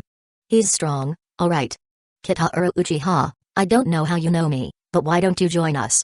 Conquer the world together? Not interested, Kitaro replied coolly. Ha ha ha. Captain, he actually turned you down. Laughed Burgess, one of Blackbeard's crew. Blackbeard, undeterred, asked, then why are you here? Kitaro revealed a cloth bundle and unwrapped it, revealing the body of Enel. Enel hadn't completely died, a faint breath still lingered within him. However, Aisa believed he was dead, as her mantra struggled to distinguish between death and unconsciousness. A limitation that proved to be a significant drawback. The Blackbeard pirates stared, dumbfounded. I need this guy's devil fruit, Kitaro explained. Blackbeard's smile stiffened. How does he know I can extract devil fruits? Feigning indifference, Blackbeard asked, and which fruit does he have? The Logia Thunderfruit, Kitaro replied, tone even. What? Blackbeard's crew looked at Enel, eyes wide with greed and shock. A Logia devil fruit. The kind the Navy admirals wielded. One of the strongest fruits, and the thunder fruit was among the most coveted of all. TSK, ha ha ha. Blackbeard laughed, overcome with excitement. The thunder fruit. My luck is unbelievable. Kitaro interrupted his fantasy. Hey, I never said you could keep it. I asked you to take it out for me. Blackbeard's smile turned sly. Who's to say it belongs to you? He's mine now. Kitaro's lips curled in amusement. Greed is in your nature, but it's pointless without knowing your enemy. Do you think I came here alone without a plan? The night grew tense, Blackbeard and his crew feeling the weight of Kitaro's gaze. A gaze that promised power beyond measure. Chapter 45, Blackbeard. As soon as Kitaro refused Blackbeard's offer, Van Augur aimed his rifle on him, and the other Blackbeard pirates prepared to strike. TSK, ha ha ha. Who wouldn't be tempted by an ability like the Thunder Fruit? Blackbeard sneered. Kitaro's expression remained cool. True enough. Honestly, I almost felt bad about taking it. But now that you're all ready to steal it, I suppose I'm justified in fighting back to take my things. Bang. Van Augur fired a shot, the bullet whistling toward Kitaro, who stopped it between two fingers. What? Before the crew could recover from the shock, Burgess heaved a massive boulder at Kitaro. With a single hand, Kitaro caught it midair and tossed it back at Burgess. No. Burgess braced himself, but the impact threw him backward, crashing through buildings. The surrounding pirates scattered, screaming. Van Augur fired several more shots in rapid succession, but Kitaro dodged each one effortlessly. In a flash, he appeared before Van Augur, ripping the rifle from his grip and striking him across the face with its butt. Van Augur crumpled, sent flying through more structures. The commotion drew Doku's attention, and he stared in horror as Kitaro unleashed fire from his mouth fire-style, Great Fireball Jutsu. A massive orb of flame engulfed Doku, the explosive blast leaving him and his horse unconscious amid the smoldering wreckage. Van Augur. Burgess. Doku. Blackbeard's eyes widened in shock as his crew fell one by one. Damn you. He growled. In response, Blackbeard activated his dark fruit, dark energy swirling around him. Kid, you don't know who you're dealing with. He pressed his hands to the ground, spreading a dark void that swallowed the surrounding area. Kitaro, encased in darkness, stood calmly amid the growing shadows. TSK, ha ha ha. You fell right into my black hole. Darkness is gravity, it pulls everything. Even light itself. And now, it'll crush you into nothingness.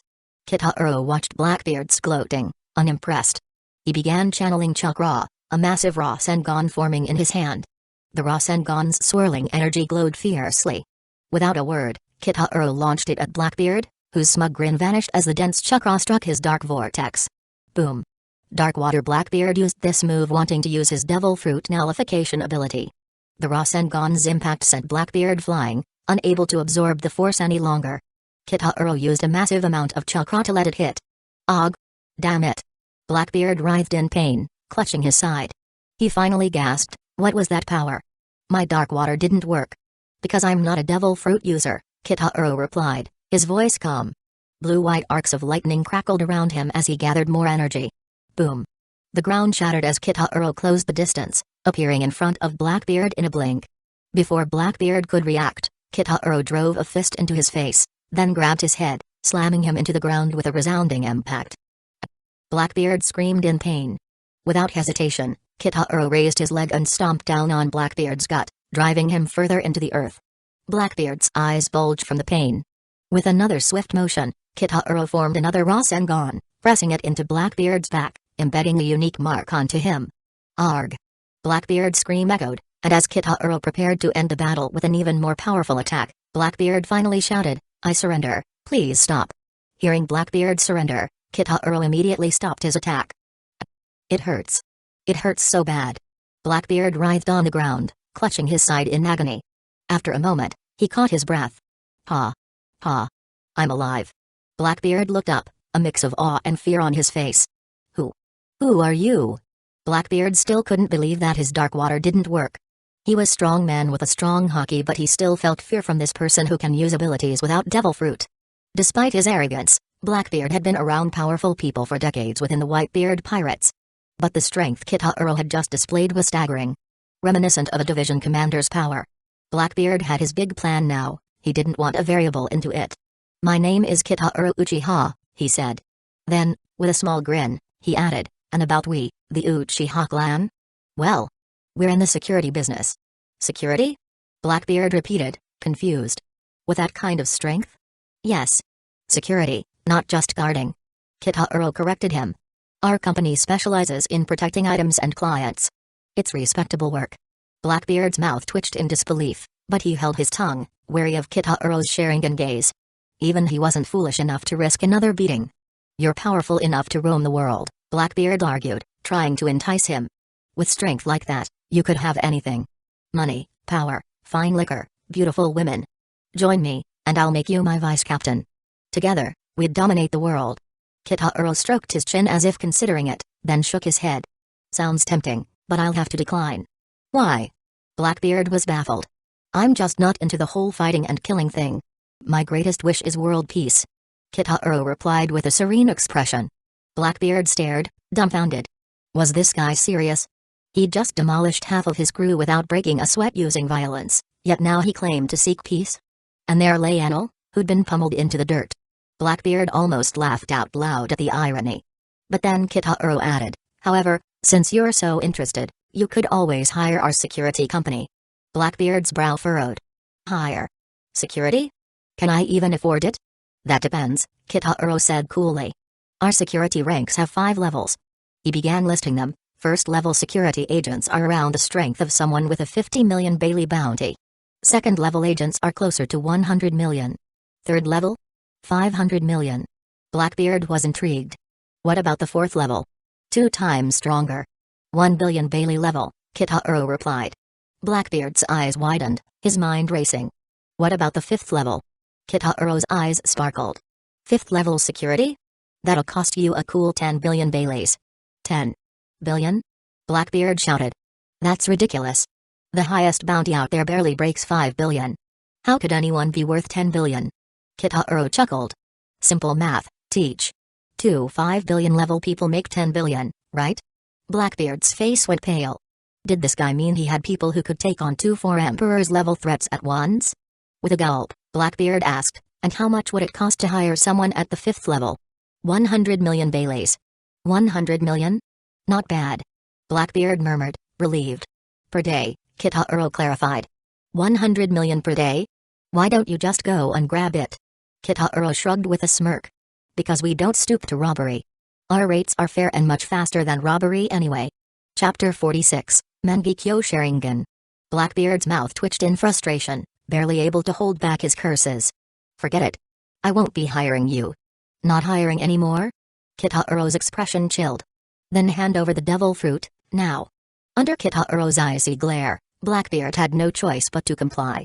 A moment later, he reluctantly pulled out a mysterious-looking devil fruit from his cloak. The thunder fruit, one of the most powerful Logia fruits. Enel had of course died in this operation. Blackbeard's fingers itched to taste it himself, but he quickly noticed Kitaro's cold, watchful gaze, sending a chill down his spine. No, challenging this guy right now would be suicide. Gritting his teeth, Blackbeard held out the thunder fruit. "Take it." Unfazed, Kitaro reached for it, admiring the fruit with an intense gleam in his eye. He had dreamed of this moment since he was a kid watching One Piece, wishing he could gain the powers of a devil fruit. Now, holding the thunder fruit. A fruit that could give him unmatched power. Was surreal. "Good. If you had just cooperated earlier, you'd have saved yourself a lot of pain," Kitaro remarked, smirking. Blackbeard's mouth twitched, but he forced a smile. "Fine. We'll call it even. There may be more opportunities for us to work together in the future." "More opportunities?" Kitaro raised an eyebrow as he tucked the thunder fruit away in his pack, his back already turned as he walked off. Blackbeard shouted after him, "Hey! Where do I find you if I need your security services?" "You'll figure it out." And with that, Kitaro disappeared from sight. Only then did Blackbeard's crewmates, Van Augur, Doc Q, and Burgess, dare to approach him, each of them sporting bruises from their recent encounter. "Captain." Doc Q wheezed, clearly still feeling the effects of his burns. Van Augur's cheek was swollen, and even Burgess, the least injured, looked somewhat shaken. Blackbeard waved them off, his mind still on the thunder fruit. "Don't blame yourselves. That kid. He's on a whole other level." "Who was he?" Van Augur asked, still mystified. Blackbeard scowled. "He called himself Kitaro Uchiha, said he was from some security company. That brat took the thunder fruit right out of our hands." His crew looked equally dismayed. Losing one of the most powerful devil fruits to a stranger stung.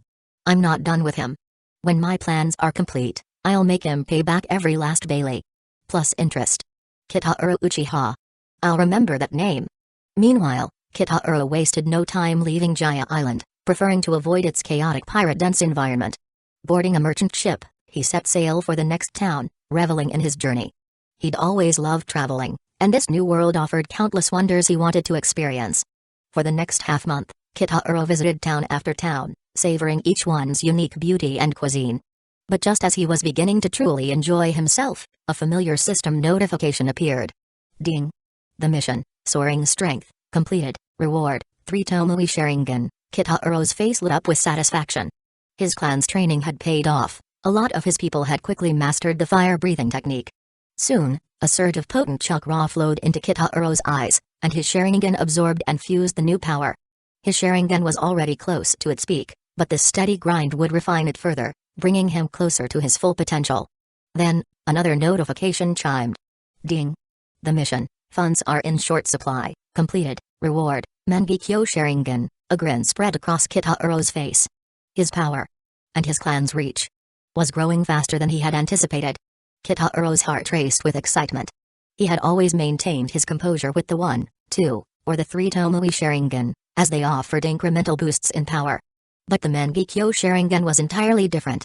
A complete transformation in ability. With the Mangekyo activated, not only did he gain access to powerful new abilities, but he could also summon Susanoo. This was far beyond the abilities of the 3 Tomoe Sharingan. Detected, host has activated Mangekyo Sharingan. Mangekyo reward converted into additional pupil power. Suddenly, a powerful surge of chakra poured into his eyes, causing a sharp, stinging sensation. After a moment, the energy fully integrated, and Kitahiro's eyes felt slightly swollen. Instinctively, he activated his Sharingan and scanned his surroundings. The world looked entirely different.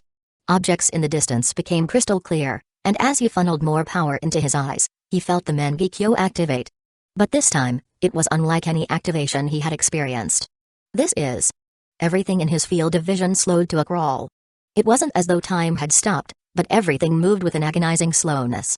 A drop of water, which would usually fall in a second, now seemed to take an eternity to reach the ground.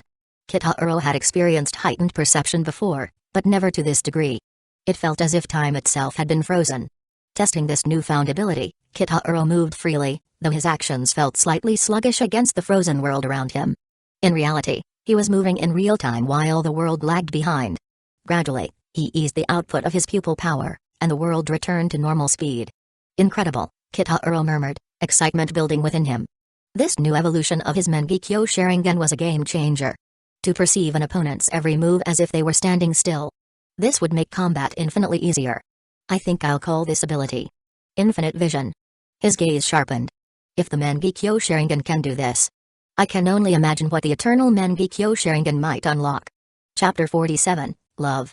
Amazon Lily, Kuja City. The Kuja pirates had returned with the mountains of gold, leaving everyone in awe. Both the residents of Amazon Lily and the Uchiha clan had never seen so much wealth before. The enormous golden bell was even hailed as a sacred artifact and placed proudly in front of Kuja City, prompting the city to plan an expansion just to display it properly. Enel's colossal flying arc, Maxim, had been dismantled almost immediately upon arrival. The Uchiha clan received the majority of the gold, yet Amazon Lily harbored no resentment, as the golden bell alone was worth more than the rest of the haul. The Uchiha members were still stunned by the sudden influx of wealth. Is all this really ours? One Uchiha asked in disbelief. Shizue Uchiha nodded. Yes, this is what our Uchiha clan deserved. It's overwhelming. Having spent some time in this world, they had learned that a single Bailey had a value similar to their own currency. The sheer volume of gold here was more than the clan could spend in a lifetime. Fugaku Uchiha spoke up. This gold is from Kitahiro's recent expedition. Most of it will be stored in the vault until he returns to make the final decision. A portion will be distributed to each family, enough to cover each family's expenses for 3 years. The clan members were astonished. They had barely been in this world for a month, and they already had a financial cushion equivalent to 3 years' worth of resources. The excitement among the families was palpable. Kuja City, Empress Palace Graninyan. Sandersonia rushed in, her face pale with worry. What's wrong, Sandersonia? Elder Nyan asked. It's bad. Sister Hancock has fallen ill. She's bedridden. What? Elder Nyan's face grew serious. Illness was no minor matter, especially when it affected someone as powerful as Hancock. Marigold and Sandersonia were both by Hancock's side, clearly distressed. Sister, please hang in there. Sister. Hancock lay on the bed, her face pale, breathing in shallow, labored breaths. Pa. It's unbearable. Elder Nyan entered quickly. What's her condition? Amazon Lily's doctor looked troubled. She's been clutching her chest. It seems like a heart problem, but I can't say for sure. I've never seen symptoms like this, so I don't know what to prescribe. Sandersonia added, she looks so uncomfortable. And she hasn't eaten or drunk anything since she returned. Elder Nyan observed Hancock for a moment, a look of recognition crossing her face. When did this start? She asked. On the way back, she seemed a bit distracted, Marigold said, always looking at her phone's nails with a faraway look, but we thought nothing of it. Then, when we returned, it worsened. Elder Nyan smacked her forehead. Oh dear, so that's what this is. I sensed something like this might happen, but I had hoped it wouldn't. You know what's wrong? Sandersonia's eyes widened. It's the same affliction that took the previous emperors, and even forced me to leave my homeland to save my life. This. It's love sickness. Sandersonia's face went pale. You mean Lady Hancock will die from this? At that moment, a distinct sound echoed from Hancock's bedside. It was the den mushy ringing. Despite her weakened state, Hancock shot up, eagerly grabbing the radio snail. It transformed to mimic Kitaro's face. Hello? Is this Lady Hancock? Came Kitaro's voice. Hancock's face softened, her voice suddenly gentle. Yes. It's me, my dear. I'm here. Everyone was shocked by what was happening. From the first moment they met, Kitaro was captivated by Hancock. Her beauty, power, and pride gave her an undeniable allure, and though he had plans, he knew the timing wasn't right to pursue her. Kitaro wasn't even sure if Hancock would become enemy, but still some feeling was there. Hancock, in contrast, held a deep distrust of men. Her traumatic experience as a slave left her certain that all men approaching her had hidden motives. But Kitaro was different. He had earned her trust, first through their gold exchange, and then by giving her a rare sense of safety. With him protecting Amazon Lily, she no longer felt the weight of her responsibilities pressing down on her. Kitaro's gift of the Golden Bell, one of the rarest treasures, also touched her deeply. No one had treated her with such genuine care. She found herself thinking of him more often, seeing a gentleness in him that made her want to trust again. What's more, Hancock had seen Kitaro's true strength during his battle with Enel. She knew he held enough power to kill her if he wished, yet instead, he offered her an alliance. This decision left her shaken and unable to stop thinking about him. For the first time, Hancock met a man whose strength didn't threaten her but instead brought her security and trust. Kitaro's choice to stand beside her rather than dominate her stirred emotions she had buried for years, awakening a curiosity. And perhaps, a longing. That she couldn't ignore. Beneath her tough exterior, Hancock was still a woman with scars, carrying memories she had hidden from the world. Yet Kitaro had begun to reach those hidden places in her heart. Their love story was one neither had planned but was simply meant to be. Chapter 48, Run Away. Everyone around Hancock was stunned by her unusual expression and more by her words. They had never seen the calm and dignified Snake Princess look so flustered. Lady Hancock, have you returned safely? Kitaro's voice came through the phone bug, calm and steady. Yes, she replied with an unusual softness, I just returned not long ago. Everyone around exchanged bewildered glances, they had never heard her speak in such a gentle tone. As long as you're safe, Kitaro continued, could you help call for our clan leader, Shishui, and Itachi? Hancock's voice immediately softened even more. Of course. I'll send someone right away. Turning to her aide, she instructed, you, go and invite the Uchiha clan leader, Shishui Uchiha, and Itachi Uchiha. The aide immediately executed her orders, leaving Hancock alone with the phone snail. Where are you now? She asked, a hint of longing slipping into her voice. Why haven't you returned yet? Hancock had the unmistakable look of a young wife quietly brooding over a husband who hadn't come home. Her usual pride was softened by a touch of longing. Kitaro, who didn't realize anything different, chuckled slightly. I still have a few things to handle here. The expression on Hancock's face suddenly became extremely disappointed. Kitaro continued, but if you ever want to come out and explore, you're always welcome to join me. Hancock's eyes brightened with excitement. Is it really okay? Of course. With the calm belt and the warriors you have, Amazon Lily is more than secure for now. The gold will last for centuries, and with the Uchiha clan's added protection, there's nothing to fear. And our Uchiha leader isn't one to be underestimated. Most warlords of the sea would hardly be a match for him. You're right. Hancock's eyes were shining. And don't forget, I can reach Amazon Lily anytime I want. Kitaro had been traveling to various islands, marking each one with coordinates. Though he might never need all of them. It was a habit among those who would master the Flying Thunder God Jutsu, to leave their mark and secure an anchor everywhere they went. Hancock nodded. What's crucial now is strengthening ourselves. With the breathing technique you introduced, it won't take long to cultivate a new generation of formidable warriors and making the strong even more stronger. The two continued their conversation. Just then. Swish. In a flash, Fugaku Uchiha, Shizue Uchiha, and Itachi Uchiha appeared in the palace, bowing slightly in acknowledgement of Hancock. Kitaro's voice came through the phone bug. Clan leader, the gold has been delivered as I told you before. Fugaku nodded with a satisfied expression. Well done. We'll await your return to discuss its distribution. No need to wait me. It's up to the clan leader to decide. But I can make some suggestions. Most of it should be held in the clan's vault for future use, Kitaro advised. We can set up monthly stipends for our elders and bonuses for families with new children. We should also establish a school on Amazon Lily Island to provide free education for all young clan members. Fugaku nodded thoughtfully, clearly impressed. Your plan is good, Kitaro. As for the younger members of the clan, I'm planning to set up some jobs for them, Kitaro said thoughtfully. Gold won't last forever, they need to work. And what kind of work? Fugaku inquired. Similar to the responsibilities we had back in the village, though with a twist, Kitaro replied. I intend to establish a security company. Uchiha Security Company. A security company. Fugaku's eyes lit up with interest. He had been gathering information about this world from Eldernyan and other people, but the mix of pirates and the world government had left him with more questions than answers. While some pirates were truly criminal, others held values akin to their own clan's principles. Even Amazon Lily was labeled a pirate force by the world government. Fugaku had been considering the clan's livelihood as well. The security company Kitaro proposed seemed like an ideal solution. In a world of inevitable conflict, setting up a company around security made sense. It kept their reputation intact even if clashes arose. Kitaro, feel free to move forward with this. If you need additional personnel, just let us know. The younger members are restless. The family members had been training hard in fire breathing, armament hockey, and observation hockey. Some had shown promise already. Initially, tales of riches on the sea sounded like mere legend, but after seeing the recent haul of gold, they believed it. And were eager to venture out themselves. Let them keep at it. Only those who excel will join the company, Kitaro added.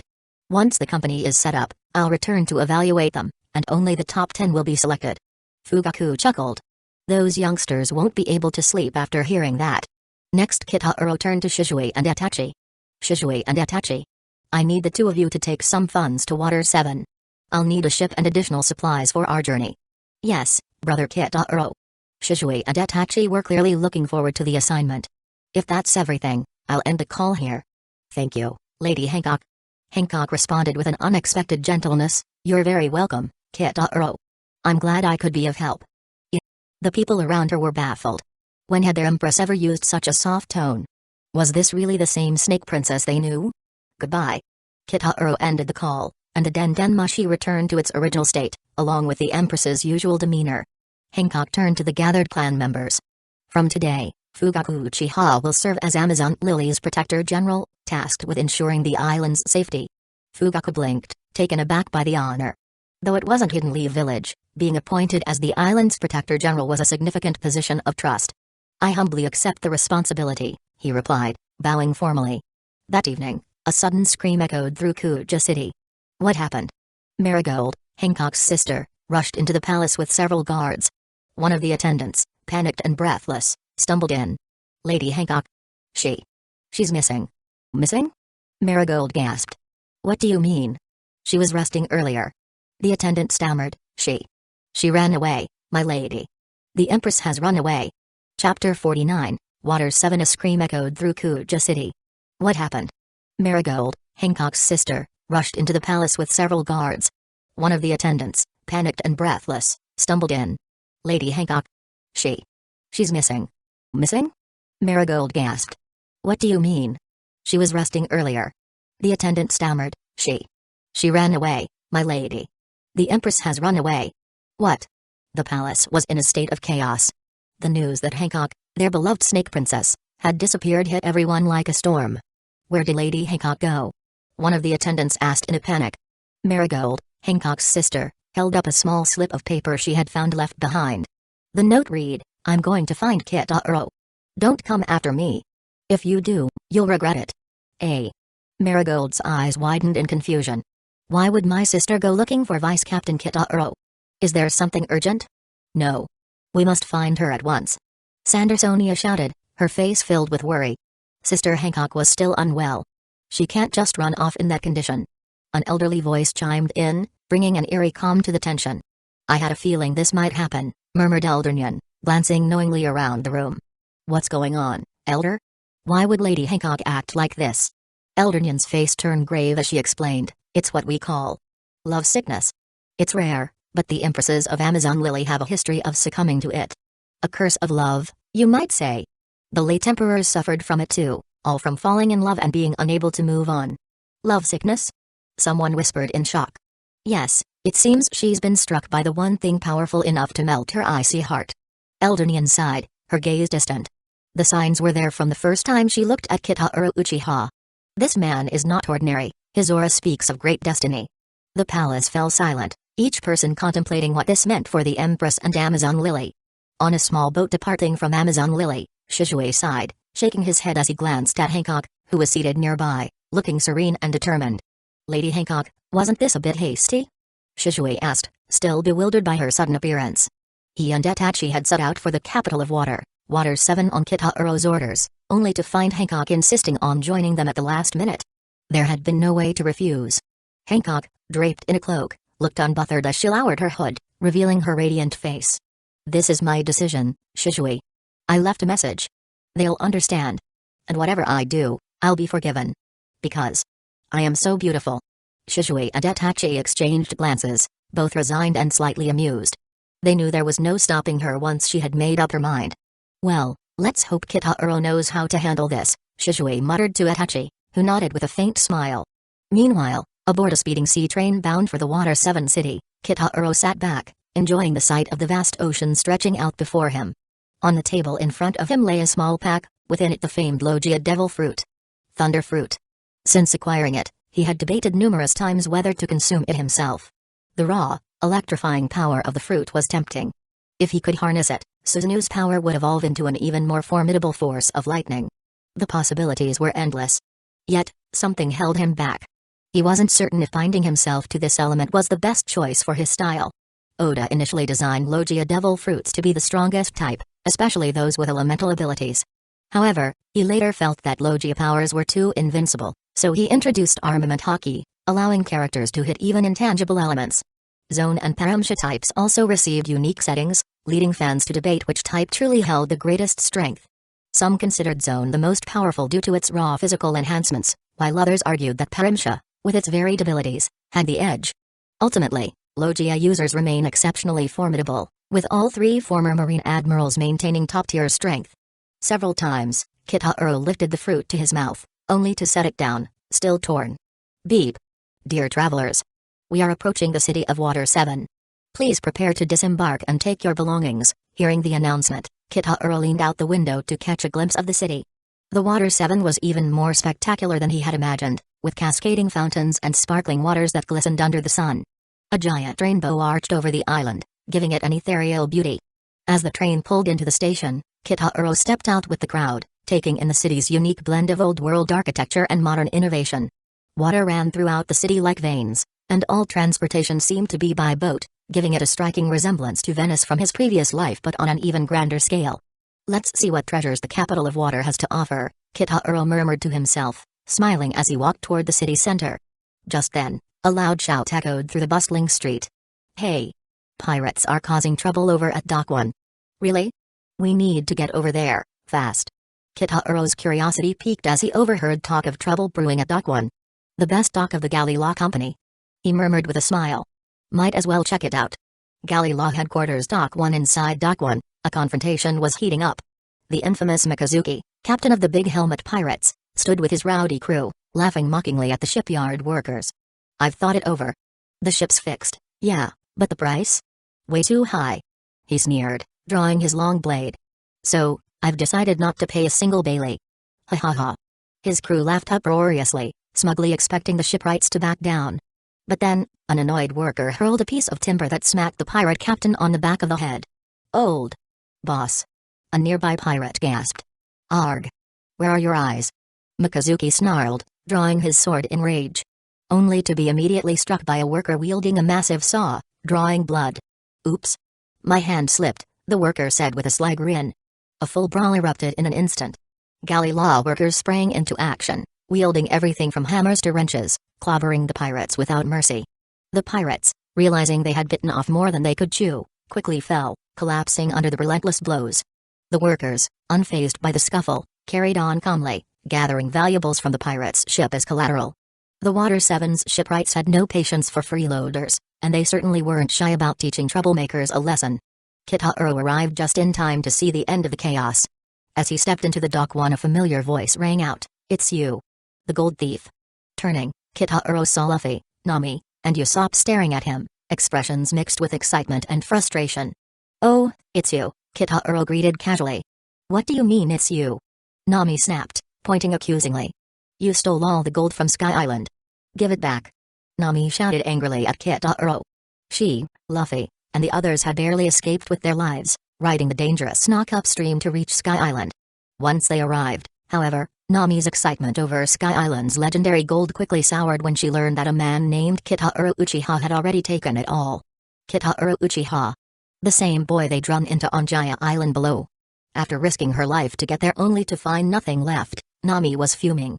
Thankfully, she managed to gather some gold scraps and a few Sky Island souvenirs, or else the whole journey would have been a total waste. Seeing Kitahuro again only stoked her anger. Not only had he taken the treasure first, but back in the tavern, where she'd been asking about Sky Island and getting mocked, he'd stayed silent and hadn't offered a single hint. It was infuriating. Kitahuro chuckled lightly. "Gold? That was my reward for liberating the place. Isn't it normal to claim a bit of treasure?" "But..." Nami fumed. "If you had gotten there a little later, we might have had it. And then you didn't even bother to tell anyone in the tavern that Sky Island was real. You let them laugh at us." Kitahuro shrugged nonchalantly. "But I said to you it exists in the end, consider it payment for the free entertainment." As Nami glared, Luffy, always straightforward, stepped forward, looking at Kitahuro with curiosity and a grin. "Thanks for telling us about Sky Island last time. My name's Monkey D. Luffy. Wanna join my pirate crew?" "Eh?" Nami and Usopp exclaimed, taken aback by Luffy's sudden invitation. Kitahuro shook his head with a faint smile.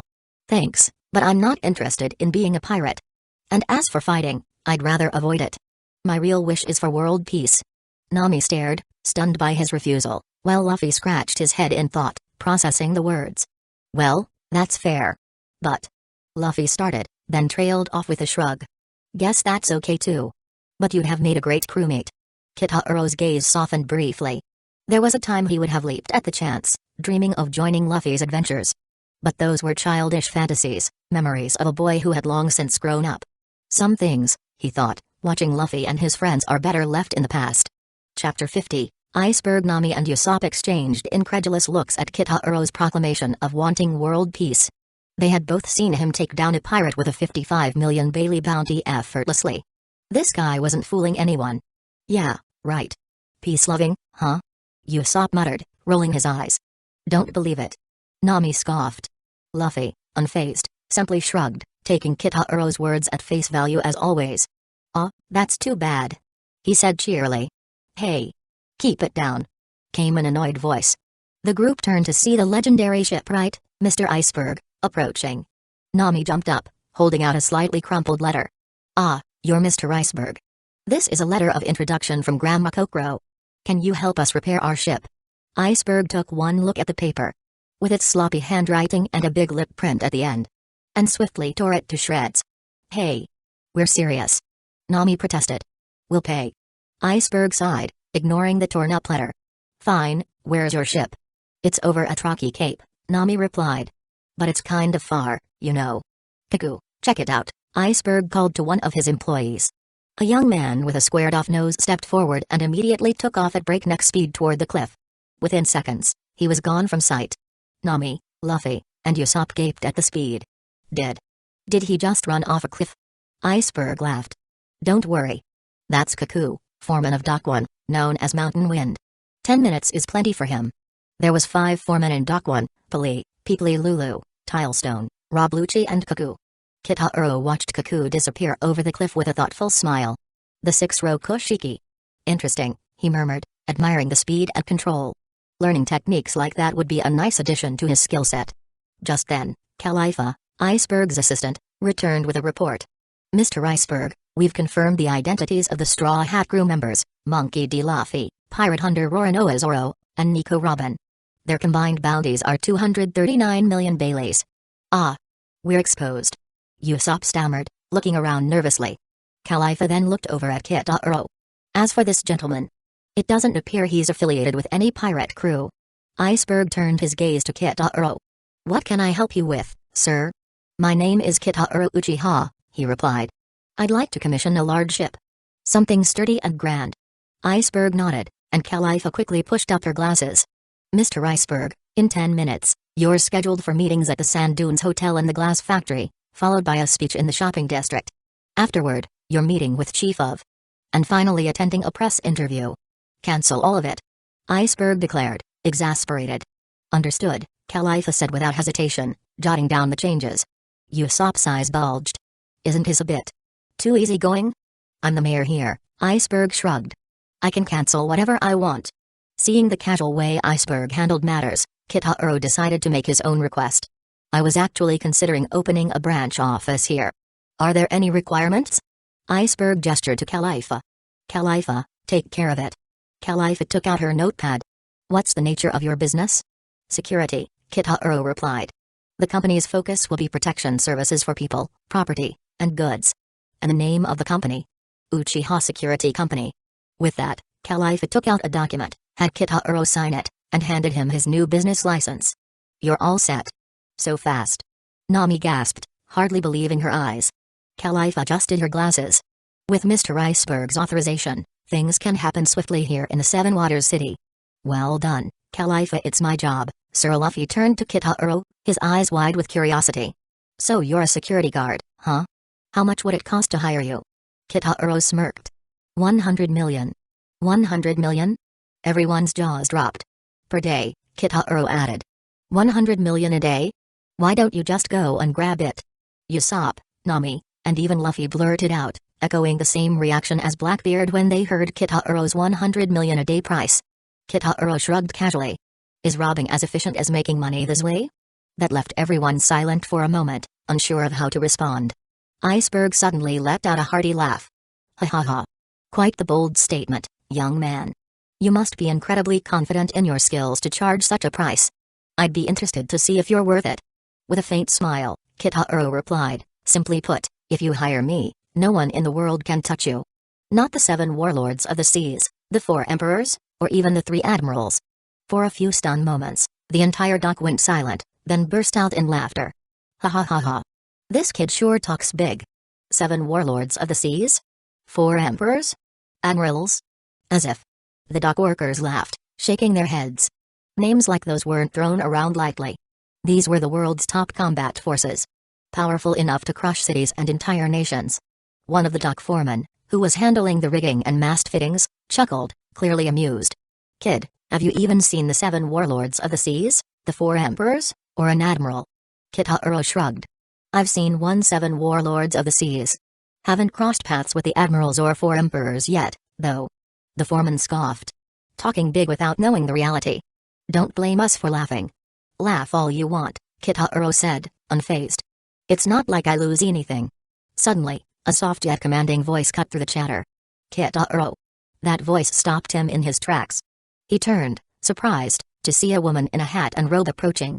She slowly removed her hat, revealing a face so breathtaking that nearly every man in the dock froze, spellbound. Who is she? A goddess. She's beautiful. Gasps filled the air as men fell silent, entranced. The only exception was Luffy, who just tilted his head, uninterested. Lady Hancock, what brings you here? Kitaro asked, genuinely surprised. Shishui, standing nearby, gave a helpless shrug. She insisted on coming along. I couldn't do much to stop her. Hancock's gaze softened as she looked at Kitaro. You're not unhappy to see me, are you? Kitaro quickly shook his head. Not at all. I'm glad you're here. Hee hee, good, she smiled warmly. And please, don't call me Lady Hancock. Just Hancock. She looked every bit the image of a woman in love, and the dock workers could hardly believe it. Kitaro, however, was silently baffled. In his original plan, he'd imagined he'd have to defeat the celestial dragons to earn the Empress's favor. Yet here she was, already enamored, before he had even begun. Hancock, it's fine to accompany us today since Shizui and Etachi are with you. But don't wander off alone again. It's dangerous out here, especially for someone as beautiful as you. Hancock blushed, nodding obediently. All right. Someone nearby gasped, staring at Hancock in shock. Wait. Isn't she? The man's voice trembled as he continued, the Pirate Empress. Boa Hancock. The most beautiful woman in the world. The Pirate Empress? Boa Hancock? Everyone gawked, dumbfounded. Men everywhere had heard of Boa Hancock, the dream woman for many. It took them a moment to register who she was, having been too mesmerized by her real-life beauty, which far surpassed any wanted poster. It's really her. One of the 7 warlords of the sea. The Pirate Empress herself, Boa Hancock. Iceberg quickly stepped up, trying to handle the situation as the mayor. Welcome, Miss Boa Hancock, he said diplomatically. It's an honor to have you in the Water 7 City. Hancock's attention, however, remained solely on Kitaro. Don't worry about me, she replied. I'm just here to enjoy a stroll with Kitaro. This left the dockworkers stunned, their jaws practically on the floor. Mr. Iceberg, Kitaro interjected, shall we look at the ships? Of course. Right this way, Iceberg said, quickly leading the way to the ship exhibition area. As they walked off, murmurs erupted among the dockworkers. He was serious. He's met 7 warlords of the seas. Did you see her look at him? She actually cares about him. Who is this kid? Meanwhile, outside the docks, a reporter was frantically snapping photos, his face filled with glee. Big news. The Empress, here in the city of Water 7, and she's with a man. This will make headlines across the world. Chapter 51, Wimp World Economy Newspaper President's Office. Morgans, the head of the WE News, was busy at his desk, typing away with a gleeful expression. The world had recently been full of explosive news. Crocodile, one of the 7 warlords of the sea, defeated and arrested by the Marines, rumors of Blackbeard being nominated for a replacement, and the recent meeting between the 4 emperors, red-haired Shanks, and Whitebeard. Such events were headline gold. Suddenly, his phone snail rang. President. Big news. Morgans leaned forward, intrigued. Oh ho ho. What kind of big news? The Pirate Empress, Boa Hancock, has been spotted in the city of Water 7. Morgans raised an eyebrow. Boa Hancock, the world's most beautiful woman? Well, her travels have always been mysterious since she became one of the 7 warlords. She doesn't exactly make public appearances. But that alone isn't big news. The voice on the other end sounded eager. Sir, she wasn't alone. A young man was with her, and from the looks of it, he seems to be her man. What? Morgans jumped to his feet, eyes wide. The Pirate Empress. With a man? He quickly checked his snail phone, and a photo popped up, showing a handsome young man standing beside Boa Hancock, her gaze fixed on him with unmistakable affection. Who was this man? Morgans growled, intrigued and somewhat indignant. He's managed to capture the heart of the world's most beautiful woman, and one of the 7 warlords, no less. I need all the information on him in 5 minutes. The newsroom became a flurry of activity, staff members scrambling to gather information as Morgans watched, his fingers steepled. The news that Boa Hancock had a romantic interest was as monumental as any military or political upheaval. President. Here's what we've got so far. A reporter announced breathlessly. The gathered information was intriguing. His name is Kitaro Uchiha, first spotted on Jaya Island. He defeated Bellamy, a pirate with a 55 million bounty, with just one finger, and even had a confrontation with Blackbeard's crew. He then made his way to the city of Water 7, where he has founded a security service called Uchiha Security Company. The man claims that if you hire him, neither the 7 warlords of the seas, the 4 emperors, nor the marine admirals can touch you. He is charging 100 million Baileys per day. Oh. Quite the claim, Morgans chuckled. Normally, he'd dismiss such boasts, but for someone of Hancock's caliber to be so enamored by him, Kitaro must indeed be powerful. Keep an eye on him, Morgans ordered, eyes gleaming. I have a feeling this man will make waves. Publish the story immediately. It's bound to dominate headlines after the meeting of the 2 emperors. Do it quick, we must be the first to break it. Within moments, the World Economy newspaper team went to work, shaping a sensational headline. Kitaro Uchiha. Uchiha Security Company. Could he be from some reclusive, powerful clan? Morgans mused.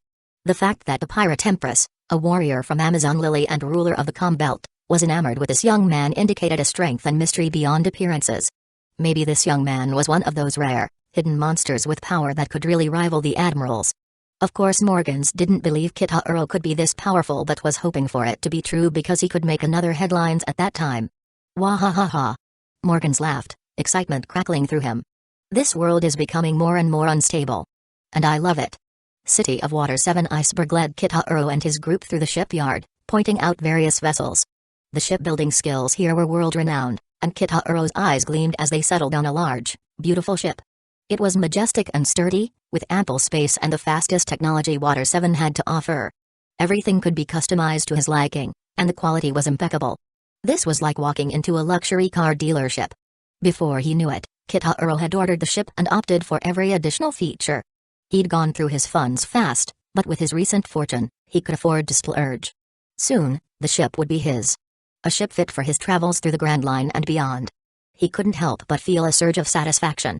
In the past, he couldn't even afford a car. Now, he was about to own a grand ship at such a young age. Returning to the dock, he suddenly heard Luffy's unmistakable voice echoing across the yard. "What do you mean the Going Merry can't be fixed? Aren't you guys supposed to be amazing that can fix any ship? We've got plenty of money." Most of Sky Island's gold, including the legendary Golden Bell, was brought back by Kitahuro. However, plenty of scattered gold remained hidden in the ruins, allowing Luffy and his crew to gather a substantial amount of treasure from what was left behind. However, as the repair evaluation progressed, it was clear things wouldn't go as planned. "It's not about the money," one of the shipyard's senior inspectors informed them. "No amount can repair this ship. Frankly, it's impressive it made it here at all." Nami looked worried. "What do you mean? What's wrong with Going Merry?" Peeply Lulu, the shipyard's foreman, crossed his arms. "Do you know what a keel is, little lady?" "It's the backbone of the ship," Nami replied hesitantly, familiar with some basics of shipbuilding. "Exactly," he continued, "it stretches from the boat to the stern. Without it, the ship can't function. It's the first part of any ship's build, holding everything together. If the keel's damaged beyond repair, there's no fixing it. It's like trying to heal someone who's already passed." Luffy clenched his fists, his voice unsteady but loud. "Then we'll just have to build another Going Merry. Just build it exactly like this one." But Iceberg shook his head. "No two ships are ever exactly the same. Every ship is like a person. Made from unique wood, unique curves, unique personality. Even with the same design, you'd feel the difference immediately." Peeply's words stung, but they were inescapable truths. "You've got two options: let her sink to the sea bottom. Or dismantle her. Either way, this ship's at her end." Luffy's face fell. "No. I don't want to change her. This is our ship. We'll fix her up somehow. Going Merry can still sail." Iceberg sighed, his tone softening. "Look, you're a captain. You know the sea's harsh. Sometimes, it's about survival. And for the adventures you've got ahead, a ship like that might not cut it anymore. With the gold you've got, you can build something bigger, faster, made for the journey." Nami looked down at the catalog they handed her, the price list ranging from brand new ships to second-hand ones. She knew Luffy wouldn't budge so easily, though. Meanwhile, Kitahuro and Hancock were discussing their plans. On the other side of the shipyard, Kitahuro had finalized his order for a new ship. A magnificent ship with all the trimmings, equipped with the latest technology and ample space for his security company's activities. Iceberg offered his assistance in setting up a local branch for Kitahuro's Uchiha security company, eager to be part of the venture. Their conversation was interrupted by three men in black suits. The distinctive look of world government officials. One of them, Corgi, strode forward arrogantly. "Iceberg, hiding isn't going to work this time. We have questions for you." But Iceberg only chuckled, waving dismissively. "Oh, Corgi, I'm not free today. I'm with important clients." Corgi looked around and froze, his eyes widening as he recognized Hancock. "The Pirate Empress?" Hancock's gaze was icy, her disdain for the world government unmistakable. "I don't like you. Get out." Corgi knew her reputation well. One didn't cross Boa Hancock lightly, even with world government authority. Realizing there was nothing to gain, he beat a hasty retreat with his subordinates, not willing to take the risk. With the officials gone, Iceberg turned to Hancock and Kitahuro, wiping the nervous sweat from his forehead. "My apologies, Lady Hancock, Mr. Kitahuro. It was presumptuous of me." To ease the tension, he immediately offered a discount on the ship, along with the best accommodations the city had to offer, covering all their expenses as an apology. Kitahuro accepted gracefully, and Hancock's mood lightened, her gaze softer as she turned back to Kitahuro. With his ship underway and all arrangements set, Kitahuro led Hancock out, ready for the next step of their journey in style. Chapter 52, Thunder User. As soon as Kitahuro and Hancock left, Iceberg breathed a deep sigh of relief. "The Pirate Empress truly lives up to her reputation as one of the 7 warlords of the sea," he muttered. As the mayor of the Water 7 city, he knew how lawless these people can get. Khalifa, standing nearby, nodded, still clutching her sweaty palms. As a Cypher Pol Zero agent, she was well aware of the Empress's power and reputation. The other shipyard workers also began whispering among themselves. Who's that young man she's with? No idea. But it's no small feat to have caught the eye of the world's most beautiful woman. He must be someone extraordinary. The foreman, who had chuckled at Kitahuro earlier, now felt humbled. They were ordinary workers with no place to mock a man who had won the admiration of someone as formidable as the Pirate Empress. Marine Headquarters, Manafort in the Marine Fleet Admiral's office, Sengoku listened with a frown as the intelligence report came in. The Pirate Empress, Hancock, has been sighted in Water 7, the report began. Sengoku pinched the bridge of his nose, frustrated. Why can't these 7 warlords stay put? Don't they realize the chaos they cause? Garp chuckled from his spot on the sofa. That girl finally taking a stroll? The intelligence officer continued. There's more, sir. According to the report, it seems the Empress has a new interest. In a man. What? Sengoku and Garp were both taken aback, disbelief on their faces. A man caught the attention of that proud woman? Sengoku asked, surprised. The officer handed Sengoku a photo of Kitahuro. His name is Kitahuro Uchiha. He's reportedly establishing a security company in the city of Water 7. Uchiha Security. A security company? In this age of piracy? Sengoku raised an eyebrow. Starting such a business is just asking for trouble. Garp chuckled, chewing on a donut. Brave young fellow. What are his price? The officer shifted uncomfortably. He is charging 100 million Bailey per day. What? Both Sengoku and Garp were stunned by the exorbitant fee. Is this kid crazy for money? How much does he need? Sengoku exclaimed. The officer shook his head. Apparently, he's not short on funds. He just ordered a ship worth 1 billion Bailey in Water 7. 1 billion Bailey? Sengoku asked, intrigued. What's this guy's background?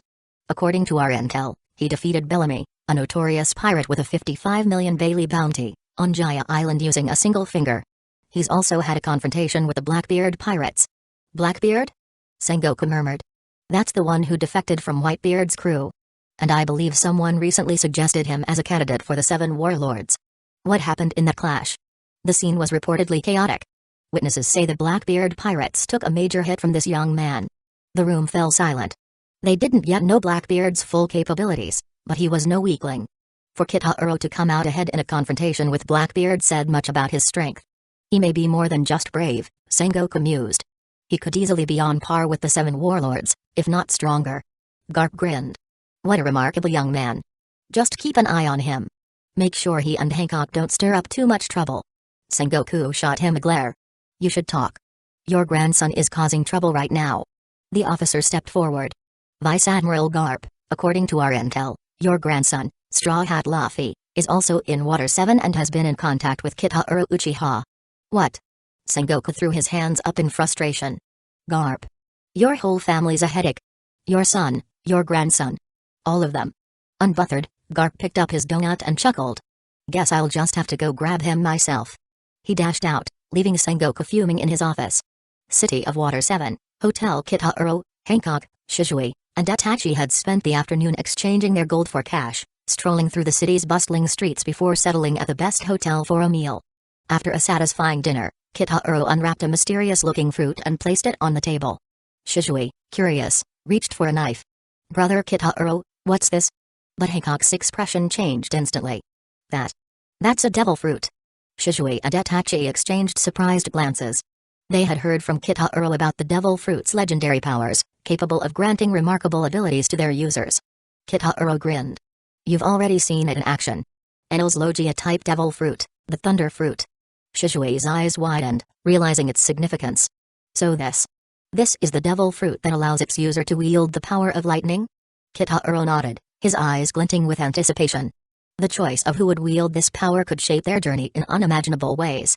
The expressions on Shizui, Itachi, and Hancock's faces immediately shifted, each of them remembering the incredible power they'd witnessed on Sky Island.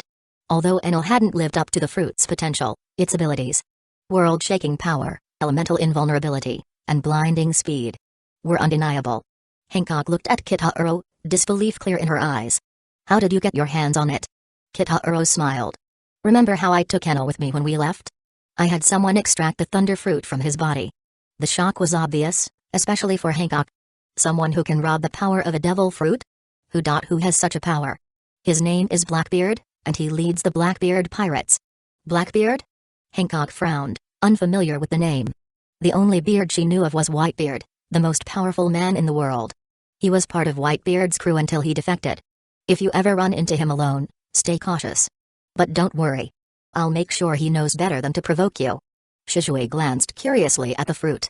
Brother Kitaro, can we share this? Kitaro chuckled. Nice try, but a devil fruit can only be used by the first person who eats it. There's no splitting it up. Then why bring it out? Shizue asked. I want you and Itachi to decide who's going to eat it. What? Hancock, Shizue, and Itachi all looked at him, stunned. Hancock especially knew the value of a Logia devil fruit. Let alone one as powerful as the thunder fruit. Are you sure you don't want it for yourself? Hancock asked, her tone urgent. This is the thunder fruit, the strongest Logia fruit. Even if you wanted to buy it, no amount of money could be enough. It's the kind of treasure that could create someone on the level of a marine admiral. Kitaro smiled, unbothered. I know, but it doesn't benefit me much. It's better suited for one of you two. Shizue quickly offered, then it should go to Itachi. He hasn't unlocked his Mangekyo Sharingan yet and could use the power to protect himself. Itachi shook his head. No, Shizue. It would be more useful for you. I'm not that skilled with lightning style. With your talent, you could bring our clan's strength to new heights, which would better support our goals in this world. Itachi, your talent surpasses mine, Shizue countered. You'd master lightning in no time if you just practiced with it. It would take too long and hold back our progress. If you don't eat it, that's what will hold us back. Hancock watched, bewildered, as they each pushed the fruit toward the other. Did they even understand what they were turning down? This was the thunder fruit. People would wage wars to obtain it. If you two are finished arguing, Kitaro cut in, smiling, then I will decide. Shizue, you go ahead and eat it. Why me? Shizue protested. You take the lightning as it matches your thunder breathing. I'll get a fire-based one for Itachi later. Shizue blinked in surprise but, trusting Kitaro, nodded. Alright. He looked down at the fruit and picked it up. This thing actually looks kind of tasty. With a slight grin, he took a large bite. Immediately, his expression contorted. Ugh. He gagged, fighting the urge to spit it out. Swallow it, Kitaro quickly said, and Shizue obediently forced down the rest of the fruit, grimacing with each bite. After a large gulp of water, Shizue gasped, regaining his composure. Itachi, looking amused, asked, So, how was it? It tastes horrible. Shizue shuddered, downing another drink. Hancock gave him a sympathetic smile. She remembered the awful taste from when she'd eaten her own devil fruit. Suddenly, the air around Shizue crackled as arcs of electricity appeared in his hands, sparking to life. Already? Itachi said in surprise, watching as Shizue clenched and released his hand, generating more electricity with each motion. Let's go outside and test it. Kitaro said, grabbing Hancock's hand and pulling her along, causing her to blush. He placed his other hand on Shizue's shoulder, who in turn grabbed Itachi. Let's go. In an instant, all four vanished in a flash of movement. Chapter 53, Uchiha Security Company. When they reappeared, the group stood on a desolate, uninhabited island. Where are we now? Shizue asked, looking around. Uninhabited island, Kitaro replied calmly. We were just at the hotel, Hancock muttered. This is the Flying Thunder God Jutsu, Kitaro explained. Anywhere I've marked within my range, I can teleport to instantly. It's the same technique I used to move Enel's Thunderball away. Hancock's amazement grew as she realized the depth of his abilities. The Uchiha clan seemed boundless, especially Kitaro. Every time she thought she understood his power, he unveiled something new. How could one person wield so many powers with such ease? She thought. Wouldn't each one require years to master? And yet he does it effortlessly. Meanwhile, Shizue had already started experimenting with his new Thunderfruit abilities. He transformed into lightning, moving faster than ever. 10 million volts. He called out, raising his hand. A bolt of lightning shot out, instantly destroying a large tree. 20 million volts. Another blast, this time reducing a large boulder to rubble. Haha. Shizue laughed, exhilarated by his newfound power. He continued to test his abilities, his excitement growing with each strike. Shizue gripped the hilt of his sword, his entire body crackling with electricity. Thunder breathing, first form, thunderclap and flash. With a blinding burst of speed, he streaked past a massive rock, cleaving it cleanly in two as he passed. Hancock's eyes widened, shocked by Shizue's display. The thunder fruit is so powerful, she thought, and Kitaro just gave it away. Without a second thought. After a while, Shizue stopped, breathing heavily but grinning with excitement. This thunderfruit. Is incredible. He had unleashed so many attacks on par with high-level ninjutsu, yet his energy reserves barely felt depleted. Unlike chakra, the devil fruit's power seemed boundless. Eating a devil fruit gives you the corresponding abilities, but to reach its full potential, you must develop it further, Kitaro explained. Each devil fruit has an awakened state, like the Mengekyo Sharingan, where it reaches its peak. But awakening is a gradual process, so there's no need to rush. Brother Kitaro. Shizue looked down, deeply moved. He understood the priceless gift he'd been given. Seeing Shizue's expression, Kitaro simply patted his shoulder. We're brothers. No need for words. Shizue nodded firmly. Kitaro had been his family since he was young, both mentor and elder brother. The care he felt for him ran deep, and he silently vowed to protect him, no matter what. Kitaro placed his hand on Shizue's shoulder and extended his other hand to Hancock. She hesitated, blushing, before taking it. In that moment, the thunderfruit was the last thing on her mind. She only saw Kitaro, her heart racing. The four of them reappeared in the hotel room as if they'd never left. With the day drawing to a close, they each retired to their rooms for the night. But morning arrived with a commotion from the lobby, pulling Kitaro and the others out of their rooms to see what was going on. A newspaper vendor had burst into the hotel, shouting, "Extra! Extra! Assassin targets the hero of Water 7. Mayor Iceberg has been attacked." People crowded around, alarmed, and a few bought papers as the vendor continued, an unforgivable act. Was it for money, or power? Who is the assassin that vanished without a trace? Kitaro flicked a coin to the vendor and took a paper, scanning the front page. Mayor Iceberg was found shot at his home last night. He's still alive but unconscious. Someone attacked the mayor? Shizue asked, surprised. This sort of thing happens. His security must have been weak. Had he hired us yesterday, this could have been avoided. Sometimes, investing in protection is necessary, Kitaro replied dryly. Shizue pondered for a moment. Should we look into it? There's no need, Kitaro said, folding the paper. But we may see a delay with our ship's delivery. A glint of understanding passed through his eyes. He already knew who the attackers were. If his memory served him right, it was likely the work of Cypher Paul Zero agent. Water 7, Main Street. At the Galley Law Company, a large crowd of reporters and citizens gathered in the aftermath of the attack. Mr. Iceberg, please tell us the details of what happened. One of the reporters shouted. Inside the president room. Iceberg slowly opened his eyes, recognizing Califa at his bedside. Mr. Iceberg. You're awake. Califa exclaimed with relief. Others entered the room, equally relieved. Polly plopped down in a chair nearby. It's a miracle you're alive, boss. Don't worry, we'll handle everything at the shipyard while you recover. Thank you. But last night. The ones who broke in. Iceberg struggled to remember. Don't worry, we're investigating it, Califa replied. No need. I saw them. There were two, a tall man with a mask and a woman with sharp eyes. The devil child, Nico Robin, Iceberg stated grimly. Nico Robin? Polly echoed. She's from the Straw Hat crew. Does that mean they're responsible? Not long after, news spread like wildfire. The assailants were allegedly from the Straw Hat crew. Reporters were eager for more information, and local authorities were soon issuing orders to find and capture the Straw Hat pirates. At a restaurant, Kitaro and his team were eating when they noticed the commotion outside. Crowds moved through the streets, seemingly on a hunt. The Straw Hat crew, huh, Kitaro said, recognizing the frenzied mob's target. Those pirates from the shipyard yesterday? Shizue asked. He and Itachi didn't know much about other pirates, and Hancock had no interest in other pirate groups. Yes. They were arguing about their ship with the shipbuilders when we saw them. Itachi raised a brow. But why would they attack Mayor Iceberg? Rumors can be misleading, Kitaro said with a small smile. Still, Iceberg's attack presents an opportunity for us to make our company's first impression. From his pocket, he pulled out a finely crafted gold business card. It was embossed with elegant lettering on the front, Uchiha Security Company President, Kitaro Uchiha. On the back was a design of a Sharingan symbol, lending it an air of mystery. Shizue also had his own card, labeled, Captain of the 1st Division, Shizue Uchiha, and Itachi's read, Captain of the 2nd Division, Itachi Uchiha. Seeing everyone's cards, Hancock felt left out and insisted on having one too.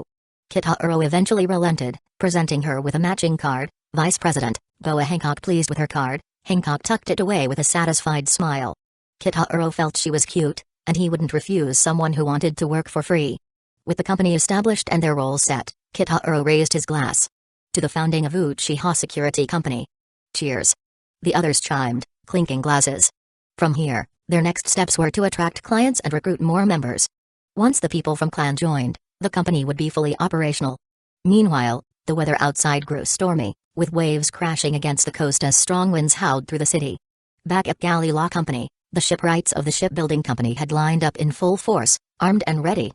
Everyone, stay on alert. A foreman shouted, his eyes scanning the horizon. At the entrance to Iceberg's bedroom, the company's 5 senior foremen sat cross-legged, a vigilant guard around their injured leader. They weren't about to let any attackers get close to him again. One of them glanced at a junior member. Did you hear about the new security company? They call themselves Uchiha Security Company. The president is Kitaro Uchiha, and they've got some high-ranking figures, including the Pirate Empress as vice president. Do you have one of their business cards? Yes, here. Khalifa handed a gold card to Iceberg. Iceberg examined it thoughtfully. Golden cards, huh? Looks like they're serious about making an impression. And this Uchiha name sounds like a family. Khalifa, Iceberg said, his gaze firm. Send someone to invite this Mr. Kitaro Uchiha over. I have a business proposal for him. Yes, Mr. Iceberg. Chapter 54, Cypher Paul Zero Agent. Khalifa, Iceberg said, his gaze firm. Send someone to invite this Mr. Kitaro Uchiha over. I have a business proposal for him. Yes, Mr. Iceberg. Also call Paulie back in, Iceberg said, his tone firm. Understood. Khalifa quickly stepped outside and called out, Mr. Paulie. Paulie turned, surprised. What? Mr. Iceberg has something important to discuss with you, Khalifa replied. Paulie went inside, hearing the whole story, he couldn't help but interject. Hiring that kid, Kitaro? Don't tell me we're so helpless we need him for his protection? Word had spread quickly that Kitaro planned to establish a security company in Water 7. Naturally, the foremen, who prided themselves on the company's strength, felt uneasy about hiring external protection. This is my decision, Iceberg said, his tone calm but resolute. And I have my reasons. Please understand. Anyway, I had sent Khalifa to hire him. Next, Iceberg revealed his plan to Paulie, whom he'd known and trusted since childhood. This may put you in danger, but after careful thought, I can only ask you. Are you willing to accept it? Of course. Leave it to me, Paulie responded confidently. As he left, Paulie noticed the shipyard was in high alert. On a nearby rooftop, Nico Robin stood alongside a man in a bear hood, observing the scene below. Puffed, puffed. The phone bug in Robin's hand crackled. Is everything set, Nico Robin? Yes, whenever you are. All right, then. Let's cause some chaos. The remaining 4 will operate individually, joining in when they see the signal to complete their tasks. Boom. Before the transmission ended, an explosion erupted at a corner of the Galley Law Company headquarters. What? The blast caught many off guard, sending them sprawling as debris scattered. What's going on? Was that shelling? No, there were no shells. Someone planted bombs. Before the shock wore off. Boom. Another explosion thundered from the north corner on the first floor. Ah. Everyone, report. Is anyone injured? Half the crew, stay put. We still haven't seen the attackers. Tilestone rushed into the bedroom, his voice urgent. Mr. Iceberg, are you all right? I'm fine, just startled. A commotion sounded from outside. There they are. After them. Are we under attack? Come with me. Tilestone shouted as he sprinted out, closely followed by people around, only leaving Kaku and Roblucci at the door. Outside, Luffy and his crew had gathered in the branches of a large tree, having been inexplicably hunted down earlier. They heard rumors about Robin attacking the mayor but didn't buy it, determined to see the truth with their own eyes. So they chose to hide here waiting to search for Robin. The entire Galley Law Company headquarters was in turmoil, with figures darting back and forth as pandemonium ensued. No one noticed the 3 figures perched atop a nearby rooftop. Kitaro, Shizui, and Itachi observed the chaos calmly. Are those masked figures the ones who attacked the mayor? Shizui asked, intrigued. Kitaro nodded. Yes, they are. Turn on your Sharingan. Observe closely and try to copy their techniques. Both Shizui and Itachi activated their Sharingan, studying the movements of the masked attackers. They watched as a boatman charged forward with a large saw, aiming at one of the masked figures. Without hesitation, the masked man leapt into the air, performing what seemed like an impossible feat. He is moving in midair. Shizui exclaimed. The masked man executed a series of rapid steps in the air, an ability known as moonwalk. That's moonwalk, one of the 6 techniques of Rokushiki that allows for flight by kicking off air itself, Kitaro explained. It's used by generating powerful thrusts with their legs. But it's limited, they can't hover for long. Rokushiki? Itachi's curiosity was piqued. Yes. It's a combat technique created by the world government to push the boundaries of human ability. It's quite versatile. Shisui and Itachi watched closely, their sharing and capturing every detail. As geniuses of the Uchiha clan, they could already sense the tactical advantage of this move. Being able to fight from above, strike unexpectedly, or retreat if needed. We can use this to increase our mobility in the air, Shisui noted. It's a huge advantage. Exactly, Kitahuro agreed. You should both copy it. With your enhanced breathing control and stamina, you'll have the strength to pull off this technique. After practicing their internal focus, they both succeeded in copying Moonwalk, taking note of its limitations. Brother Kitahuro, do you want us to intervene? Itachi asked. No, Kitahuro replied thoughtfully. Let them suffer a little more, then they will appreciate our help the most. When people truly feel despair, he added with a smirk, that's when they learn to cherish. Galley Law Company President's Office. Polly followed Iceberg's instructions and pulled out a roll of blueprints. Suddenly, a voice interrupted from the doorway. Is that Iceberg's prized collection? Hand it over. You probably don't understand its true value.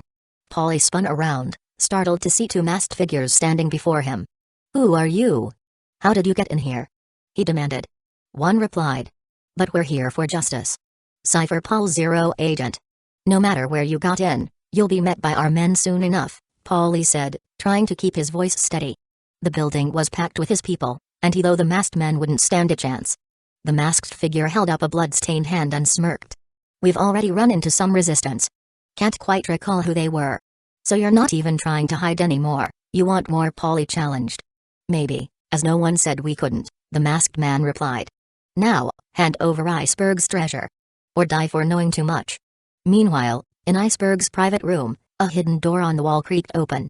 Nico Robin and a man in a bear mask slipped inside, sealing the door as if it had never been there. Iceberg, taken aback, kept his composure. I expected you, though not from that wall. Is this the same trick you used last night? There's not supposed to be a door there. It's the power of my door fruit, the man in the bear mask explained. I can create a door on any wall I touch, entering and exiting freely. With a calm precision, the man raised a pistol and aimed at Iceberg. Bang. The shot echoed. Didn't you say you had a signal to wait for? Robin asked, arching an eyebrow. He's still alive, the masked man replied smoothly. All we need to do is leave him helpless. Outside, the sounds of resistance dwindled, and Iceberg's hope began to wane. Why hasn't help arrived? He muttered to himself. Just then, the main door burst open, and four masked figures dressed in black stepped into the room. Iceberg scowled. Leave. I don't have what you're looking for. The figure with the tie-clad pigeon on his shoulder took off his bull mask. Iceberg's eyes widened. Lucci? Another figure removed his mask, revealing a familiar face. Maybe you should have taken the easy way, Iceberg. Cuckoo. Iceberg gasped. The others followed suit. We didn't want this to turn out this way, one of them said. By the way, don't expect any security company to rescue you now. Khalifa. Iceberg stared in shock. He'd sent her to seek help from Kitahuro Uchiha, but now realized it had been a ruse. The last one removed his bear mask, revealing the well-known face of Blueno, a local bar owner. Are all of you working for the world government? Iceberg choked out, barely able to comprehend the betrayal. Indeed, Lucci replied, stepping forward. We've been undercover in Water 7 for many years, we Cypher Paul 0 agent meticulously blending into your lives. But your silence on the design and location of the ancient weapon Pluton left us no choice but to act now. Before more innocents fall victim to pirates, give us what we need. Even if you wear the mask of justice, that doesn't give you the right to execute at will. Iceberg shouted. Justice has changed, Lucci continued coldly. The world government sees no reason to fear weapon resurgence anymore. In fact, they intend to use it as a weapon to put an end to the Great Pirate Era. By any means necessary. That's absurd. Awakening such power would only plunge the world into a bloodbath. Iceberg countered fiercely. It appears you don't trust the government, Mr. Iceberg, Lucci replied. I only know human nature, Iceberg said through gritted teeth. And I see none of it in you. Chapter 55, Betrayal. I only know human nature, Iceberg said through gritted teeth. And I see none of it in you. Bang. Lucci's foot struck Iceberg's face with brutal force. Watch your mouth. Did you think you were still my boss? Lucci sneered. Cuckoo, check his pulse. Following orders, Cuckoo knelt beside Iceberg, feeling for his pulse. Iceberg lay crumpled on the floor, too weakened to move after his earlier injuries and the relentless blood loss. Only the faintest breaths escaped him. "Mr. Iceberg, let's play out a little hypothesis game," Lucci began, his voice laced with mock politeness. "First off, you let us get our hands on a fake blueprint. You must have suspected us. Government agents lurking around. So you deliberately exposed a decoy, giving it to Pele to draw us out. But what if the intruders weren't government agents, but just assassins bent on taking you out? The real blueprint would be lost forever. Surely, you must have thought of that risk." Iceberg gritted his teeth, refusing to respond, but the flicker in his pulse betrayed him. "Your silence is enough confirmation," Lucci continued with cold satisfaction. "The real blueprint isn't in your possession, is it? You entrusted it to someone." He observed Iceberg's reaction closely. "We may lack direct evidence," he admitted, "but someone capable enough to safeguard that blueprint would have to be someone close to you." Lucci gave a slight smirk. "That's right. We found a signature on the fake blueprint. Tom. Iceberg. And Cutty Flam. And last I checked, Tom's Workers was quite the legendary shipbuilding company. But the registration records were wiped from the silence history. Our research led us back to Tom's disciples. According to government data, Tom had only 2 apprentices. One of them is believed to have died in an accident 8 years ago. But, Kaku interjected, we all remember a certain visitor to Galley Law Company 4 years back. A man looked like Cutty Flam. He claimed his identity boldly. Khalifa, and Kaku exchanged knowing looks. Yes, Khalifa confirmed. I was there when he came to see you, Iceberg. He told me he was Cutty Flam, so that makes him your one remaining ally, the hidden one, the man now known as Frankie. Iceberg's body trembled, his clenched fists shaking with suppressed rage. You entrusted the blueprint to that Frankie, Lucci stated, watching Iceberg's reaction. That's great move, a man who keeps a low profile and stays close enough not to arouse our suspicion. It makes sense. No one would question him at all. The blueprint's absence explains your defiance, Lucci said coldly. The other Tom's apprentice has it, so you felt free to resist. With a smirk, Lucci nodded to Kaku, who confirmed Iceberg's racing pulse. We're done here. All we need now is Frankie. Iceberg's weakened voice burst out in fury. You bastards. Suddenly. Boom. The wall and door exploded inward, and Luffy and Zoro burst into the room. Where's Robin? Luffy demanded, eyes blazing with determination. Luffy. Robin gasped, unable to believe her eyes. Rob Lucci's expression darkened. Are you here to cause trouble? Robin. Luffy shouted, relief filling his voice. Finally, I found you. Nami, taking in the scene, looked bewildered. Wait, what's going on here? Pele, equally stunned, surveyed the scene. Iceberg lay injured on the ground, his attackers, former colleagues, dressed in strange black attire, stood around him. Mr. Iceberg. What happened here?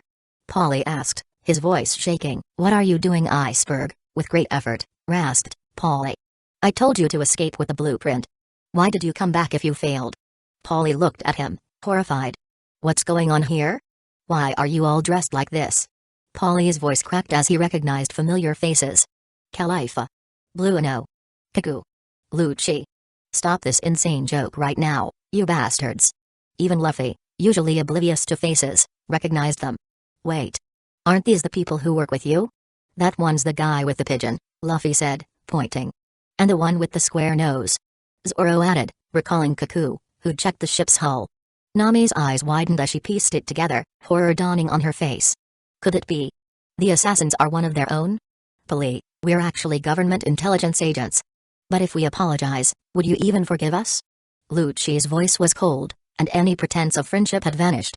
Polly's eyes widened in disbelief. We're partners. We build ships together every day. How could you? Polly was recalling all memories with these four. Unmoved, Lucci replied, if you don't believe me, I can kill Iceberg to prove it. It was all act from the start, Polly. With that, the last facade fell away, and Polly was overcome with rage. Are you mocking me? You treated me like a fool this whole time.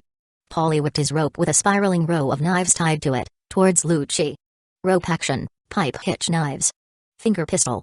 Lucci sidestepped effortlessly and closed the distance, driving his index finger into Polly's chest with deadly precision. Luffy shouted, rope guy? Polly struggled to stand, recalling all the time he'd spent with them.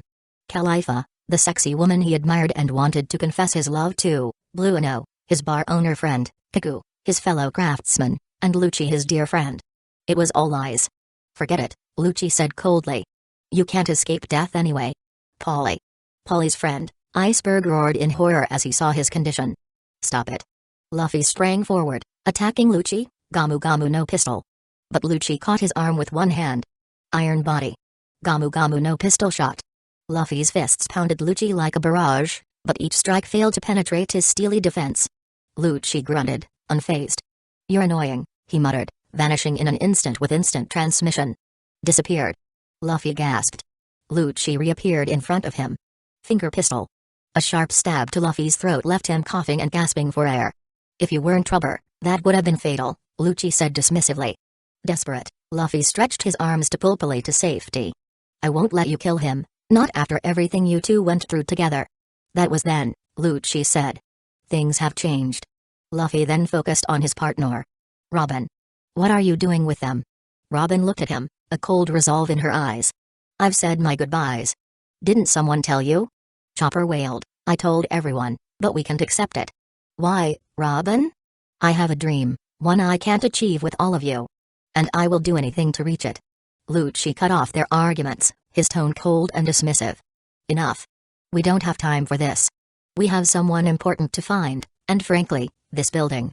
And all of you are now useless to us. Khalifa, time? He asked. Khalifa glanced at her watch. 2 minutes. Then in 2 minutes, this place will be in flames. If you want to escape, go ahead. If you can. Zoro gripped his sword. It's clear they want us out of the picture. And Robin seems to be with them.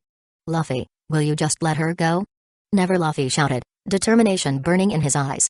Good, Zoro growled, unsheathing his blade. Let's settle this. In a flash, Lucci, Kaku, Blueno, and Khalifa attacked. Blueno went for Luffy, Kaku faced Zoro, and Khalifa took on Nami and Chopper. Get away from me. Luffy yelled, kicking Blueno. Iron body. Blueno's defense withstood Luffy's kick. What are you made of? Luffy fumed.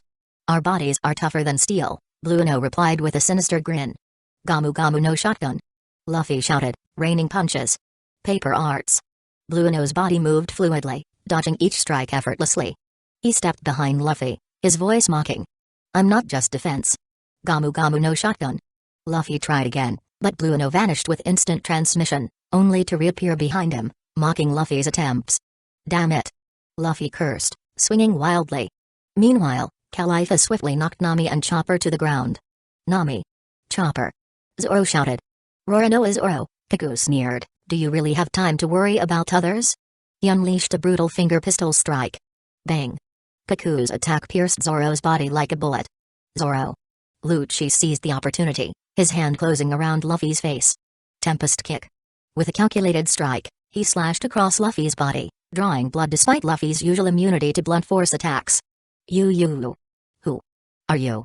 People? Polly gasped in despair and disbelief, looking at Lucci and the others. Lucci's voice was devoid of empathy. We were raised differently. Trained since childhood to sacrifice ourselves for the government, we Cypher Pol Zero agents have surpassed human limitations, mastering the 6 powers. He glanced dismissively at Polly. You and your friends? Just dirty pirates. Without another word, he struck Luffy again with a merciless finger pistol, tearing into his previous wound. Luffy cried out in pain. Luffy. Zoro, with his last ounce of strength, tried to intervene, but Lucci caught his blade, countering with a vicious kick. Zoro crashed through multiple walls and lay unconscious. As Blueno and Khalifa secured the crew in ropes, flames licked through the building, consuming it from within. Lucci turned one last time. You'll be reduced to ash here. Let's go. Once Lucci and his team left, 3 silent figures appeared in the room, Kitaro, Shisui, and Itachi, who had been watching the whole scene unfold. Chapter 56, First Commission. Kitaro looked around, taking in the chaos and destruction. What a mess, he muttered. Despite having seen similar scenes before and had watched the anime, but witnessing it firsthand still held a visceral impact that watching on a screen could never match. Shisui and Itachi nodded in agreement, piecing together the situation from the snippets they'd overheard. It seemed a powerful weapon design was at the center of this mess, valuable enough that the world government would embed agents on the island for 5 years to obtain it. The mission felt disturbingly familiar. The world government reminded Kitaro of the higher-ups in Hidden Leaf Village, the ones who sanctioned questionable missions for the so-called greater good. They're just like Hidden Leaf Village's Anbu, Kitaro thought grimly, handling the darkest and dirtiest things under the guise of justice or their village.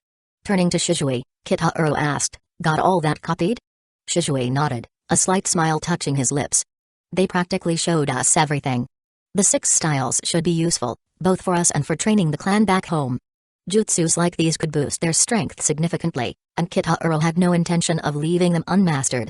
The Uchiha family would benefit from every technique that could make them stronger." Suddenly, a weak voice interrupted his thoughts. "Please. Help. Mr. Iceberg." Polly had raised his head, bloodied and exhausted. Kitahiro smiled reassuringly. "Don't worry, I'll get you all out," he promised. Iceberg was a big customer, and the main purpose of coming here was for him. As a successful entrepreneur, you never have to wait for customers to come to your door, but take the initiative to find customers or force them to come to you. Kitahiro just did that. Seeing an opportunity to help a future ally, Kitahiro led Shizui and Itachi, carrying Polly and Iceberg out through a newly blasted hole in the wall and taking the Straw Hat crew with them. They emerged into the daylight, where concerned workers had gathered around, trying to contain the blaze that engulfed the building. "Mr. Iceberg! Mr. Polly!" someone yelled, then noticing the wounded men in Kitahiro's arms. "And the Straw Hat crew." Kitahiro gently laid the unconscious Iceberg and the injured Polly down on the grass. The crowd gathered around, wanting to know if Straw Hat was guilty and to help the wounded, but Kitahiro calmly raised his hand, silencing the worried shouts. "Let me handle this." He placed his palm on Iceberg's wound, and a soft green glow emitted from his hand. Healing Jutsu. This medical ninjutsu, once exclusive to Hidden Lee Village's medics, was something Kitahiro had painstakingly learned, knowing how vital such skills could be in times of war. As Iceberg's wounds began to close, the onlookers gasped in amazement. They watched, wide-eyed, as the man's pallor improved and his breathing steadied. "Thank you, Mr. Kitahiro Uchiha," Iceberg whispered as he opened his eyes, staring at the man who had just saved his life. "Don't mention it," Kitahiro replied with a faint smile. "It was nothing." Turning to Itachi, Kitahiro nodded. "Can you handle the fire?" "Of course." Itachi leaped to the rooftop, much to the astonishment of the watching boatmen, and began forming hand seals. Water style, Great Waterfall Jutsu. Itachi exhaled a massive wave that surged down over the flames, extinguishing them instantly. The onlookers watched in awe as the inferno that had seemed unstoppable was snuffed out as if it were a mere candle. What was that?" one of the boatmen stammered. "Is it some kind of devil fruit power?"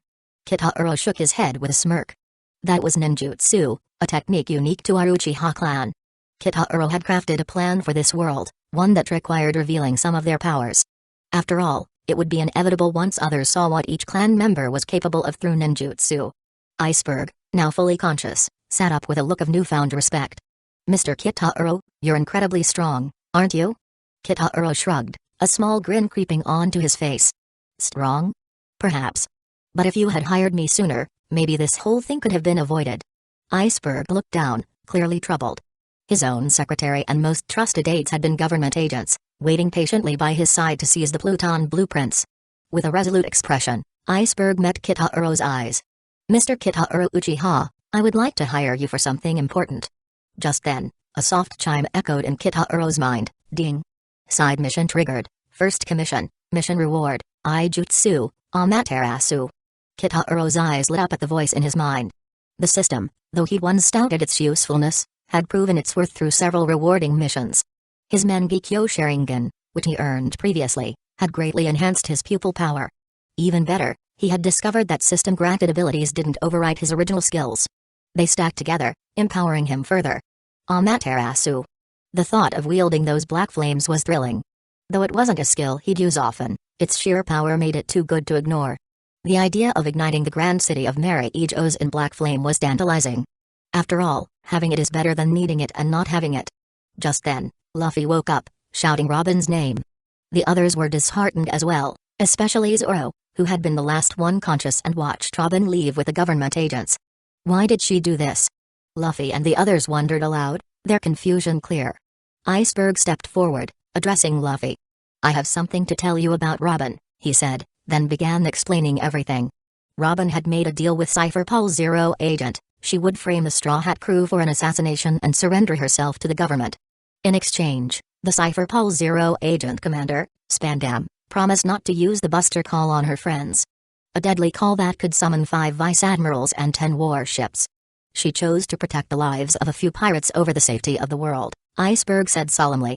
If the blueprints for the ancient weapon are taken, it could lead to worldwide destruction, yet she still chose you. The revelation left Luffy, Chopper, and even Zoro with teary eyes. Nami covered her mouth with tears, realizing Robin hadn't betrayed them. Without hesitation, Luffy declared, "We can't stay here. We're bringing Robin back." Iceberg provided crucial information. The last sea train for government personnel would leave at 11 p.m., and with a tsunami approaching, there wouldn't be another train for some time. "What time is it?" Luffy asked urgently. 10:30, Iceberg replied. "Then there are only 30 minutes left. Let's go." Luffy and the others ran towards the train station. Luffy glanced back, waving, "Thanks for saving us, Kitaro." As the Straw Hats rushed off, Iceberg turned to Kitaro. "Mr. Kitaro Uchiha, let's discuss the terms of your employment now." Kitaro nodded. "Please, go ahead." "First, I need to warn you," Iceberg said. "This job involves going against the world government. If that's an issue, we can call it off." Kitaro scratched his chin thoughtfully. "The world government, huh?" he mused. "I won't lie, no one's eager to provoke such a powerful force. But I'm also not afraid of them." He continued, "If you had hired me yesterday, I'd have handled the government agents myself. Honestly, there's only one deciding factor as to whether I'm willing to take on the world government." "And what's that?" Iceberg asked, intrigued. Kitaro grinned. "I'll be needing a lot more money than normal." Chapter 57, Bull Demon. Iceberg blinked, taken aback by Kitaro's words. "Didn't you just say you didn't want to provoke the world government? And now all you need is more money?"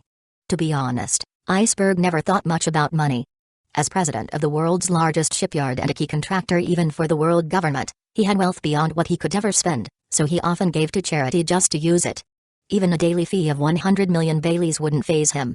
"How much do you need?" Iceberg asked, raising the stakes without a second thought. "1 billion, 2 billion, 3 billion? Or 10? Kitaro's eyebrows arched in surprise, and even Shishui and Itachi exchanged stunned looks. The sheer wealth in this world had its perks, and Kitaro had to admit he liked this arrogant rich man type. "No need for that much," Kitaro replied. "My plan is for the city of Water 7 to sign a long-term security contract with the Uchiha clan." "Security contract?"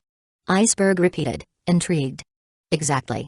With a security contract, Uchiha Security Company will be responsible for the safety of Water 7, protecting it from anyone, be they pirates, marines, or the world government itself." Kitaro knew that one-time commissions weren't his true goal. What he sought was a stable, long-term client. His equivalent of a meal ticket. It was a model like Hidden Lee Village's relationship with the Land of Fire, where the village received annual military funding in exchange for protection and mission support. Kitaro wanted to make Water 7 his own military funding. Kitaro wouldn't be like the third Hokage. He was almost certain that a large portion of the funding had been quietly pocketed by that old man for personal use. But now, it was time for a fresh approach. One where resources would be channeled directly into the Uchiha clan. Iceberg's brows knitted in worry. "Are you certain? Offending the world government is no small matter." Kitaro chuckled, unfazed. "People die for money, just as birds seek food. Besides, when I came to Water 7, I knew I'd eventually clash with the world government. If they try to challenge us, we'll respond in kind." Iceberg nodded, feeling reassured by Kitaro's resolve. "If you're sure about this, I'll sign. But in exchange, I ask that you protect the Straw Hat crew. After all, I wronged them. And to safeguard the blueprints for Pluton." Kitaro paused, raising an eyebrow. "You're trusting me with something that precious? We don't exactly have that kind of relationship, do we? Ancient weapons. Pluton, Poseidon, and Uranus. Each represented a power akin to a god. Pluton, the most notorious battleship in history, had the power to decimate islands. Poseidon, the power to command sea kings. And as for Uranus, Kitaro wasn't sure, given that One Piece hadn't concluded by the time he'd crossed into this world. That thought left him with a pang of regret. Iceberg's voice shook slightly as he spoke. "I don't trust easily anymore. But keeping the Pluton designs only draws more danger to Water 7 and innocent people. If you stand against the world government, I can be certain the designs won't fall into their hands." "I can only bet." Kitaro shrugged. "Fine, it's a hot potato indeed. But don't be so pessimistic. This world can't be controlled by a single ancient weapon, why worry? They're still just tools, after all." "Poseidon? Pluton?"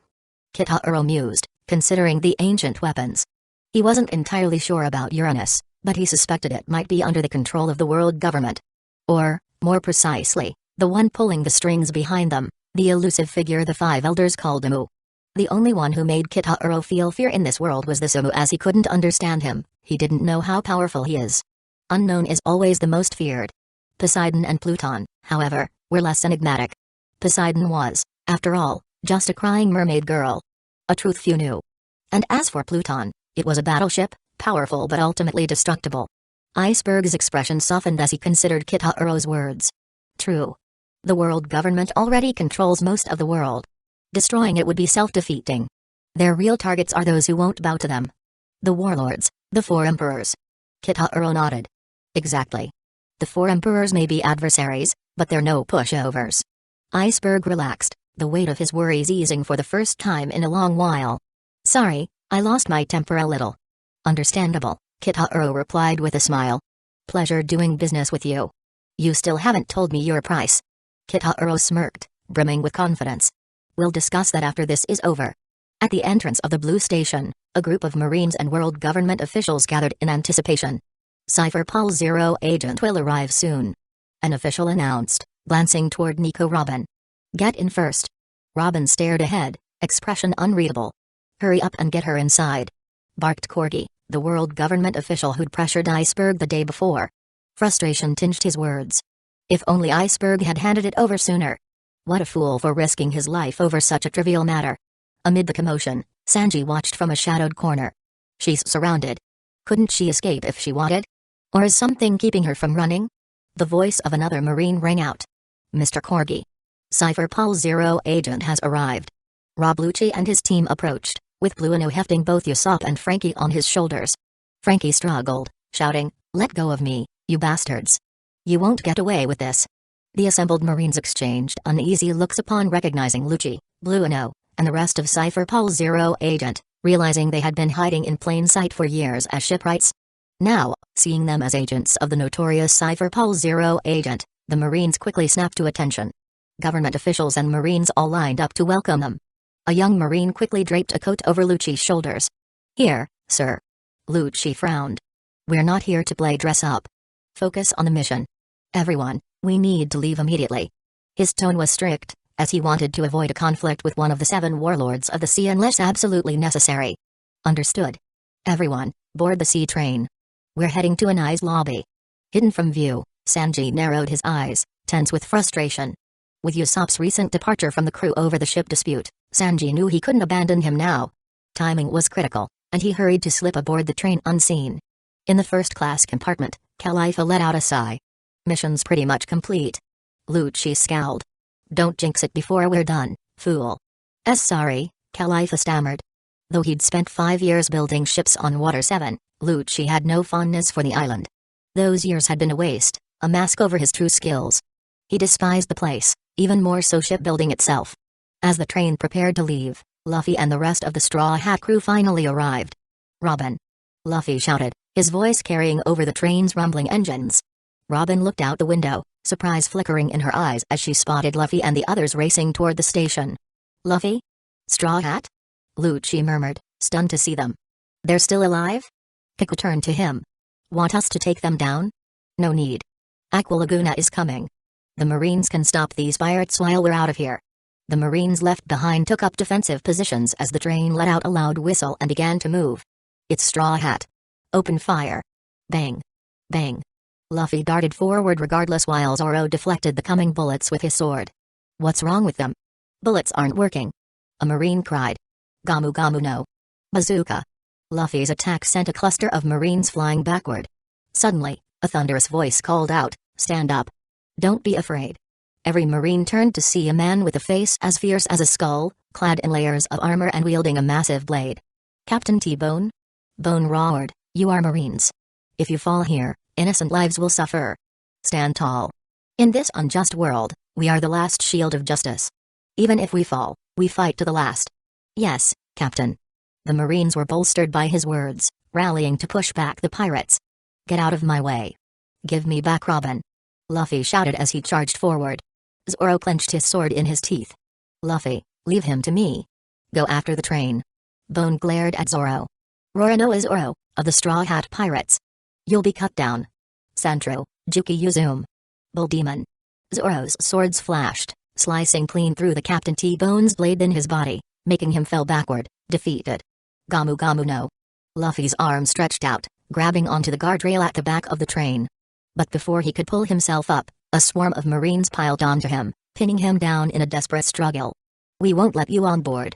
The train surged forward, slipping from Luffy's grasp as his arms reached their limit. He could only watch helplessly as the train disappeared down the tracks. Damn it. Robin. Chapter 58, Rocketman. The shadow of the departing train gradually faded into the distance, leaving Luffy and his crew frustrated. They had come so close, yet Robin had been taken. Inside the train, Lucci glanced at Robin. Isn't this what you wanted? He asked, his voice cold. Your friends are still alive. Cooperate with us, and we won't trouble them. Resist, and it's their graves you'll visit next. Back at the Blue Station entrance, Nami clenched her fists. I'm not giving up. We're going after them. Chopper added, we can't stop now. Luffy and Zoro also came to their senses. It was too early to give up now. They would never give up without rescuing their companions. Realizing their resolve, Nami turned to Polly, who stood nearby. Lend us a boat. Polly looked at her with concern. You have no idea what you're up against. Aqua Laguna is nothing like the tsunamis you know. The sea will be vicious, with winds tearing through. It's a death sentence to go now. But Robin risked her life for us. Nami argued back. As if to punctuate her words, a massive wave crashed over them, scattering everyone and leaving them drenched. They shivered as the receding wave left broken clocks and soaked clothes in its wake. Polly, wiping his face, looked grim. This Aqua Laguna is stronger than anything I've seen. Nami's worry shifted momentarily to Robin. The sea train. Will it be okay out there? The train should push through before the full force of the tsunami hits, Polly assured her. It can handle some rough waves. Just then, a voice called out, Excuse me, Miss Nami. A stranger approached, holding a letter. I found this outside. Your friend left it. What an idiot. Nami muttered, recognizing Sanji's handwriting. She opened the letter, her eyebrows twitching as she skimmed over a love note. But the second part caught her attention. Zoro asked, what did that guy write? Sanji got on the train. Usopp too. And a guy with slicked back hair. That must be that Frankie. Nami said. With renewed determination, Luffy grinned. Robin and Sanji are ahead, waiting for us. Let's get to a nice lobby. Usopp's there, too. Chopper added excitedly. Luffy, still sore from their last clash, grumbled, whatever, it's just Usopp. Polly led Luffy and the crew to a brick-making warehouse behind the waste treatment plant. Parked there was an unusual train with a shark-shaped engine. Luffy's eyes sparkled. Whoa. So cool. Iceberg stepped out, tools in hand. This is Rocketman, a rogue sea train, designed by Tom's workers. It's got speed but can't carry passengers. Kitaro, standing nearby with his comrades, caught Luffy's attention. Kitaro? Luffy exclaimed, recognizing him instantly. Iceberg explained, Frankie's been taken. He's my junior. I couldn't leave him, so I hired Kitaro and his crew to get him back. At that moment, Hancock's voice rang out. Kitaro. I'm coming with you. Kitaro shook his head. Not this time. We're going against the world government. It's too soon for you to openly defy them. If you oppose an ice lobby, they'll strip you of your 7 warlords of the seas status, and marine forces could target Amazon Lily. Hancock's fierce gaze softened as she realized the truth. All right, she relented, I'll wait for you here. Hancock wasn't an idiot and she knew she couldn't go, not yet. Kitaro ruffled her hair. Be patient. I'll be back soon, and remember. I can leave anytime, no one can stop me. Hancock, touched by his words, nodded quietly, watching as he turned toward the train. Meanwhile, Luffy turned to Iceberg. Are you driving this thing? Iceberg laughed. I've got a better driver for you. An old woman approached from the shadows, carrying a drink. You need a driver? I'll handle this one. Kokoro. Iceberg greeted her warmly. Kokoro grinned. I never thought I'd drive something like this again, but leave it to me. Thank you, Grandma Kokoro, Nami said gratefully. Kokoro took her place at the helm. All aboard. She hit the controls, and with a roar, Rocketman shot forward, hitting the water at top speed. However, their joy was short-lived as a massive wave loomed ahead. Aqua Laguna's full fury, an immense wall of water towering nearly 80 meters, was surging directly at them. What is that? Nami gasped. Iceberg shouted, it's too big. The train will be crushed. We need to turn back. No. There's no time. Kokoro gripped the controls, her eyes wide. At that moment, Kitahuro leaped to the top of the locomotive. The crowd watched, recognizing the young man who had saved Iceberg and others once. "What is he doing up there?" someone whispered. Kitahuro stretched his shoulders, a confident smile on his face. "I signed the contract, after all," he muttered, unsheathing his blade. As droplets fell on the blade, they split effortlessly, hinting at the weapon's quality. A great sword. Zoro's eyes narrowed as he observed Kitahuro's blade. The sight of it sent chills through him. He could sense the power radiating from it, as if he himself were being split in two. With armament hockey cloaking his blade and chakra enhancing his stance, Kitahuro raised the sword high. A vortex of wind began swirling around him, and he focused, letting the power build. Then, with a swift and powerful slice, he roared, split wide open. Chapter 59, Zoro Challenge. The massive slash from Kitahuro's sword cleaved through the oncoming tsunami, having it and carving a rift in the sea that stretched beyond the Water 7 city. The once terrifying waves were now tamed, diverted to either side in a stunning display of power. Everyone watching was left dumbfounded, jaws hanging open, witnessing an impossible feat with wide-eyed awe. The crowd was frozen, eyes wide as they looked at Kitahuro in disbelief. Iceberg, who had doubted Kitahuro before, now felt humbled. His past doubts seemed ridiculous. He realized Kitahuro's claim of handling the mission alone wasn't arrogance, it was pure capability. This young man was no ordinary swordsman, and suddenly, Iceberg felt he might need to reassess the terms of their contract. However, from afar, Hancock wasn't surprised. She knew Kitahuro's strength well, having witnessed his power firsthand. Watching him effortlessly split a tsunami only deepened her admiration, her heart racing with excitement at the sight of his calm confidence. Zoro, meanwhile, was overcome with both admiration and envy. The power Kitahuro wielded was reminiscent of Mage's, the world's greatest swordsman and Zoro's ultimate goal. "You. Who are you?" Kitahuro responded coolly, "I am Kitahuro Uchiha, president of Uchiha Security Company." That's all. In this world, he was still an unknown. But he didn't care for fame or titles here, he would carve his own legacy in time.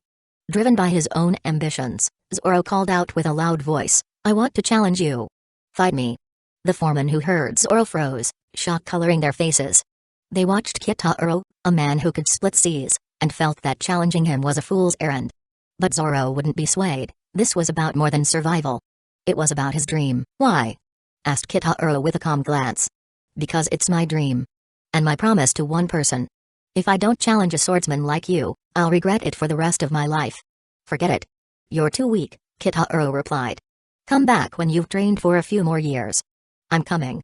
Zoro ignored the warning, biting his sword and charging at Kitahuro without hesitation. Kitahuro's Sharingan flared briefly as he cast a glance at Zoro. Bang! With a glance from Kitahuro's Sharingan, Zoro's body stiffened as if shackled. He knelt involuntarily, gasping as a chilling sensation overwhelmed him, a vision so vivid that he felt as if he'd already lost the battle and had been cleanly cut down. The illusion dissipated, and he was left breathing heavily, sweat running down his face. "Zoro. Zoro, what's wrong with you?" Luffy and Nami rushed over in concern. I'm still alive? What are you talking about?" Luffy was confused by Zoro's words. "Why are you still alive? When did you die?" Zoro regained his composure, piecing together that Kitahuro's eyes were no ordinary eyes. Despite being an illusion, the dread had felt real, the reminder that his skills still fell short. His respect for Kitahuro deepened, and he felt a sudden resolve. He had much more training ahead. Kitahuro thought to himself, "It seems the Sharingan's illusions work well on those who haven't awakened their conqueror's haki yet." Kitahuro then looked at Zoro and spoke with a calm yet firm tone. "Fearlessness is an admirable trait, Zoro, but strength comes from understanding fear. Recklessly charging at opponents isn't courage, it's throwing your life away. Take the time to grow stronger, and face your foes when the odds are in your favor. Remember, in any world, weakness is the original sin." Returning to the train, Kitahuro left Zoro to reflect on his words. Nami looked at him, captivated by his strength and wisdom. She understood those words deeply, recalling her own struggles with weakness since childhood. "Is weakness really the original sin?" she murmured. Granny Kokoro chuckled, taking a long sip of her drink. "Quite the philosophy, young man," she cackled. Kitahuro smiled modestly. "Just simple truths, really." Then Granny Kokoro grinned and called out, "Hold on tight. We're picking up speed. Too fast." They shouted in panic. "Quack, quack. This isn't acceleration, dearie. It's losing control." As the train accelerated, everyone clung tightly to avoid being tossed overboard. The thrill and danger heightened, But they held on, determined to face whatever lay ahead on this wild journey to Anai's lobby. Chapter 60, Anai's lobby. The sea train thundered forward, speeding wildly across the water as everyone returned to the carriage. Kitaro's earlier show of strength left most of the passengers in quiet awe.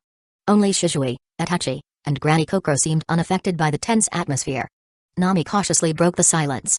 By the way, why are there so many of you here? Polly clenched his fists, responding with a steely resolve. We're here to settle scores. The ones who took your friends are the same criminals who attacked Mr. Iceberg. Califa, Kaku, and Lucci. Traitors of our galley law company.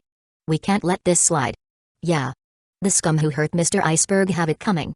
Tilestone, who had swapped his shotgun for a cannon, growled, the glint of vengeance in his eyes.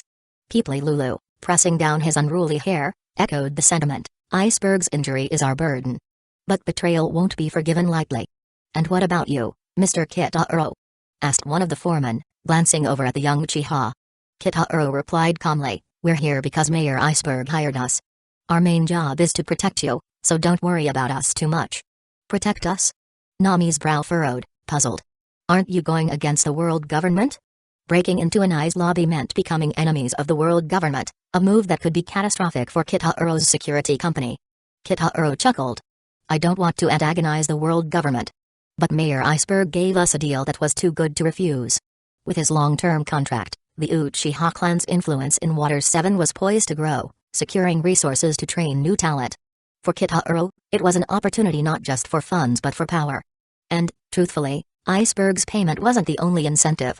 The system offered its own rewards as well. Nami was speechless. To outsiders, Kitaro probably looked like someone poor who'd risk his life for a paycheck, but she knew he had recently taken most of Sky Island's gold, enough to rival a lot of nations' treasury. His apparent poverty was almost comical. Regardless, thank you. She said, gratitude evident in her voice. That damn pigeon guy. I'll take him down myself. Luffy vowed, fists clenched as he recalled the twice-failed attempts against Lucci. He felt he could win against him now. On the sea train we're close now, Califa announced, watching the horizon. The train moved fast, Lucci and his team would soon reach their destination. It's been 5 years since we've been back, she mused, looking toward the island ahead. The island loomed in the distance, Anai's lobby, known as the island that never sleeps, devoid of night and day, eternally lit and vigilant. Here was where Lucci and his team operated. After some time they finally arrived. Cypher Paul 0 Agent. Open the gates. Anai's lobby. The sea train slowed to a halt as Cypher Paul 0 Agent stepped onto the platform, dragging Frankie and Usopp behind them in chains. Look, it's Nico Robin. One Marine muttered, awestruck. The government has been after her for 2 decades. She is so beautiful. Another soldier murmured, momentarily captivated. As Cypher Paul 0 Agent's members filed in, world government officials lined the entrance, welcoming them back. Thank you for your hard work. The large iron doors creaked open as Lucci and his crew entered the fortress, the towering structure of Anai's lobby swallowing them whole. Whoa. What kind of place is this? Frankie and Usopp gasped as they took in the sight. The massive island suspended before them, with seawater cascading down like waterfalls around it, was surreal. A single pathway led to the tribunal in the distance.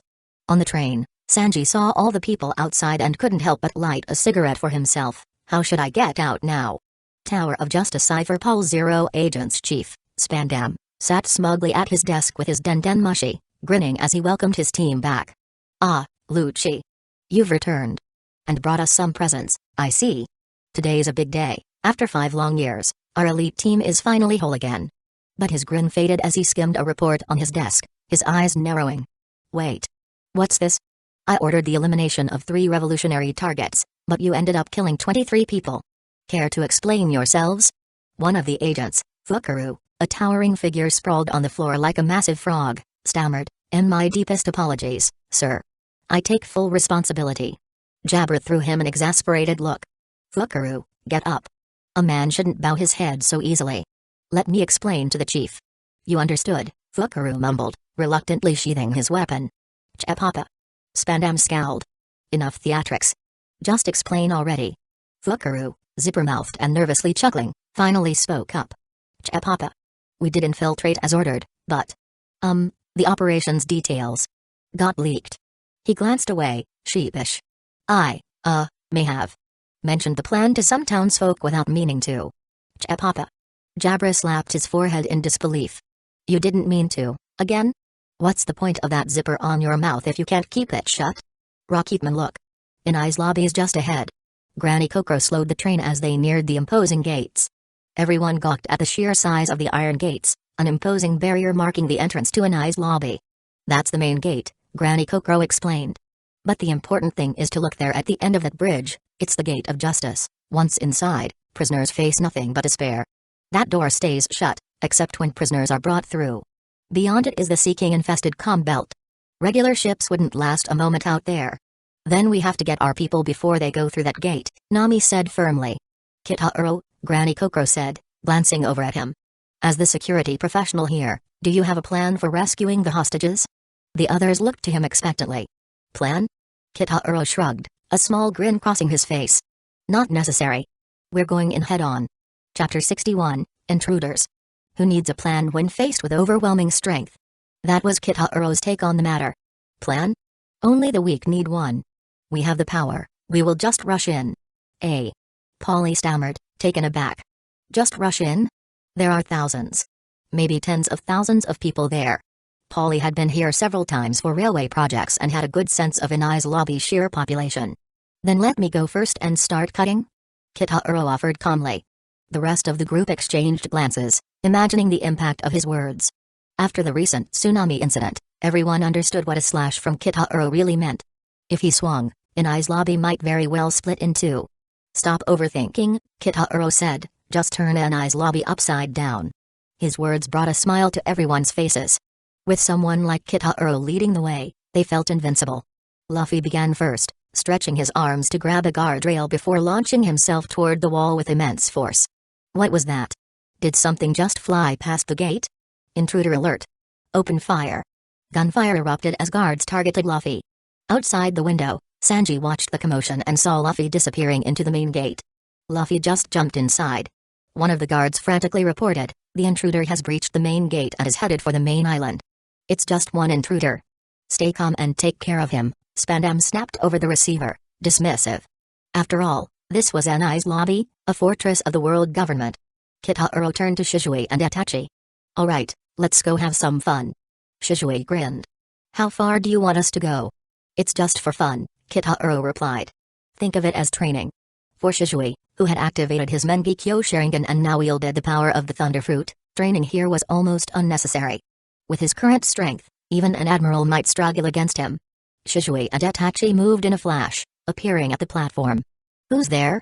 Another set of intruders. Shoot them. The guards raised their guns, but Shisui and Itachi blitzed through the crowd, leaving fallen soldiers in their wake with flawless, precise attacks. Emergency. Enemy invasion. Request backup. The frantic calls went silent as the guards dropped, one by one. Zoro and the others, stepping off the train, gawked at the aftermath. This is unbelievable. Zoro stammered. For Zoro, it was a sobering reminder. Shisui looked 14, and Itachi was barely 11. Yet both had wiped out dozens of guards in mere moments. Then, with a flash of hand signs, Itachi took a deep breath. Fire style, great fireball jutsu. The massive ball of flame roared toward the front gates of Inai's lobby, colliding with a thunderous explosion that reduced the entrance to rubble. Does he have a devil fruit power? One guard asked, dazed. No, Kitahuro smirked. Though he had a devil fruit in mind for Itachi, the young Uchiha hadn't eaten one yet. Sanji, meanwhile, saw Nami and rushed to her side. Miss Nami. Sanji. Nami greeted him, relief on her face. Robin and Usopp were taken in there. These are our new allies, she added, gesturing toward the Uchihas. This is Mr. Kitahuro Uchiha. Sanji's eyes widened. He'd heard of Kitahuro. The one who had emptied Sky Island's gold supply. But why would someone so powerful aid them? Nami cut in before Sanji could ask. We'll explain later, we need to rescue Robin now. Kitahuro began to walk up the steps. Let's go. The others followed, ready to fight. Main island gate. Luffy charged ahead, fending off guard after guard. Boom. The remaining guards turned, shocked. The main entrance. It's been destroyed. Luffy took advantage of the distraction, stretching his hands to grab the door's iron rings, propelling himself over with ease. Sorry, I'm in a rush. See ya. He shouted, disappearing into the complex. He's inside already. Are you just going to let him go? We'll deal with the group coming through the front gate. One guard shouted, already turning toward the entrance where Kitahuro and his team were approaching. Meanwhile, in his office, Spandam erupted in fury as he heard the reports. How did that Straw Hat Kid make it onto the central part of the island? This is Anai's lobby. Home of the world government. A symbol of justice. Jabra, a Cypher Pol Zero agent, scoffed. Calm down, sir. We're still here to handle the intruders. Idiot. Spandam snapped. They're attacking the world government's gates. Even the densest fool would understand the consequences. Spandam snatched the phone bug, shouting, report. How many intruders are there?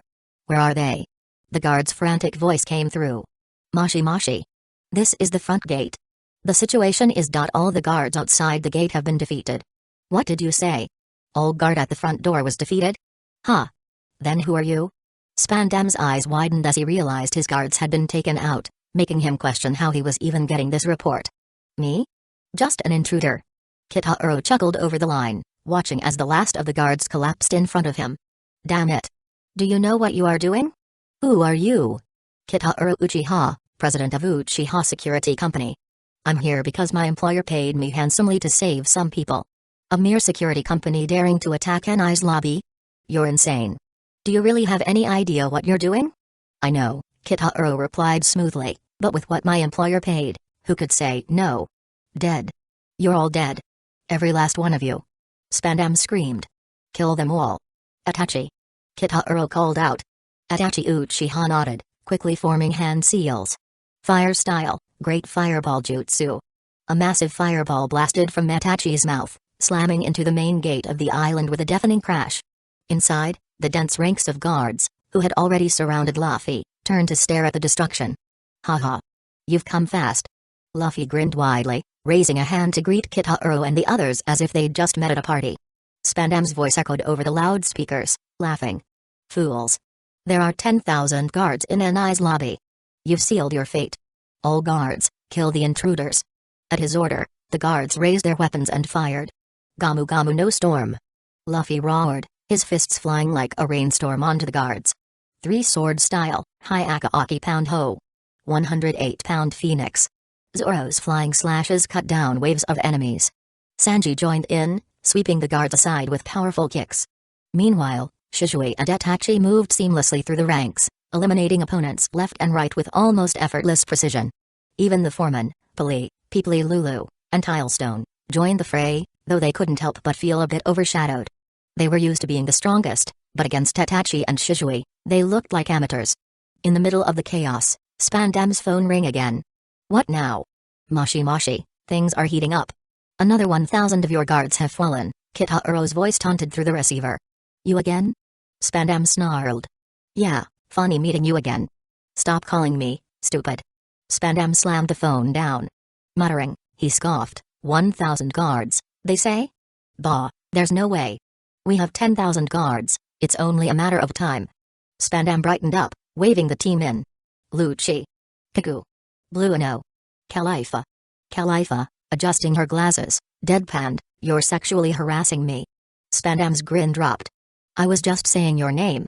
Lucci stepped forward, serious. We've captured the wanted criminals as ordered.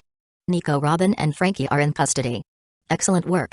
Spandam's mood brightened as he looked at his elite agents. Even Jabra's usual taunting couldn't dampen Lucci's resolve. Amid the reunion, Fukaru, the oddest of the group, began reciting power levels. Califa, 630 power. Blueno, 820. Kaku, 2,200. And Lucci, 4,000. Jabra's jaw dropped. 4,000. Are you kidding me?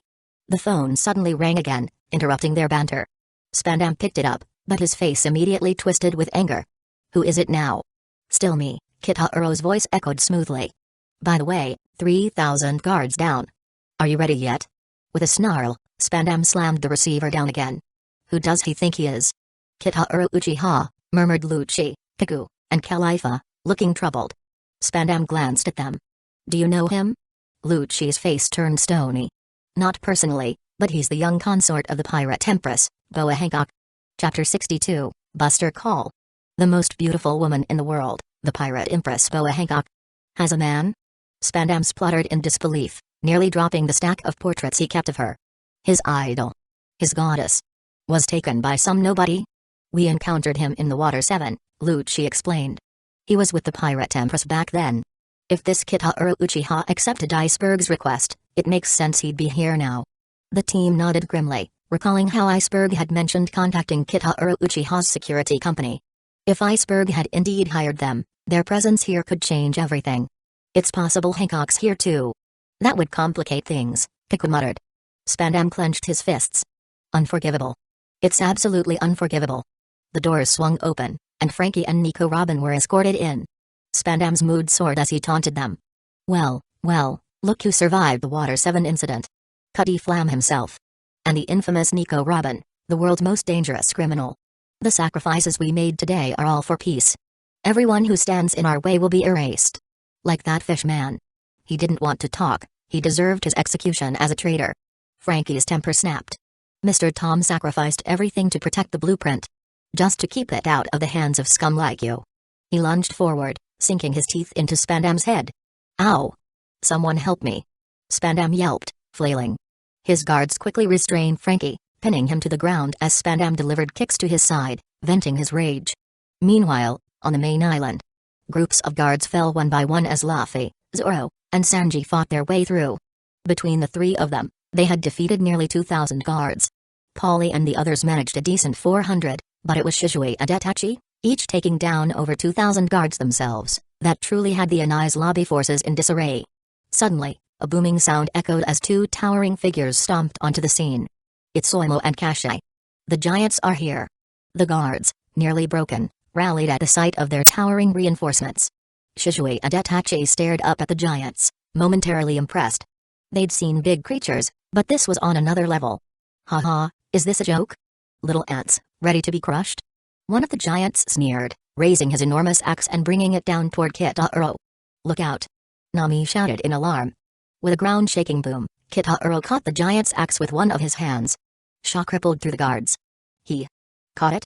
The second giant, angered, swung his massive axe at Kitaro.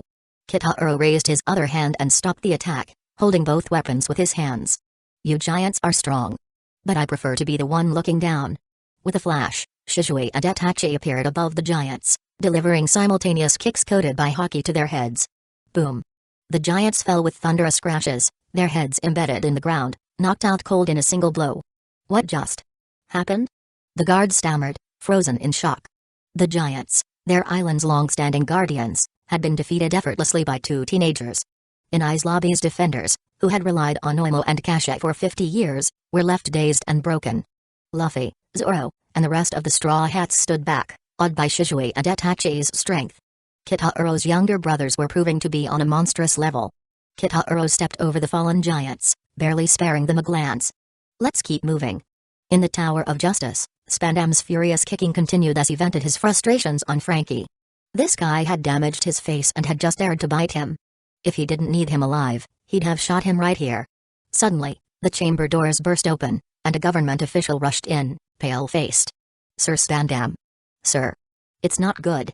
What is it? Why the panic? Spandam snapped. The man gulped, shaking. Sir, all the guards on the island. Every last one of them. They've all been taken out. What did you say? Everyone in the Cypher Pol Zero agent chamber froze as they processed the news.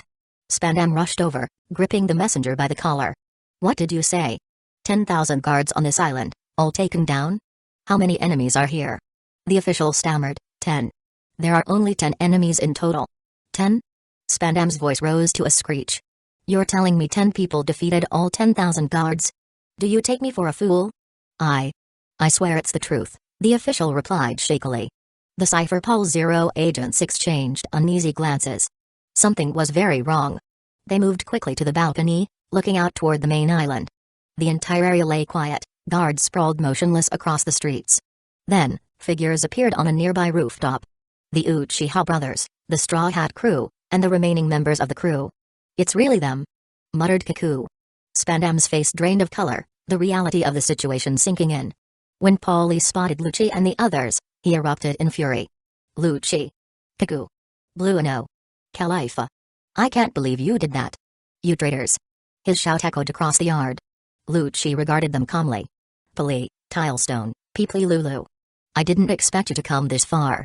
You should have stayed in the Water 7 city. Polly's eyes narrowed. Stayed? I came here to take you down. You betrayed us, Lucci. Betrayed Mr. Iceberg. Lucci's expression didn't waver. Iceberg was good to us, but he crossed the world government. I've been with them from the start. Traitor. Polly spat. Luffy joined in, shouting, Pigeon guy. Where's Robin? Give her back. Lucci looked down at them impassively. Nico, Robin is a criminal the world government has been hunting for 20 years. You think you can just take her from Enai's lobby? That's not going to happen. He turned his gaze to Kitaro. Kitaro Uchiha, Lucci addressed him sternly. I know you were hired by Iceberg, but this is beyond what a security company should handle. Leave now, and we'll let this slide. Kitaro couldn't help but smile. Maybe I shouldn't wade into muddy waters. But that's exactly where I can find the best fish, he said, smirking. Uchiha Security Company finishes the jobs it takes. If we fail now, our reputation is done for. Lucci's face darkened. Do you think you can cross the world government and stay in business? Kitaro shrugged. Why not? There are plenty of people who oppose the government, and it's not like they've been wiped out. This is just the first test for my company. It's only uphill from here. Lucci's gaze hardened, a dangerous glint in his eyes. You're playing with fire. Maybe. But the bigger the storm, the bigger the catch. Now I see. Lucci's tone was icy. You're no different from pirates. Lawless and reckless. You'll pay a steep price for this. Just then, Spandam re-entered, dragging Robin and Frankie along. Luffy, Zoro, and the others spotted Robin and immediately called out. Robin. We're here to get you out. Hang in there, Robin. We'll talk after we're back together. Nami yelled, her voice choked with emotion. Robin's eyes filled with tears as she heard her crew's words of support. Frankie, standing beside her, couldn't help but feel a pang of envy. Your crew's pretty amazing. Makes me wish my boys were here too. Spandam's laughter rang out, snapping Robin back to the grim reality. How touching, he sneered, holding up a small golden snail. Did you see this? It's the golden Den Mushi. One press, and it launches the Buster Call. Most people paled. Spandam grinned. That's right. This has the power to erase everything. Just like it erased Robin's hometown 20 years ago. What? Chopper blinked in confusion. Sanji scowled. I swear, I'm throwing that guy off the nearest cliff. Zoro nodded. For once, I agree with you. At Spandam's threat, Robin's face contorted in terror. No. You don't understand the consequences if you activate that. Spandam's grin widened at her fear. Oh, I understand perfectly. Watch this, he said, finger hovering over the button. Whoosh. In an instant, Kitaro appeared beside Spandam, snatching the golden Den Mushi right out of his hand. Then, without a word, Kitaro pressed down on the button. Click. I wanted to do it myself. Chapter 63, Shizue showing off. Marine headquarters. The moment Kitaro pressed the golden Den Mushi, the silver Den Mushi, generating a loud vibrating alarm sound upon receiving the signal. Signal received from the golden Den Mushi. Called in officer. Buster Call. Admiral Aokiji, about the request of the Buster Call? Location? Enai's lobby. Dispatch 5 vice admirals stationed closest to the site now. When can we arrive there? From here, the headquarters, we can reach the island in under 30 minutes. Deploy 10 warships with us. Inform the vice admirals, and act quickly. Yes, sir. As the command raced through the marine headquarters, an entire fleet was mobilized. Enai's lobby. What the? Everyone on the battlefield was frozen in shock. The Straw Hat crew didn't fully understand what had happened, but Robin's face told them all they needed to know. This was bad. Are you insane? Spandam screamed at Kitaro. Do you realize what you've done? Kitaro yawned, nonchalantly flicking his fingers. Not sure? But if someone wants to push me around, they'd better be ready to go down with me. Madman. Absolute lunatic. Spandam spat. This is perfect, though. The Marines can now wipe you all out in one shot. Robin cried out, we need to get out of here now. What's going, Robin? Don't you understand? A Buster Call is an indiscriminate bombardment. It will turn this entire island, its buildings, and everyone here to ashes. Robin explained. The Marines are that ruthless? Zoro muttered. Robin nodded grimly. Yes. It's a nightmare. The Buster Call's power leaves nothing behind.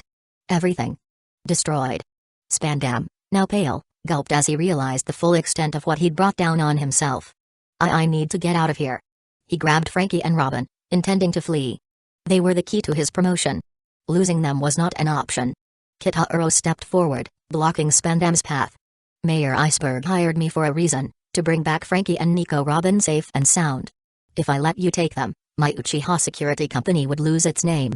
Suddenly, two Cypher Pulse Zero agents, Kaku and Califa, lunged at Kitaro, aiming for his head with a coordinated kick. Whoosh! Before their feet could make contact, two figures intercepted them, moving so fast they seemed to appear from thin air. Bang! Bang! Kaku and Califa were sent flying, knocked back with a single strike by Shizue Uchiha and Itachi Uchiha, who stood beside Kitaro, their eyes cold and ready. What? Spandam's voice wavered. Those two are elite agents. Shizue grinned, turning to Kitaro. Brother Kitaro, it was hard watching this from the sidelines. Mind if we get a little more serious? Kitaro chuckled, shaking his head. I'd say go for it. After all, pretending to be harmless only goes so far. Let's give these people a real introduction to the Uchiha. Shizue's smile widened. Having recently gained control over the Thunderfruit, he was itching for a proper test of his power. Spandam's composure cracked. You heard me. Take these guys out. They're too dangerous. But just as he yelled, a flash of lightning struck directly over his head, slamming him into the ground. Boom. Spandam shrieked, his entire body singed black from the shock. Everyone's head snapped toward the source of the lightning. Shizue stood confidently, electricity crackling around him. Without a word, he dashed to Robin and Frankie, forming a small lightning blade in his hand. Click. With one smooth motion, he sliced through Frankie's chains and Robin's sea-stone cuffs, freeing them both. Stop him. Two more Cypher Pulse Zero agents lunged at Shizue. 1,000,000 volts, Shizue murmured with a faint smile, pointing his index finger toward them. Crackle. Arg. Uug. A blazing thunderbolt shot from his fingertip, striking both agents and sending them to the ground, convulsing from the intense shock. Kitaro watched, a little smirk playing on his lips. Shizue's moves were impressively cool. They say strength can come and go, but looks are forever. Yet, having both strength and looks? That's something else entirely. When Shizue first got his hands on the Thunderfruit, he wasn't sure whether to use it or not. It's one of the strongest devil fruits. No debate there. Some argued about the merits of Perimsha or Zone types, but in the end, Logia showed everyone who was the real powerhouse. As long we don't mention those bug Perimsha or the mythical Zone, Thunderfruit was not only a weapon of immense power but also made its user look formidable in battle. Of course, it was too late to second-guess his decision. Shizue had already claimed the power of thunder. Shizue tossed Frankie toward Luffy and the others. Luffy. Shizue called. Luffy stretched his arms, wrapping them around Frankie, pulling him safely back to their crew. While Robin was held gently by Shizue, sending her himself as he admired the strong will of her. Kitaro looked over at the Straw Hats and spoke up. The people you came for are safe now. With the Buster Call on its way, you'd best take the sea train and get out. The Straw Hats looked a bit bewildered. They'd gone through so much to get here, prepared to face a massive battle for Robin's freedom. And now? She was rescued so easily, with no need for them to fight. While Luffy and his crew stood frozen, wondering if they should stay or go, the Cypher Pulse Zero agents shifted their attention entirely to Shizue, sizing up the real threat before them. Rob Lucci's eyes narrowed. Logia? He asked with a suspicious look. Shizue nodded with a small smile. Yes. Thunderfruit. Robin looked at Shizue with astonishment. That's the Thunderfruit. Even among Logia types, only a rare few can control electricity itself. Without warning, Kaku leaped forward, unleashing a rapid volley of slashes from behind. Boom, boom, boom. The energy slashes passed right through Shizue, striking the building behind him and cutting it apart. What just happened? Nami gasped. The attacks went straight through him? Robin explained, that's the power of a Logia. They can become intangible, transforming into their element to avoid physical attacks. Though he didn't flinch, Shizue still shifted slightly, out of pure reflex. Even with Logia powers, it's better not to get complacent, he mused. In a flash, Shizue vanished, reappearing directly behind Kaku, who swung his leg defensively, but Shizue caught it effortlessly. 20,000,000 volts. Discharge. Crackle. Kaku's body convulsed as lightning surged through him, leaving him charred and unconscious on the ground. Kaku. Jabra cried out, enraged. His body transformed rapidly, growing into a hulking werewolf form. What is that? Luffy gaped. That's the Inu no Mi model, wolf, Robin explained. Iron body, wolf charge. Jabra yelled, channeling his strength and attacking Shizue with his iron body technique. Snap. Shizue caught Jabra's fist with one black hand, stopping him cold. How? Jabra was stunned.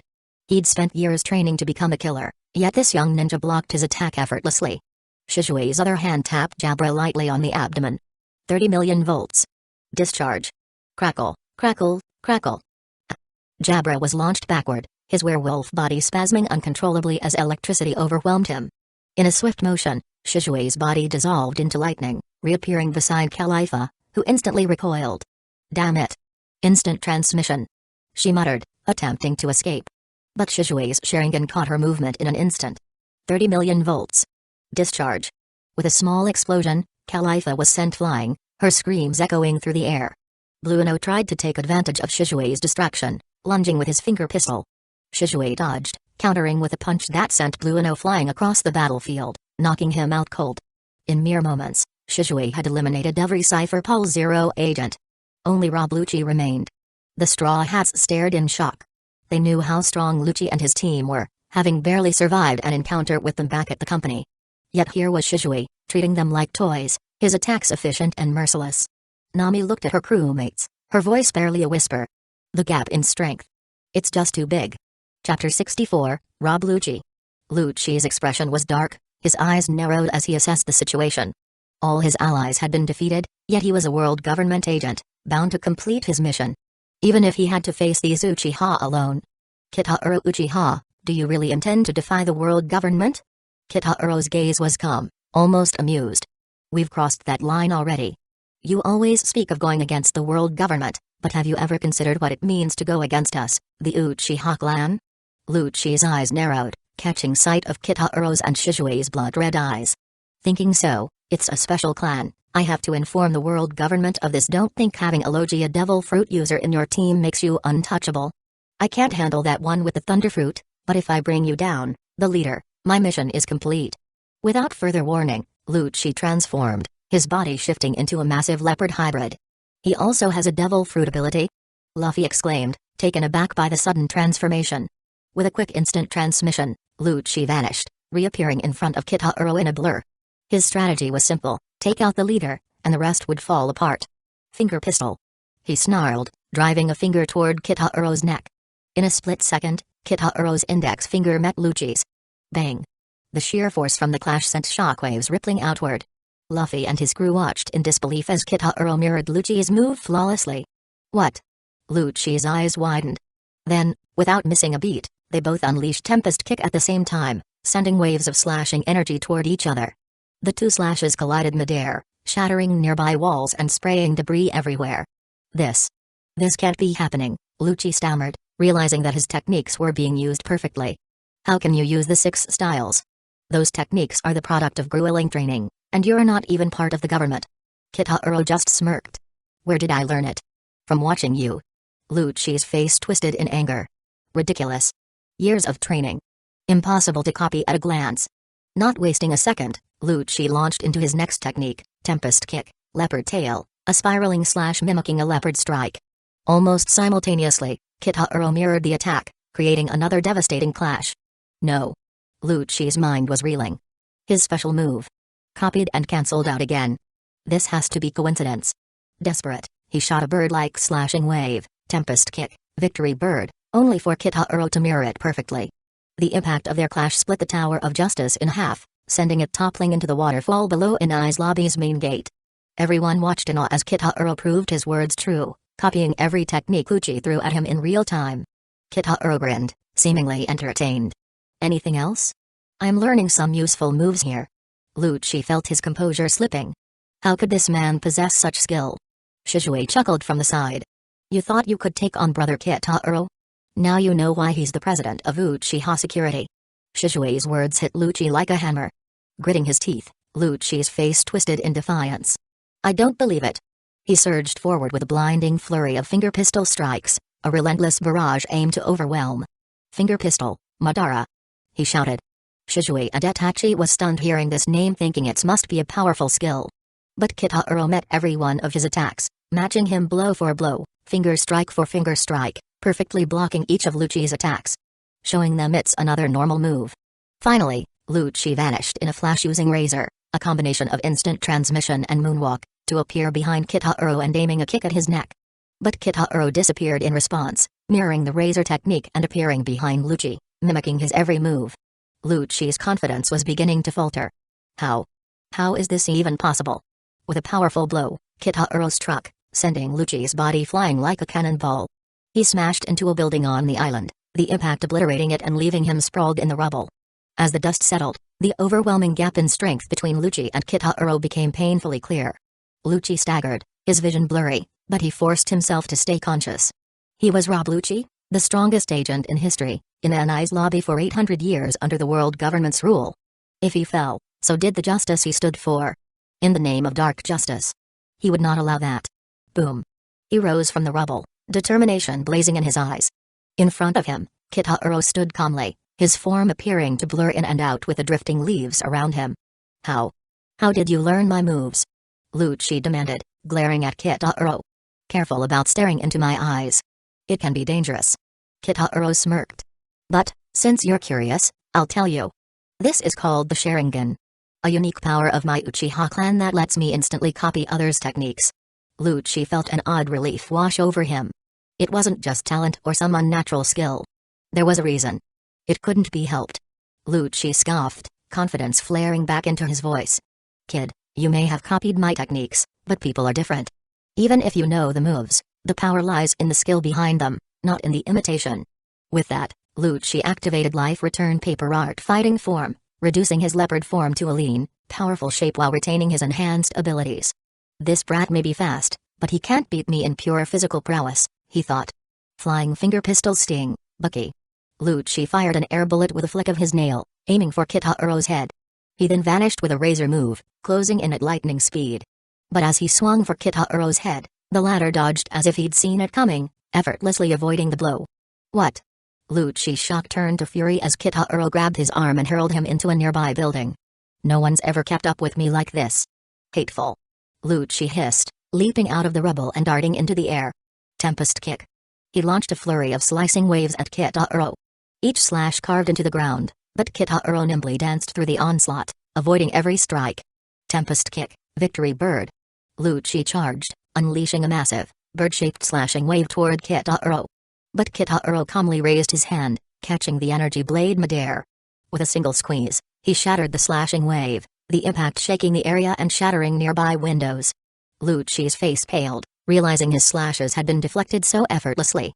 You're mistaken, Kitahuro said, his voice steady. Even with the same move, different people wield different power. Fire crackled around Kitahuro's form as he vanished with instant transmission, reappearing behind Lucci. What? I didn't even see it. Lucci rolled forward just in time to dodge, but Kitahuro's response was swift. Tempest kick, flame bird. Kitahuro's leg swept through the air, unleashing a fiery bird-shaped slash that blazed toward Lucci. Boom. The massive flaming slash exploded, demolishing the trial center in a single stroke. Lucci's eyes widened.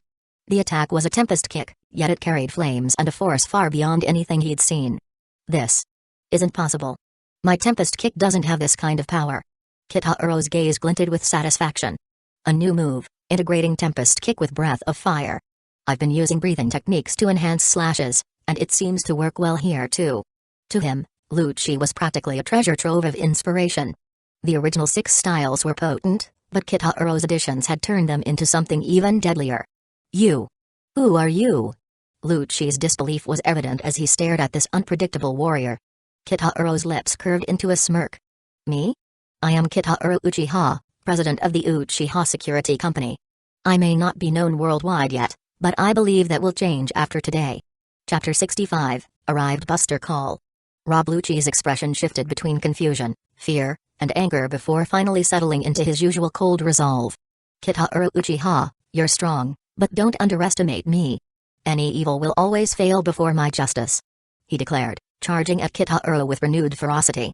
Kitahuro remained unfazed, easily deflecting and countering each of Lucci's attacks. Under the gaze of his Sharingan, Lucci's movements were clear and predictable, and Kitahuro's counters landed again and again, opening fresh wounds. Though Lucci fought with the fervor of a protagonist, Kitahuro stood over him like an immovable villain. Justice will never lose to evil. In a final desperate move, Lucci invoked Iron Body Empty Tree and braced himself. But in response, a blue-white sphere of swirling energy appeared in Kitahuro's hand. A Rasengan. Boom. The Rasengan drilled into Lucci's chest, sending him crashing to the ground as blood sprayed from his mouth.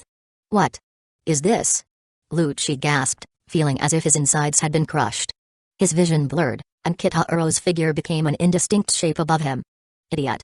Stop adding drama to yourself, Kitaro muttered, his voice laced with disdain. With that final strike, Lucci's consciousness slipped away. His battered body lay sprawled on the ground, broken from the relentless assault. Kitaro cast a casual glance at Lucci before walking away, slightly annoyed at the persistent resistance. The scene left Luffy, his crew, and the foreman in shock. The Cypher Pulse Zero agent members had put up a fight, but the sheer force of Kitaro and his comrades had wiped them out. Rob Lucci, the strongest of Cypher Pulse Zero agent, had fallen like a defeated sparring partner. What just happened? Polly muttered, dazed. Everyone. Snap out of it. Robin's voice cut through the stunned silence. The Buster Call is coming. The very mention of it filled her with a deep, familiar fear. They had already wasted precious time watching the battle, and now they had barely 20 minutes before the Navy would arrive to unleash destruction. Let's go. The Buster Call will be here soon. Robin urged, her voice growing anxious. The Straw Hats quickly sprang into action. But as they began their retreat, Robin noticed that Kitaro, Shisui, and Itachi hadn't moved. Why are you still standing there? The Marines are coming. She called. Kitaro smiled, a hint of amusement in his eyes. You all go on ahead. After all, I was the one who activated the Buster Call. We'll stick around a little longer to handle things here. Robin's face went pale as she processed his words. Stop joking. You don't know what the Buster Call is. No one can stop that disaster. Kitaro's expression remained calm. Don't worry. We value our lives too. We'll leave once we've had our fill, and we have ways to escape. Seeing his casual demeanor, Robin gave up trying to persuade him. Luffy, meanwhile, stomped his foot defiantly. Then we're staying too. We're companions, right? We don't just leave our friends behind. Kitaro blinked, surprised by Luffy's declaration. When did we become companions? Zoro grinned, his hand resting on his sword. I wouldn't mind seeing what the Buster Call is all about. Sanji nodded, determination in his eyes. If it's something that haunts Miss Robin, then it's up to us to break that fear. Robin's eyes filled with panic as she watched her crewmate's resolve harden. You don't understand what you're saying. The Buster Call will reduce Enai's lobby to ashes. Luffy simply shrugged. Then we'll just smash anyone who tries. Robin clenched her fists, frustration and desperation warring within her. The Buster Call was her nightmare, one that had robbed her of her peace since childhood. But her friends stood by her, determined to face that nightmare. Seeing this, Nami placed a gentle hand on Robin's shoulder. Look, Miss Robin, we don't want you to keep running. If we run now, there'll just be another Buster Call later. Let's end this fear for good. At those words, Robin's tears finally spilled over. She had been running from this horror her whole life, but now she had people willing to stand by her side. Watching the Straw Hats rally around Robin, Kitaro felt a pang of nostalgia. Once, he had watched these scenes from the outside, just a reader. Now, he was a part of this world, witnessing their loyalty firsthand. Fine. Stay if you want, but don't interfere. Just stay clear of our fight and keep yourselves safe, Kitaro instructed. Why? Luffy protested, frustrated. He'd come all this way, yet Kitaro and his allies seemed to do all the fighting. Kitaro fixed Luffy with an unamused stare. Because, right now, you're simply too weak. Luffy opened his mouth to argue but was interrupted by a thunderous rumbling. The Gate of Justice had begun to open. They're here, Kitaro muttered, turning his gaze toward the Navy ships filling the horizon. The battle was about to escalate. The massive Gate of Justice creaked open, unveiling a chilling sight. Robin's face was pale as she muttered, the Gate of Justice is fully open now. Naval Headquarters warships are on their way for the Buster Call bombardment. Kitaro turned to Shisui and Itachi. The guests have arrived. Let's go greet them. With a nod, all three vanished. Hey! Wait up! Luffy shouted, frustrated, but Kitaro and the others ignored him. Kitaro knew Luffy's potential from his knowledge of the anime, but as things stood, Luffy and his friends were still too weak to be of any help. Whoosh! Kitaro, Shisui, and Itachi reappeared atop the gate at the end of the Bridge of Hesitation, where they could see the approaching marine warships. Activate the Buster Call! Came the shout from the marine fleet below. Target, Pirate Straw Hat Luffy and his crew. No need for confirmation. Destroy the entire Enai's lobby. As the marine fleet came into position, the cannons roared, unleashing a rain of cannonballs that tore into the Justice Tower, obliterating it in an instant. TSK, TSK, Kitaro muttered, watching the ruthless bombardment. Unfazed, Shisui smirked. If they're showing no mercy, then neither will we.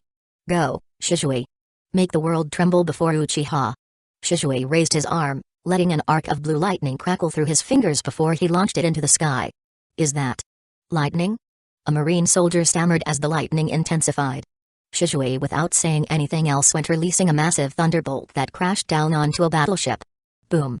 The battleship exploded, and the sailors on the nearby vessels were paralyzed with fear. What? What is this? One marine gasped.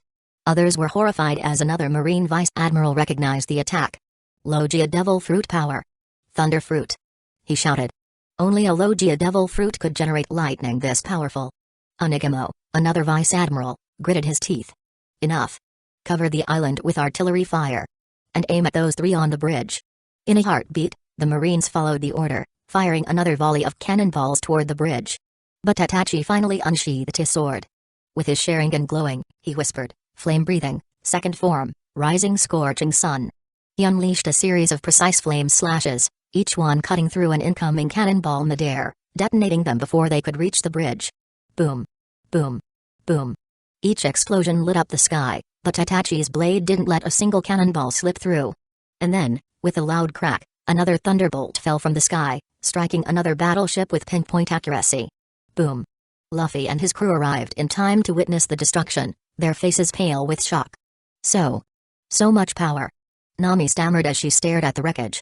She glanced down at her attacked, realizing how insignificant her own lightning attacks seemed compared to Shizue's divine onslaught. Zoro clenched his fists, a mix of admiration and frustration in his eyes. So, I really am too weak, he thought, realizing how his pride had led him to underestimate these Uchiha warriors. Polly looked at the scene with wide eyes. They destroyed 2 marine battleships just like this. This is power beyond belief. Robin was equally shaken. This is the true terror of a Logia devil fruit. Especially the thunder fruit, she murmured. Watching Shizue use the thunder fruit so effortlessly, she understood just how far beyond their strength these warriors were. Luffy clenched his fists in frustration, feeling the widening gap in power. But as he watched, his resolve only hardened. Kitaro, observing the scene before him, was unfazed by the marine casualties. After years in the ninja world, he came to understand that on the battlefield, kindness to enemies was merely cruelty to oneself. He had long accepted that only a dead enemy was a good one. Click.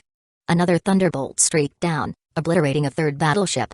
The Gate of Justice had barely finished opening, and already 3 of the 10 battleships sent for the Buster Call were reduced to smoldering wreckage. Chapter 66, 5 Vice Admirals. The 3rd Marine battleship erupted in flames, obliterated by Shizue's relentless lightning assault. The remaining Marines looked on in horror. Out of 10 battleships sent in the Buster Call, only 7 remained, and their chances of being the next target were shrinking by the second. One of the vice admirals, Momonga, gritted his teeth, refusing to let the Uchiha continue their onslaught. We can't let them keep this up. If we do, all our ships will be destroyed. With that, he launched himself into the air, using moonwalk to charge toward the Bridge of Hesitation. Momonga Vice Admiral. The soldiers shouted in alarm. Move the fleet closer. Support the Vice Admiral. Commanded Straw Bailey, another Vice Admiral. For the first time, they were experiencing a Buster Call that wasn't entirely in their favor. They had always relied on overwhelming firepower to obliterate enemies without giving them a chance to respond, but these intruders were turning their own tactics against them with terrifying ease. High above, Shizue raised his arm, lightning arcing from his hand once more. Go to hell. Momonga closed in, his sword enveloped in armament hockey as he swung at Shizue's head. Clang. The blow never landed. A small figure had appeared in front of Shizue, blocking the strike with his own blade. It was Itachi who was injured for blocking this move. Impossible. Momonga gasped, struggling to comprehend how a child could intercept his hockey-infused strike. He retreated, touching down on the bridge just as another thunderbolt obliterated the battleship he'd just left. Stop. He yelled, glaring at Kitaro and the others. Who are you people? Kitaro shrugged, almost amused. This question is getting tiresome. We're from Uchiha Security Company, hired to protect the Straw Hat crew and Nico Robin. If you want them dead, I'm afraid we'll have to get rid of you first. Uchiha Security Company. Momonga frowned, baffled by the unfamiliar name. Do you have any idea what it means to go against the world government? Kitaro's tone remained nonchalant. We're here to get paid, not to make friends. However, if you back down, you might live to see another day. Impossible. Another Vice Admiral, Onigamo, appeared beside Momonga, his hair twisted into 6 additional arms, each wielding a sword. Nobody defies marine forces and walks away unscathed. If we let you go, what would that do to our reputation? Kitaro raised an eyebrow. Let us go? I think you misunderstood. I was offering you a way out. But if that's your choice. In an instant, Momonga slashed at the stone arch, sending debris raining down as Kitaro, Shizui, and Itachi landed gracefully on the bridge. Instant transmission. Onigamo took advantage of the moment, lunging forward with 8 swords aimed at the trio.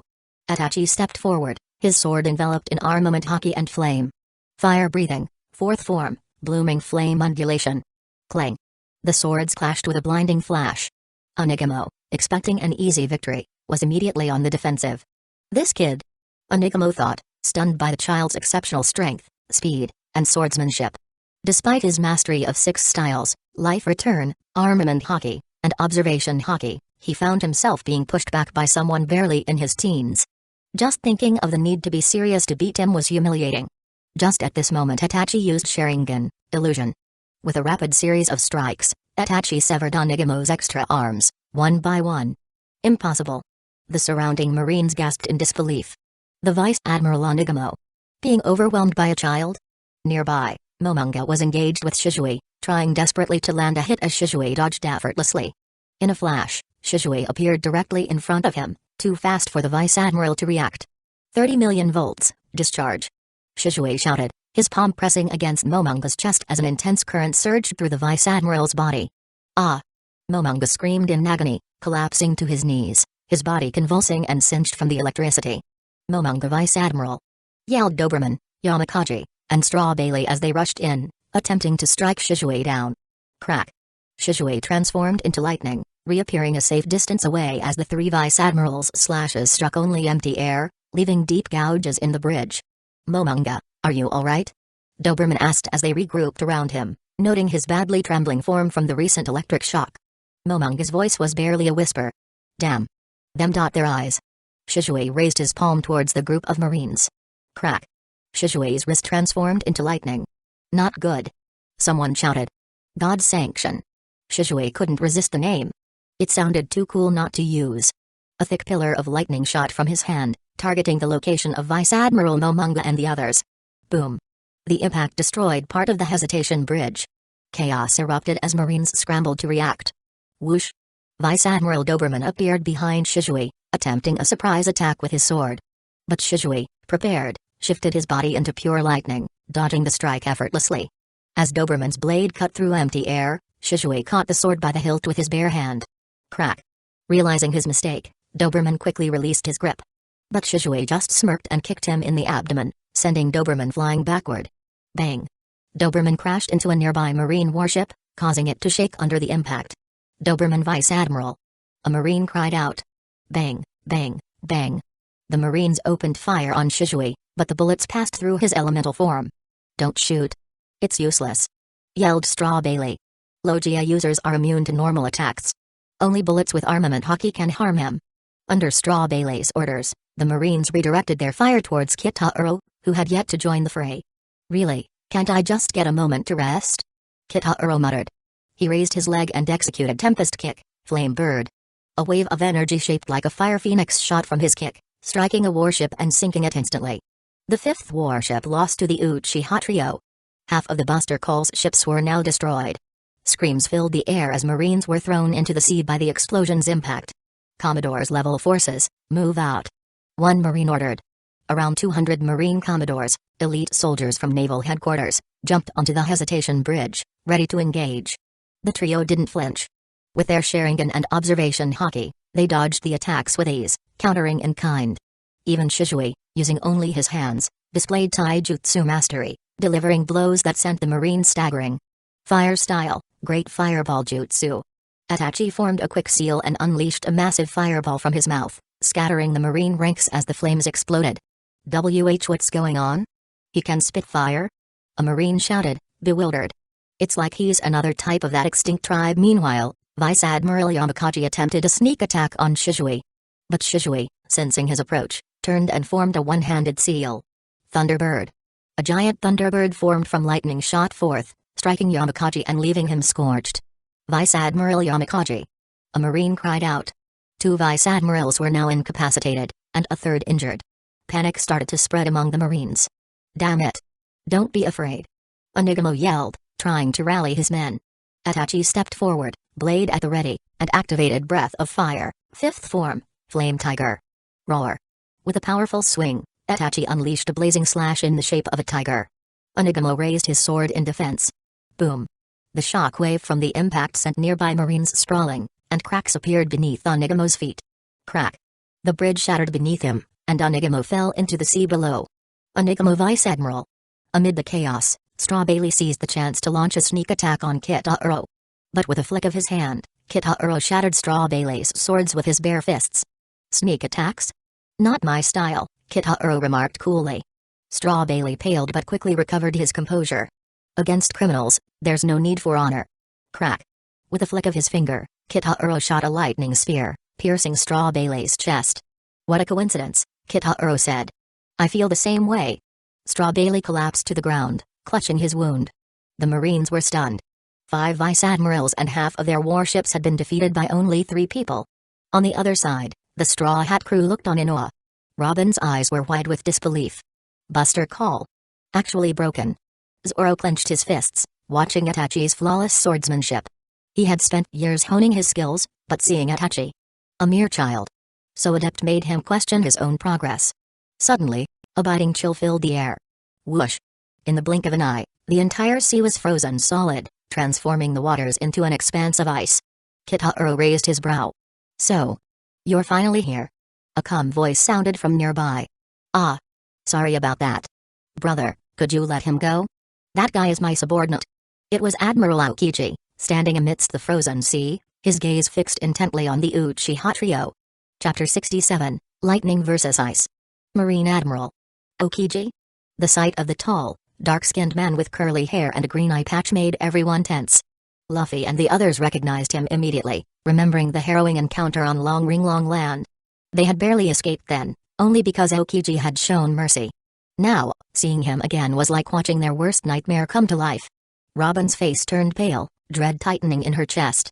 20 years ago, Aokiji had spared her life, but that act had haunted her, a constant reminder that he could find her and end her life whenever he wished. It's Admiral Aokiji! A Marine shouted, and cheers erupted among the Marines. Their morale, shattered by the devastating power of the Uchiha trio, surged. With Aokiji here, they believed victory was assured. Crack. Shishui, noticing the intense aura radiating from the newcomer, appeared beside Kitaro, his expression growing serious. Itachi joined them, his gaze fixed on the Admiral, fully aware of the danger they were facing. Mr. Kuzen. I'm sorry you had to see us like this, muttered a weary Vice Admiral Straw Bailey. Kitaro, unfazed, chuckled. Hey, it's not like I wouldn't have let you go. You're the ones who insisted on staying. Aokiji looked at Kitaro, assessing him carefully. Kitaro Uchiha, huh? I've read about you. Quite a stir you've caused. Kitaro arched a brow. So, you know me? Your story's been in the papers. Boa Hancock's partner. The rumors called you the pretty boy beside the pirate empress, Aokiji replied coolly, his eyes narrowing. But I see now that you're more than a tag-along. You even have a Thunderfruit user under you. No wonder you overwhelmed my men. 5 vice admirals defeated, and half the Buster Call fleet reduced to debris. The sheer loss was staggering. It was the first time in Marine history that a Buster Call had been brought so low. Kitaro shrugged. Just luck. Aokiji's gaze hardened. The weak call it luck. The strong know it's about control. Powerful devil fruits always find their way to powerful people. But don't think that luck will save you now. It ends here. With that, cold air gathered around Aokiji, his collar rhymed with frost. The ice spread across the ground, freezing it in an instant. Shishui responded swiftly, surrounding himself with intense lightning that generated enough heat to push back Aokiji's frost.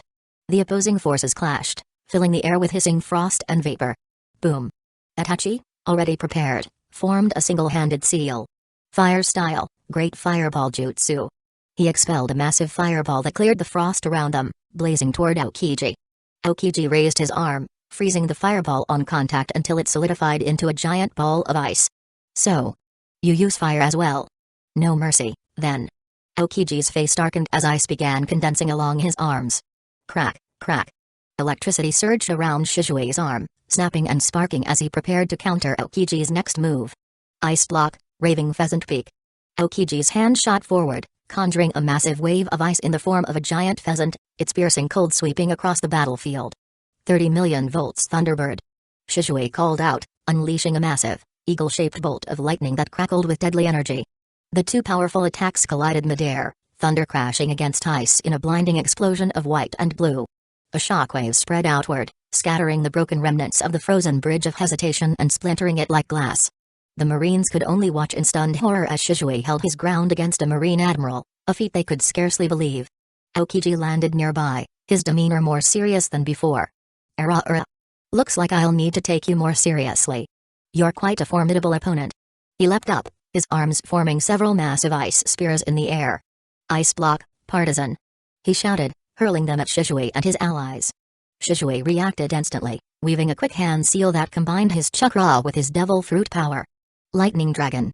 A crackling dragon of lightning spiraled to life, surging forward to meet the ice spears. The two forces clashed with a deafening roar, sending shockwaves rippling across the frozen sea. Nearby battleships splintered and Marines were thrown backward by the blast. Shishui grinned, exhilarated by the challenge. You're strong. This is what I was hoping for. Aokiji narrowed his eyes and formed another attack, an icy sphere aimed to freeze Shishui in his tracks. Ice ball. But as the sphere shattered, all that remained was a chunk of frozen wood. Era. Amazing escape technique you have there, Aokiji murmured, impressed but on edge. Thunderclouds gathered overhead, swirling and darkening as Shishui raised his arm. Lightning arced through the clouds, lighting the sky with his next technique. He unsheathed a small blade, infusing it with armament hockey and coating it further in chakra, causing it to glow with an ominous power. Raigo, he muttered, building some thunderclouds above them. The rumble grew louder, and he felt the energy surge through his body as he prepared for his next move. Thunder breathing, sixth form, rumble and flash. With blinding speed, Shishui dashed forward, his blade leaving a trail of lightning in its wake. Bolts crashed down, coiling around his sword as he slashed toward Aokiji in a barrage of lightning-fast strikes. Each swing emitted a deafening boom, the combination of his thunderclouds and relentless attack creating a storm of raw power around them. Aokiji found himself barely able to deflect each blow, his face darkening with each hit. By the time Shishui pulled back, the ground around them was scorched, his clothing singed and tattered from the sheer intensity of the assault. Robin watched, wide-eyed. This is... Her voice was a mix of awe and disbelief. Today had already been unbelievable, witnessing the destruction of the Buster Call and now seeing Shishui, the one who had done it, fighting against her second nightmare with such ferocity. A feeling of admiration grew within her, mixed with something else she couldn't quite put into words. Aokiji straightened, his face still calm but his clothes visibly damaged. Not bad. Shishui Uchiha, he murmured, his voice lower than before, a rare tone of respect threading through his words. Kitaro stopped the fight. Shishui, let me handle this. But brother Kitaro, I haven't had my fill yet. Shishui protested. We don't have time. This is an ice lobby, and Marine headquarters is less than half an hour away. If we linger and the other admirals arrive, things could get complicated. Aokiji stared at Kitaro with a hardened expression. Despite the calm, ice-cold demeanor he was known for, the appearance of these Uchiha shinobi had shifted something within him. Do you really think you can take me down so easily? He challenged, an edge of disbelief in his voice. Kitaro smiled lightly, unfazed by the admiral's question. Nothing's easy against an admiral, but I'd like to think I can handle this. As Aokiji's cold stare intensified, he called forth his freezing aura. People fear the admirals for a reason. We've earned that respect in blood. And you, Uchiha, harboring criminals under the guise of a security company. You're no better than them. Kitaro's voice turned steely. Criminals? That's a little harsh. We're simply protecting our client. Think of us as private security. He shrugged. But since you're so set on it, I guess we'll have to settle this here and now. Aokiji's hand rose, forming a ball of freezing energy in his palm. Ice time capsule. He released the attack, sending a chilling blast toward Kitaro. In an instant, Kitaro disappeared, dodging the frost wave as it struck a Marine battleship, freezing it solid in mere seconds. The Marines on deck panicked, leaping off the ship to avoid being encased in ice. Kitaro chuckled, raising his voice. I'm not the one attacking your own men, Admiral. Doesn't it sting a bit to see them suffer because of you? Shut up. Aokiji growled, his usually calm expression betraying a moment of frustration. He raised his hand again.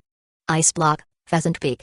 A massive ice bird materialized from Aokiji's hand, hurtling toward Kitaro. But Kitaro responded by lifting his leg, gathering his energy as flames enveloped his foot. Tempest kick, blazing phoenix. A fiery bird burst forth from Kitaro's kick, its flames intensified by his mastery of Breath of the Sunday. The two birds, Ice and fire collided midair in a violent explosion of steam and energy. Boom. The impact shattered another marine warship, adding to the debris and chaos on the battlefield. One more gone, Kitahuro commented as flames danced along the broken hull of the ship. Only 3 warships remained, trapped in the frozen waters, unable to maneuver or escape the devastation around them. Nearby, Vice Admiral Doberman regained his footing, pulling himself up from where Shishui had kicked him earlier. "We need to request reinforcements," he shouted, his voice filled with urgency. The nearby Marines were stunned. "But Admiral Aokiji is here. Do you really think he needs backup against 3 criminals? These aren't ordinary criminals," Doberman barked. "If we let them escape, there will be unimaginable consequences. Contact Marine Headquarters now." Chapter 68, Another Admiral? Marine Headquarters, Marine Fleet Admiral's office. Den Mushi on Sengoku's desk buzzed to life. "What's going on?" he demanded, glancing at the urgent report. "Fleet Admiral Sengoku. This is NI's lobby. Buster Call is in jeopardy. Immediate support is required." Sengoku frowned. "How is that possible? It's just the Straw Hat crew. A battleship and 5 vice admirals can't handle them. And isn't Kusner as well?" "No, sir. It's not about the Straw Hat crew. We're facing the Uchiha Security Company." "The Uchiha Security Company?" Sengoku's eyes narrowed. "How many of them are there?" "Only 3, sir, but one of them is a Logia Devil Fruit user with the power of the Thunder Fruit." Sengoku's expression shifted to surprise. The Thunder Fruit was known to be as potent as any admiral's power. For it to fall into the hands of this mysterious Uchiha clan was troubling. But it's still 1 admiral against 3 young criminals. Kusn should have this under control. Vice Admiral Doberman's voice tense. "Fleet Admiral Sengoku, the man fighting Admiral Aokiji now isn't the Thunder Fruit user. There's another. His strength is formidable, just a little behind that of Admiral Aokiji's own. If these 2 align their forces, it won't end well." Sengoku's brow furrowed, eyes narrowing as he processed Doberman's warning. "Are you certain, Doberman? We were under the impression that only the Thunderfruit user posed a serious threat." "Yes, sir," Doberman replied. "This other man, Kitahuro. His abilities and skill are strange. He's matching Aokiji by some powers that don't seem like coming from a devil fruit. If he teams up with the Thunder user, we could be looking at a far greater threat than anticipated." Sengoku's face darkened, a hint of worry showing through his usual stoic composure. "Very well, Doberman. Hold your position. I'm sending support now. We cannot afford to lose this battle." Sengoku's face turned grim. An admiral can't be defeated. He clenched his fists, knowing he had to act quickly. What was a Marine Admiral? The highest combat force of the world government, the very symbol of its power. For a Marine Admiral to be defeated would send shockwaves throughout the world. The Allied nations would question Marine strength, and pirates would grow even bolder, seeing admirals as nothing more than myths. And right now, of all times, with the plan to end this era of piracy within reach, Marine admirals could not afford to lose. In his office, Sengoku dialed a number. The line crackled before a voice answered. "Moshi Moshi Kizaru, this is Sengoku." "Oh, Sengoku-san. What's the matter?" "Head to Anai's lobby immediately. You're to join Aokiji in eradicating the Uchiha Security Company's presence." "Uchiha Security Company?" Kizaru muttered, taken aback. He hadn't even heard of them. Who in their right mind would start a security company in this chaotic era? "Their leader, Kitahuro Uchiha, is the primary target," Sengoku confirmed. With a low whistle, Kizaru agreed. "Understood." Whoosh. Aokiji reappeared midair, several ice spears forming around him. "Ice block, partisan." With a flick of his hand, the spears shot toward Kitahuro. Big ball Rasengan. Kitahuro's palm spun with a massive sphere of swirling chakra. He thrust it forward, colliding with the ice spheres. The Rasengan shattered them effortlessly, and the ensuing explosion hit Aokiji head-on, shattering his icy form into countless fragments. "Aokiji Admiral." The Marines gasped in shock as they saw their admiral scattered in pieces. But behind Kitahuro, Aokiji reformed from the ice, his eyes cold and unyielding. "Ice time." He raised his hand, and a burst of frigid air washed over Kitahuro, encasing him in ice. "Kitahuro."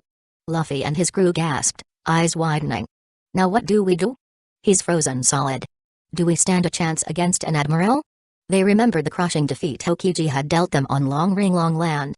Though they'd grown stronger, the admiral's power still seemed insurmountable. The Marines, witnessing the freeze, began cheering. "It's Aokiji Admiral's win."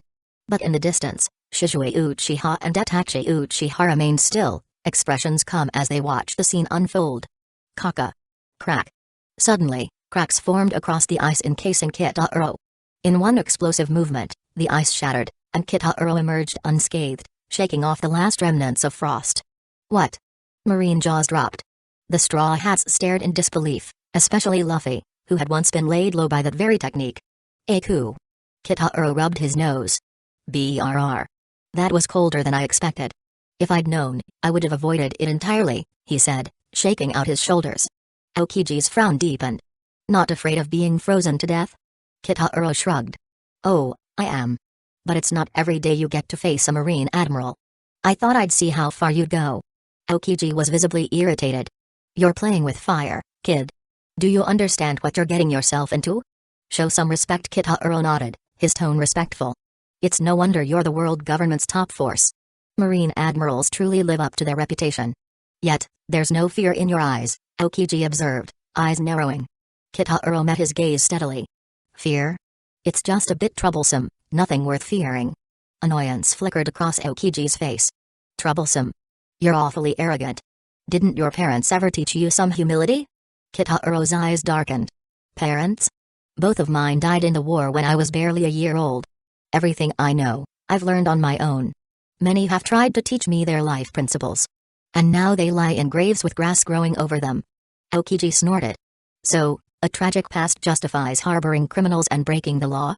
Kitaro's hand moved to the handle of the niche iron blade at his side. His voice was firm. Criminals? That's just the label your world government uses to brand those who defy its authority. If you want to talk about crime, the biggest criminal here is the world government. Aokiji's brows lifted as Kitaro unsheathed the niche iron blade for the first time. The dark blade gleamed ominously as it absorbed the sunlight, casting a dim shadow over the island that never sleeps. Gripping the sword with both hands, Kitaro's expression turned focused. The blade's dark hue began to burn, turning red as if heating from within. On the left side of Kitaro's forehead, a black pattern appeared, forming a threefold mark akin to the Sharingan. Whoosh! Kitaro's entire being ignited with a radiant, fiery aura, his body almost blinding as he began to channel his full power. From the sidelines, Shisui and Itachi watched, and for the first time, Itachi's calm face shifted with a flicker of excitement. Itachi murmured softly, Kitaro is finally serious. Shisui nodded, he finally used it, the one we couldn't learn, sun breathing. Chapter 69, Sun Breathing. Shishui's eyes lit up with excitement. How long has it been since we last saw him fight seriously? Itachi thought for a moment, his voice calm but tinged with anticipation. Almost 5 years. Ever since Brother Kitaro became known as the sword god in the ninja world, he hasn't needed to go all out. No one in the ninja world had been worthy of challenging Kitaro, and only a few knew the extent of his hidden accomplishments. Outsiders were oblivious to the tales. Of the 4th Kazekage humiliated in the desert for mocking the Uchiha, of the 3rd Tsuchikage nursing a back injury, and the 4th Raikage left grounded after challenging him. They knew that if Kitaro ever chose to act seriously, even the notorious Uchiha would have been a mere footnote in his story. Now, that long-held restraint had vanished. Kitaro's presence radiated like a powerful flame, spreading across the battlefield, shaking the Marines who dared to get too close. Aokiji observed the young warrior with grim determination, feeling the weight of his aura. How could a 18-year-old emit such an overpowering presence? As Kitaro unsheathed his niche iron sword, haki surged along its length, wrapping the blade in dense energy that pulsed like a living heartbeat. In that instant, Kitaro's Sharingan transformed. The 3 Magatama in his eyes merged, becoming a striking 5-pointed star. His power and focus intensified, causing the very air to tremble. Aokiji's expression hardened, his observation haki flaring as he summoned an ice blade to match. He planned to test Kitaro's skill in swordsmanship, certain his own abilities would be enough. But before Aokiji could move, Kitaro disappeared in a blur of speed. Sun breathing, first form, dancing flash. In an instant, Kitaro was in front of Aokiji, his movements so fast that Aokiji's senses struggled to track him. His blade sliced cleanly through the air. Aokiji's head flew from his body, which shattered into fragments of ice before falling to the ground. Don't challenge someone's strength with mere hobbies, Kitaro said calmly, sheathing his blade. Aokiji Admiral. The Marines were horrified, unable to believe their eyes. The ice fragments reformed behind Kitaro as Aokiji reappeared, looking more resolved. I underestimated you. From now on, I'll give it my all. Summoning his ice powers, he raised his arms, creating thick barriers of frozen armor around him. But Kitaro was already moving, a trail of afterimages lingering in the air where he'd stood only moments before. Sun breathing, fourth form, burning bones, summer Sunday. A spiral of flame erupted around Kitaro's blade, and he spun down like a blazing comet, slashing with relentless precision. His sword, enveloped in fire, cut through Okiji's ice constructs, leaving burning trails across the frozen battlefield. The force of his strike shattered the ice below, sending massive shockwaves across the bridge and scattering the Marines. Luffy and his crew, watching from a distance, barely held their footing as the sheer impact cracked the frozen sea beneath them. Nami's scream echoed over the roar of shattered ice. Zoro, awestruck, could only stare, his grip on his own sword tightening. What kind of swordsmanship? How does he move like that? It's beyond anything I've ever seen.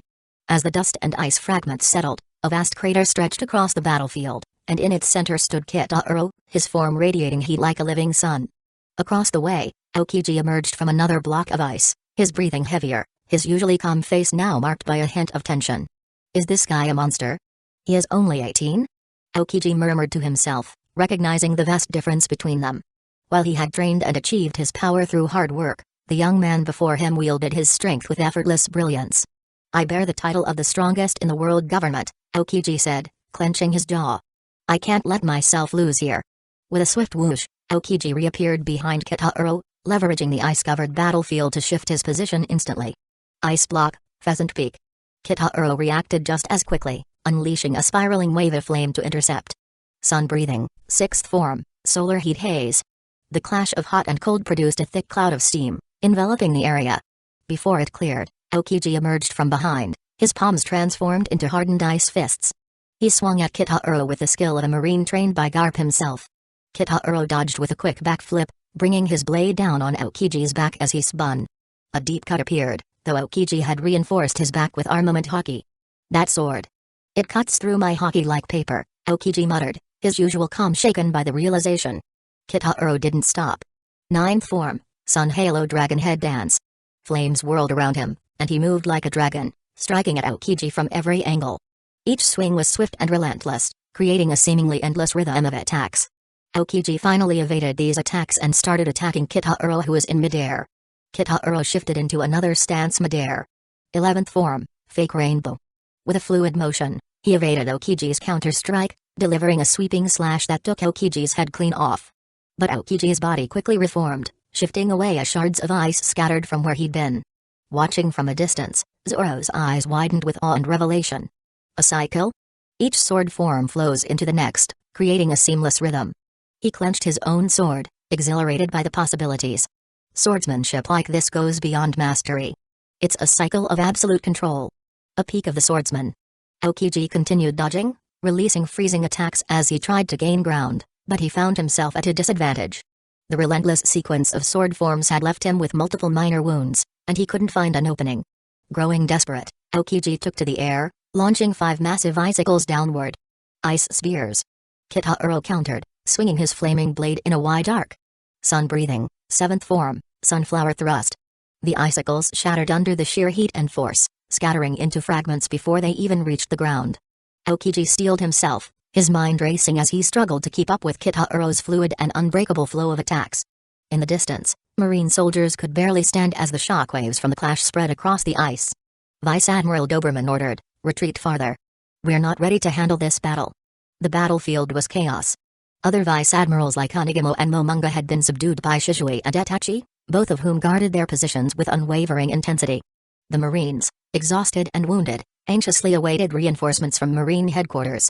Suddenly, a golden beam shot through the sky, slamming toward Kitaro with explosive force. What is that?" the Marine soldiers exclaimed, their heads turning toward the Gate of Justice. Standing there, cloaked in his signature yellow striped suit and glasses, was none other than Admiral Kizaru. Admiral Kizaru. The Marines cheered, their morale lifting as reinforcements arrived. Kizaru's leisurely demeanor stood in stark contrast to the chaos surrounding him. The arrival of Kizaru signaled the intensifying of the battle, but the storm gathering overhead promised an even greater upheaval. But before Kizaru could act, a deep rumble echoed across the ice as dark clouds gathered above. A thunderous bolt of lightning crashed down from the heavens, striking the Gate of Justice with a resounding boom. The brilliant flash was followed by a deep silence as the Marines and pirates alike looked up in awe and trepidation. Huh? Kizaru looked up. Chapter 70, Kizaru. A thunderous pillar tore through the sky, slamming into the ancient gate of justice and reducing it to rubble. The once imposing symbol of marine power was obliterated in a single blow. "How dare you sneak attack my brother while I'm here? You're asking for death," Shizue shouted, fury twisting his expression. Despite his presence, someone had dared to target Kitaro, a humiliation he couldn't forgive. Suddenly, golden flecks of light converged, forming Admiral Kizaru's figure on the icy battlefield. His indifference face barely wavered as he was looking at his surroundings. In an instant, Shizue transformed into lightning, his Mangekyo Sharingan blazing as he appeared directly in front of Kizaru, glaring at him. Itachi joined him, ready to assist in facing the newly arrived admiral. "Oh my. Today's young people are so scary," Kizaru commented with feigned fear. "They're launching terrifying attacks on an old man like me as soon as I arrive. Don't they value my life?" His mocking tone was interrupted by Aokiji, who approached with a wary expression. "Borsalino, why are you here?" Aokiji asked, eyes narrowing. "Sengoku-san sent me." "Quite the strong opponents, aren't they?" Kizaru noted, eyeing the little injuries scattered across Aokiji's body. "Seems you've had quite the difficult time." Shizue glared, fury radiating as lightning crackled around him. Before Shizue could strike, Kitaro's voice cut through the tension. "Stop, Shizue." Everyone turned to see Kitaro, emerging with a torn shirt but still unharmed. He looked at the two admirals coolly. Marine headquarters really holds our Uchiha security company in high regard. Aokiji's gaze hardened. A company that can destroy Buster Call and even injure a Marine admiral is not one we can overlook. Kitaro turned to Shizue and Itachi. "Shizue, Itachi, take everyone back to the train. We're leaving." "Brother Kitaro, but..." Shizue began, hesitant to withdraw. "We've accomplished what we came for. The Marine headquarters is too close, and reinforcements could be overwhelming. We don't need to risk getting trapped here," Kitaro explained. "We can't go for an all-out clash with the Marines." Reluctantly, Shizue nodded, and he and Itachi moved to gather their group. Kizaru, however, raised a hand, aiming toward their retreating forms. "Ah, I was told to eliminate you here. If I let you go, wouldn't that be rather embarrassing?" Thunder breathing in a flash, Kitaro appeared before Kizaru, intercepting him with a swift slash coated with haki. Blood appeared as it looked as Kizaru's arm was severed. Kizaru's body immediately reforming from golden light some distance away. He looked at the little wound on his arm. "How fast?" "Next time it's your entire arm," Kitaro said coldly. Kizaru raised an eyebrow. "So scary." He fired a golden laser in Kitaro's direction, causing a violent explosion upon impact. Meanwhile, Shizue and Itachi reached Luffy and his crew. "All right, we told you to leave before, and you didn't. Now we all have to," Shizue urged, his tone a mix of impatience and reprimand. "Wait, aren't you going to stay and help Kitaro?" Polly asked, astonished by Shizue's apparent confidence in leaving Kitaro alone against two admirals. Shizue shook his head. "It's not necessary. They can't handle Brother Kitaro." Their disbelief was clear. These were admirals, the highest combat force of the world government, yet Shizue's calm certainty about Kitaro's power left them speechless. When Kitaro had first arrived at the shipyard and boldly proclaimed that under his protection, even the mightiest powers of the seas, the 7 warlords, the 4 emperors of the New World, or even the admirals, couldn't lay a finger on his employer, everyone had burst into laughter. How could they believe that a mere security company could hold its own against the world's strongest forces? It was absurd. They chuckled, scoffed, even ridiculed him for what they thought was just posturing. But today, the aftermath of the Eni's lobby battle forced them to confront a different reality. Kitaro's confidence had not been arrogance. It had been an accurate measure of his strength. Now, as the truth settled in, the once skeptical shipyard crew and townsfolk felt like clowns, their laughter from before echoing hollowly in their minds. The group began retreating, murmuring among themselves about the mysterious and formidable Uchiha family. They couldn't believe such powerful figures could be found in a single clan. Back on the battlefield, Kizaru turned to Aokiji. "Sengoku-san wants us to keep these people here." Aokiji's gaze hardened as he watched the smoke from the explosion where Kitaro had been standing. "That's easier said than done. I feel a great danger coming from him." As the smoke cleared, Kitaro emerged unharmed, an orange-yellow rib-like energy body enveloping him. Gasps filled the battlefield as a massive skeletal figure enveloped Kitaro, taking shape into the ominous form of Susanoo. "What is that?" Aokiji's expression turned grim.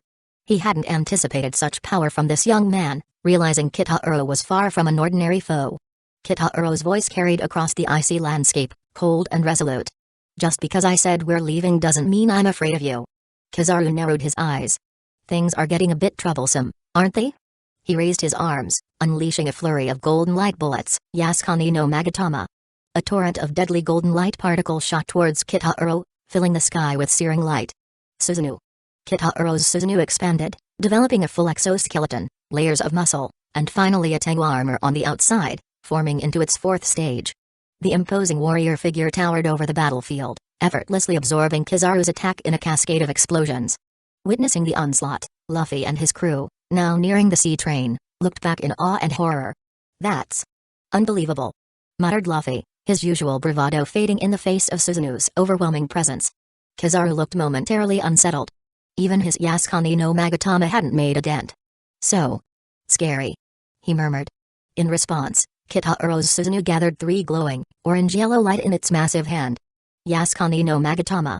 With a swift throw, the powerful orbs shot back towards Kizaru and Aokiji, detonating with a force that cracked the icy battlefield, sending marine soldiers scattering from the impact. Aokiji immediately sprang into action, appearing at Susanoo's feet and placing a hand on the ground. Ice Age. The ice rapidly climbed up Susanoo's legs, attempting to trap the colossal warrior. Simultaneously, Kizaru appeared near Susanoo's head, his leg radiating with blinding light. Speed is power. Have you ever been kicked at the speed of light? His kick landed squarely on Susanoo's face, but to his surprise, the Tengu armor didn't even crack. Kitauro had already reinforced Susanoo's defense with armament haki, making it nearly impervious. "What the?" Kizaru stammered, bewildered. His kick hadn't even made a dent. Without hesitation, Kitauro extended Susanoo's hand, grabbing Kizaru. The massive fingers, reinforced with haki, clenched tightly around the admiral. Kizaru hardened his own body with armament haki, but even so, he could feel his bones creaking under the immense pressure. A trace of blood trickled from his mouth. "What monstrous strength!" he muttered, struggling against the grip. Just then, Aokiji's eyes surged up Susanoo's body, covering it in a layer of frost until the towering form was completely immobilized as a frozen statue. Using the momentary freeze, Aokiji appeared next to Susanoo's arm and delivered a powerful ice fist. The arm shattered into pieces, allowing Kizaru to slip free.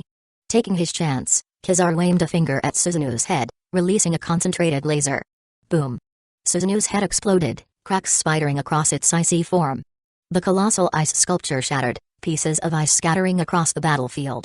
But when the dust settled, Kitauro was nowhere to be found. He vanished. A tense silence fell over the admirals as they scanned the area, using observation haki, but no trace of Kitauro remained. After some time, Kizaru sighed and scratched his head. 2 admirals dispatched, and yet he escaped.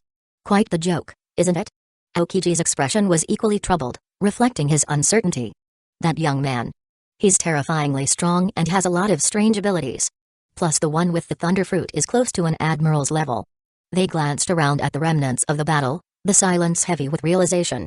"The 3 of them," Kizaru began, voice laced with disbelief. "It seems they're from the same family, a clan they say."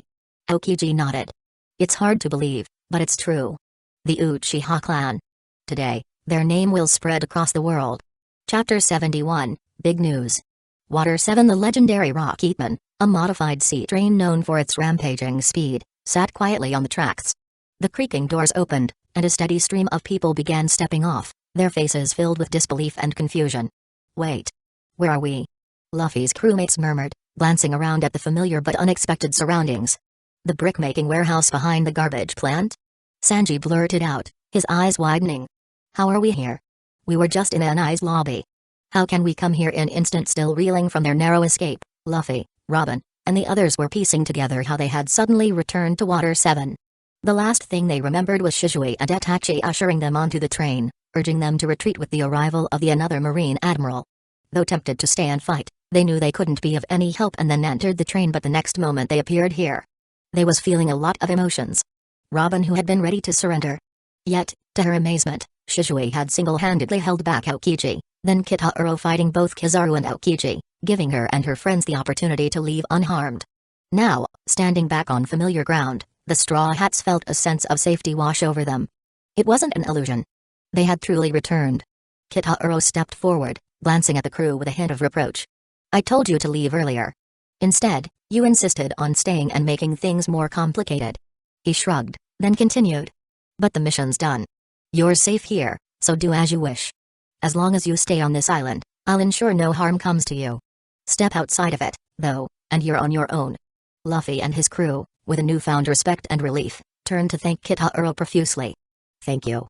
We owe you a lot for saving Robin," Luffy said, voice filled with sincerity. Kitahuro replied, "No need to thank me. It's just my job. If you want to be grateful, thank Mayor Iceberg for arranging this. Now, we need to report back. Take care." With a nod to Shizue and Itachi, Kitahuro vanished in a flash. Robin came to Shizue with a grateful look. "Thank you for saving us." Shizue had a gentle smile. "It's okay, it's my job." Robin returned to her crew while Itachi had a teasing smile. "Brother Shizue, I don't think anyone will refuse her to join our family. You can go for it. You are too young to even think about these things." After saying this, Shizue left Itachi alone. Soon, Kitahuro arrived at Iceberg's room in the hotel. The headquarters of the Galley Law Company had taken a hit, and Iceberg was currently staying at the same hotel as Kitahuro and his team. "Mr. Kitahuro?" Iceberg looked up, visibly shocked to see them back so soon. "Didn't you head to an ice lobby? How did you return so quickly?" "Nico, Robin and Frankie are safe, and we've brought back the Straw Hat crew unharmed," Kitahuro replied. Iceberg's eyebrows shot up. "That quickly?" Kitahuro nodded. "Feel free to verify." "No need," Iceberg replied, clearly impressed. "I trust you, Mr. Kitahuro. Let's discuss the next steps soon, but for now, please take a well-deserved rest." After Kitahuro left Iceberg's room, he was met by a flurry of movement as Boa Hancock appeared, her face alight with relief. "Kitahuro!" she cried, throwing her arms around him. Hancock clung to him, looking up with a rare, vulnerable expression. "You're back. I was so worried." Kitahuro's stern look softened. "You know what I'm capable of. I told you, no one can stop me if I decide to leave. But I can't help worrying," she said, her voice laced with concern. Kitahuro looked at Hancock and his gaze was filled with love. Hancock wasn't the idiot when she was near Kitahuro. Instead, she found her true self when near him, making their relationship perfect. With a gentle smile, Kitahuro pulled her close. "I'll be around for a while now. Let's make the most of it." Hancock's eyes lit up, and she grinned. "Then you're all mine," she declared, and he couldn't help but chuckle, her enthusiasm contagious. Meanwhile, at the World Economy newspaper headquarters, the sound of a phone ringing shattered the silence in the president's office. Bring. Morgans, the news-hungry president, snatched the receiver. "What's the scoop, President?" "Big news. Absolutely huge." An eager reporter stationed at NI's lobby spoke hurriedly, his voice barely containing his excitement. Morgans leaned forward, his eyes glinting. "Out with it. What's this big news?" "It's NI's lobby, sir. It was completely destroyed." The words hung in the air, and Morgan's mouth fell open. "What? NI's lobby, destroyed? By whom?" "Uchiha Security Company." Morgan's eyes widened in disbelief. "The Uchiha Security Company. I knew they'd make headlines one day, but this..." The reporter continued, "Only 3 of them came, but they didn't just defeat the 10,000 guards at NI's lobby. They also took down every member of Cypherpol Zero agent." Morgans felt his excitement grow. "Wait. That's not all, is it?" The reporter's voice dropped to a whisper. "That's right. Then, a buster call was issued. The Marines deployed 10 warships and 5 vice admirals. But those ships, every single one fell into Uchiha's hands." "A failed buster call?" Morgans was nearly shaking with excitement. This was unprecedented. "But there's more, sir. Admiral Aokiji himself arrived, and he fought against Kitahuro Uchiha." Kitahuro managed to hold his own? Morgan's jaw dropped. "You're telling me the president of a security company fought on par with an admiral? That's not even the end of it. Kizaru showed up as well. 2 admirals. Surely the Uchihas couldn't withstand that." That's what everyone thought. But no, the admirals couldn't catch anyone. In the end, those Uchiha had retreated safely. Morgans almost dropped the phone. "Unbelievable. Please tell me you have photos?" "Yes, sir. I risked everything to get them. They're already on their way to you." Morgans grinned, his mind already racing with headlines. "Fantastic work. This is going to change everything." As he hung up, Morgans leaned back, practically trembling with excitement. The world was about to learn the name Uchiha. And he knew this story would send shockwaves through every corner of the seas. Chapter 72, The World Reaction. World Economy newspaper president's office. The photos sent to Morgans captured the ferocity of the battle, Kitahuro fighting Aokiji in a flammy battle, Kizaru with blood on his arm, and the ravaged NI's lobby left in ruins. Buildings were leveled, the Bridge of Hesitation shattered, marine battleships broken, and even the monumental Gate of Justice struck down by a powerful lightning bolt. The images of Shizue's amazing battle with Aokiji, Thunder vs. Ice, and Itachi confronting vice admirals spoke of an unimaginable resistance against marine forces. Each shot brought Morgans to the edge of his seat. This was the sensational news he'd been waiting for. "Everyone, stop what you're doing!" Morgans yelled, clutching a photograph of Kitaro's Susanoo as if it were treasure. "I want the entire newspaper dedicated to this. Only us would get this news." The newsroom exploded into a frenzy of activity. Within hours, the presses were rolling, printing copies as fast as they could. All across the world was abuzz with Morgan's latest newspaper, the total annihilation of Inai's lobby by the mysterious Uchiha family. Morgan's newspaper sold out as soon as it hit the stands, and people clamored to get a glimpse of the sensational photos and dramatic headlines. Read all about it. Marines buster call obliterated. Admirals left injured. It's all because of the Uchiha. Newspaper vendors shouted. The people were stunned as they read the headlines. Did they destroy Inai's lobby? They had beaten more than 10,000 guards. The buster call was wiped out. Admiral Aokiji was injured. Admiral Kizaru was even about to lose his arm. Even those who initially dismissed it as fiction were quickly silenced by the shocking photos. Inai's lobby's ruins, battered marine battleships, and pictures of the wounded admirals were unmistakably authentic. What kind of power could do this? Gasped one reader. An entire buster call gone, with its vice admirals defeated? And the admirals couldn't even catch anyone from the Uchiha family? It says they have the strongest power, the Thunderfruit, another said, awestruck. And the admirals couldn't even hit this Thunderfruit user. Marine really launched a buster call, and it was completely wiped out? One person murmured in shock as he couldn't believe the news. As people read on, they learned that Kitauro Uchiha, a relatively unknown figure, wielded a godlike strange power and had fought not one but two marine admirals. He's even dating the pirate Empress Boa Hancock. They marveled. One sighed in admiration. He's got power and the world's most beautiful woman. How lucky can that man be? What kind of family is this Uchiha? People whispered. The thought of such strength made many tremble. Imagine what happens if there are even more of them, someone muttered, a chill running down their spine. The three Uchiha who had emerged so far were already overwhelming. What if this mysterious family still had stronger members? The world is about to change. Manafort, the tension in the room was palpable. Sengoku slammed his fist onto the table, glaring at the newspaper. Damn that Morgans. And these photos. Spreading Marine's disgrace to the world. The goat beside him tore a strip of newspaper from his hand and began munching on it, seemingly unfazed by Sengoku's fury. And you too. Sengoku barked, turning to Kizaru and Aokiji, who stood before him with somber expressions. Two admirals were humiliated by a kid. The Marines look like a joke now. This is a huge stain on Marine's reputation. How are the affiliated countries supposed to maintain confidence in our power now? How many pirates will start thinking Marine is weak? Kizaru rubbed the back of his neck, a pained expression on his face. You know, Sengoku-san, these young folks these days. They're like monsters. Truly scary. His usual not-caring attitude was a little gone, replaced by genuine apprehension. The grip of Kitaro's Susanoo had been more than just painful. It had been humbling. He was surprised by the young man who wielded unparalleled swordsmanship, speed, and power at such a young age. Aokiji, too, had a rare look of determination in his eyes. Mr. Sengoku, I apologize. This was my mistake, and I'll take full responsibility for capturing him. Sengoku sighed heavily, glancing at the photos again. Thinking about the Uchiha family who had revealed themselves to the world, why did they wait until now? A loud, hearty laugh erupted, filling the tense silence in the Sengoku's office. Ha ha ha ha. Who would have thought a young brat could be so powerful?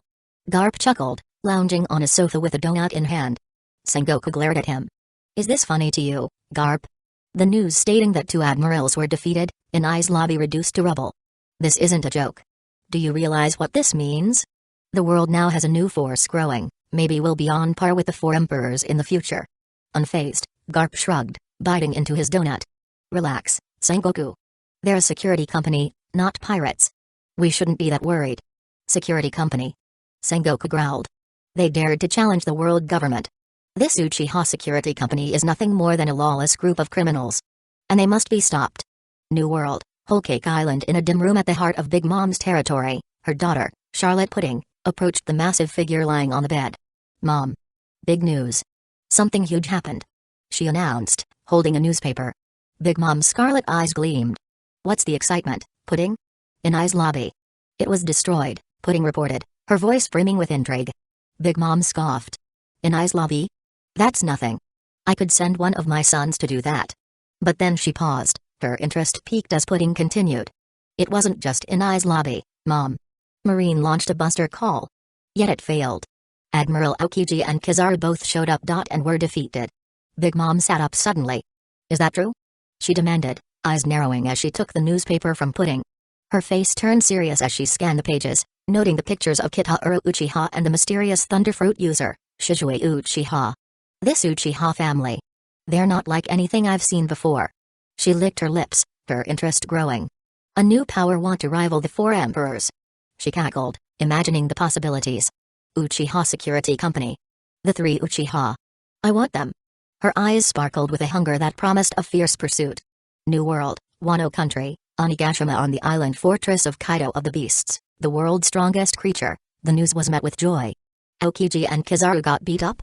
Kaido roared, throwing back a massive bowl of sake. Ha! It's about time those Marines took a beating. Nearby, his subordinates reacted in their own ways. Marine admirals taken down. That's insane. Queen, the plague, muttered, wide-eyed. Those admirals are supposed to be among the strongest fighters. They're monsters. Bah. What's so special about the admirals?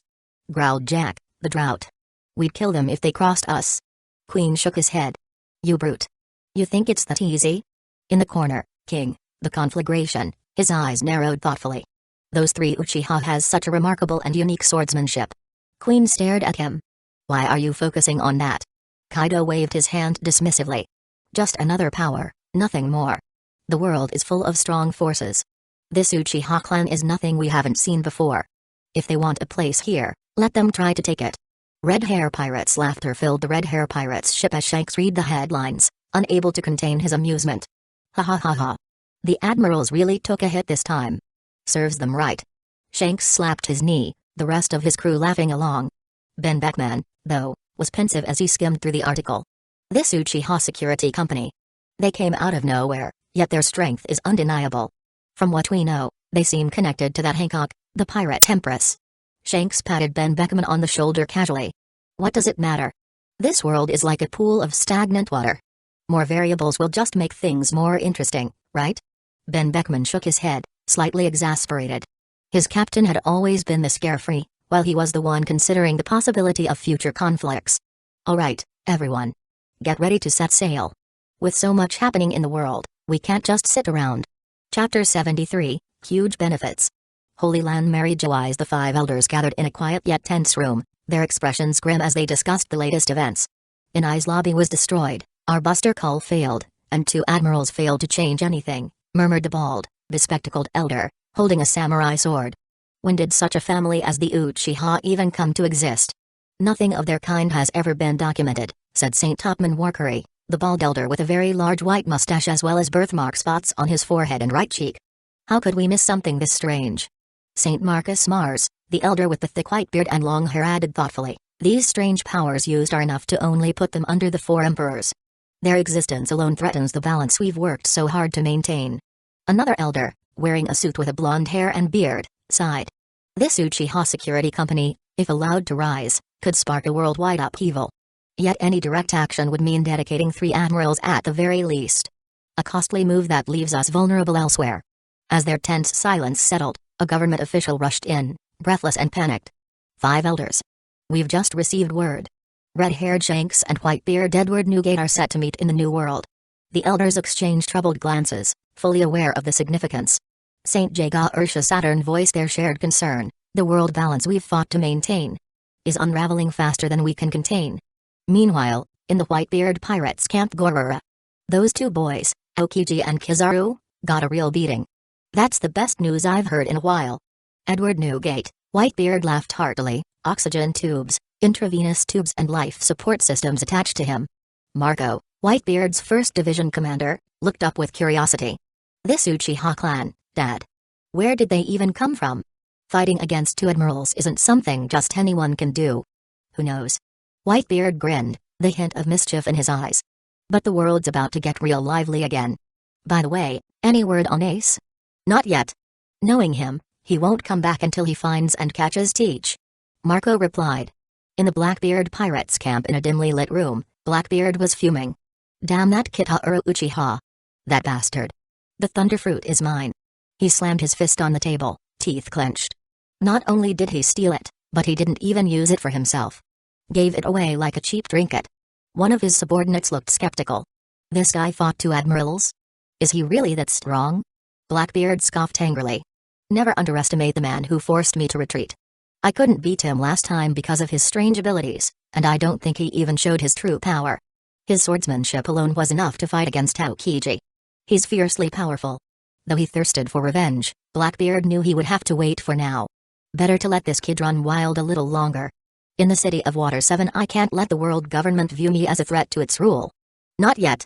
I'm nowhere near strong enough to take them on. Besides, there's more to the 5 elders than meets the eye, not to mention the hidden powers they've kept out of sight. And then there's Imu. I have no idea just how powerful he really is. Kitahiro was thinking about the future. Suddenly Kitahiro heard the sound he'd been waiting for. Ding. Side mission, first commission, completed. Reward, Ijutsu, Amaterasu. A subtle heat stirred in Kitahiro's left eye, as though a new power had taken root within him. Thrilled to test it, he teleported to a deserted island nearby. As he appeared, 2 enormous apes roared in surprise, preparing to defend their territory. With a calm gaze, Kitahiro activated his Mengekyo Sharingan, focusing on one of the creatures. Amaterasu. In an instant, black flames erupted on the ape's body, consuming it in an inextinguishable blaze. The ape screamed, its powerful frame crumbling into ashes as Amaterasu's relentless flames burned through. When it was reduced to cinders, the flames finally died out. Feeling a faint soreness in his eye, Kitahiro realized the intensity of Amaterasu's power. Its flames burned until their target was utterly destroyed. Satisfied, he teleported back, ready to finalize his next deal. Back at Water 7, one of the foremen approached Kitahiro nervously. Mr. Kitahiro, Mr. Iceberg is ready for you in his office. He wanted to discuss the contract. After a short walk, Kitahiro met Iceberg, who smiled as he handed over the contract. Mr. Kitahiro, please review this agreement. With Uchiha Securities protection, the city of Water 7 will be safer than ever. Kitahiro glanced at the terms, nodding at the generous monthly reward of 500 million Baileys for a 10-year term. It was a hefty sum. Hancock, observing the contract, was surprised by the amount. It would have taken her multiple pirate raids to gather that sum, and here Kitahiro was about to receive it monthly. She looked at him with admiration. Kitahiro signed without hesitation, then Iceberg shook his hand. From now on, we'll be partners, Iceberg said with a smile. Oh, by the way, Iceberg added, reaching into a drawer to pull out a rolled blueprint. This is the design of the ancient weapon, Pluton. Kitahiro raised an eyebrow. You're just giving it to me? Aren't you afraid I'll hand it to the world government?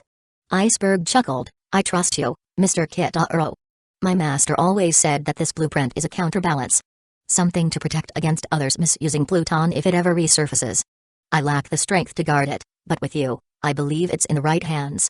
Kitahiro took the blueprint, considering its weight. A hot potato, but if the world government asks, feel free to tell them I have it. They know where to find me. Inwardly, he mused, I'll burn the blueprint right in front of them after copying it. Or maybe even sell it to them if the price is right. I'm not too worried about the world getting destroyed. If things get dangerous, I can always return to the ninja world. Before long, the flags bearing the Uchiha clan symbol were raised over the city of Water 7, proudly displayed atop the mayor's building and around the city's walls. From this day forward, the city stood under Uchiha Securities' watchful protection, a deterrent to anyone who would bring trouble. Anyone bold enough to challenge the peace of the Water 7 city would now have to consider the full might of the Uchiha clan. A force formidable enough to change the world's balance. Chapter 74, Itachi Awakening. The contract was signed, so Kitahiro was ready to relax a little.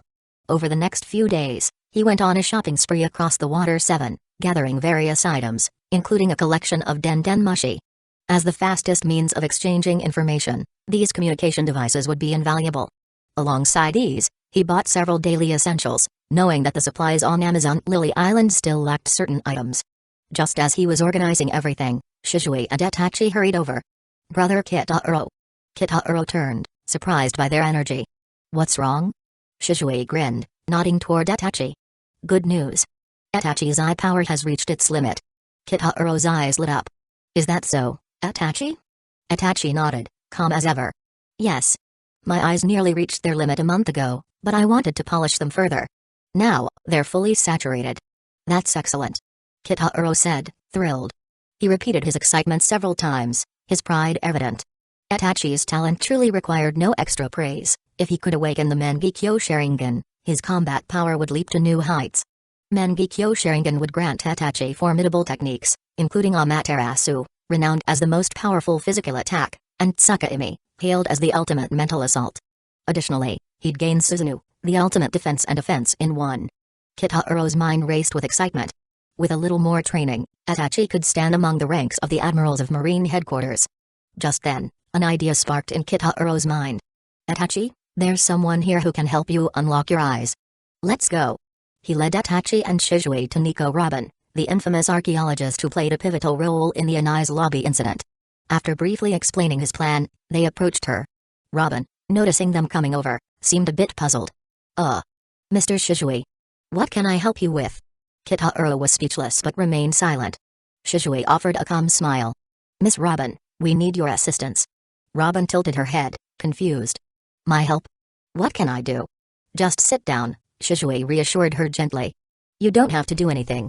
Robin had always wanted to express her gratitude to them, especially to Shizue, for saving her, as he was also the one who had defeated her inner fears. With that, Kitaro activated his Sharingan, casting a Genjutsu that put Robin into a light trance, allowing her to drift into sleep. Then, he turned to Itachi. Are you ready, Itachi? Itachi nodded, his resolve unwavering. Good. Shizue, do as we discussed. Shizue nodded, a serious look crossing his face. Understood. Kitaro placed one hand on Robin's forehead and the other on Itachi's, then closed his eyes. I mind reading jutsu. Shizue cast an additional Genjutsu on Itachi, amplifying the experience and modifying the memory. In an instant, a surge of memories overwhelmed Itachi, pulling him into a twisted, haunting scene. He saw himself as a young boy, alone and cast aside, subjected to scorn and isolation. He couldn't control his movements but felt every bit of helplessness, anger, and loneliness that Robin had once endured, now mingling with his own. The scenes intensified. As he grew within these visions, he felt the crushing weight of judgment and cruelty, the hollow ache of isolation that only deepened with time. Then, the vision shifted, transporting him to moments of utter despair. He found himself branded as a monster, pointed at and feared. Though he had done nothing wrong, the world saw only a threat, and the hatred in their eyes seared his heart. In the end, Itachi was thrust into the ultimate trauma. The destruction of everything he held dear. He watched, powerless, as his village burned, his clan shattered, and his family fell. He could only bear witness as his friends, his mother, his father, and even Sasuke were taken from him, one by one, in an agonizing cycle of loss and grief. Anger, sorrow, despair. Every negative emotion filled him, merging his own feelings with the haunting memories of Robin's tragic past. This was the power of the eye mind reading jutsu. Robin's emotions filled him in real time, raw and intense. To heighten the experience, Shizue cast an illusion on Itachi, amplifying his immersion in the vision, making every loss feel as real as if he were living it. The emotions that had scarred Robin's heart now scarred his own, flooding him with a sorrow so profound that something deep within him finally stirred. A pulse echoed through his mind, signaling an awakening. His Sharingan began to glow, and tears of blood traced down his face. The three tomoe in his Sharingan spun, merging into a new triangular Mangekyo pattern. Itachi Uchiha had awakened the Mangekyo Sharingan. With newfound power blazing in his eyes, he looked up at Kitaro and Shizue, who nodded approvingly. The legendary Mangekyo Sharingan had passed on to another wielder in the multiverse, adding another link to its legacy. As the awakening of Itachi's Mangekyo Sharingan settled in, Kitaro looked at him with pride. It was no small feat to unlock such a powerful gift without the tragedy of the Uchiha's bloodline. Through Robin's memories, Itachi had experienced profound loss and betrayal, though it was not his own. An empathic bridge that had taken him to the edge of despair, yet with a clear path back to make him value what he has even more. Kitaro placed a hand on Itachi's shoulder, snapping him back to his senses. Itachi. How do you feel? Itachi slowly recovered from the emotional turmoil of experiencing Nico Robin's painful memories. Kitaro gave him a reassuring look. Remember, this was just an illusion that wouldn't happen. Itachi nodded, regaining his composure. I understand. Shizue gave him a reassuring nod. You did well, Itachi. I knew you had the strength for this. Kitaro smiled. You've just awakened your Mangekyo Sharingan, so it's best to rest. Things here are wrapped up, and it's time we head back to Kuja City. It's been a while since you've seen your parents and little brother. At this, the tension in Itachi's face softened, and Kitaro felt relieved. The technique he used to unlock Mangekyo Sharingan came with risks, especially for someone like Itachi, who had a strong capacity to go stray. But he knew it was better than the trauma of really losing loved ones. A painful path common among the Uchiha. Robin, still in a light trance, started to stir, unaware of the significant role she had just played in helping them. After Kitaro gently released her from the Ganjutsu, ensuring she would awaken without any memory of the event. As Robin opened her eyes, Kitaro smiled at her. "Thank you, Robin. You've been a great help." She blinked, a little disoriented. "Help? I don't remember doing anything." Kitaro simply nodded, giving her a soft look. "Sometimes, you don't need to remember to make a difference. Regardless, I'm grateful.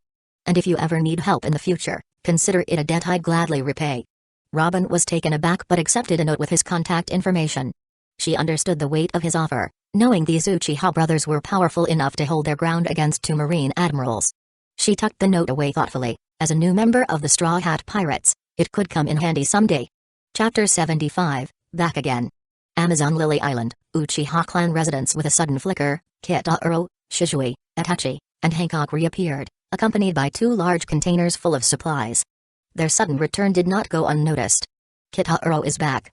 And Lady Snake Princess." In no time, the residence was abuzz with excitement. Unlike Hidden Leaf Village, the Uchiha clan residence here was more open, allowing the residents of Nine Snake Island to come and go freely. The female warriors of Amazon Lily soon gathered, excited to see their beloved leader. "Sister, you're finally back." Marigold, Hancock's sister, rushed over, her face flushed with relief and joy. Tears streamed down her cheeks. I thought you weren't coming back." "Don't be silly," Hancock replied, patting her sister's shoulder.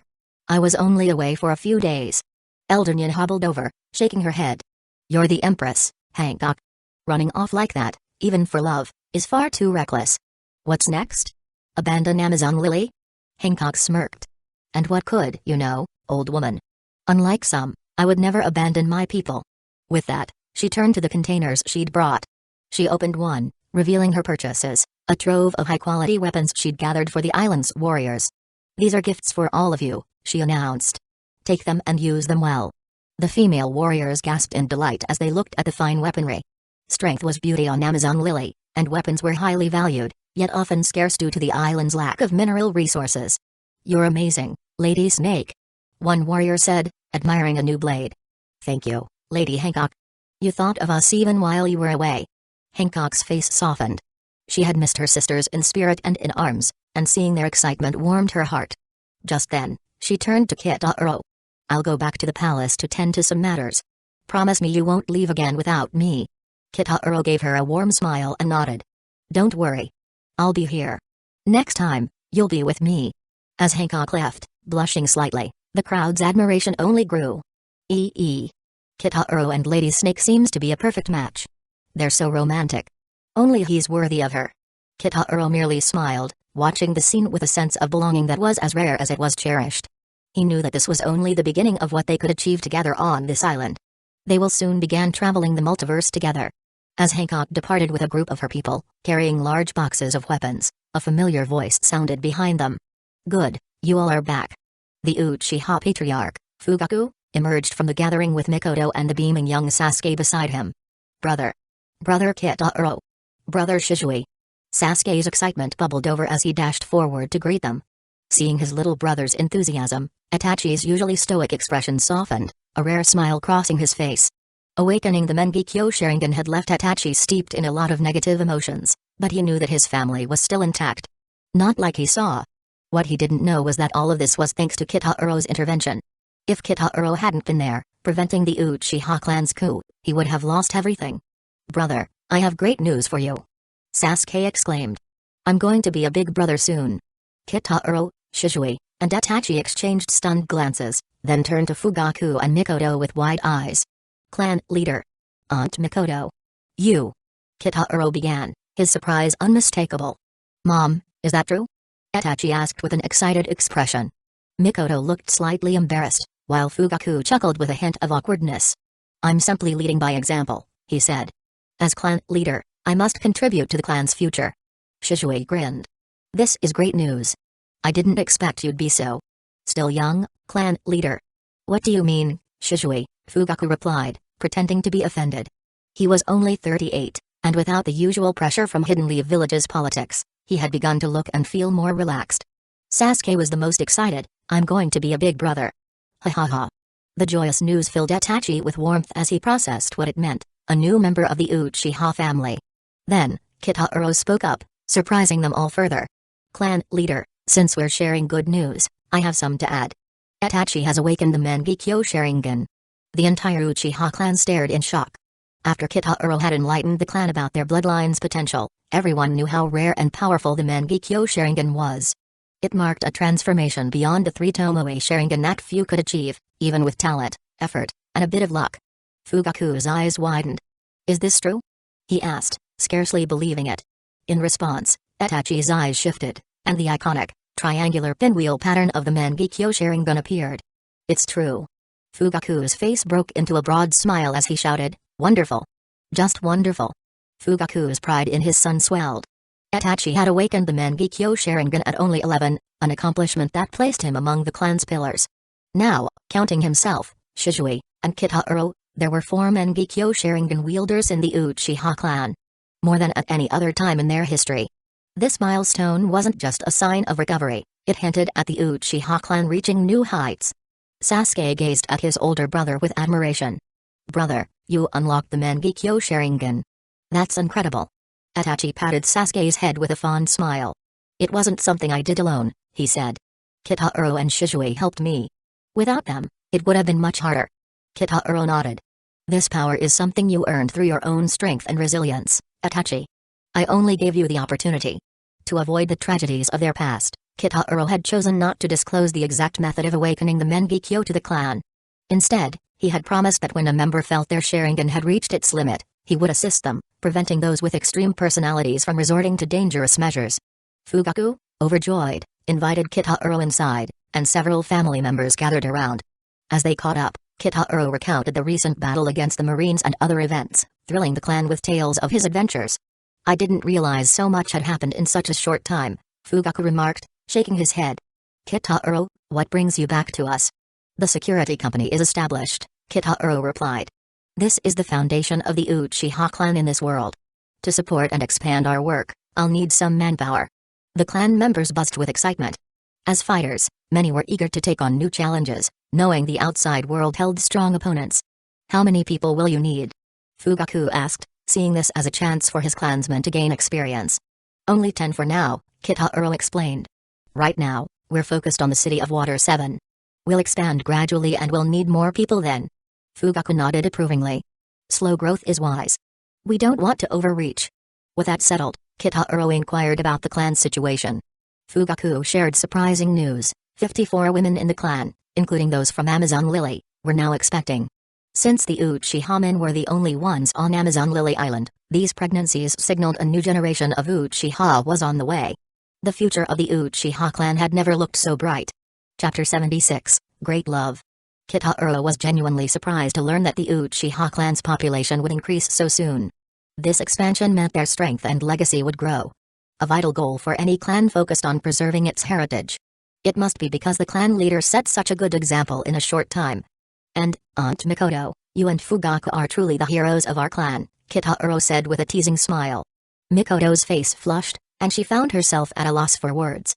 Fugaku, however, remained calm. Simple enough, he replied. But you've been with the world's most beautiful woman, and yet you look unfazed, as if nothing happened. He raised an eyebrow, a slight smirk appearing. Do you need any advice, kid? Kitaro was speechless. What he'd intended as a little tease had quickly been turned back on him. He glanced at Mikoto and decided to take charge of the banter. So, you agree that Hikage is the most beautiful woman in the world? Impressive you'd say that in front of Aunt Mikoto. Fugaku's eyes widened slightly as he looked over at Mikoto. Mikoto, I didn't mean. Humphrey.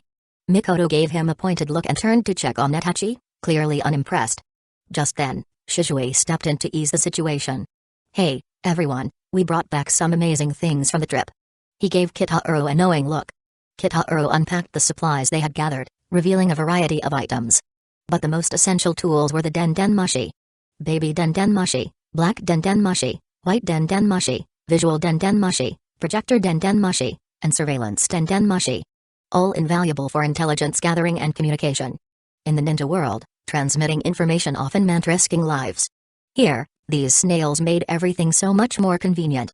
After Kitaro explained the differences between the various types of snails, communication, surveillance, projection, and others, he spent some time catching up with the clan. They talked of their progress, shared news, and discussed the new connections they were building with Amazon Lily. Finally, when the evening had quieted and the excitement of the day faded, Kitaro excused himself and retired for the night. As Kitaro lay in his dimly lit room, lost in thought, the sudden trill of his phone bug cut through the silence with a familiar purr sound. Who could be calling this late? He picked up, and his heart jolted at the voice on the other end. It was unmistakable. Hancock. Kitaro. I miss you. Her voice was soft, laced with an unfamiliar vulnerability that seemed to tug at something deep inside him. The words sent a thrill through him, a warmth spreading where he'd never felt it before. In his past life, he'd rarely known moments like this, and now, her voice made him feel alive in a way he couldn't quite understand. In a heartbeat, he teleported to her room, catching her by surprise for only a second before she remembered he could do that. She let out a small laugh, her cheeks tinged pink as she ran into his arms, clinging to him like she'd been waiting a lifetime. When did you set a teleportation coordinate here? She asked, a faint smile playing at her lips. The first time I visited you, he replied with a grin. Hancock's eyes widened, a flush spreading across her face. So, you planned this all along? Kitaro tilted her chin up, his gaze tender. I won't deny it. From the moment I saw you, I knew I wanted you in my life. Her cheeks turned a deeper red, her usually confident demeanor softening. You're terrible, she whispered, almost shy. Maybe there's truth to what they say about men. Kitaro laughed softly, brushing a stray hair from her face. I've never claimed to be a saint. And honestly, if you think about it, it's not entirely my fault. She looked up at him, eyes questioning. Oh? And whose fault is it then? He leaned in closer, his voice dropping to a whisper. You're so breathtakingly beautiful, you make me dream of you. His words made her skin flush with warmth, but just as she leaned into him, she suddenly pulled back, hesitating. Kitaro. I have something important to share. Seeing the seriousness in her eyes, he nodded, silently urging her to go on. With a deep breath, Hancock turned, lifting her long, black hair to reveal a scarred mark shaped like a hoof on her back. Kitaro recognized it instantly, but he forced himself to stay calm, feigning ignorance. What is this? He asked gently. Her voice trembled. This is the claw of the celestial dragons. The so-called world nobles, they use to mark their slaves. As to them, anyone who bears this isn't human. Just property. Her voice faltered, and she took another breath to steady herself. When I was 12, my sisters and I were taken by them, trapped in a life of despair and darkness. We thought we'd never be free. Until one night, Fisher Tiger stormed Mary Ijos and freed us. We returned here, hiding our past, fearing it would catch up with us someday. As she finished, her body trembled, and tears shimmered in her eyes. Kitaro wrapped his arms around her, his heart aching for everything she'd been through. Though their time together had been brief, he knew he'd fallen deeply for her. Will you think less of me? Because of what I was? She whispered, barely able to meet his gaze. Never, he replied, his voice steady and filled with conviction. If anything, you're even more incredible for trusting me with this. You're mine now, Hancock, and I swear, no one will ever come close to hurting you again. As he spoke, he placed his hand gently on her back, channeling a soft, healing warmth. Hancock looked up, confused. What are you doing? He smiled, brushing a strand of hair from her face. Hold still. I have a gift for you. A moment later, he stepped back, nodding toward the mirror. Look, he said softly. With her heart pounding, Hancock walked to the mirror, her fingers trembling as she lifted her hair and glanced over her shoulder. Her breath caught, her eyes widening. The mark, the symbol of her darkest past, was gone, her skin smooth and flawless. This, the mark of the celestial dragon. It's really gone. She whispered, disbelief mingling with joy. Kitaro smiled, his voice gentle. It's a healing jutsu. Just a skill of mine you might have underestimated. But before he could finish, her lips were on his, a kiss filled with everything she kept hidden for so long. All the pain, hope, and passion burst forth, silencing his words. For the rest of the night, they stayed together, two souls no longer haunted by the past but united by a promise and a love that neither of them would ever let go. Chapter 77, The Arena. Next morning as the soft morning light filtered through the room, Kitaro woke with a feeling of contentment he hadn't known before.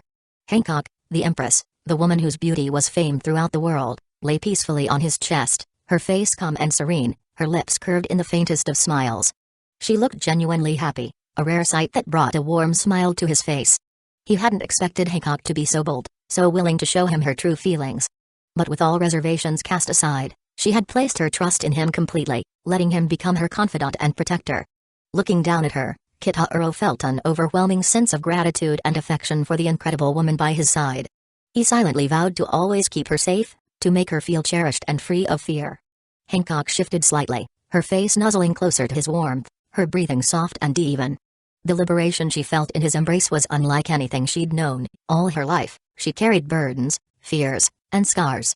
But now, with Kitahiro, those weights had lifted, and for the first time, she felt a true sense of peace. A quiet sound by the doorway drew his attention. One of Hancock's loyal attendants had entered, prepared to assist her empress for the morning. The attendant froze as her eyes fell upon them together, but a knowing smile quickly spread across her face. She, too, had recently found companionship in an Uchiha, and understood the happiness this new bond could bring. Lord Kitahiro. She began softly. SHH. Kitahiro raised a finger to his lips, smiling gently. Let her rest a little longer. She's had a long night. With a nod, the attendant withdrew, carefully closing the curtains and motioning to the others to give them privacy. As the room returned to silence, Hancock stirred, her eyes fluttering open. When she saw Kitahiro looking at her, her cheeks turned a deep shade of pink, and she buried her face against his chest in embarrassment. Kitahiro chuckled. Getting shy now? I thought that was all behind us. I can't help it. She mumbled, her voice muffled but sweetly indignant. Her flushed cheeks made her look even more captivating, and he couldn't resist brushing a strand of hair from her face. Well, if you're feeling shy, maybe it's time we get up, he teased. Your people are waiting, and soon enough, they will be knocking on the door to see us. Hancock's eyes sparkled with a hint of mischief. Let them see. I don't mind. I am your woman now, after all, aren't I? Kitahiro grinned, giving her hand a playful squeeze. Just as they shared a light-hearted laugh, the familiar ring of a phone bug sounded, breaking the quiet intimacy of the morning. Reaching over, he answered, recognizing the voice on the other end immediately. It was Fugaku Uchiha. Kitahiro, have you gone to Water 7? Not yet, Patriarch. Is something up? We discussed it, and we think it's best to select 10 clan members now for the upcoming missions. We'll hold a tournament in the arena and let the top 10 go with you. That sounds perfect, Kitahiro replied. I'll meet everyone in the arena shortly. After hanging up, he turned to Hancock. Let's get going. I want to see how strong the Uchiha elites have become. Hancock, intrigued, nodded. She had only seen glimpses of their power, mostly through Kitahiro, Itachi, and Shizui. Witnessing a full display of the clan's prowess would be a treat. They dressed and left together, arm in arm, drawing attention as they walked openly through Kuja City. The sight of their empress so affectionately holding onto Kitahiro's arm created quite a stir. Is that the empress with Kitahiro? Could Amazon Lily soon have a king? Imagine. The strength of the empress's child with an Uchiha. The Amazon Lily warriors whispered excitedly, some even hoping for a chance to catch the attention of Uchiha themselves. When Kitahiro and Hancock arrived at the arena, it was already packed. People from Amazon Lily and the Uchiha clan alike gathered in eager anticipation. The last time the people of Amazon Lily had seen the Uchiha's skills was during their initial arrival, and the memory of Itachi, Shizui, and Kitahiro's techniques had left a lasting impression. As Fugaku stepped forward, he signaled the start of the tournament. 2 young Uchiha clan members took their positions, immediately activating their Sharingan. Their skills were on full display, exchanging blows with kunai, shuriken, ninjutsu, and even breathing techniques. Each strike was met with intense focus, their Sharingan catching every subtle movement. Kitahiro noted with satisfaction that both were wielding armament haki, further bolstering their strength. The breathing techniques had made their bodies strong enough, and with their chakra control, learning haki shouldn't be hard. The combination of Sharingan's insight, relentless physical training, breathing techniques, and swordsmanship, all layered with the defensive and offensive power of haki and chakra, had honed them into formidable warriors. The crowd watched with bated breath as the two continued their fierce battle, neither backing down. Finally, one emerged victorious, prompting the spectators to erupt in cheers. Amazon Lily's female warriors watched the winners and losers alike with admiration, some even boldly approaching the contestants. The winner or the loser. They're all so strong. I want to raise a child with a man like that.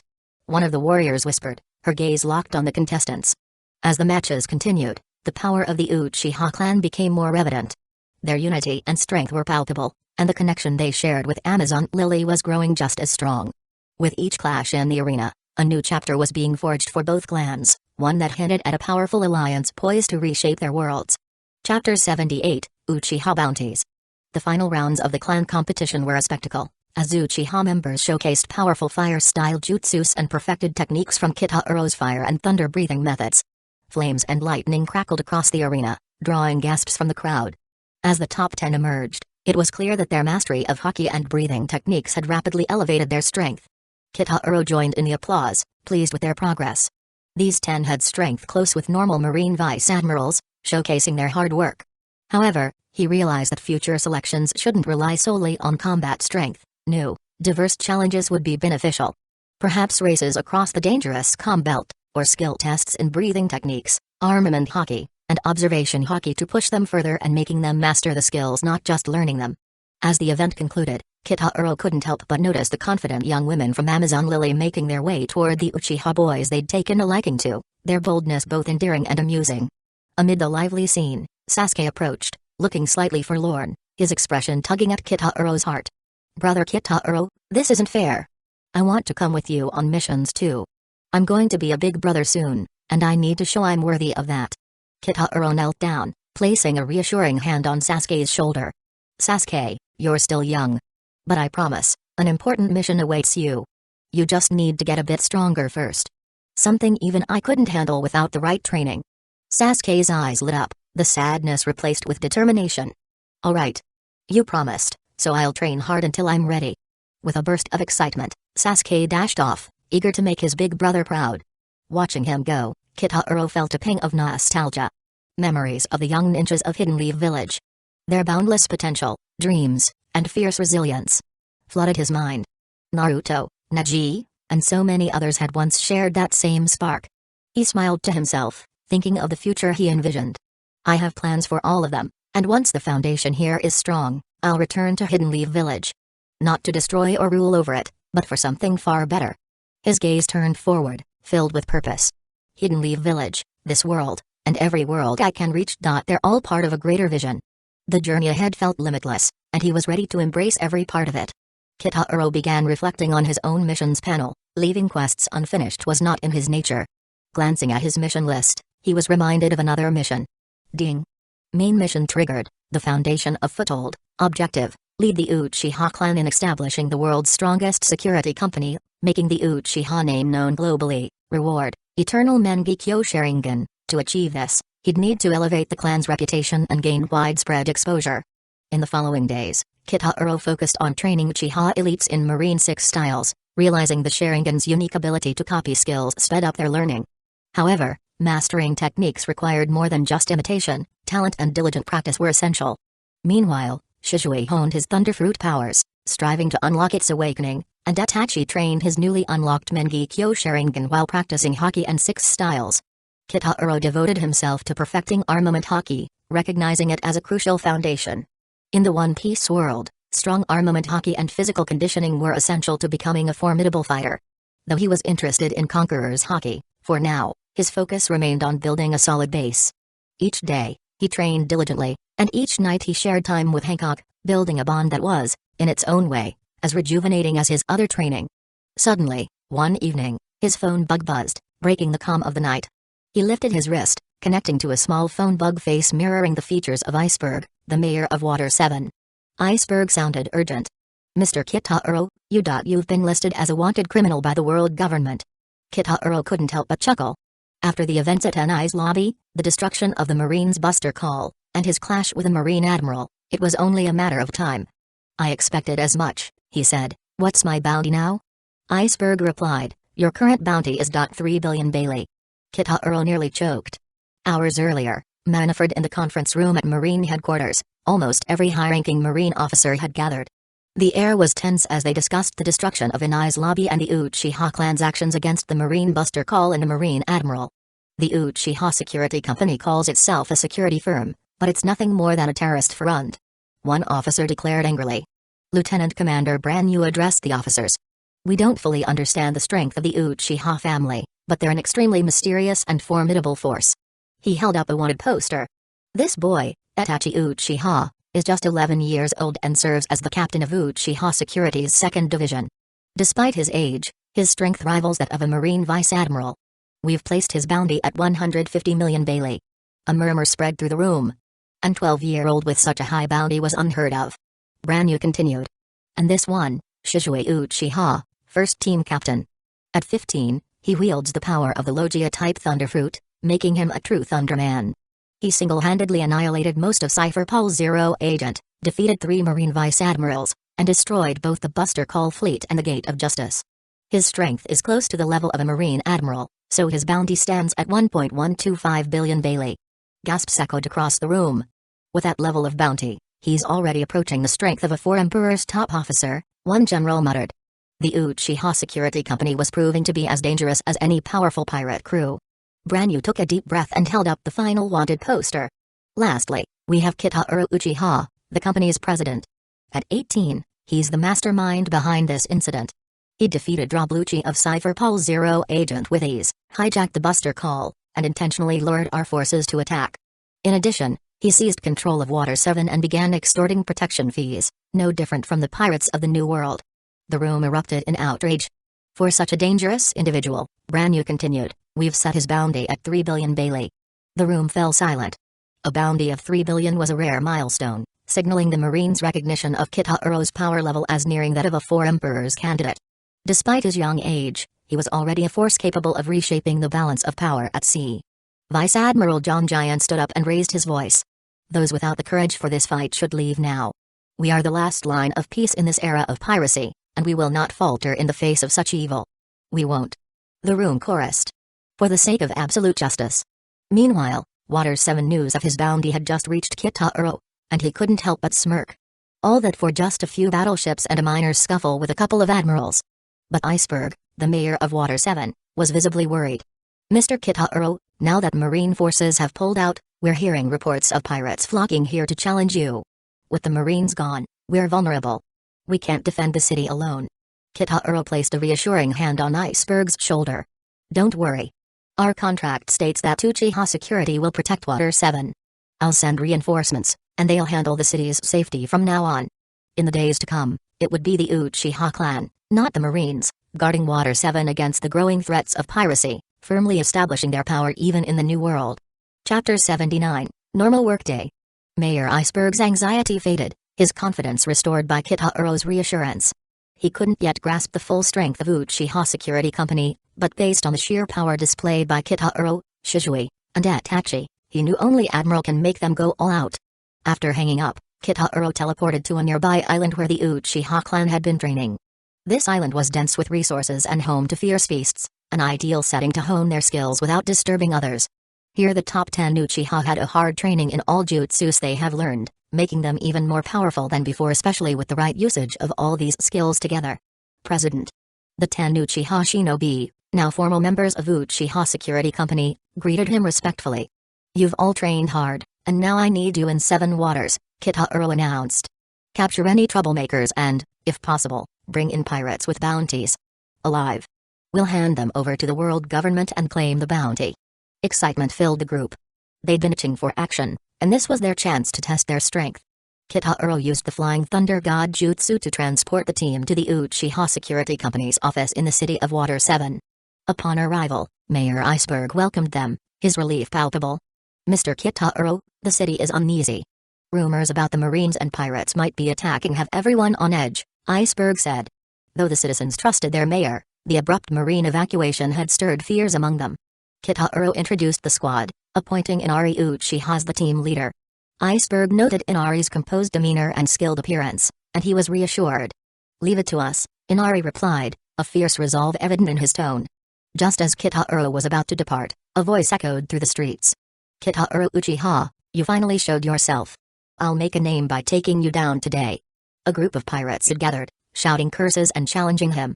Before Kitahiro could respond, Inari and the team bristled with anger, their loyalty to Kitahiro making them unwilling to tolerate such disrespect.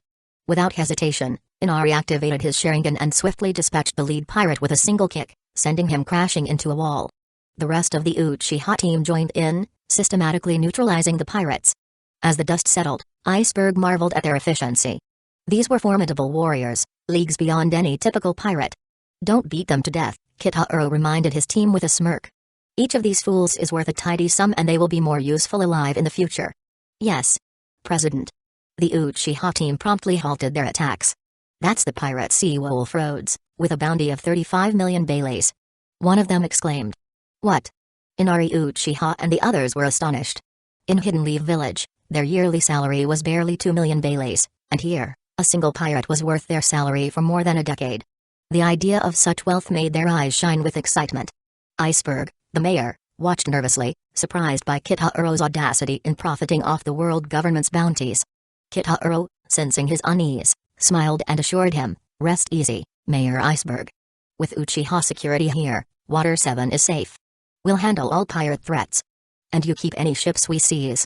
We'll split the earnings 50-50. Thank you."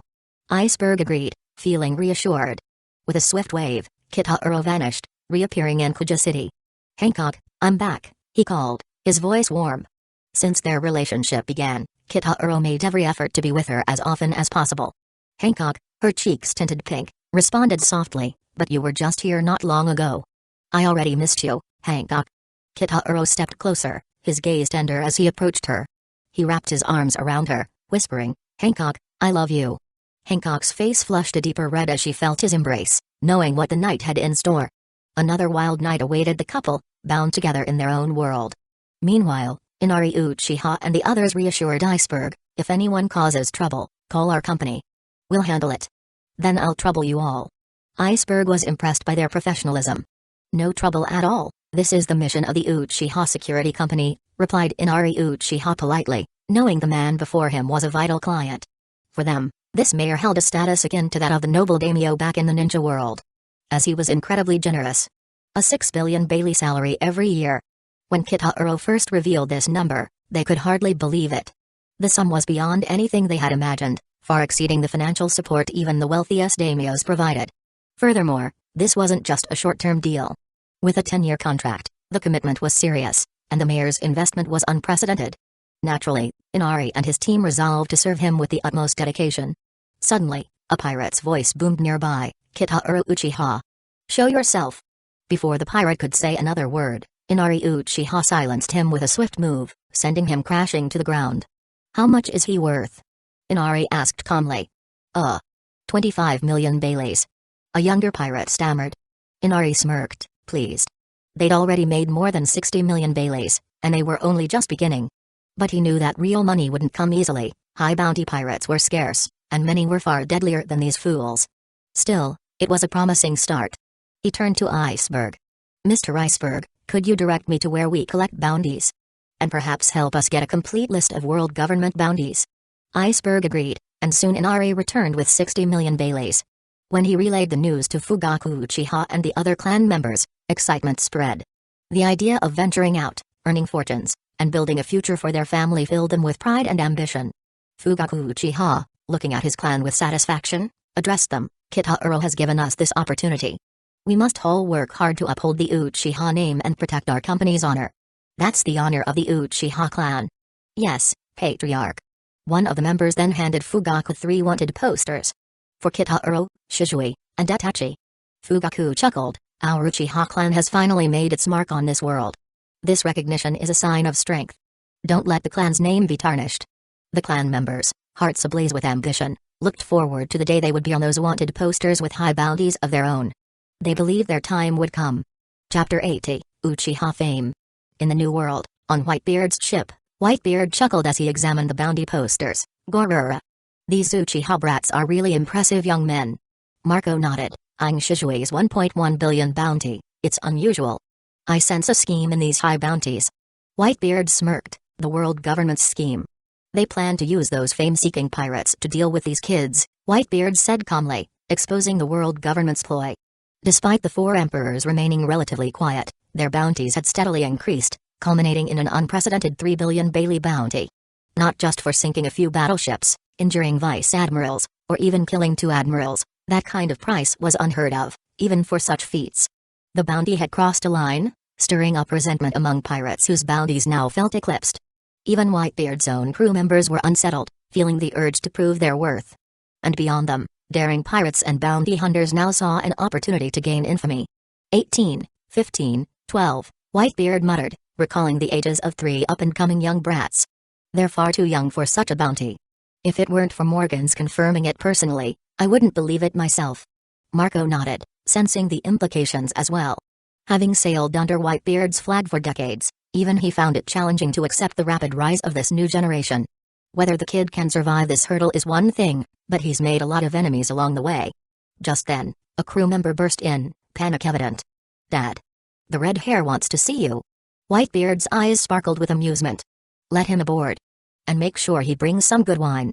Soon, red-haired Shanks' ship, the Red Force, docked alongside Whitebeard's Moby Dick. "The red hair is here," Josie, the captain of the 3rd Division, announced, crossing his arms. Marco warned, "Back up, rookies. His hockey isn't something you can just stand around and handle." "What do you mean?" asked a few confused newcomers. But before Marco could explain, Shanks' potent conqueror's hockey swept across the ship. Several members collapsed, eyes rolling as they fainted from its pressure. "Ah! What's happening?" some rookies gasped as others dropped to the deck. "Too late to warn them," Marco said with a shrug, watching them fall like leaves. Unfazed, Shanks strode forward with a massive wine gourd slung over his shoulder, his hockey surging so strongly that nearby ships groaned under the pressure. "Forgive me, Whitebeard. After all, this is enemy territory. I couldn't help but show a bit of hockey." He approached with a calm expression. "I brought you some wine, old man. I'm not here to fight. We need to talk." Whitebeard squinted at Shanks. "Every time I see you, you release your hockey. And you say you're not looking for a fight?" "Gorura." Marco scowled, stepping up protectively. "Hey. Red hair, what are you doing here?" Shanks waved him off with a grin. "Marco, my old friend. Care to defect to my crew?" "Cut the crap." Jazu snapped, standing beside Marco. Whitebeard's sons were prepared to defend him at all costs. But Whitebeard held up a hand. "Let him through. You boys stay back, this is between us."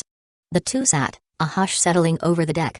Shanks poured a drink and slid it to Whitebeard. The old pirate sniffed the cup, a look of distaste crossing his face. "West Blue wine, huh? Not exactly top shelf." Shanks laughed. "I've been all over the world, and there's no better wine than this. Straight from the best tavern." Whitebeard chuckled, lifting the cup and taking a deep swig. "Not bad. Brings back memories of Roger, Garp, Sengoku. Those days are long gone." "Time flies," Shanks replied. "You've climbed high, old man. Back then, I was just a deckhand on Roger's ship. We fought often enough, me and your crew." Whitebeard chuckled. "I wonder what happened to that goofy red-nosed kid?" Shanks' expression softened. "Buggy. Those were the days. We parted ways in Logtown the day our captain was executed. Haven't heard much from him, but last I checked, he's still out there causing trouble."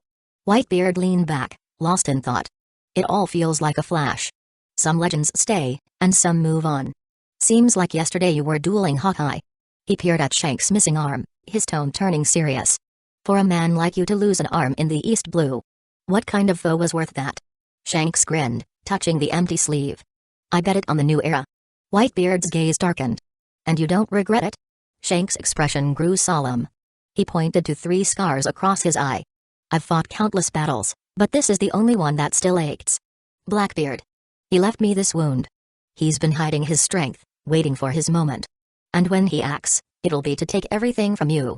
Whitebeard's expression shifted. "You think Teach is biding his time for my throne?" Shanks nodded. "He's not like the others. He doesn't fight for fame or strength, he's after something deeper. He stayed under your flag, built his power in the shadows. When he's ready, he'll strike." Whitebeard's voice lowered. "So, what do you want from me?" Shanks' face grew tense. "Recall Ace." The silence that followed was heavy. Whitebeard's face remained impassive, but his grip on the cup tightened, a dangerous glint in his eyes. "He's young, only recently taken on as your 2nd Division commander, but Ace isn't weak. I know this well. However, given his reputation and your trust in him, now is not the time to let him confront Blackbeard," Shanks urged, his tone serious. "Don't let Ace chase after Blackbeard. Teach. That's all I ask." Shanks had known Ace's true identity since they first met, the last bloodline of his former captain, the Pirate King, Galdi Roger. He was deeply aware of Blackbeard's cunning and ruthlessness, his ability to disguise his true motives. Shanks didn't want Roger's legacy to meet an untimely end. But Whitebeard simply laughed. "Gorura. Just a kid's words."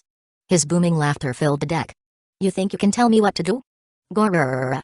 Shank's face hardened. He knew Whitebeard wasn't taking his warning seriously. Teach committed the ultimate crime aboard a pirate ship. He killed his own crewmates. Regardless of who he is, he violated a sacred rule. No matter what, once he's on my ship, he's my responsibility. It's my duty to teach him the price of betrayal. Whitebeard smashed his empty wine bottle on the deck beside Shanks, and Shanks responded by lifting his bowl, draining it in one go, and tossing it aside. Slowly, he drew his sword.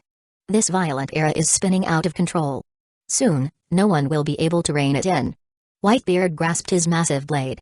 What's there to fear? I am Whitebeard. The clash of their weapons shook the seas, the sky splitting with the force of their haki. Meanwhile, on Amazon Lily Kitaro, you're incredible. Your first bounty, and it's already 3 billion Baileys. Hancock lay comfortably in Kitaro's arms, a mix of awe and pride in her gaze.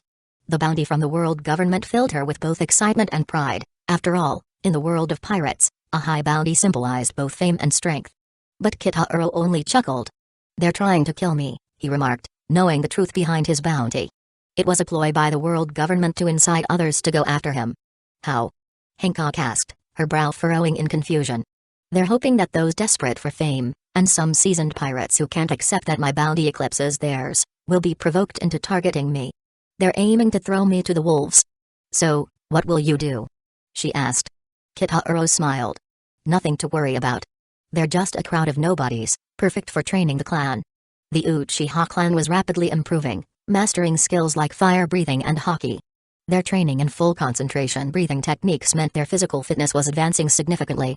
Between mastering haki, the Marine 6 styles, and refining their chakra control, they were on the verge of an explosive leap in power.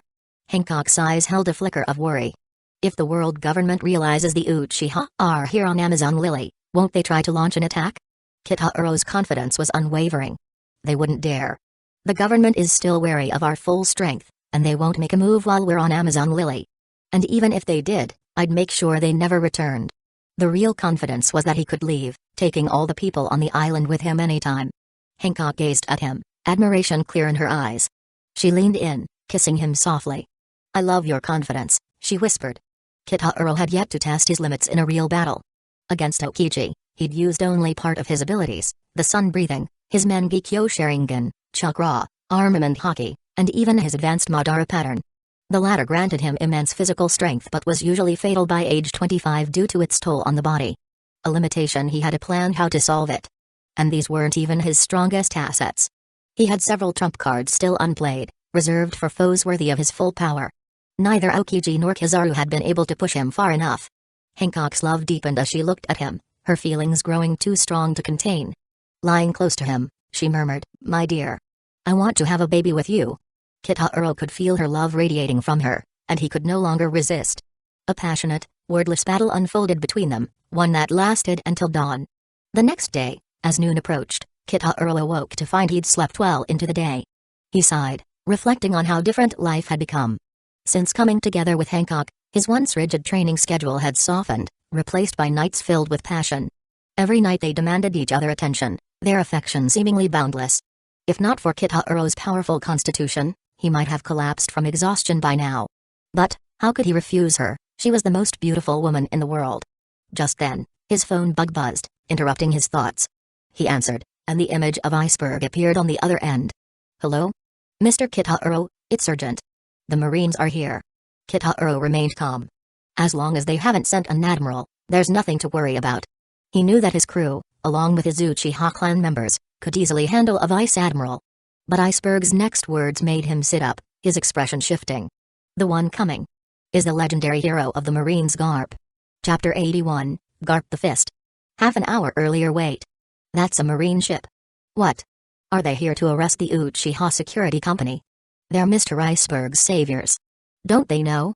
Citizens at the port, who had recently read the news about their mayor signing a security contract with Uchiha Security Company, began to worry. The people of Water 7 had been skeptical at first, finding the idea of a new security force strange. However, after seeing the special Uchiha flags raised over city buildings and the fortifications along the island walls, they came to realize the partnership was real. Iceberg hadn't hidden the truth. He told the citizens how the world government betrayed him and how Uchiha security had saved his life. Over the past few days, many pirates had attempted to cause trouble, only to be swiftly handled by the Uchiha operatives. The company had proven itself, and the citizens of Water 7 now felt safer than ever. Suddenly, a cry rose from the crowd. "That's Vice Admiral Garp's warship." "Garp? You mean the marine hero who hunted down Goldie Roger? Someone, go warn Uchiha Security Company. Tell them not to come here." But it was too late. 3 operatives from Uchiha Security, wearing their company uniforms, had already appeared at Dock 1. "Is that you, Uchiha Security Company? You've been making quite the impression lately." Garp's voice boomed, his eyes fixed on the operatives. One of the Uchiha members, Inari, replied calmly, "I'm not sure what you mean. Are you here to talk about our president? Either way, a company controls this dock, and we don't allow outsiders here. Especially not those from the world government." Inari's tone was respectful yet firm. He understood the significance of the figure standing before him, but he held his ground, knowing they had not openly broken any laws. Uchiha Security was an cooperative, not an occupying, role on Water 7, and the world government still had a presence on the island. Besides, Kitaro had told them they can't become enemies with the world government, not make them think that Uchiha would be a threat to its rule. Garp grinned, unfazed by the remark. "What if I insist on going in?" Inari's eyes narrowed. "Then don't blame us for being rude." Garp let out a hearty laugh. "PFFT ha ha ha. Alright, let's see what you've got. You two, clear the path." 2 young Marines rushed forward, using the instant transmission technique to move instantly, attempting to flank the Uchiha members. But Inari's team responded just as quickly, matching the Marines' movements and knocking them back with swift, coordinated strikes. The Marine soldiers watching were stunned. These 2 Uchiha had countered the Marine 6 styles with ease. Garp's eyes widened slightly as he watched, sensing an unusual energy behind those red eyes. 6 styles, huh? Inari said, dusting off his hands. "For us in the Uchiha clan, copying that level of skill is simple." Garp raised an eyebrow, intrigued. "You can't be serious. But those eyes of yours. They've got some strange power, don't they?" Inari's confident smile remained. He knew they were drawing the marine hero's attention, and in his heart, he relished the opportunity to test his strength. "Shall we?" Without hesitation, Garp stepped forward. "Come on, Uchiha Security Company. Show me what you've got." Inari launched forward, fist extended, clashing with Garp in a powerful shockwave that sent dust swirling around them. Garp, still smiling, nodded in acknowledgement of Inari's strength. But it was clear that he held back, testing Inari's resolve. "Stand back." Garp barked to his soldiers, eager to gauge Uchiha Security's true power. Stepping back from the clash, Inari quickly formed hand seals. "Fire style, great fireball jutsu."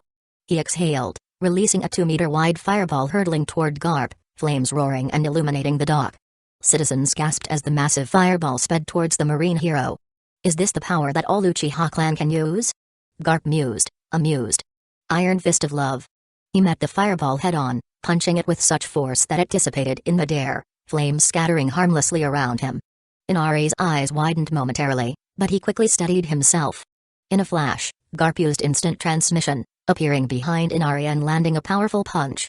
Inari braced himself, crossing his arms to block, but Garp's strength forced him back toward the water's edge. "I will send you to the sea," Garp said with a smile, sending Inari skidding. But as he neared the water, Inari adjusted his stance and, much to the shock of the Marines and onlookers, stood firmly atop the water. "What? He's standing on the water." Inari's focus didn't waver. Channeling his chakra, he maintained balance on the water's surface, something that was second nature for a shinobi. The citizens and Marines alike were astounded. Garp's expression shifted to one of genuine interest. "You've got some tricks, kid. Maybe I underestimated you." Inari regained his breath, feeling the impact of Garp's strength. Even with his best efforts, this marine hero was unlike any opponent he'd faced. He smirked, though, adrenaline fueling him as he steadied himself. "We Uchiha are full of surprises. If you want to see more, I'll gladly show you." The crowd was stunned. How can he stand on the sea? Is he using some kind of strange power? Even Garp, the marine hero, was taken aback. His intention was to test if these Uchiha security members would be vulnerable to seawater, like devil fruit users. Yet, Inari didn't fall into the water but stood on it like solid ground. The realization hit Garp: if members of the Uchiha Security Company could stand on the sea, they'd have an enormous advantage. For a marine, constantly battling against the ocean, this was a game changer. Inari, meanwhile, felt a mix of frustration and determination. His debut match against Garp had been brief, and he had hardly shown what he was capable of. His hand moved to the long knife at his waist, preparing for another round. Garp grinned, intrigued. He had heard about Kitaro's sword skills from Aokiji, who rarely called anything terrifying. Now, seeing a young Uchiha prepare for a sword fight, he was curious to see if the stories were true. Garp was thinking about getting a little serious. Suddenly, a commanding voice called out, "Stop!" Everyone turned. There, standing tall and confident, was Kitaro Uchiha. "It's Mr. Kitaro Uchiha." The citizens whispered excitedly. The people of Water 7 had came to idolize Kitaro. Destroying Anai's lobby, fending off the Buster Call, and even holding his own against 2 Marine admirals. This young man had done the impossible, and the citizens had come to see him as their hero. When the Marine soldiers saw Kitaro, their expressions shifted to alarm. This was no ordinary criminal, he was a superpowered threat with a 3 billion Bailey bounty. Few men in the world could face 2 admirals without flinching, yet Kitaro had done just that. To them, he was practically unstoppable. "President. I can still..." Inari began. Kitaro raised a hand, stopping him. "I know you haven't shown your full skills, but do you really think he has? This is Garp, the Marine hero who chased the Pirate King himself. A serious punch from him wouldn't just send you flying. It could easily kill you. I always said to you all to know when to fight and when not to." The warning and teaching settled heavily on Inari, who realized how much more there was to learn. "Train hard. You've got great potential," Kitaro encouraged, clapping Inari on the shoulder. Kitaro saw Inari's talent, envisioning a future where he might even unlock the legendary Mangekyo Sharingan. The Uchiha clan's mastery over breathing and haki was still developing, but with time, they would reach new heights. Garp, observing Kitaro standing on the sea as though it were solid ground, realized that every member of this clan seemed capable of it. This confirmed what he suspected: Uchiha security members could move across the sea with ease. Garp let out a hearty laugh. "So, kid, you're the one who injured my apprentice, huh?" Kitaro smirked. "What injury? He only got some scratches and now the teacher's here for revenge? You're a bold brat," Garp chuckled. "And you're young, too. Kyuzen's already in his 40s, but you... only 18? Kitaro replied with a mischievous grin. "What are you here for, old man? Don't tell me you're actually trying to arrest me. I don't exactly enjoy roughing up old folks. You little punk. But educating cocky brats like you is my favorite thing." Garp roared with laughter. Kitaro shrugged. "If you were here to arrest me, you wouldn't be chatting. You wouldn't have bothered bringing an entire squad, either." Garp sighed, still smiling.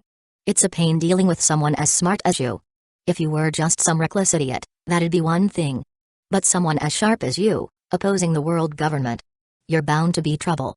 Kitaro raised an eyebrow. "Trouble? We're not targeting the world government. We only fought back after they attacked us.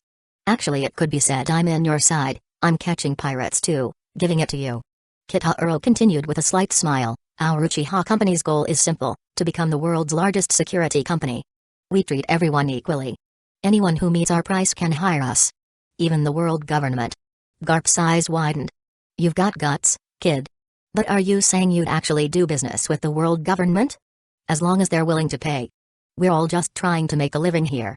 Garp chuckled, though slightly exasperated. This young man had nerve. "And how much would it cost to hire you?" Kitaro held up a finger. 100 million bail a day." Garp nearly choked. "What? 100 million a day? That's outright robbery." Kitaro smirked. "Nah, that's faster and safer." Garp shook his head in disbelief, but the citizens of Water 7 laughed. They were familiar with Kitaro's price. 100 million a day had practically become his trademark. "Forget it," Garp said, sighing. "You should continue to fight against the world government. Sengoku will never hire you." Chapter 82, full of pirates. Bang. The crowd watching was dumbfounded when they heard Garp's words. Did he seriously choose to become hostile because he thought it was too expensive? That sounded too childish. "Why are you here, old man?" "Humphrey. Why am I here?" "It's because of your people." Garp glared at Kitaro with annoyance. Kitaro was puzzled. What did he mean by because of your people? "Because of you, countless pirates have been causing trouble in the city of Water 7 over the past few days. But every one of them was captured by your Uchiha security company, who then took them to the bounty exchange office to collect the reward money.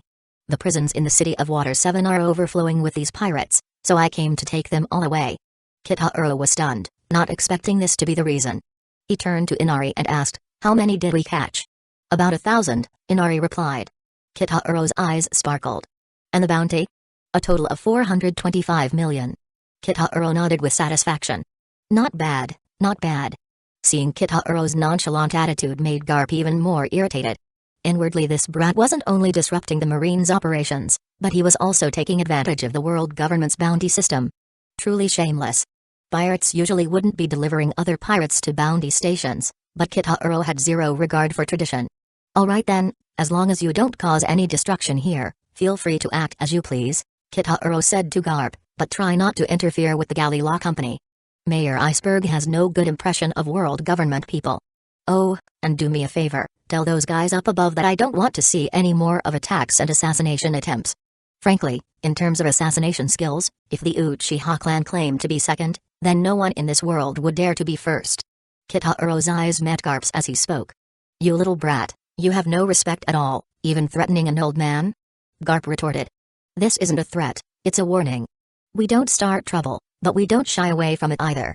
My wish is world peace, but my strength is limited, so I can only ensure peace in the areas I'm responsible for. Kid, even though you're not a pirate, your actions are akin to directly competing with the world government.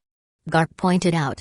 Monopoly may be convenient, but it's that very monopoly that has led to the downfall of many nations, destroying countries and families. These countries could protect their rights with less money by us. I think that's fair. The Uchiha Security Company will handle what the world government doesn't care about, and will take on what the Marines can't manage.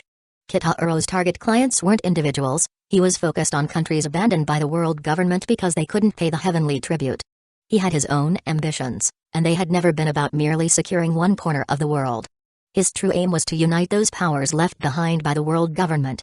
This would be the true foundation for the growth of the Uchiha clan. What truly strengthens a force is not money, but people. He had a plan to make people want to work for him. Garp's expression turned serious as he listened to Kitahuro. Kid, you're pushing the limits. Don't worry. I'm only picking up what the world government doesn't want, so there's no major conflict with them. Besides, our company is small, with limited influence. We don't consume much, Kitahuro said, then turned to leave with Inari and the others. Before leaving, he cast a deep look in a certain direction. Garp is here to take the pirates away? He wouldn't believe such nonsense. They were only small-time pirates, there was no need to send someone like Garp. This old man was here to test his stance toward the world government. He also wanted to gauge the strength of the company's members, but Kitahuro had no intention of letting him see through their abilities, so he stopped Inari from taking further action. Sometimes, a bit of mystery made the opponent hesitate to act rashly. This kid. He's not simple at all, Garp muttered to himself while stroking his chin. Initially, he had thought Kitahuro Uchiha, being so young, was just a hot-headed fool. Now he saw how wrong he was. This kid was as cunning as they come. The destruction of Inai's lobby, the destruction of marine ships, triggering the Buster call, and even his fight with Aokiji. All of it might have been calculated by this boy. Garp wasn't fond of dealing with people who had 800 schemes running through their heads. Teacher Garp, are we just going to watch the criminals leave? Asked Kobe. And what do you want me to do? Do you expect me, an old man, to fight them? The young can always best the old. Garp replied. But sir, aren't you the marine hero who once chased the pirate king? Surely they can't be stronger than Goldie Roger, Helmpo added. Bang. Garp hit Helmpo on the head. Ouch. You feel the pain, don't you? I sometimes wonder if you two ever think. If I fought him, the entire city would be reduced to rubble. Oh. So you're worried about the citizens? No, I'm worried about you idiots. If I fight that kid, those 3 guys beside Kid Kitahuro alone would be enough to wipe you all out. Those 3? Though beaten, they wouldn't believe they would lose to those ordinary 3 people. Don't underestimate those 3. Their actual strength is at least equivalent to Marine Vice Admirals. What? The Marine soldiers were shocked. Marine Vice Admiral level. Wasn't that the same rank as Garp himself? Could those 3 truly be that strong? What did you expect? They can easily capture pirates with multi-million Bailey bounties without a scratch. Do you think they'd be weak? According to our intel, in this city alone, the Uchiha Security Company has 10 such masters. 10 Marine Vice Admiral level fighters. The fact that they haven't shown up doesn't mean they aren't here. If a battle broke out, they'd appear in an instant and show no mercy. Suddenly, a voice spoke up. Mr. Garp is right. Everyone turned to see a tall man wearing a blue shirt and white vest, riding a bicycle toward them. The sight of this man left all the Marines speechless. Admiral Aokiji? Chapter 83, Uchiha Ship. The Marines were utterly stunned. Isn't that Admiral Aokiji? Why is he here as well? Garp turned to him. Kusan, what brought you here? Honestly, I was a bit worried about you facing Uchiha Trio alone, so I tagged along. Only those who had personally fought Kitahuro and his two brothers could understand how terrifyingly powerful they were. Kusan was concerned that if Garp ended up fighting them, Garp might get hurt. But I think he's already noticed me. What a frightening perception, Aokiji murmured with a grave expression. He had sensed Kitahuro's brief glance in his direction, which indicated he'd been discovered. He has 10 employees as powerful as vice admirals now, and with the other 3 from before, this clan's might rivals that of a 4 emperors' crew, Aokiji remarked grimly. Garp sighed. Indeed. They've become a force that even the world government doesn't want to easily provoke. And this may not even be the extent of their power. Not to mention their strange and different powers, Kitahuro Uchiha also had a space skill he used when Ian Kizaru was fighting him that makes it even harder to catch him. Whatever. Let's get those prisoners transferred to Impel Down. One of the reasons Garp was there was really to transport captured pirates since the prison in Water 7 was at capacity thanks to the capture spree sparked by that brat Kitahuro and Uchiha clan. It looked like a helpful move to Marines, but that didn't make Garp like this clan at all. Mr. Kitahuro, your ordered ship is now complete, Iceberg called, bringing the good news at last. Kitahuro immediately headed to the shipyard, feeling a surge of excitement. Like being told his custom-made Lamborghini had arrived. When he saw his new ship, his anticipation grew. The ship had been redesigned to his exact specifications, a large vessel, about twice the size of the Kuja pirate's ship, and exuding an imposing aura. The name Uchiha was boldly displayed on its hull, and the clan's emblem adorned its sails. The ship had 2 forms of propulsion, wind-powered sails and a steam turbine for increased speed. Sailing was essential on the Grand Line, as it guaranteed mobility even if machinery failed. The steam turbine was for emergency acceleration. The interior was lavishly appointed with a dining hall, restrooms, a lounge, a training room, and high-end entertainment spaces. The master craftsman handling the ship left nothing to worry about. The ship's sides were lined with dozens of cannons, their black barrels projecting an intimidating presence. Kitahuro was so pleased with this ship. This was precisely what he needed. In the world of pirates, having a ship of his own was essential to making his mark.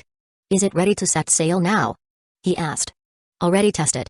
It's ready for the sea anytime, Polly confirmed. Perfect. Deduct the final payment from the deposit. I'll be taking her now, Kitahuro said, placing his hand on the ship. Whoosh. In an instant, both Kitahuro and the ship vanished, leaving only an empty scaffold. What? What just happened? The ship. Where did it go? The shipwrights were dumbfounded. Pali, Tilestone, and Peeply Lulu took a moment but quickly understood what had happened. If I'm right, Mr. Kitahuro just took the ship with him, Polly deduced. Having seen Kitahuro's abilities during the NI's lobby incident, he had become a loyal fan of the Kitahuro, always noting his abilities. Kuja Island port with a soft whoosh, a massive warship appeared out of thin air, landing with a splash. What is that? A warship? How did it just appear here? The onlookers were stunned, many rushing over to see the colossal vessel. The Uchiha. Is this the Uchiha clan's ship?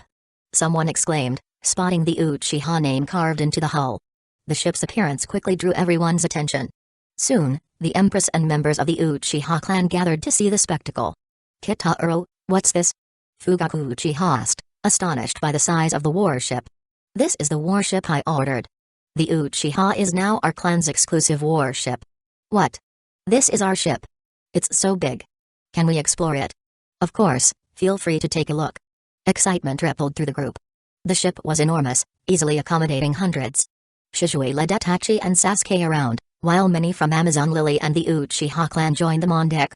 Brother, this is so cool. Sasuke, slow down. Itachi followed his brother helplessly, but his happy smile showed this is the life you want.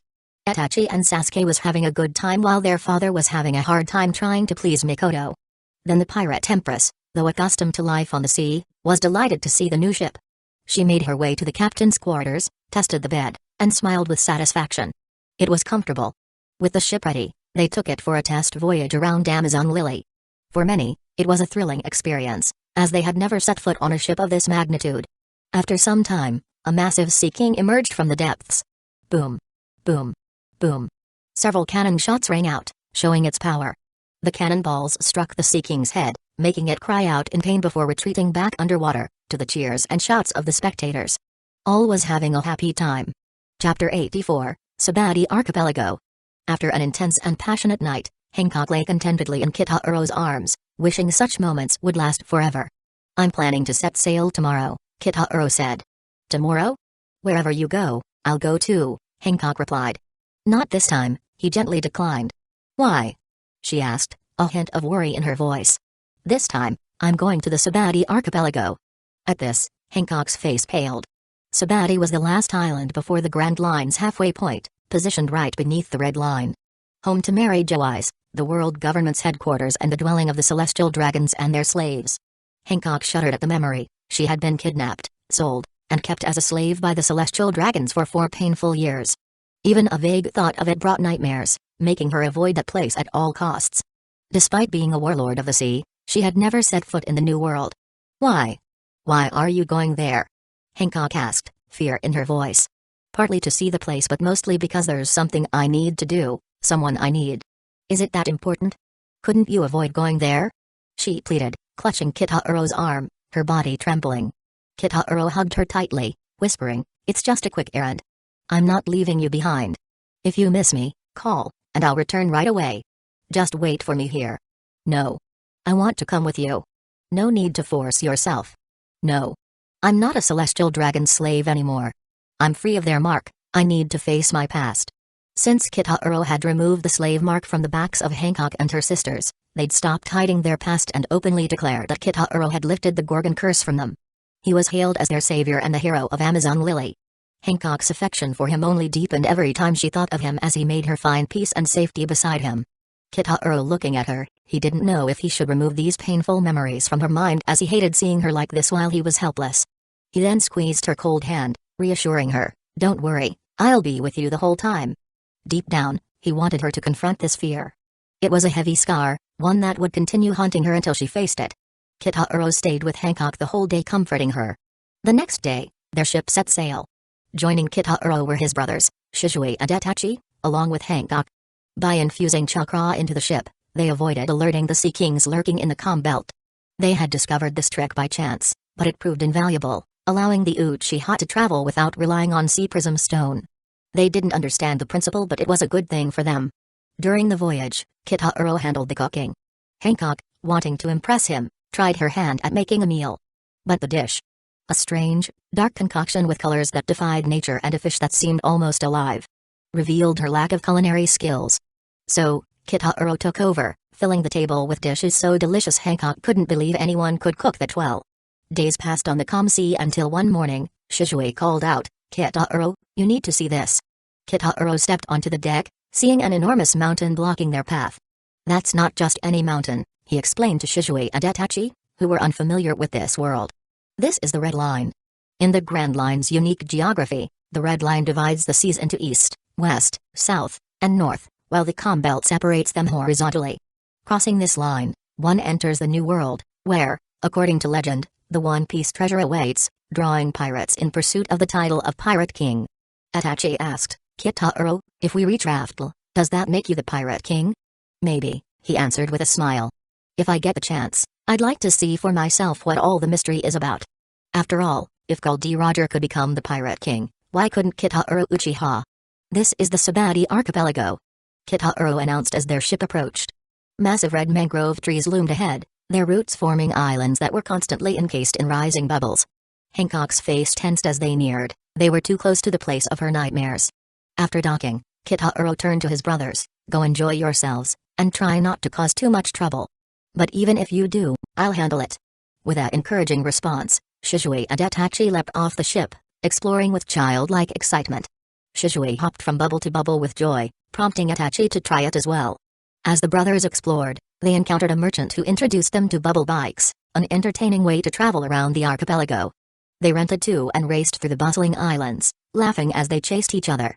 As they raced, they noticed a crowd gathered nearby. Curious, they approached and saw a towering, monstrous-looking man holding a woman by the neck, begging the bystanders for help. Please, someone. Anything. An axe, a saw. I just need to get this collar off. I don't want to go to the New World. My wife and kid are waiting for me back home. I just want to see my son. He doesn't even know my face. A man's collar started to beep. Then, boom. The collar exploded. Ah! The man screamed in agony, lying on the ground covered in blood. Ah! It's a runaway slave. Get away. Don't touch him. The onlookers panicked and fled. On a rooftop, a man carrying a large axe sat, going through a stack of wanted posters. That was the captain of the demon pirates, Dios, with a bounty of 60 million. What a disgrace. People like him won't survive in the new world. Are you alright? Shizue asked a woman. Just a second before the collar exploded, he had used his teleportation jutsu to save her. Realizing she had narrowly escaped death, the woman was overwhelmed with relief, tears streaming down her face. Thank you. Thank you. No need to thank me. It was just a small favor. Just then, almost everyone on the street knelt down. A group of people approached, led by a man and woman dressed extravagantly, each wearing a bubble-encased helmet. Ugh, how annoying. Daddy, we lost another one. Didn't you give him his daily sedatives? Of course, I did. But they don't work on idiots. Just buy me another one. Chapter 85, Rip-Off Bar. You're terrible at managing them. All my prized slaves. You keep ruining them. The woman stomped over to the unconscious man, who was gravely injured, and repeatedly kicked his face, venting her frustration. He didn't obey, this idiot. Always whining about wanting to go home. Such a lowlife, making me feel terrible. She drew her pistol and fired. Bang. The man fell silent. Without a backward glance, the group left. Shizue and Itachi, watching from nearby, frowned. Honestly, by the look of him, the man was a pirate. Though they had only been in this world a short time, they understood that most pirates here were far from innocent. Even a moment before the collar exploded, he had tried to grab the woman to drag her down with him, showing he wasn't exactly blameless. But dying like that, and being humiliated to the end, left a bad taste. And the arrogance of those people. Itachi frowned. What's going on here? Who are they? The woman Shizue saved replied, He was probably a pirate captured by slavers and sold to the celestial dragons as a slave. He tried to escape once his master brought him to this island. Celestial dragons? Those people in helmets? Yes. What an unpleasant bunch. The woman paled. Never speak ill of the celestial dragons. You'll get into serious trouble. If anyone harms them, the marine admirals will come in full force. The marine admirals? Why? Shizue looked confused. Because they're the descendants of the creators of the world. The 20 kings, who founded the world government 800 years ago. The celestial dragons are their descendants, and over the centuries, they've abused their privileges, so they get the highest protection. Hearing this, Shizue and Itachi understood. These so-called celestial dragons were like the daimyos of their own world, only with even more privileges. And the admirals were akin to shinobi tasked with protecting the daimyos. Coming from a similar world, they felt only a mild distaste for the celestial dragons' privileges. They decided to leave as not to cause problems to the clan. Sabati Archipelago, Island 13. Kitahara led the Empress to a bar. The person I'm looking for is inside? She asked, curious about why Kitahara had brought her here. Yes. Kitahara nodded. Ding, ding, ding. As he pushed open the door, a small bell rang, alerting the owner of a new guest. I'll pay. I'll pay. Someone yelled, bloodied from a beating as a woman held him by the collar. Welcome. What can I get for you? Oh. The bar owner, Shaki, had just finished dealing with a customer unwilling to pay when she spotted Kitahara and the Empress. Isn't that little Hancock? Aunt Shaki? Hancock's eyes widened in recognition. She hadn't expected to see her old aunt from 13 years ago, the one who had helped her escape to Amazon Lily. Yes. It's been 13 years, hasn't it? You've become even more beautiful.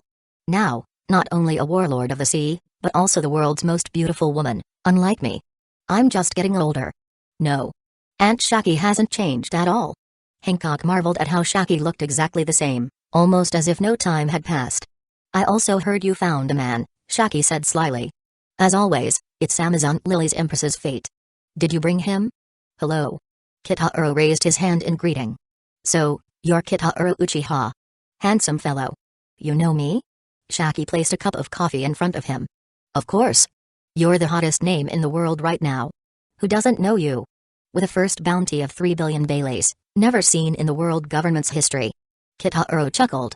The world government inflates things, a high bounty just means more trouble. Every day, there's a line of people wanting to take me down. Ha. Young Kitahara, you're a riot. Shaki laughed. She knew the bounty was a form of backhanded praise, but anyone dangerous enough to make the world government respond this way was no ordinary person. I read about the events on Anai's lobby. How much of that was true? Did you really beat down Admirals Aokiji and Kizaru? Kitahara smiled. Not really, Just a small fight. He took a sip of coffee. It tasted excellent. Beating 2 admirals is really going too far, Kitaro said with a smile. Shaki chuckled. Then it should be true that they couldn't do anything to you, letting you and your crew leave safely. Admirals are the world government's strongest assets, especially the current 3, the mightiest in their history. Few in the world could fight 2 admirals at once and come out unscathed. Despite her casual demeanor, Shaki was clearly impressed. "And Shaki, why are you here?" Hancock asked. She knew Shaki had once been Amazon Lily's empress before, though she had left to pursue her own path. "After I helped you escape, we settled here. It's risky, but the Marine leaves us alone. They feel safer knowing where we are," Shaki replied with a confident, calm smile. "If they tried anything, they wouldn't be able to afford the cost." Kitaro, not seeing the one he came for, gave a look to Hancock. After so much time together, they could understand each other with just a look. Chapter 86, World Nobles. Hancock understood what Kitaro means. "Where's Rayleigh?" "I don't see him around," Hancock asked, remembering her old friend and rescuer. Shaki lit a cigarette. "He hasn't been back for about 6 months, but he never leaves the island. He's probably at a bar, casino, or amusement park somewhere." "And you, finally leaving that island? Trying to reach the New World?" Hancock shook her head. "No, Kitaro brought me here." Kitaro added, "I'm here to see Rayleigh." Shaki gave him a curious look. "What do you need Rayleigh for?" "Recruiting for your Uchiha security company." Kitaro laughed. "If he'd agree, I'd gladly hire him." "Even you, Aunt Shaki?" "No thanks, I'm an old lady now." "Better leave the world to the young," Shaki replied with a smirk. She initially thought Kitaro was a typical brash pirate, but his calm confidence showed he was far more complex. The thought of joining the Uchiha security company was amusing, though she'd likely be outsmarted by him. Just then, ding. The door opened, and a fishman resembling an octopus walked in. "Welcome. What can I—" "Oh, Hatchin? Oh. It's been ages, Shaki." "Yes. 10 years, I think. Today must be a special day. So many old friends visiting." "It's you." Luffy and Chopper, also present, were shocked to see Kitaro. Their memories of him from Inai's lobby were intense. Kitaro had crushed Cypher Paul Zero Agent's strongest agent, Rob Lucci, and even went toe-to-toe with Admirals Aokiji and Kizaru. "Oh, Luffy and Chopper. Nice to see you again." "Who was that?" asked Brook, the skeleton in a suit, and the Straw Hat's newest member. "He's Kitaro Uchiha. He helped us save Robin in Water 7. His bounty is a staggering 3 billion. When Luffy heard Kitaro's bounty, he was amazed. His own bounty was just 200 million. Kitaro's was 6.9. A lot times higher than him. If it was a meat, Luffy will easily calculate it was 15 times higher. Kitaro and Hancock had stayed in the lively bar, only to find themselves in a bustling gathering. They exchanged brief, polite farewells with Shaki before excusing themselves. "Shaki, with guests here, we'll take our leave," Kitaro said. "Are you sure?" "I'd love to ask a few more questions, Kitaro," Shaki teased. "Perhaps next time." "It seems I'll be back sooner than expected," Kitaro replied. Knowing that Luffy's arrival meant Rayleigh's whereabouts were likely revealed, Kitaro felt no need to linger. Waving to the others, he left the bar with Hancock by his side. Meanwhile, Luffy and the others arrived, and Shaki noticed their approach, muttering, "Quite a day, isn't it? More guests seeking that old man Rayleigh. What is this, an open house? Isn't Rayleigh living here?" One of the guests wondered. "No, not really, I'd say. Rayleigh hasn't been around in months," Shaki explained. Luffy and his crew were shocked. "Months?" Usopp exclaimed. "What kind of person is away for months without returning?" Shaki shrugged. "He's as restless as they come.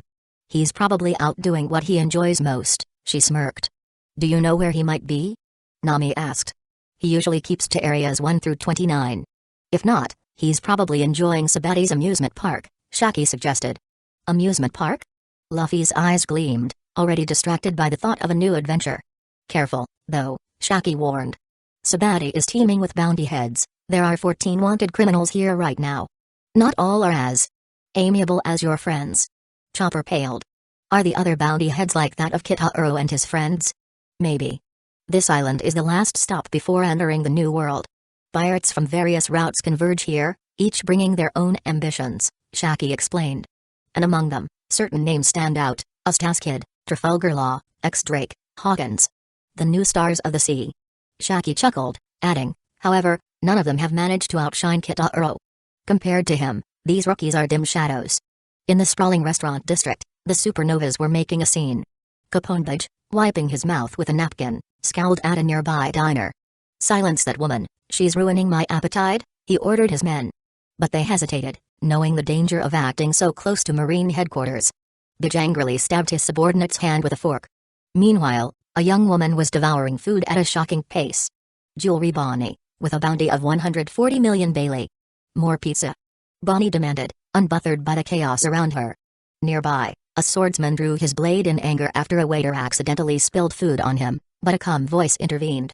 "No need for violence, Hawkins," another supernova murmured. "Spilling blood today would be a bad omen." And in the background, Killer and Ridge clashed, both seething with barely contained excitement until Drake stepped in. "If you're looking for trouble, take it to the New World. Here, you're on the doorstep of Marine headquarters." At that moment, two figures glided by in bubble cars. Itachi and Shizue of the Uchiha clan barely noticed the rising tension around them. "Itachi, this place sure is dangerous," Shizue commented. "Kitahuro-san said it's the last stop before the New World," Itachi replied calmly. Their presence turned the air frigid. Whispers erupted among the supernovas and their crews. "Did you see that?" One of them whispered. "They're the ones from that Uchiha security company." Speculations swirled. Could it be that the Uchihas, with their collective bounty surpassing 4 billion, were venturing into the New World? Kid's gaze darkened with jealousy. The thought of someone younger, like Shizue, being higher ranked grated at his pride. "Let me test him," he growled. But his crew held him down, warning, "That's the Uchiha company. Even just Shizue is a monster with an 1.13 billion bounty." Other supernovas were tempted, but fear outweighed their curiosity. The tales of Kitahuro's power were no exaggeration, and crossing the Uchihas could mean calling down forces worse than the Marines themselves. A disturbance down the street shifted their attention. A celestial noble, St. Charlos, strode through the crowd, kicking and insulting anyone in his path. Witnessing this display, Ridge shook his head.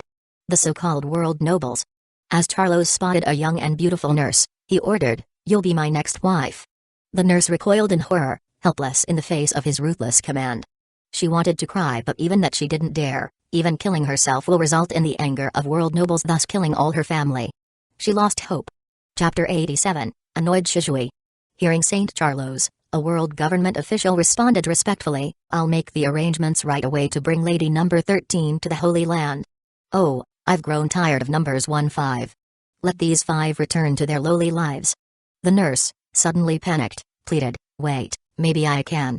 "Hold it right there. She's my fiancée. How dare you stand in my way?" St. Charlos instantly raised his pistol, aiming it at the man, and pulled the trigger. Bang! The pistol exploded in Charlos's hand, startling him. He noticed a strange weapon pinned to the barrel, lodged there without him even realizing it. As the man knew he would die, someone had appeared saving him. "I can't stand this anymore. The way you trample on people's dignity, even stealing someone's fiancé.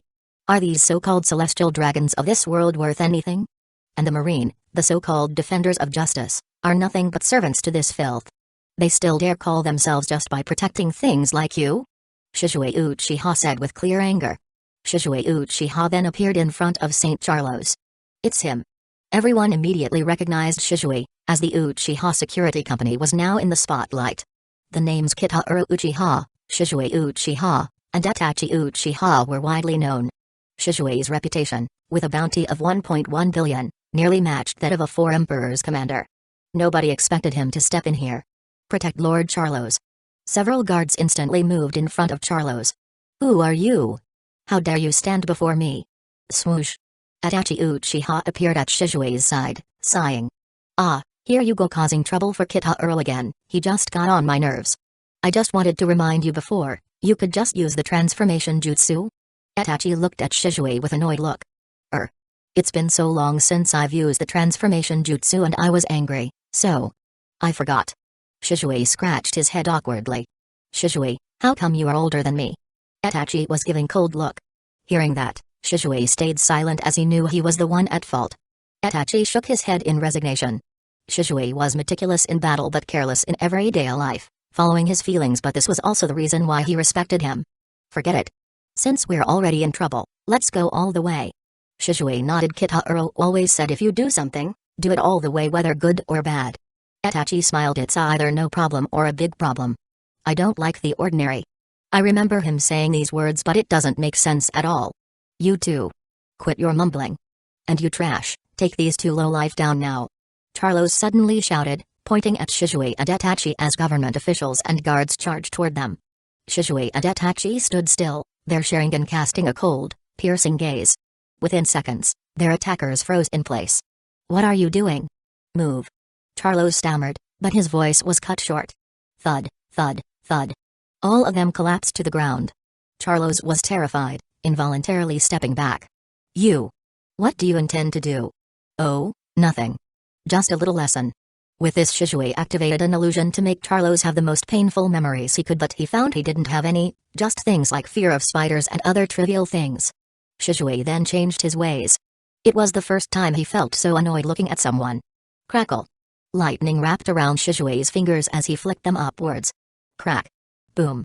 A bolt of lightning descended from the sky, striking Charlos squarely. Ah! Screams continued for a long time. Finally, Charlos screamed in agony, eyes rolling back as he collapsed.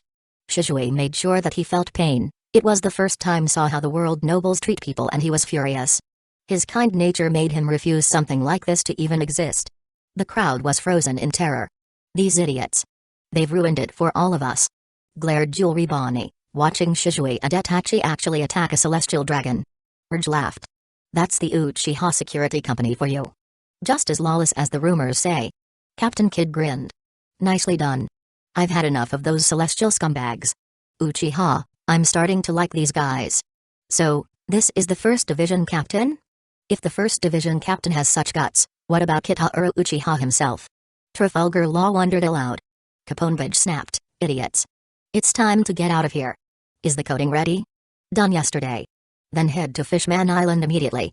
If an admiral shows up, it'll be hell. Right away. Captain Drake. Ready to set sail. Wonder which admiral they'll send this time to deal with them. Understood, Captain Drake. Captain Apu? Let's go too. Go? Why would we? This is a once-in-a-lifetime showdown. Uchiha Security Company versus a Marine Admiral? History in the making. Captain Hawkins. Hawkins calmly pulled out his cards. Hold your ground. I don't foresee any sign of their defeat. Chapter 88, Sending Admiral. Shizue had dealt with the pig and his dogs. Thank you. Truly, thank you. The couple approached Shizue and Itachi, full of gratitude. The man spoke apologetically, we're so sorry. If it weren't for us, you wouldn't have. No need to apologize. I only stepped in because people like him disgust me. Kitauro had taught Shizue from a young age. If someone gets on your nerves, take them down. No need to worry about consequences, Kitauro would handle them. So, Shizue had always lived by that. Even though he was responsible, but he loved how he had a big brother to care for him. He then flashed through the crowd of slaves, breaking the collars around their necks, using amazing chakra control. What? What is this? The freed slaves touched their collars in disbelief, unable to believe they were no longer bound. You're all free now, Shizue said. Free. Oh, thank goodness. We're finally free. Thank you so much. They knelt in gratitude, tears streaming down their faces. Being a slave for a celestial dragon was a life worse than death, and they had long lost hope. Today, they'd been granted freedom. Everyone, we just struck a celestial dragon, so an admiral will likely come. We'll handle the admiral. If any of you want to leave, now's the time, Itachi said, addressing the crowd. You'll handle it. Against a marine admiral? Bonnie snapped, annoyed. You two are reckless. If you want to get yourselves killed, fine, but don't drag us into it. Itachi's Sharingan glinted as he glanced at Bonnie, making her uneasy. Someone else will help us. So, take this chance to leave, Itachi said. Someone else? You mean Kitauro? Don't think you can act recklessly just because you escaped an admiral once. This is near Maniford. Yes, which is why you should leave, Itachi replied, ignoring Bonnie afterward. You annoying brat. Bonnie looked around. No one else was moving, and it would be humiliating to flee alone. Gritting her teeth, she decided to stay, wanting to see what the Uchiha Security Company was truly capable of. Meanwhile, other locals and pirates were in a frenzy. This is bad. This town is doomed. The whole archipelago might be doomed. Shizue Uchiha just struck a celestial dragon with lightning on Island 21. What? Everyone was dumbfounded. Who would dare strike a celestial dragon here? I heard all 9 supernovas are there too. A new storm is coming. Manafort headquarters. The news of Shizue Uchiha attacking St. Charlos had already reached Sengoku. The Sabaody archipelago was the last island in the first half of the Grand Line. Every pirate heading to the New World needed to coat their ship there and travel to Fishman Island below the Red Line. The Marines kept a tight watch on such an important place. Furthermore, an extremely dangerous figure already resided on the island. Sengoku rubbed his temples, looking pained and furious. Uchiha Security Company again. They're supposed to be a security company, yet they keep causing trouble. An officer reported, in addition to Uchiha Security Company, the Straw Hats, Usta's Kids crew, and Trafalgar Law's crew are all there. More than 1 billion Bailey bounty to all the supernovas. The main culprits are Shizue Uchiha and Itachi Uchiha. St. Charlos is severely injured, which is unprecedented. Sengoku's expression was conflicted.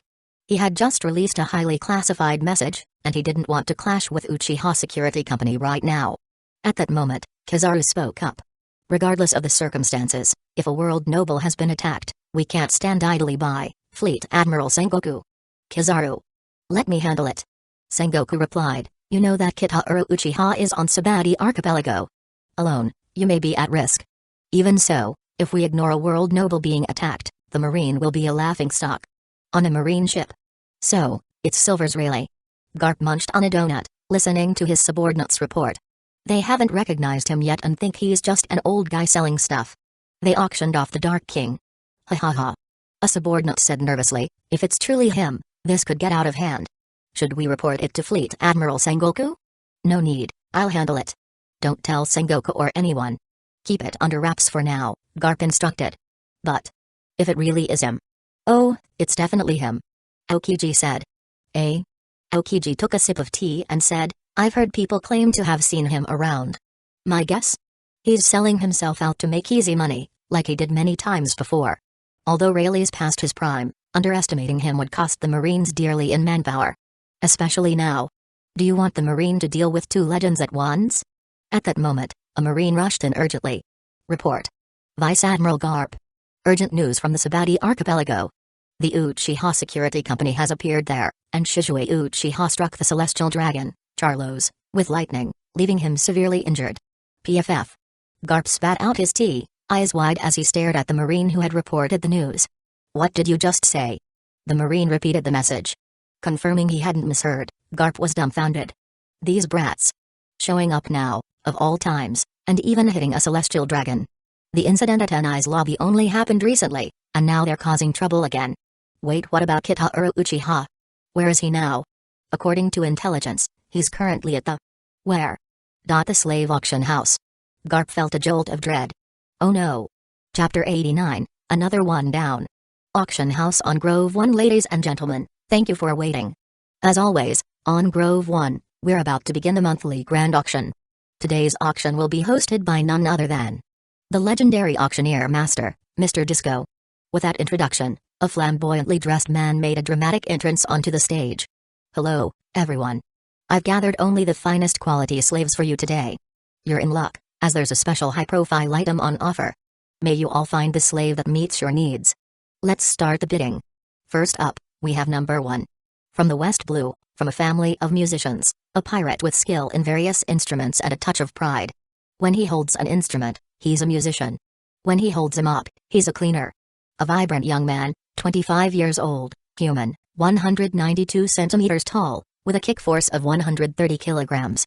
His name is Malone. Starting bid, 480,000 Baileys. If you're interested, please raise your bidding paddles. 520,000 Baileys. We have 520,000 Baileys. 550,000 Baileys. Alright. That's 550,000 Baileys. Will anyone bid higher? After leaving Shaki's bar, Kitaro brought Hancock to the auction house. Seeing it, Hancock turned pale, her body trembling as painful memories came flooding back, overwhelming her. She had been abducted by slave traders and sold to the Celestial Dragons. Though this wasn't the exact auction house, its stealings mirrored the one that had shattered her life. Hancock swayed, and Kitaro steadied her. Kitaro. Why did we come here? Because Rayleigh is here. Rayleigh? What's he doing here? Not sure. Maybe he gambled and lost everything and had to sell himself. That's impossible. This was Dark King Rayleigh, Pirate King Roger's right-hand man. There was no way he would sell himself over a lost bet. Outside the auction house, a tall, Scarred man sat shackled, with a slave collar around his neck. Is that? Recognizing the collar that once bound her and her sisters, Hancock was filled with horror. Kitahuro approached the large man. What's your name? I'm St. Rosward's human slave. I want your real name. Strong. Strong Baloo. Do you want your freedom? Strong Baloo paused, taken aback. Freedom? He had yearned for it constantly, but could freedom truly exist in this world? As a slave to the celestial dragons, he had lost all hope. Once they claimed someone, freedom was a distant memory. He was a giant slave owned by the celestial dragon, St. Rosward. This giant was kept in chains and was used to carry St. Rosward around on his back, symbolizing the celestial dragon's power and complete disregard for other lives. I want to be free. Even in a world with little freedom, he still desired it. He wants to feel it. Zing. With a blade of blue lightning, Kitahuro sliced through his collar and chains. Clink. The bonds that had bound him fell away. In the future, there will never be slaves. All living beings are born free. Strong Baloo was in disbelief. His collar had really been broken. Will you come with me, Strong Baloo? It's been ages since anyone called me that. Since you freed me from the celestial dragons, I'd be honored to serve you. Strong Baloo bowed respectfully. Good. From now on, you are a member of the Uchiha Security Company. I am its president, Kitahuro Uchiha, and this is its vice president, Boa Hancock. Yes, boss. Madam. Hearing Strong Baloo address her as Madam, Hancock felt a surge of joy, grateful to Kitahuro for freeing slaves. Having once been a slave herself, she understood the despair, the soul-crushing pain of that existence. Kitahuro had promised Hancock to end slavery in the future, making her love break the limit already. And now, presenting number 18. This old man is an older slave but a skilled coating artisan. You all know that to reach the New World, you can take only two routes, the top of the Red Line or the depths of Fishman Island. If you're going to Fishman Island, you need your ship coated. This is a rare chance to secure a steady source of income. Starting bid, 8 million Baileys. The auction house grew quiet, no one bid. None of the wealthy people there were interested in an old man that was about to die of age. Why would they need such services? This is a master craftsman. A valuable investment. Disco urged, fearing a failed bid would tarnish his reputation. On stage, Rayleigh took a swig of alcohol and chuckled wryly. Guess I'm not worth much these days. Suddenly, a voice rang out, 100 million Baileys. Creak. The auction house doors slowly opened, and a figure stood at the entrance. Hearing the bid and seeing the person in the doorway, Rayleigh paused. He recognized the figure, but why was he here? Disco, thrilled by Kitahuro's offer, shouted excitedly, 100 million Baileys. Anyone higher? If not, we'll count to 3. 1, 2, thr. Wait. Slave number 1. What are you doing here? Where is your collar? St. Rosward, noticing Strong Baloo at Kitahuro's side, stood up and shouted. I'm not slave number 1. My name is Strong Baloo. To me, you're slave number 1. Are you trying to defy me? Guards. Seize him. Yes, sir. 2 knights in heavy armor rushed towards Strong Baloo. Boom. Boom. Ugh. Their armor shattered as they were sent flying, their bodies embedding into the wall. How dare you? You forgot who is you, master? Are you rebattling? Rebattling? Against what? Strong Baloo is now an employee of Uchiha Security. You don't get to claim him. I don't care about your company. You're all lowly. Smack. St. Rosward's helmet shattered as a red handprint appeared on his face. Chapter 90, Free the Slave. St. Rosward was in a daze. Everyone in the auction house was equally stunned. What just happened? Did someone actually hit St. Rosward? It couldn't be. They must be seeing things. How could anyone dare strike a celestial dragon, a so-called gods of this world? No matter how hard they rubbed their eyes, that vivid red mark remained glaringly visible. Even Hancock couldn't believe it. The celestial dragons, once the source of her despair, had just been struck by someone. She glanced at Kitahuro, her heart racing. Was he doing this for her? Daddy. You lowlife. How dare you slap my father's face? St. Rosward's daughter finally processed what had happened and yelled at Kitahuro. Slap. With a backhand slap, Kitahuro left a red handprint on Shalria's face. Now it was her turn to be shocked into silence, but then she erupted. You dared to hit me? Father never hit me. No one dared to do that. You lowlife. Slap. Kitahuro's second slap silenced her. Roswald was utterly furious after both he and his daughter had been hit. You lowly commoner. How dare you lay a hand on me and my daughter? We are descendants of the world's creators. Do you understand the consequences of attacking us? Slap. Kitahuro delivered another slap to the other side of Roswald's face. Ah, that felt great. He had always wanted to slap a celestial dragon when he watched anime, and now he was finally doing it. The satisfaction was immense. To everyone out there, I've slapped a celestial dragon. My rating, absolutely exhilarating. I recommend anyone who came here to slap them. This feeling can't be described. Roswald shouted in anger, it seems you are determined to go against us. Call Marine headquarters and bring in the warships. Show them no mercy. Slap.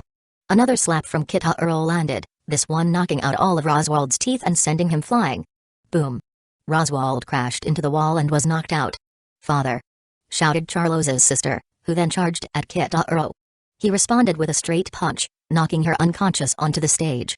The crowd panicked, screaming and fleeing in every direction. Why you dared to? You really did that to the celestial dragons. Quick, run from the marine. They're going to send an admiral for sure.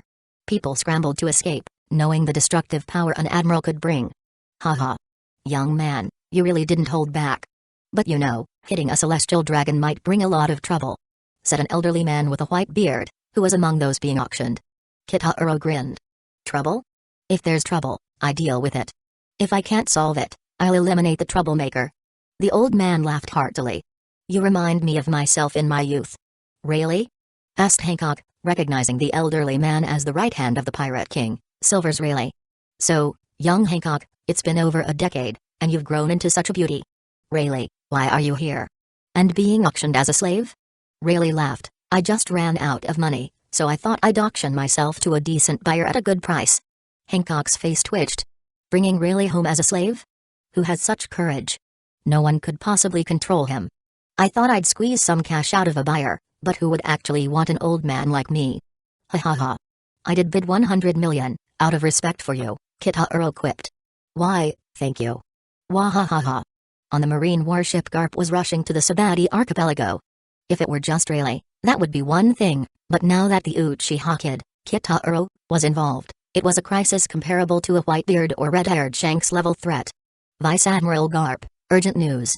At the human auction, Kitahuro attacked Roswald and Charlos's sister. Garp sighed.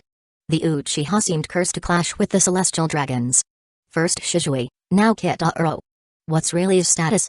Rayleigh met with Kitahuro, who bid a 100 million Baileys for him. Garp frowned. That kid's ambition isn't just to pick up scraps. It wouldn't surprise me if he's thinking of recruiting Rayleigh into his security company. The situation couldn't be left unchecked. Who knew what hidden cards Kitahuro might have? Vice Admiral Garp, what are your orders? What orders? Report it to Sengoku.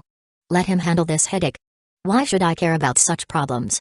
Meanwhile, in Marine headquarters, what did you say?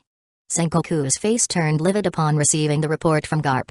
First Shizui attacked Charlos, now Kitahuro had assaulted Roswald and Charlos's sister.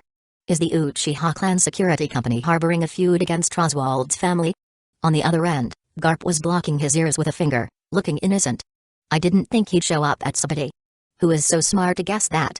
Garp, go there and support Kizaru immediately. This can't be taken lightly. Sengoku knew the threat Kitahuro posed firsthand. He had received reliable intel from both Kizaru and Aokiji. With Rayleigh now involved, there was a real risk the two might team up and target Kizaru. Sabati Archipelago, Area 1. The auction house was completely surrounded by marine forces.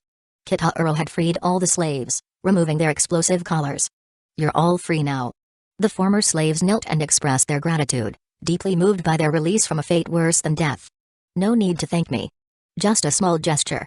The grateful crowd dispersed, leaving Kitahuro alone with Rayleigh. Rayleigh, I came specifically to find you. Oh? Here for me? Planning to invite me to join your security company? Absolutely. If you'd join, I'd be honored.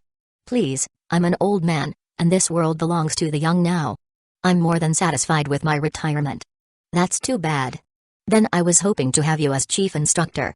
I promise you will be interested. Chapter 91, Learning Conqueror. Yes, although my clan and I have trained in armament and observation hockey, our understanding is still superficial. What we need is a true master to guide us. Well, if I actually took up the role of chief instructor for your Uchiha security company, some people might get restless, Rayleigh chuckled. So I've decided on another approach for now, Rayleigh-san. I'd like to learn Conqueror's hockey. Kitahuro looked seriously at the legendary Dark King, Silver's Rayleigh. To be honest, he'd also thought about learning from Kaido, but knew that Kaido wasn't exactly the type to give friendly lessons. Everyone might joke that Kaido is the ultimate teacher, but Rayleigh is the one who actually laid the foundation of Haki for Luffy. Kitaro was serious in his initial proposal. He genuinely hoped to persuade Rayleigh to come to Amazon Lily and train the Uchiha clan. With Rayleigh's guidance, the clan's power would rise rapidly, including his own. Both Hancock and Rayleigh were stunned. Neither expected Kitaro's request to be so bold. Hancock explained, "Kitaro, I understand you want to learn Conqueror's Haki, but unlike Armament or Observation Haki, Conqueror's Haki is innate. Only 1 in a million is born with it. You can't acquire it just by training." Rayleigh nodded. Hancock's right. Conqueror's Haki isn't something you develop, it's the force of one's spirit and soul. "I understand," Kitaro replied, "but to me, Conqueror's Haki is just another form of spiritual energy, and that's something the Uchiha naturally possess." "What?" Both Hancock and Rayleigh were taken aback. "You're saying that your clan is born with the conditions needed for Conqueror's Haki? That's impossible. Conqueror's Haki is something only 1 in millions is born with. How can an entire clan have it?" "It's not exactly Conqueror's Haki," Kitaro explained, "but we do possess a unique form of power, a fusion of spiritual and physical energy. This allows us to use certain abilities as if we were devil fruit users. Armament Haki comes from manipulating physical energy, while Observation Haki is another use of type of energy. Conqueror's Haki can exert pressure, intimidate, and, in powerful users, cause destruction. Remember that time you used Conqueror's Haki? I sensed a resonance with our spiritual energy then, and that's why I believe I can learn it too. The Uchiha, according to the Sage of Six Paths, are descendants of his eldest son, Indra. Indra inherited spiritual energy, while the younger son, Azura, inherited physical energy. For the Uchiha, spiritual energy often surpasses physical strength by 10, sometimes even 100 times. Hancock offered, "If you want to try learning, I could help teach you." Kitaro shook his head. That wouldn't be enough. Although Hancock possessed Conqueror's Haki, her understanding was limited. Her Haki barely even stirred Kitaro's mental fortitude. Hancock pouted in annoyance at his rejection. Suddenly, a faint white mist appeared. Rayleigh was now unleashing his Conqueror's Haki, testing Kitaro. Starting with mid-level Conqueror's Haki, Rayleigh controlled its range and impact with precision. Basic Conqueror's Haki usually bursts out due to emotional intensity and can knock out nearby people but lacks control. Rayleigh's mastery meant he could expand its pressure and force to affect his surroundings. Yet Kitaro felt nothing. "Not enough," Kitaro said calmly. Rayleigh's gaze sharpened. Boom. Rayleigh unleashed a full force of Conqueror's Haki, shaking the entire auction house. Outside, almost all the surrounding Marines collapsed, eyes rolling back as they fell unconscious. Only a few remained standing. "What's going on inside? Why would Rayleigh use Conqueror's Haki?" a Marine officer shouted, recognizing the rare energy only a handful of people could wield. Finally, Kitaro felt something, though it was faint. Still not enough. He called out. Rayleigh took a deep breath and redirected his energy, this time wrapping his fist in Conqueror's Haki. As soon as Kitaro saw Rayleigh's Haki-wrapped fist, his instincts screamed danger. Only battles with admirals like Aokiji or Kizaru had given him that feeling recently. "Come at me!" Kitaro shouted, thrilled, and lunged forward with his fist to meet Rayleigh's. Boom. The impact shattered seats and cracked walls around them, sending fragments flying. Marines nearby were thrown back, crying out as debris hit them. "Fall back! Retreat!" a Marine officer shouted, watching in terror as Rayleigh and Kitaro clashed. The dust cleared, revealing the auction house in ruins, with Kitaro and Rayleigh still standing in the center. "I think I felt something change," Kitaro remarked excitedly, sensing his mental energy shifting slightly. Rayleigh's eyes lit up in recognition. This boy was something else. To meet Rayleigh's Haki with raw power was rare indeed. Perhaps the newspaper headlines about this young man, with his astronomical 3 billion bounty, weren't exaggerations after all. If that's the case, let's continue, Kitaro. "I'll push a little harder," Rayleigh said, ready to see if this young Uchiha could indeed learn Conqueror's Haki and make history. "Bring it on." Boom. Boom. Boom. Their battle shook the entire Sabati archipelago. Island 33 fire now. Boom. Boom. Boom. Gamu Gamu no balloon. Luffy's belly expanded like a balloon, deflecting cannonballs. Phew. What's going on? Why are there so many Marines all of a sudden? He wondered, having fun until they attacked out of nowhere. Island 26 reflect. Usta's kid deflected an incoming shell back toward the Marines. Boom. Ack. It doesn't work against him. Hold out until Admiral Kizaru arrives. At that moment, Trafalgar Law smirked, creating a translucent sphere around himself and the Marines. "Room! Stay out of his circle!" shouted a Marine, only for Law to slice through everyone inside. As they screamed in terror, he casually swapped their limbs and torsos around. "Relax. You'll be fine soon. Why do you have an extra body? Where did my arm go?" A wave of horror rippled through the surrounding Marines, who instinctively felt a surge of fear at the sight. Don't be afraid. Grab your weapons. They must have a weakness." Clank. Clank. The Marines' weapons suddenly flew upward, as if pulled by some invisible force. In an instant, a massive arm formed of various metal objects appeared, fused to Kid's right arm. With a vicious grin, Kid swung the gigantic arm toward the group of Marines. No. Boom. The massive arm slammed down, burying the Marines in its wake. The remaining Marines were quickly taken care of by Kid's and Law's crews. "Guess the Marines not so tough after all," Kid taunted. "Next time, Trafalgar Law, I'll let you go this once, but the next time we meet in the New World will be your end," Kid sneered, looking at Law. "Funny, I was about to say the same thing," Law replied calmly. "Pirates aren't friends. They're rivals. If it weren't for the Marines' proximity, the two of them would have already been at each other's throats. Well then, see you in the New World." Suddenly. Zing. A laser shot through the air, striking Kid's left leg. "Ah!" Kid yelled. Kid." Law looked up in shock. On one of the massive red tree roots stood a towering man with a bulky upper body, slender legs, and a bear-like frame. He wore a hat with barriers on top. As they recognized him, the expressions on both Kid's and Law's faces darkened. Why? Why is there a warlord of the sea here? Why would a warlord appear on this island? The figure was unmistakably the infamous tyrant Bartholomew Kuma of the Seven Warlords. "Trafalgar Law." Kuma's deep voice resonated. "So, you've heard of me?" Zing. Another laser shot from Kuma's mouth. Boom. "Captain." Law appeared unharmed in another location but looked irritated. "Damn it. Celestial Dragons, Uchiha Security, the Marine, the Seven Warlords. This island's swarming with monsters. I have no interest in facing an admiral next, so move aside, Bartholomew Kuma." Chapter 92, Kizaru arrived port of Island 22. "We need reinforcements at the port." "What's happening?" "Not sure. All the soldiers. They're turning into kids and old men. Ha ha ha. This is hilarious." Atop a building, Jewelry Bonnie laughed while munching on food. "It's her.